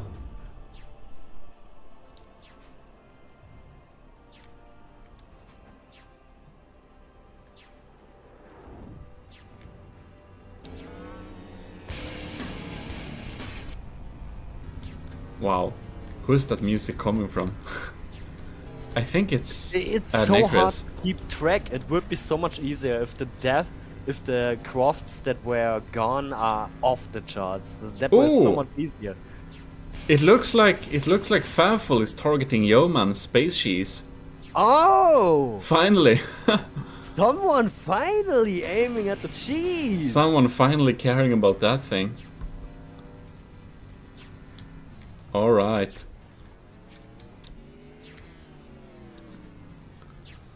Looks like I have some friends as well.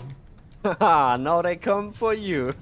And some random missiles. Oh no. It's like, dude, I have to say, these urchins, it's like they have muscle memory. It is. They're definitely sentient. This is... No. So who's doing best? Crazy It's Steve. weird. It's so hard to tell. Yeah.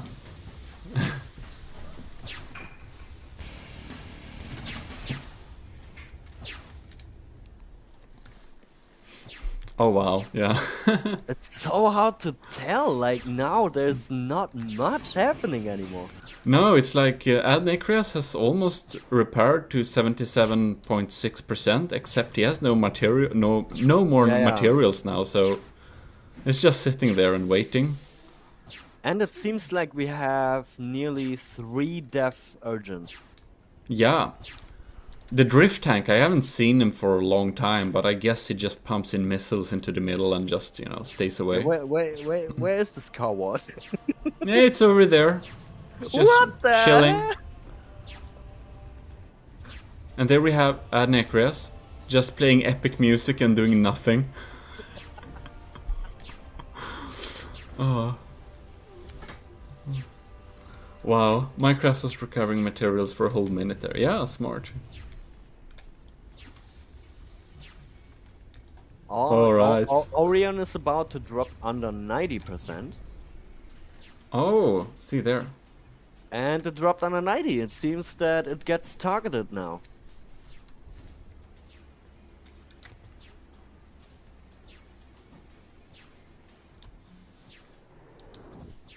Alright, Calamity Crucible is doing a good job staying at high percentage and wasting those evil urchins. Wait, look up. Did I see it correctly? Oh my god! Oh, Oh, this shit. is what it's obliterating the Orion. It's a space cheese.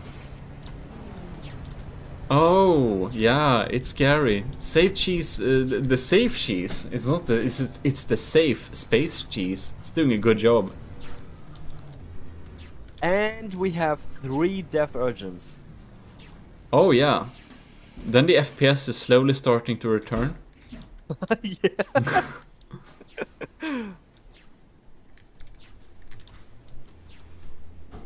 Yeah, well, cool. Yeah, but The Orion is doing a... Poor Orion though, look, oh no, he shot straight through. Ooh. It's missing the entire middle section. Yeah, it's like, I wonder if there was anything in the middle section or if it was like purposely left with a hole in it. That's possible.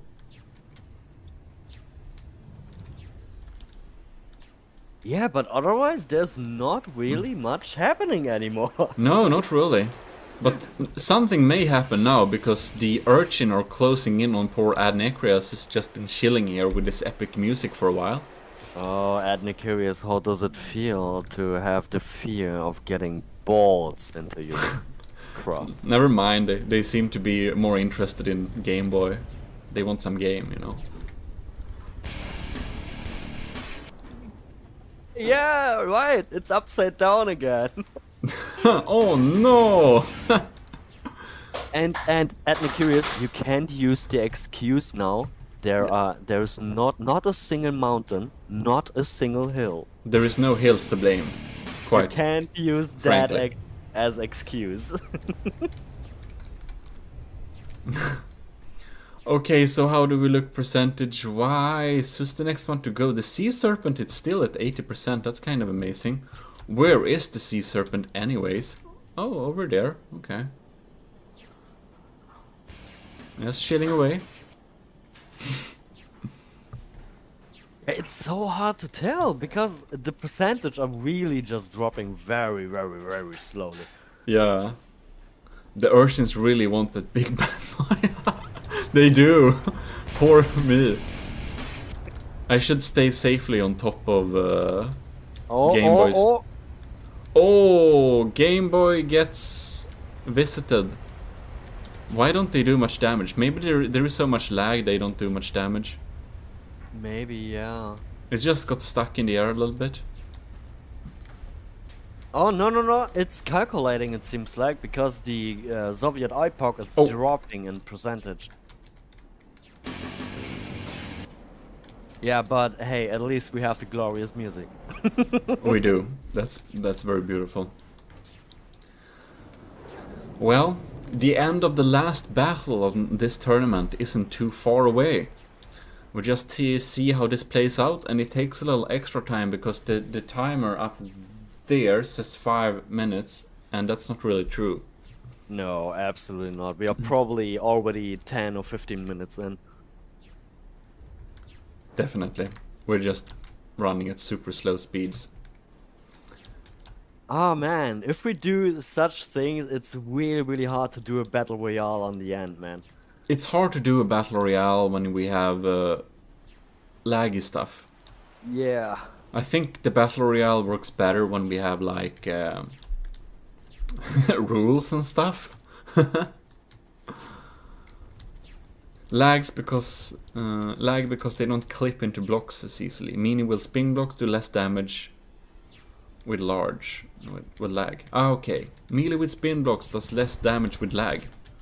Well, good for everyone except the Cortez's urchins. Oh, look! Alekihakios Calamity Crucible is down at 0 materials. Oh. It's just sitting here and chilling. And the urchin is closing in very slowly. What a despicable way. Oh. Whoa, whoa, whoa, whoa. Poor thing. And there it grinds.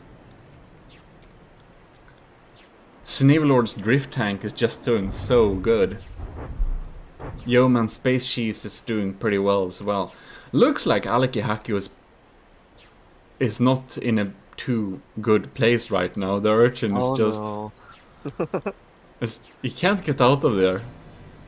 He wasted all his materials. Oh no. I think he's kind of a goner. Oh, but you are too. Oh really?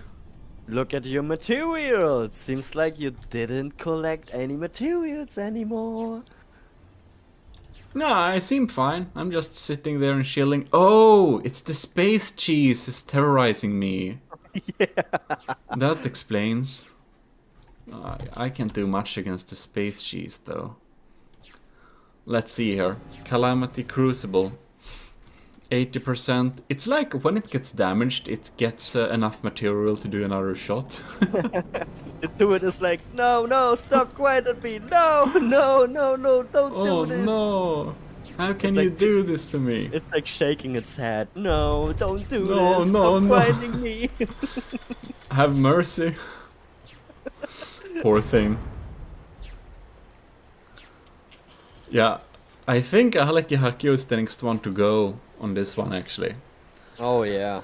But it's okay, because he already secured his third place, right? Or was Yeah. it? I think so. Yeah. Oh! And Nicholas is playing more epic music for us.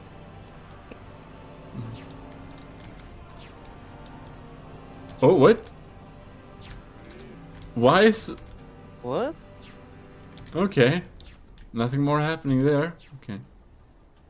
I mean, I don't know. It's so hard now.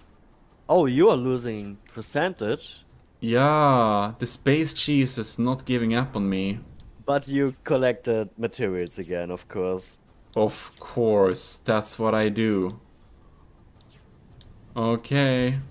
I think the Oh problem no, I now- kind of flipped a little bit. I think This the isn't problem looking good. I think the problem now is that every build is so damaged. They don't really have a weapon anymore. Now the DPS is kind of sad. And Except like the Tomb and the Drift Tank doing very well, but it's probably because of its tankiness and because it's staying away from the battlefield, basically. Yeah, probably. It looks like the urchins, there are not very many left and they have very little material. So if the urchin wanna visit me, they have to be kind of quick, I think. I'm at 74%. Oh no. We have the urchin incoming. You're getting friends. I'm getting I already get space friends. It's just dripping cheese on me, and then all these shaving balls are coming. It's like funny, your build looks like it's trying to crawl away. That's Like, understandable. No, no, don't No. grind me again. You already grinded me 2 times. Twice, yeah, it's not looking too good. Snivelord's drift tank is just so happy. Oh yeah, absolutely. He stays away from the battle, just watching, and let's Yeah. go. The Calamity Crucible hasn't been touched. The urchin just gave up on him. Weird.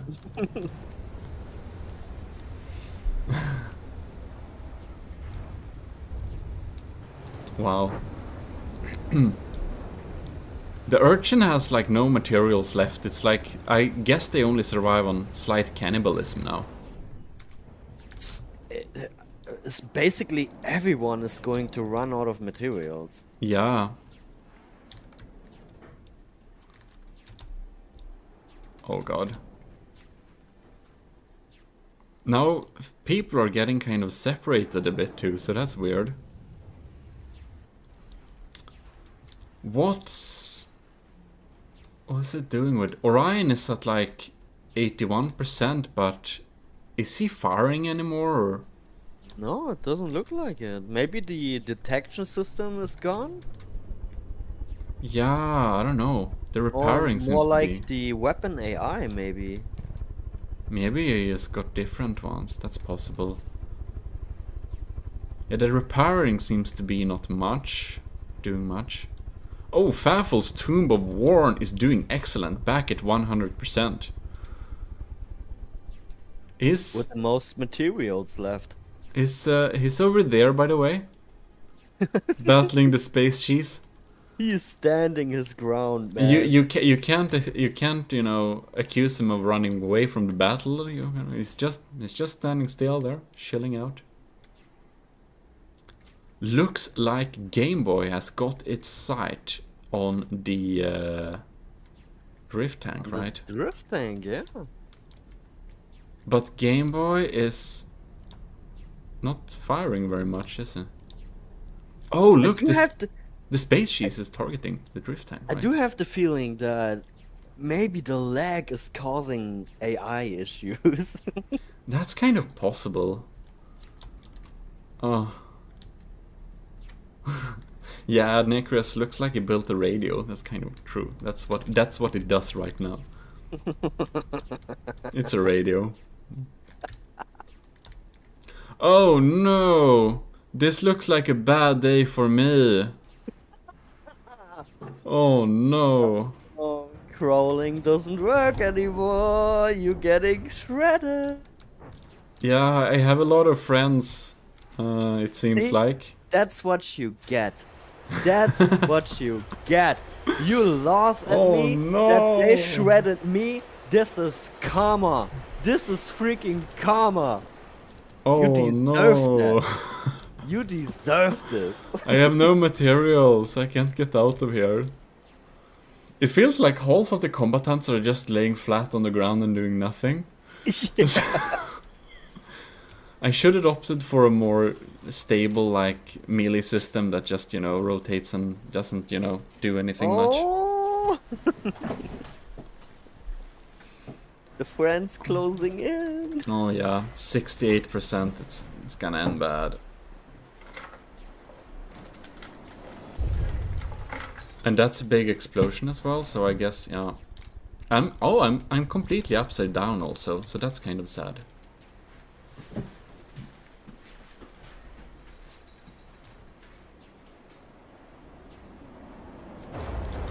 Bam, bam, bam. What happened to the space? Oh, the space. No, Crazy Steve. Like 80%. He dropped. Crazy Steve is just sitting here and has been doing so for a good while. Oh, really? Yeah, it's just a matter of time. Look at Orion, 80%. Oh no, poor Orion. Well,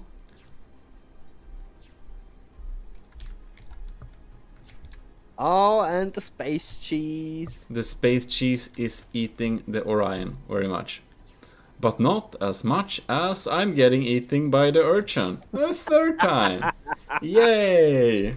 You deserve this. Getting shredded by the balls a third time. But you already got shredded. Yeah, but just 2 times.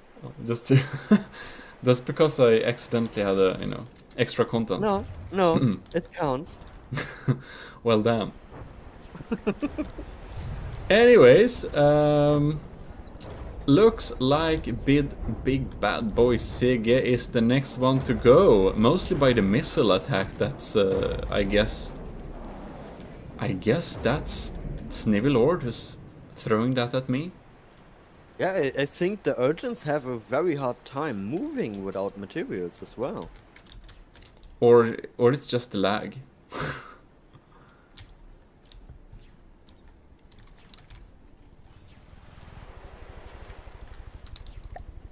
Now it's very dark also. Yeah, I do think the problem is everyone is so damaged. They can't really do shit anymore.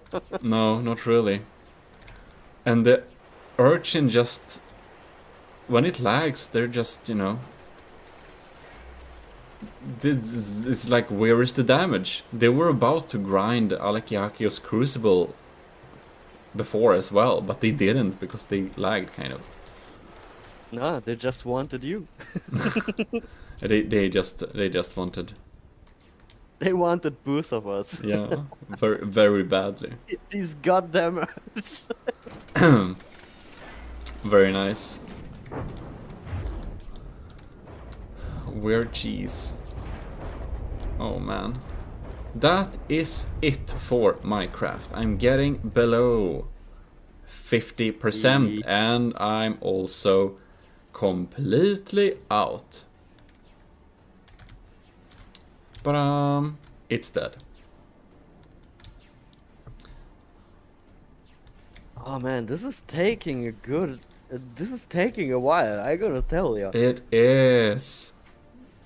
It's taking a Maybe at lot. some point, I don't know. Maybe at some point we should decide to stop and go with the percentage, maybe also. Yeah, probably. I don't know. We have like 10 in-game minutes so far. Maybe we should decide somewhere where we reach 10 in-game minutes. Where did the Crucible get firepower from, I wonder? Weird. The Urchin, how many Urchin do we have? 1, 2, 3, 4, 5 left. And the curious, what the hell was that? Not Terurax? What the? What?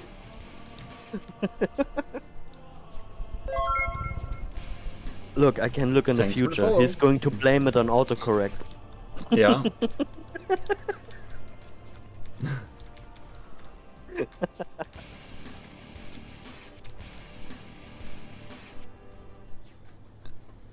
No, he blames his cell phone. See? I told you. Okay, so what do we have? It seems that the Game Boy is doing very well. 92%. Turret has kind of started functioning again.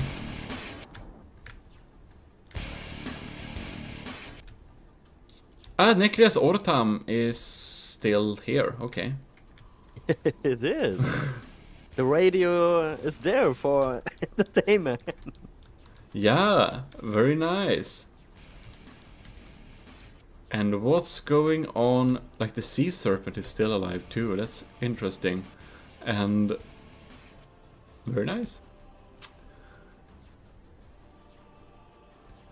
It's so many texts, it's hard to see, like... Oh yeah, this is yeah, is the space cheese falling out of the sky now without materials? He should. We just need to locate him somehow. Yeah, that's gonna be a difficult task. Where is he? Maybe if we can go up a little bit like this. God damn it. I think that maybe... I think he's just gone. His people needs him. Maybe. Maybe so. Maybe the lag teleported them to space. My people need me. I don't know. He should be falling out of the sky though, but... I guess we'll see when he falls down. I mean, we did reach 10 minutes though. Oh, that we did indeed. Yeah, as I said, I do think the problem is everyone is so damaged that there's not much happening anymore. Yeah, the damage is a little bit too slow. The urchins... Shit, look at this. The urchins got materials back. Yeah, What of the course. hell? Some of them... What the? Another one died, so it just gets a lot of materials back. But I wonder where the space she's at. Yeah, so Yeah, if we're... That's what I'm wondering too. Where is it? The mixing of the Choir or Adnecreas and the Hellmarsh seems like a great mix. It's a great combo indeed. And this has just been existing here for a good while. I mean, the problem if we're gonna decide this by percentage is that both Snivelord's Drift Tank and Favful's Tomb of Warn both have kind of, you know... Yeah. 100%. The Crucible is heavily damaged. Oh shit! It dropped under 60%. What the hell happened? Where is it though? Did it got a friend again? That's not friends. 56. I don't know. Oh, is it? Find it! Oh, there it is. Oh, it's getting terrorized by Tomb of Warn. Tomb of Warn is having its revenge, it seems. You're sure? I think this Yeah, is look, the look. Orion. No? Oh no! It's these goddamn turrets. Yep, it's just It's gonna standing stand there. its ground, and oh my god. Yeah, it looks like it's not a particularly super interesting end, but is going to end there. So it's definitely the next one to go. Oh, probably. Yep, yep. I wonder though, I don't remember their like rules, because the Urchin Wake team is below 50% now. So I wonder if that means it will despawn, or if the individual crafts are still surviving. I think they still survive.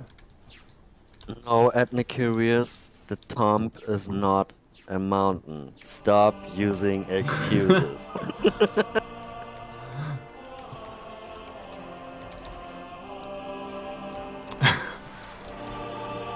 Here we have the radio.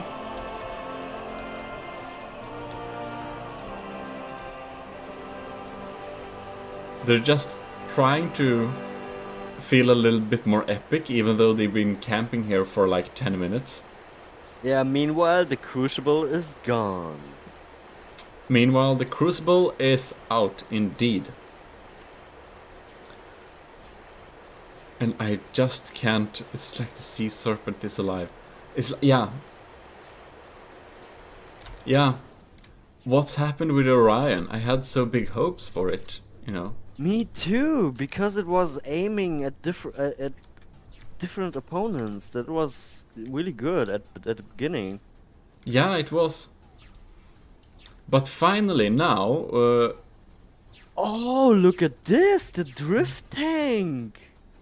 the drift tank seems to be out of material soon. I'm not sure it can reload. Can it?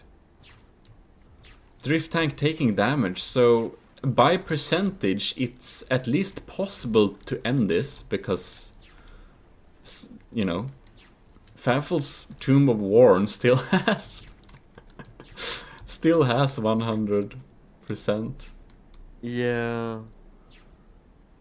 And the drift tank... I say we're gonna stop and look at the percentage, because we are already like nearly 6 hours in. Oh And I shit. guess that's enough. That is definitely not. Holy crap. Oh lord. That's a long time though.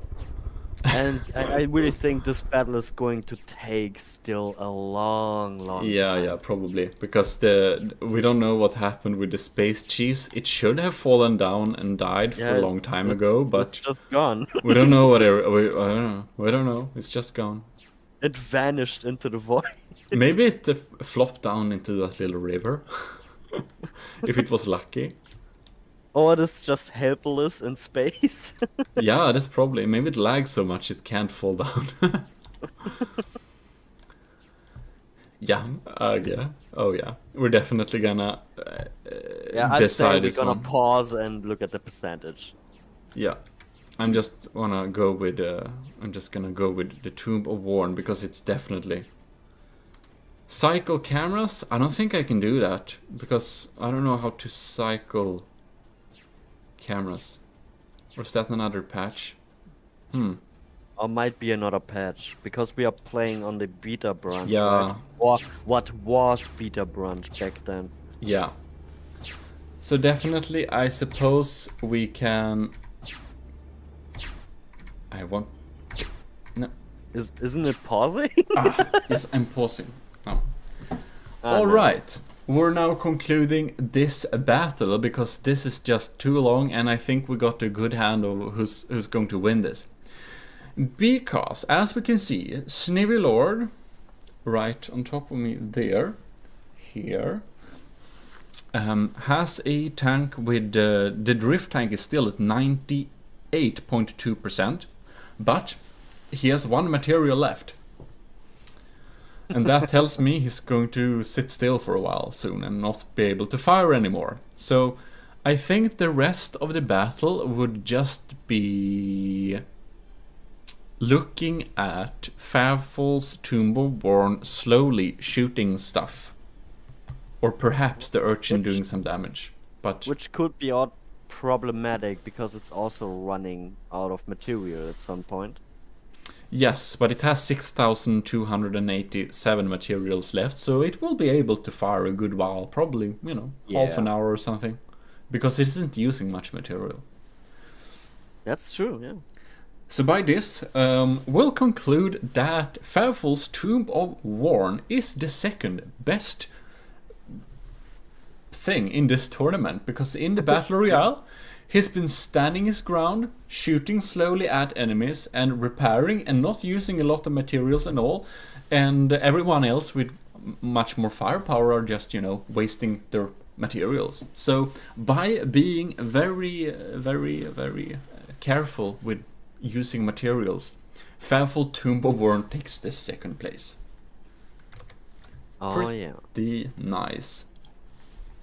And of course, not to forget, Snivelord's Drift Tank is the first place and the winner of this tournament, and the third place goes to Aleki Haku's Calamity Crucible, Evangelion and Angel thing.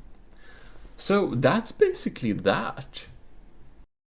Anyways, we have a pretty block heavy design. The Helvetia by Cursed Crocs is, as you can see, it's seriously a sideways ship. This is spawned in, like this is the direction it's built in. I don't suspect this will be moving very fast forwards. This seems to be very min-maxy. I'm almost surprised that it's pretty nicely decorated. It doesn't look half bad, because it could also be a boring box. And I'm glad that Cursed Crocs hasn't done it that way.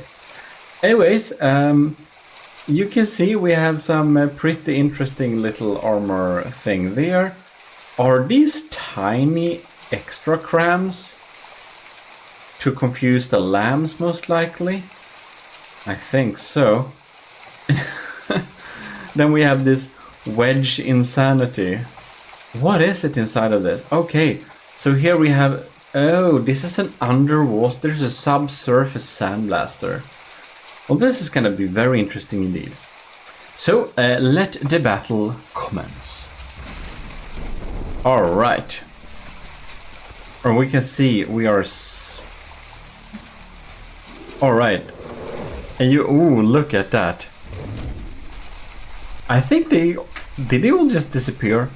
Oh yeah, I think the flak dealt with that one. Anyways, I wanna see how this subsurface.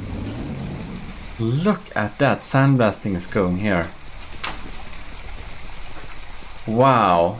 All right, that's pretty cool. It like shoots in. It's like a scary burst gun. It's 11 seconds in. And I really feel we're opting for shooting off the gimlet's entire bottom layer here, probably. That's a very interesting tactic.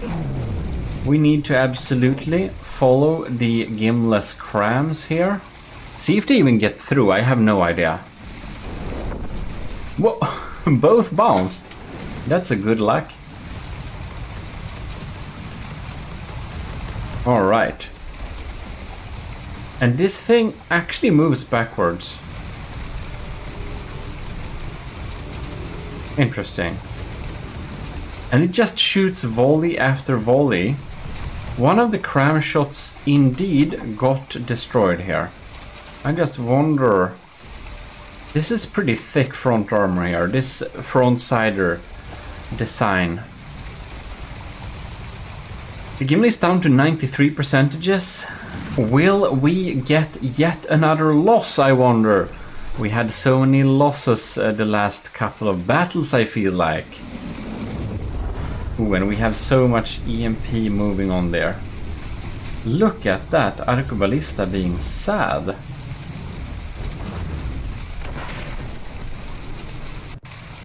Alright. And we have the swarming coming there. I just, as usual, I wanna check what's happening with our ballistas going in here, because I didn't check if it has like lamps or whatever for APS specifically. Alright. That one got deflected. It's too bad. Just thin stuff. Come on.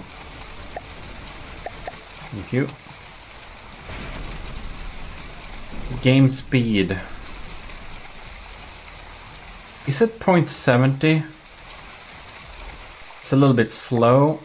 I think we should boost the performance instead.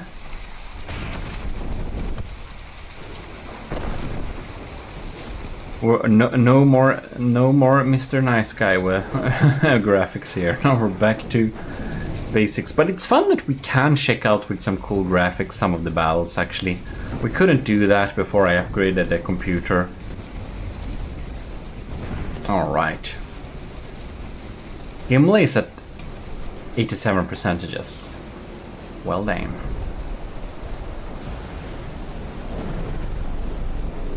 Look at that. And the Helvetia is at 95.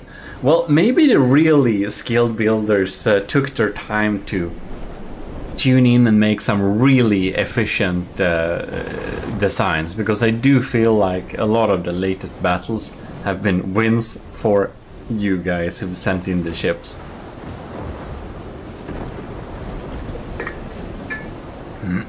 So that's cool.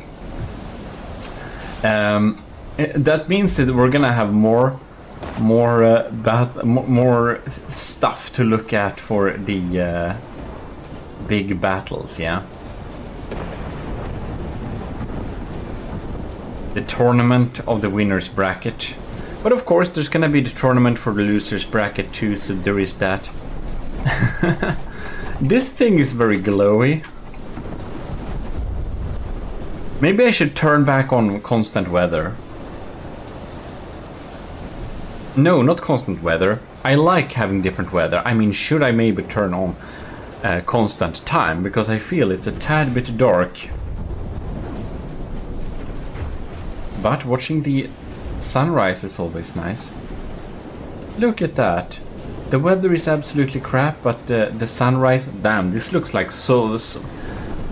I feel when we had the battle against the brimstone rain, we should probably have this weather with this time of the day to have that really sulfur yellow sky.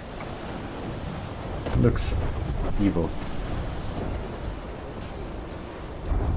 Well, the Gimli crams that are getting through, but it's hard to beat these sandblasting systems below here. We should probably check here a little bit. What type of sandblasting do we have here? It's actually armor-piercing shells with super cavitation, obviously. But most people go for sabot. So it's interesting that we have... Or is this armor-piercing? Or is this perhaps the heavy head? I don't remember. I kind of think... Kind of think that's the armor-piercing one, but I'm not too sure. Because the heavy head... Yeah. Well, whatever. Whatever. Well, that bounced. No, actually, I think that was the heavy head, to be honest. That makes sense, because the heavy head is usually better for sandblasting kinetic if we're not having big armor targets. Look at that poor thing. The AI is getting targeted now. Oh no. Oh no. Oh no, no, no, no. I'll need to lock on to something safe here. Oh no. Oh no. Oh no. It's actually blasting away the AI. No! There it goes. The AI is sandblasted away. Ladies and gentlemen, the Helvetia Cursed Crocs has victoriously beaten the Gimle and stayed at 87%. Oh damn. Poor Gimle. Somehow the stern battery is still online with one cannon. Not that it matters, because the entire thing is now despawning. Good times. We'll need to check the the second battle and see if we get the same results. Damn, the Gimle is not having a good time. Man, the Gimle is getting its ass handed to itself every other battle, or most of the battles, the latest couple of battles. Well, good job, I'll say to you. Here we are, second battle. Let the battles begin. Alright. We can see it's sandblasting away here. Interesting. I just want to see. Okay. So here in the middle we have a kind of shield disruptor system. I see. And then the other ones are sandblasting away. We get those real firing squad feelings here. Look at that. Or Gim. I will be very surprised if we get another result this time. The crams are very scary, of course, but I don't think they're getting through. Very interesting way to set up a ship to do battle, though. It's very different from... Bam. It is indeed very different from the Gimle and most other ships that have been sent in too.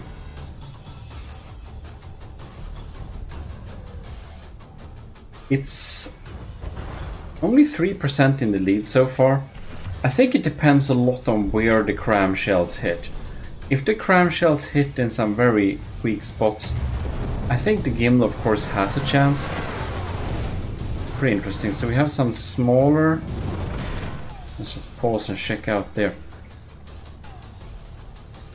We have some anti-missile missiles there.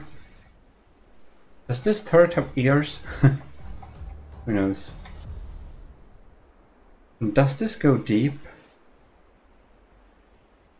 Yeah, deep-ish, but not pretty small civs turrets. Well, usually not good to spend too much on defensive measures. That budget could always usually have been better spent at offensive measures. Helvetia is down to 93, Gimle is at 90, so the Gimle is not in the lead, but it's only behind 3%. I feel if it aims at the right places, it of course have some chances.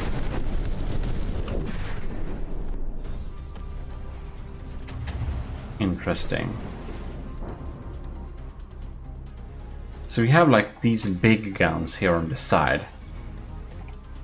And they are... Is this perhaps... This is hollow point, isn't it? No? Whoa. Yeah, I think that's hollow point. Cutting away chunks like that. I should learn the different designs of the shells by hand by now. I've played this game for years. It's just they look a little bit similar, so I kind of mix them up together. Sabot is easy to recognize, but the heavy head, the also the Hesh head,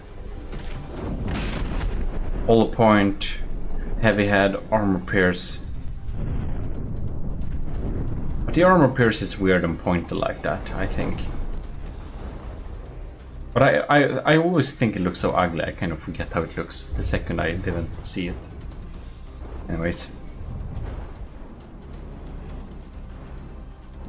I wonder, I think they're targeting the shields probably. I'm But we have some pretty thick, strong armor to the side here. So we're not quite getting through too easily. It's only if we're able to shoot off the barrel, which we might actually have done in this case. Not quite. It still fires from within here. That's a poor thing. But the gimbal is down to 66%. Well, we're following these sham crams to the gimbal and see what's happening here. Look at that. Look at that indeed. I just wanna see where is this shell gonna go. Because I do feel... Oh, are you kidding me? Are you kidding me? Did that hit or did it... Oh, that was so close. No? Oh, damn. That was a good sniped shot. That was so lucky. I can't believe we could follow that shell. That was so lucky we saw that happening. That's pretty cool. Alright. This... We have something tiny shooting too. Is that some turret we didn't look at or something? That's just the sandblasters, isn't it? Yeah. They're just having a super tiny caliber. It should be like... I don't know. 30 cal or something? But small? Is that really small? Like, seriously? This thing would be 67 millimeters, so... I think it's pretty, you know... We have a skewed perception on what's a small shell. We from the depth players. Well, the gimbal is down to 59%. Looking very sad indeed. Very much congratulations to Helvetia by Cursed Crocs. We're gonna have a third battle for the entertainment of it, but the results are a few percentage units away from being totally sealed. Cool design. It's gonna be interesting to see how this fares against some of the other winners, because this is indeed a very interesting way of doing battle, I must say. Pretty cool indeed. And the gimbal is entering 3, 2, 1, bam, despawn. Well, we absolutely have to check this battle out from the gimbal viewpoint, that's for sure. A bit of swarming coming from the front there, doing some serious damage. Flag trying to deal with those cram shells there. Most of those frontal damage ain't very dangerous for the gimbal, I believe. Cram shots are firing. Other crams are coming into range. We have the right angle. But then we already lost some 4% of our health. Anyways, good job by Cursed Crocs, the Helvetia. She is a funny looking thing, but very dangerous indeed. In any case, I just want to say huge thanks to the commissioned officers in the Army of GMODIST supporting us every month over at Patreon. It does help me a lot making more new content. Admiral Scoobrooks, Commodore Owen, Lieutenant Anto, Cravey, Parva Greed, Vincent Veritas, and of course all the cadets.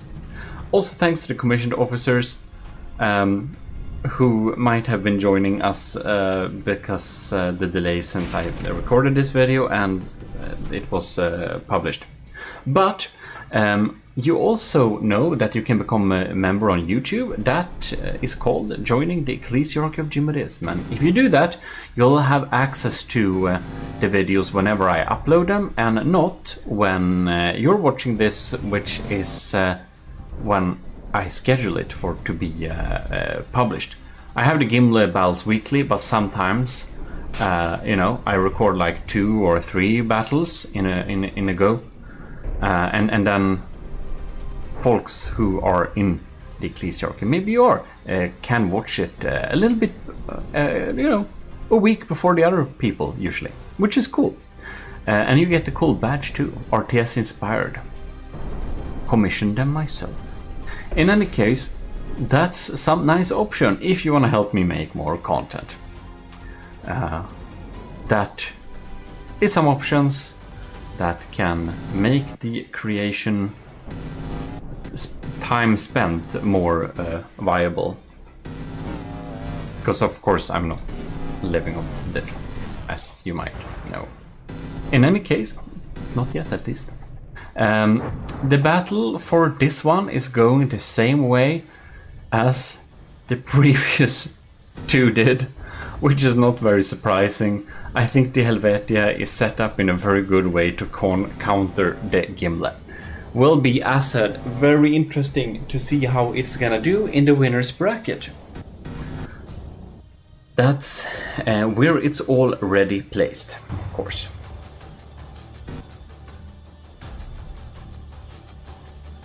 Yes, indeed.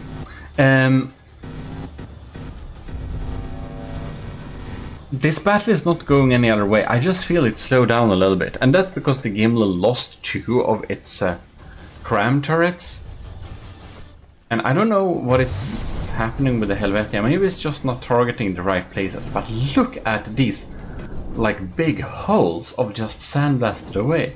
Damn, that looks absolutely terrifying when you look at it from this angle. When you look from this side of the Gimle, it looks to be semi-okay. But when you look at this time, you can see like the armor scheme and everything very clearly. Poor thing is very exposed from here. So, here we have the Gimle as usual. And right here, we have the Astera by Grip Was Taken. Oh, look at that. That's something I'm gonna add for the Gimle later. Adding the crams aiming to the sides so that they will have to go aim forwards. And that will delay it a few seconds, which will make sure that the shot is accurate. Anyways, here we can see we have a pretty high block count. But again, a very cool looking design. We have some pods going on here. And we have something that looks like an interesting patchwork. I really feel we have taken into our hearts here my tip about only armor where you need to armor. However, I do feel like there should be armor where the spin block holds that. Yeah, I do think there should be some armor where the spin block holds up the what is it called? The azipods, right? Because if it's standing on a wooden tetra, if that gets destroyed, it's gonna get full of the entire thing. Anyways, here we have some pretty big. Ooh, that's some pretty heavy. And we have selective cram armor here. That's exactly something. That's exactly what I've done lately on the Gimle turrets and all the new turrets. It's so much better to have a selective armor and not armor all around. Anyways, we have an interesting bulk design going on here. Some different blast shields and interesting patchwork inside of here. I think that's pretty cool. So this is a very cram heavy design. Look at that. And we have a delay when it fired it crams. And you can see they are indeed spot on. Bam! The Gimle was not able to take out those crams. Very interesting indeed. Alright. And here we see it. We have some lasers incoming. So the laser of the Gimle is still active. Look at that. Doesn't this look pretty beautiful, watching the laser burn in the sunrise like this? I think it's pretty cool. Anyways, Drip Was Taken, built a very cool looking design here. The battle is very equal so far. We have some extreme lag where the Gimle is taking some serious damage. Whoa! Look at that. Okay, we lost a big cram turret. That explains the extreme lag there a second. So you can see that it wasn't the area holding up the cram. It was the actual turret block that got hurt there.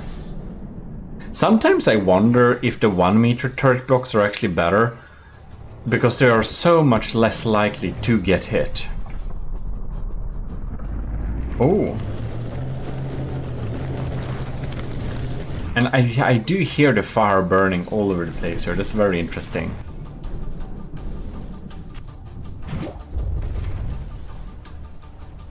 So, 86 versus 75. No, 70. No, what am I saying?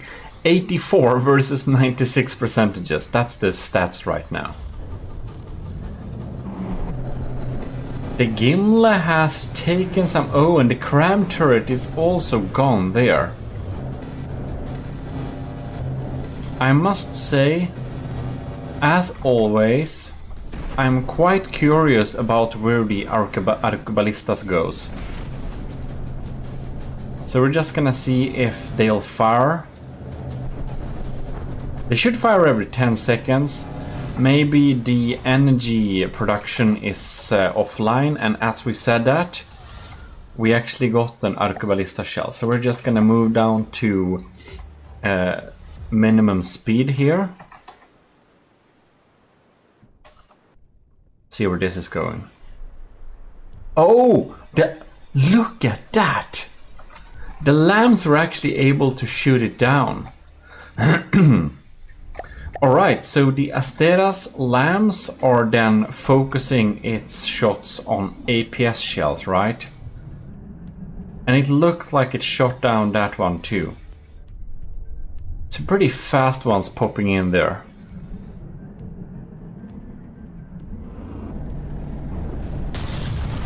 Alright.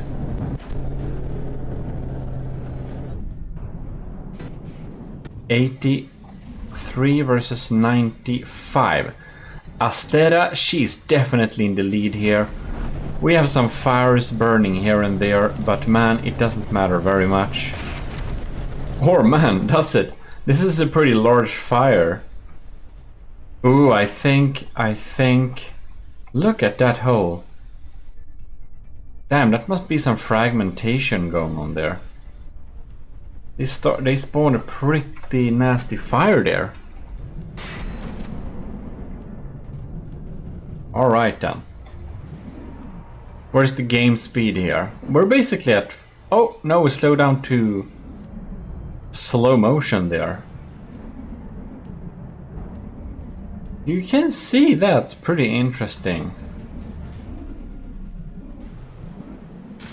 Alright. What is this then? That is the tiniest. Is this a heavy head? No. Is this... I just don't remember. I think it's a heat shell, perhaps. It remains to be seen.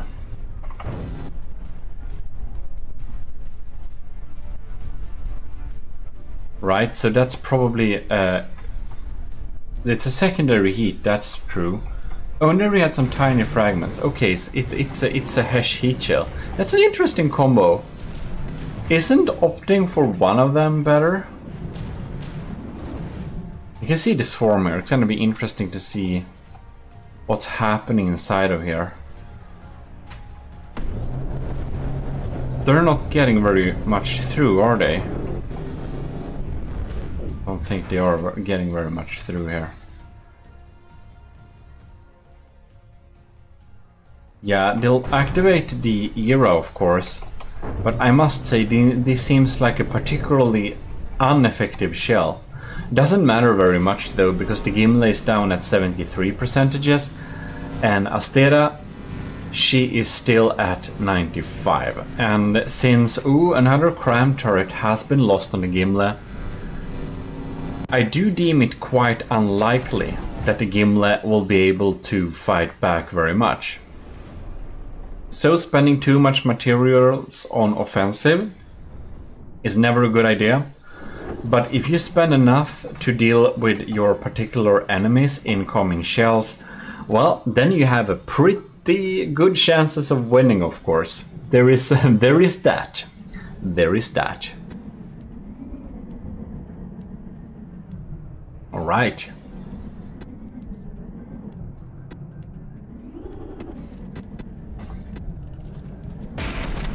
Seems like the battle slowed down a little bit. I wonder, do we have any hurt?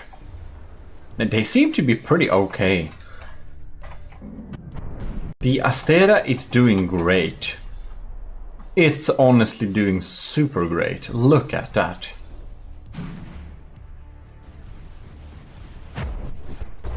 Ooh, and we have proximity explosions there. That's very nice.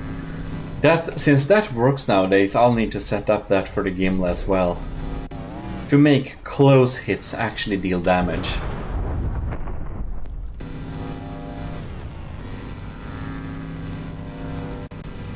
Oh damn.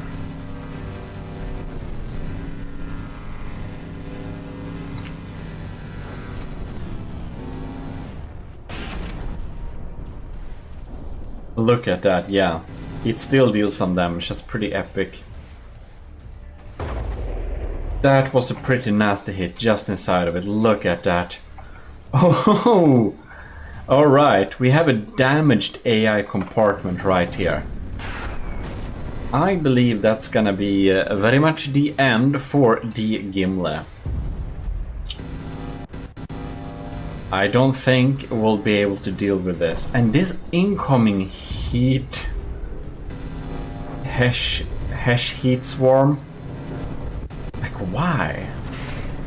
I mean, it does some damage, but... I think pure frags would be a better option, to be honest. But I don't know. I can't say that for sure. Because it's like the Vigoletta marksman, who's pretty sad. I think it lost its barrel. Yeah, it didn't blow up. Poor thing, it doesn't have a barrel. That's why it doesn't fire. Anyways, it actually fires sabot frag shells. And I did rigorous testing. The narrow angle sabot frag shells are better than pure sabot at sandblasting, and that makes no sense whatsoever. It shouldn't be like that, but it is. And sometimes things doesn't make sense. You'll have to do your tests in from the depth and select whatever works. Even if people say something is better and something is not better, I don't know how many people who told me that the Gimli's armor scheme is not going to work, that it's too thin, it's too bulky, and yet it has won more than half of the battles we had it with. So, of course, there are always different ways to do armor. I think that the Gimli is somewhere in the middle of having that bulky wooden papier-mâché and having proper armor, because it has all the armor on one side. That's one bit, but yeah. A lot of people like to have heavy armor in the belt outside, but the Gimli does not, and that saves so much materials and weight. We have some selective heavy armor, where it kind of matters a lot, but not all over the place. Anyways, good job by Dripos taken. The Astera is definitely winning this this battle here. Very nice indeed. But it's really slow, like the end of this battle here. It just drags out so much. Very interesting. I do think that we should go on to the next battle, because I feel as though the Gimli doesn't have the capability of fighting back very much anymore. We're down to despawn territory here. I kind of didn't notice this laser very much, if I'm gonna be honest. I wonder if that's connected up to the LEM system as well. Perhaps we didn't see it earlier on. Man, that's starting a lot of fires all over the place. How did I miss that? Did I just not pay attention, or what happened? Yep. We'll have to see in the next battle, that's for sure.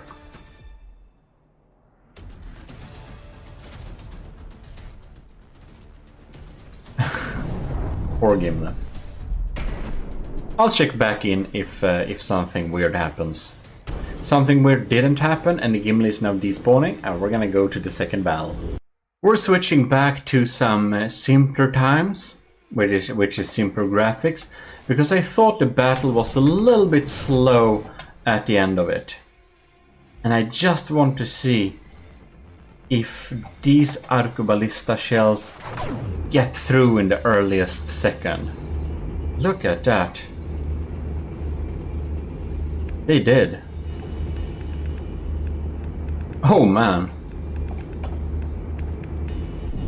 That's so cool. It never ceases to amaze me how far they go. They just went through. And the next turret? Man. The Arcoballistas are of course not the best weapon ever or anything like that. It obviously just is a bit of a help. But it seriously has some serious crit chances. I'll have to give it that. Because you can clearly see that if it hits something sensitive, it can go through the first blast. Right, so now the laser is online here. Oh, one is red and one is blue, alright, and the Gimli's lasers are red, so I probably just didn't think of them.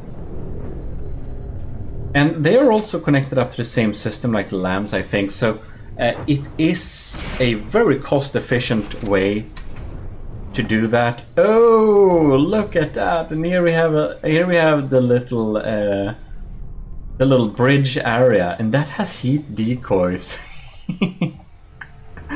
And now we're focusing all this firepower on this tiny sad little structure, and the Astera's crews, they're just laughing their ass off.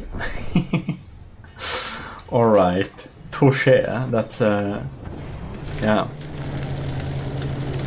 Very smart, very smart. Here we have some example of some pretty strong armor here. So we got heavy armor in the outer belt. Nothing I would do. It's not all over the place, however, but section-wise, pretty large sections. But that's definitely gonna provide a pretty strong protection there. And we got some tetras. We have a pretty thin exterior layer going on there. Whoa. And I think where they bounce, where the crams bounce, it's definitely good to have that proximity explosion thing. All right. Man, this is seriously tanky. Seriously tanky. It is a one-sider, of course, as well. Like the Gimli, it utilizes the effectiveness of being one-sided. Facing one side to the enemy and being very good at doing that.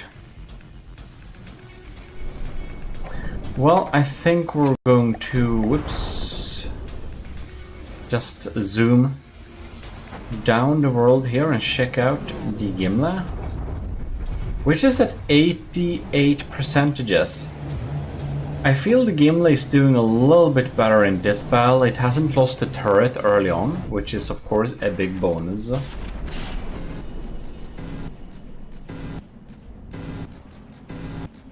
Man, like the sound module is just having such a time, just have such a hard time rendering stuff.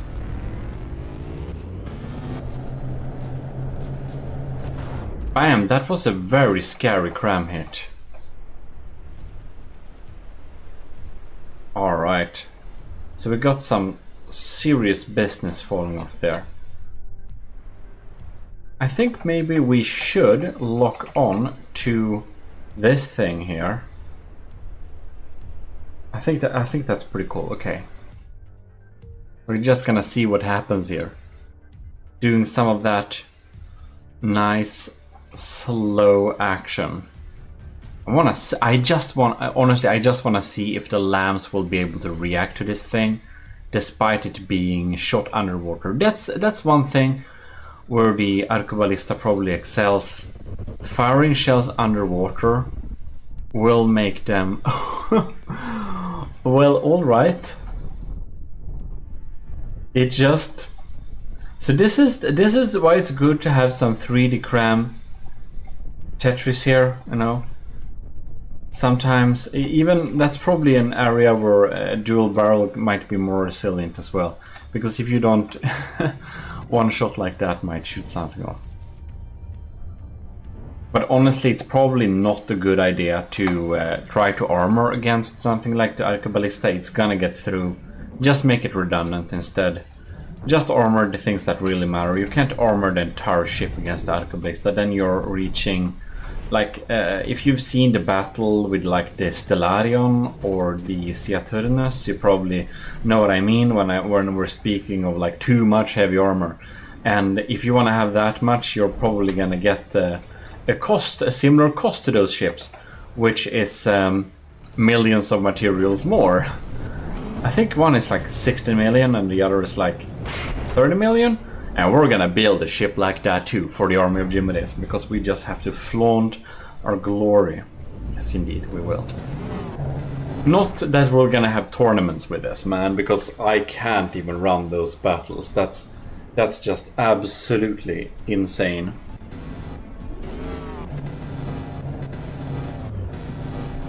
All right.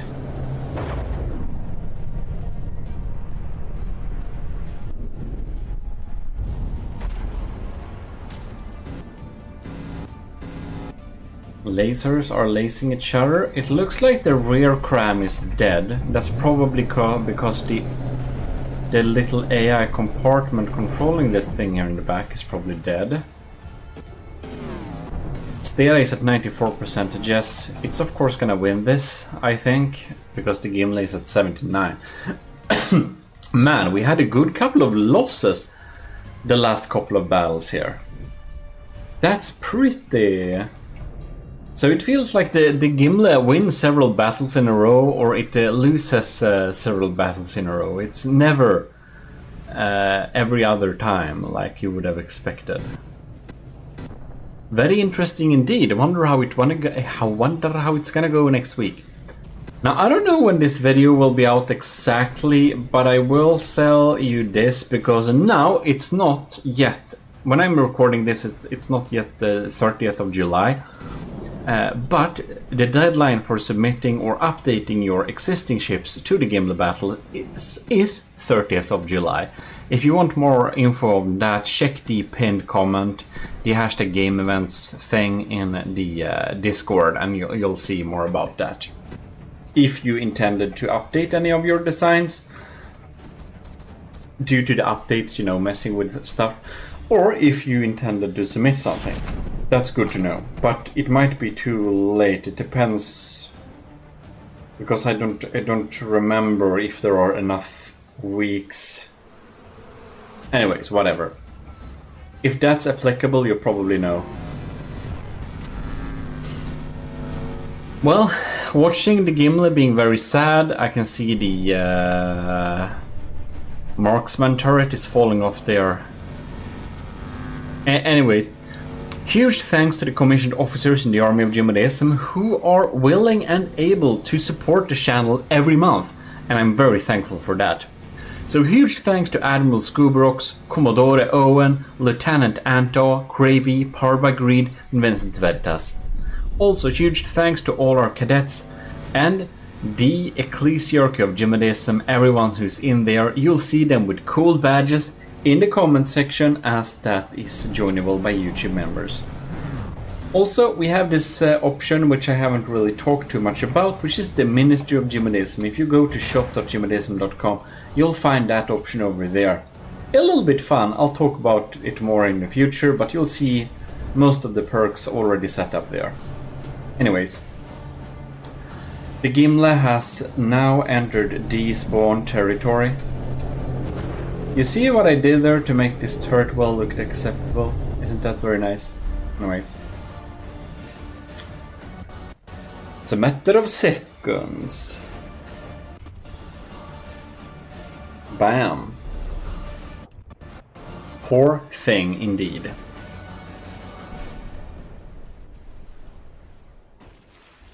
There we go. Well, hello, and welcome back to GMODIST.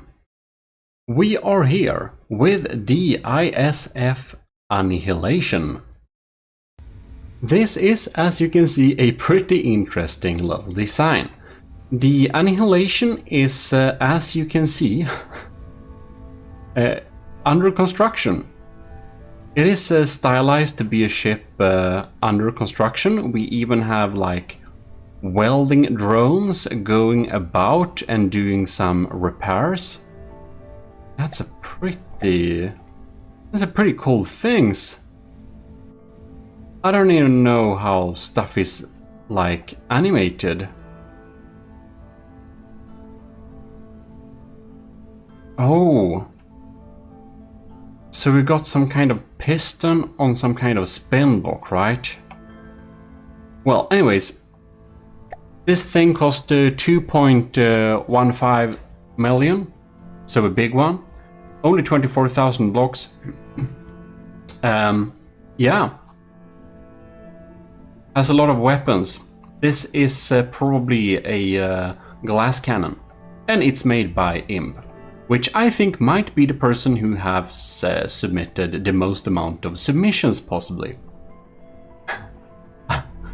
I don't understand how anyone can build so many ships so fast. Alright, so here we have a lot of custom jet engines, but they are, as we can see here, ducted. As should be. This is just deco on the outside, so that's just, well, they're pretty non-protected then. Interesting. We also got a lot of fuel there, so I'm sure we'll have a lot of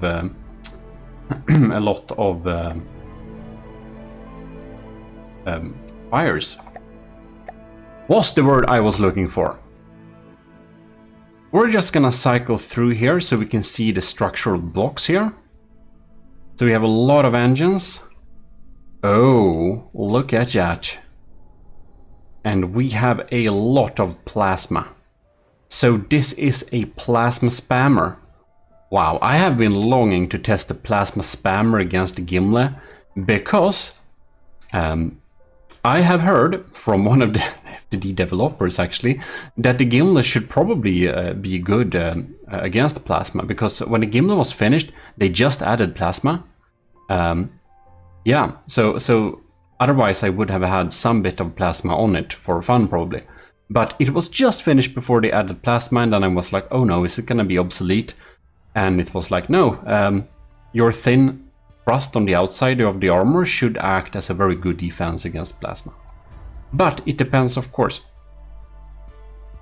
This plasma is for 60 projectiles. All right. So, well, it's going to be pretty interesting to see how it behaves, because it has a lot of generators here, so I'm sure it's going to shoot pretty quickly. Then we have a lot of anti-missile missiles. No, these are mines. Are we going to bomb? Are we going to use small bombs? That is crazy. A lot of ammo right there.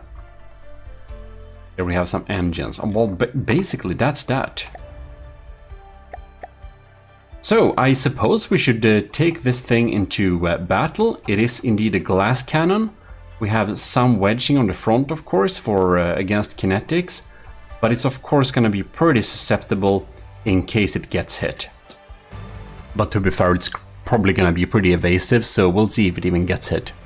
And while I just can't assume that, I do know that Imp has submitted winning designs before, and that usually means, well, we'll be in for a ride, most oftenly. Gonna make sure the poor thing doesn't spawn in the water.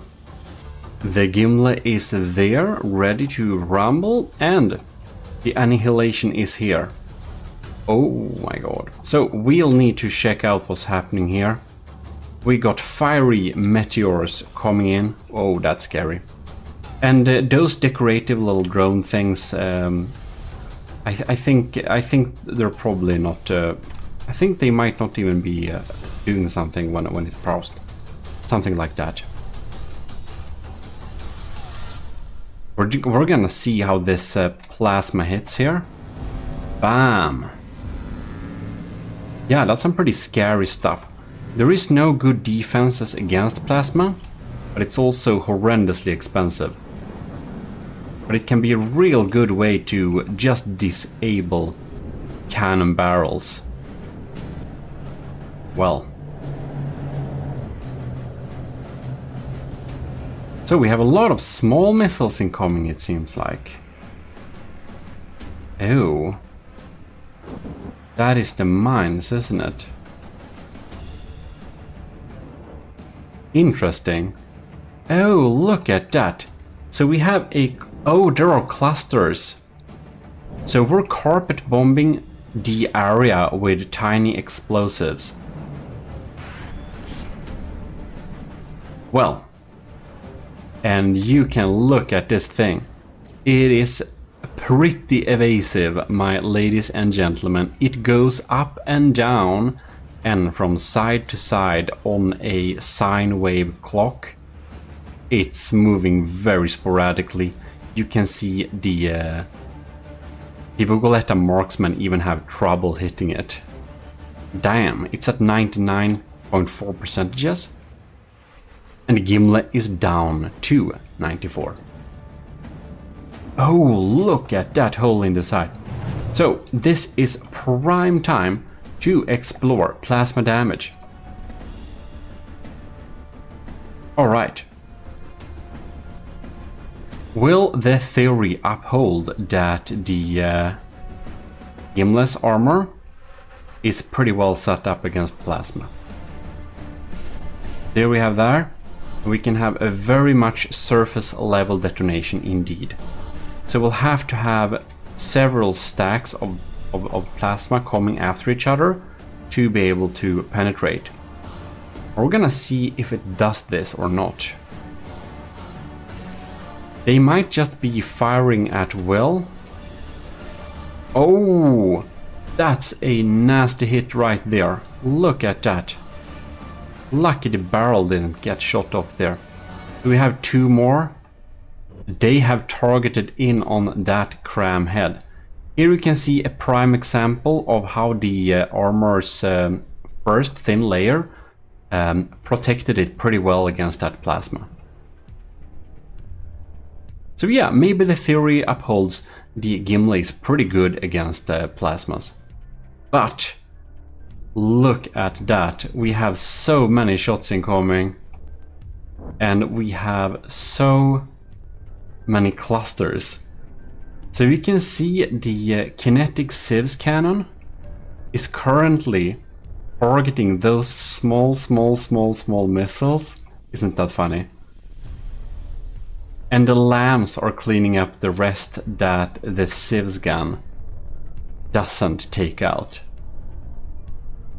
I think that's pretty fun. That is pretty fun. So the carpet bombing strategy, they seem to want to glide a little bit too far, but perhaps the method is to keep the Gimli's lambs ready or occupied in order to not use the lasers, because the lasers and the pack is the things that reliably should be able to hit. You can see, doing a little damage only. Now, we shouldn't be watching this entire battle in a tenth of the speed, but I wanted to see some of the shots in a slower speed just to understand what's happening here. since we haven't watched too many plasma. Oh, bam, touché. That almost disabled that cram cannon. Oh my god. Well, back to game speed 70. So we're running a little bit, almost 30% slower than we should be. But we haven't downgraded the graphics either. Right. Ooh, so here we can see when the plasma stacks together. If it had one more, it would have gotten through. You'll need a plasma charge for every layer you want to get through. Then you can deal. The burst plasma. Some of you commissioned officers in the army of GMODIST have spoken to me about that too. I should do some burst plasmas, and I absolutely agree. I just haven't done it yet. As with most of my videos, because you probably know how many ideas and things ongoing I have, but you probably don't know how many, and it's a lot. Anyways, the Gimli is down to 90%. Ooh. And the annihilation is at 98. The pack is hitting, yes, doing minuscule damage. The crams have no chance. Usually, the Vigoletta marksman is doing the heavy lifting, but not today. I think the laser might be the only thing dealing damage against him's annihilation. Well, interesting idea though. I never seen a decorative craft that's only really built to be decorative like this, in the form of a half-built structure. I think I've seen some under construction ship before. Maybe. But it's a fun little concept. We have all the platforms and stuff going on here. All the droids. Oh, look at that. I think heads are not supposed to work that way.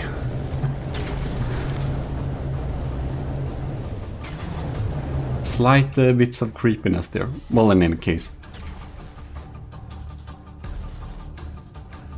I wonder how it does with materials. Is it constantly able to deliver? Here is the next plasma one. Coming in there. Oh. Most of those clusters didn't reach very far.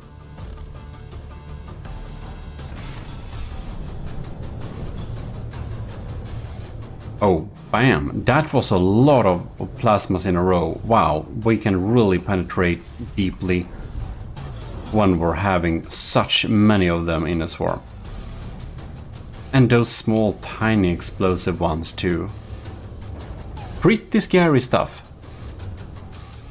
It looks like the Gimli, despite having an armor that works pretty well against plasma, will not be able to deal with this super evasive design, because the Gimli is almost not able to deal any damage towards it. I'm wondering really, what's happening with the arqueballistas here? Are they dealing any damage? That is what we're going to find out, because I do suspect, that it's a little bit too evasive actually. Even the railguns have a hard time hitting it due to its evasiveness. It almost seems like it's perfectly set up to dodge everything Gimli throws at it. It has perfect timing. I will almost suspect that Imp has implemented a perfect timing to counter the Gimli perhaps, I don't know. Or maybe it's just a general smart timing that they will counter any ship. Or maybe it's just luck, who knows? But it's a really nice timing. Even the arqueballistas have a hard time hitting this thing. That's absolutely crazy. Not even... No, it just never hits. Nothing ever hits. Only the pack. It's like the first scenario where we have the triad pack doing the heavy lifting. And it's not much heavy lifting because that thing is not a heavy lifter.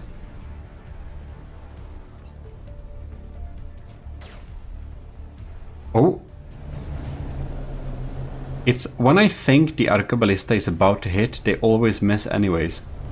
That's a crazy timing. Well, what can we say? Very well set up indeed. The Gimli is down to 75%, and the annihilation is at 96. Ooh, that was a close one.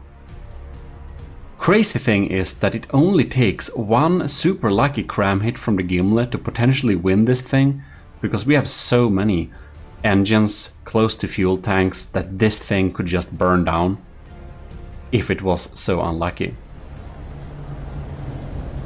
Absolutely crazy. The laser has been kept busy pretty well too. Maybe that's the intentional strategy with the clusters too. Dodging again.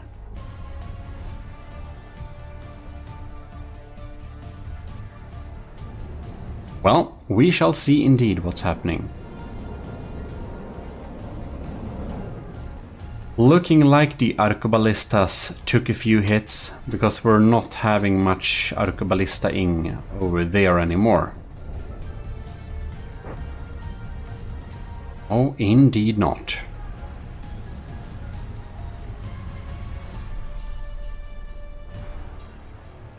$66. Anyways, huge thanks to all the commissioned officers in the army of GMODIST for supporting the channel every month over at Patreon. Big thanks to all our cadets. We have most cadets, of course, because I want everyone that wants to be a part of the army of GMODIST to be able to be part of it. So most of the rewards is actually for the lowest level, which is the cadet. So we have the most amount of cadets, of course. So thanks a lot for supporting the army of GMODIST, all the cadets. And, of course, special thanks to Commodore Owen and our lieutenants, Anto, Cravey, Arbagreed, Vincent Veritas, Scoobrocks, and Sig Sarehot. See there, I got it. Well, the Gimli's health is going down slowly but surely. It doesn't have another side to turn to, of course, it is a one-sider.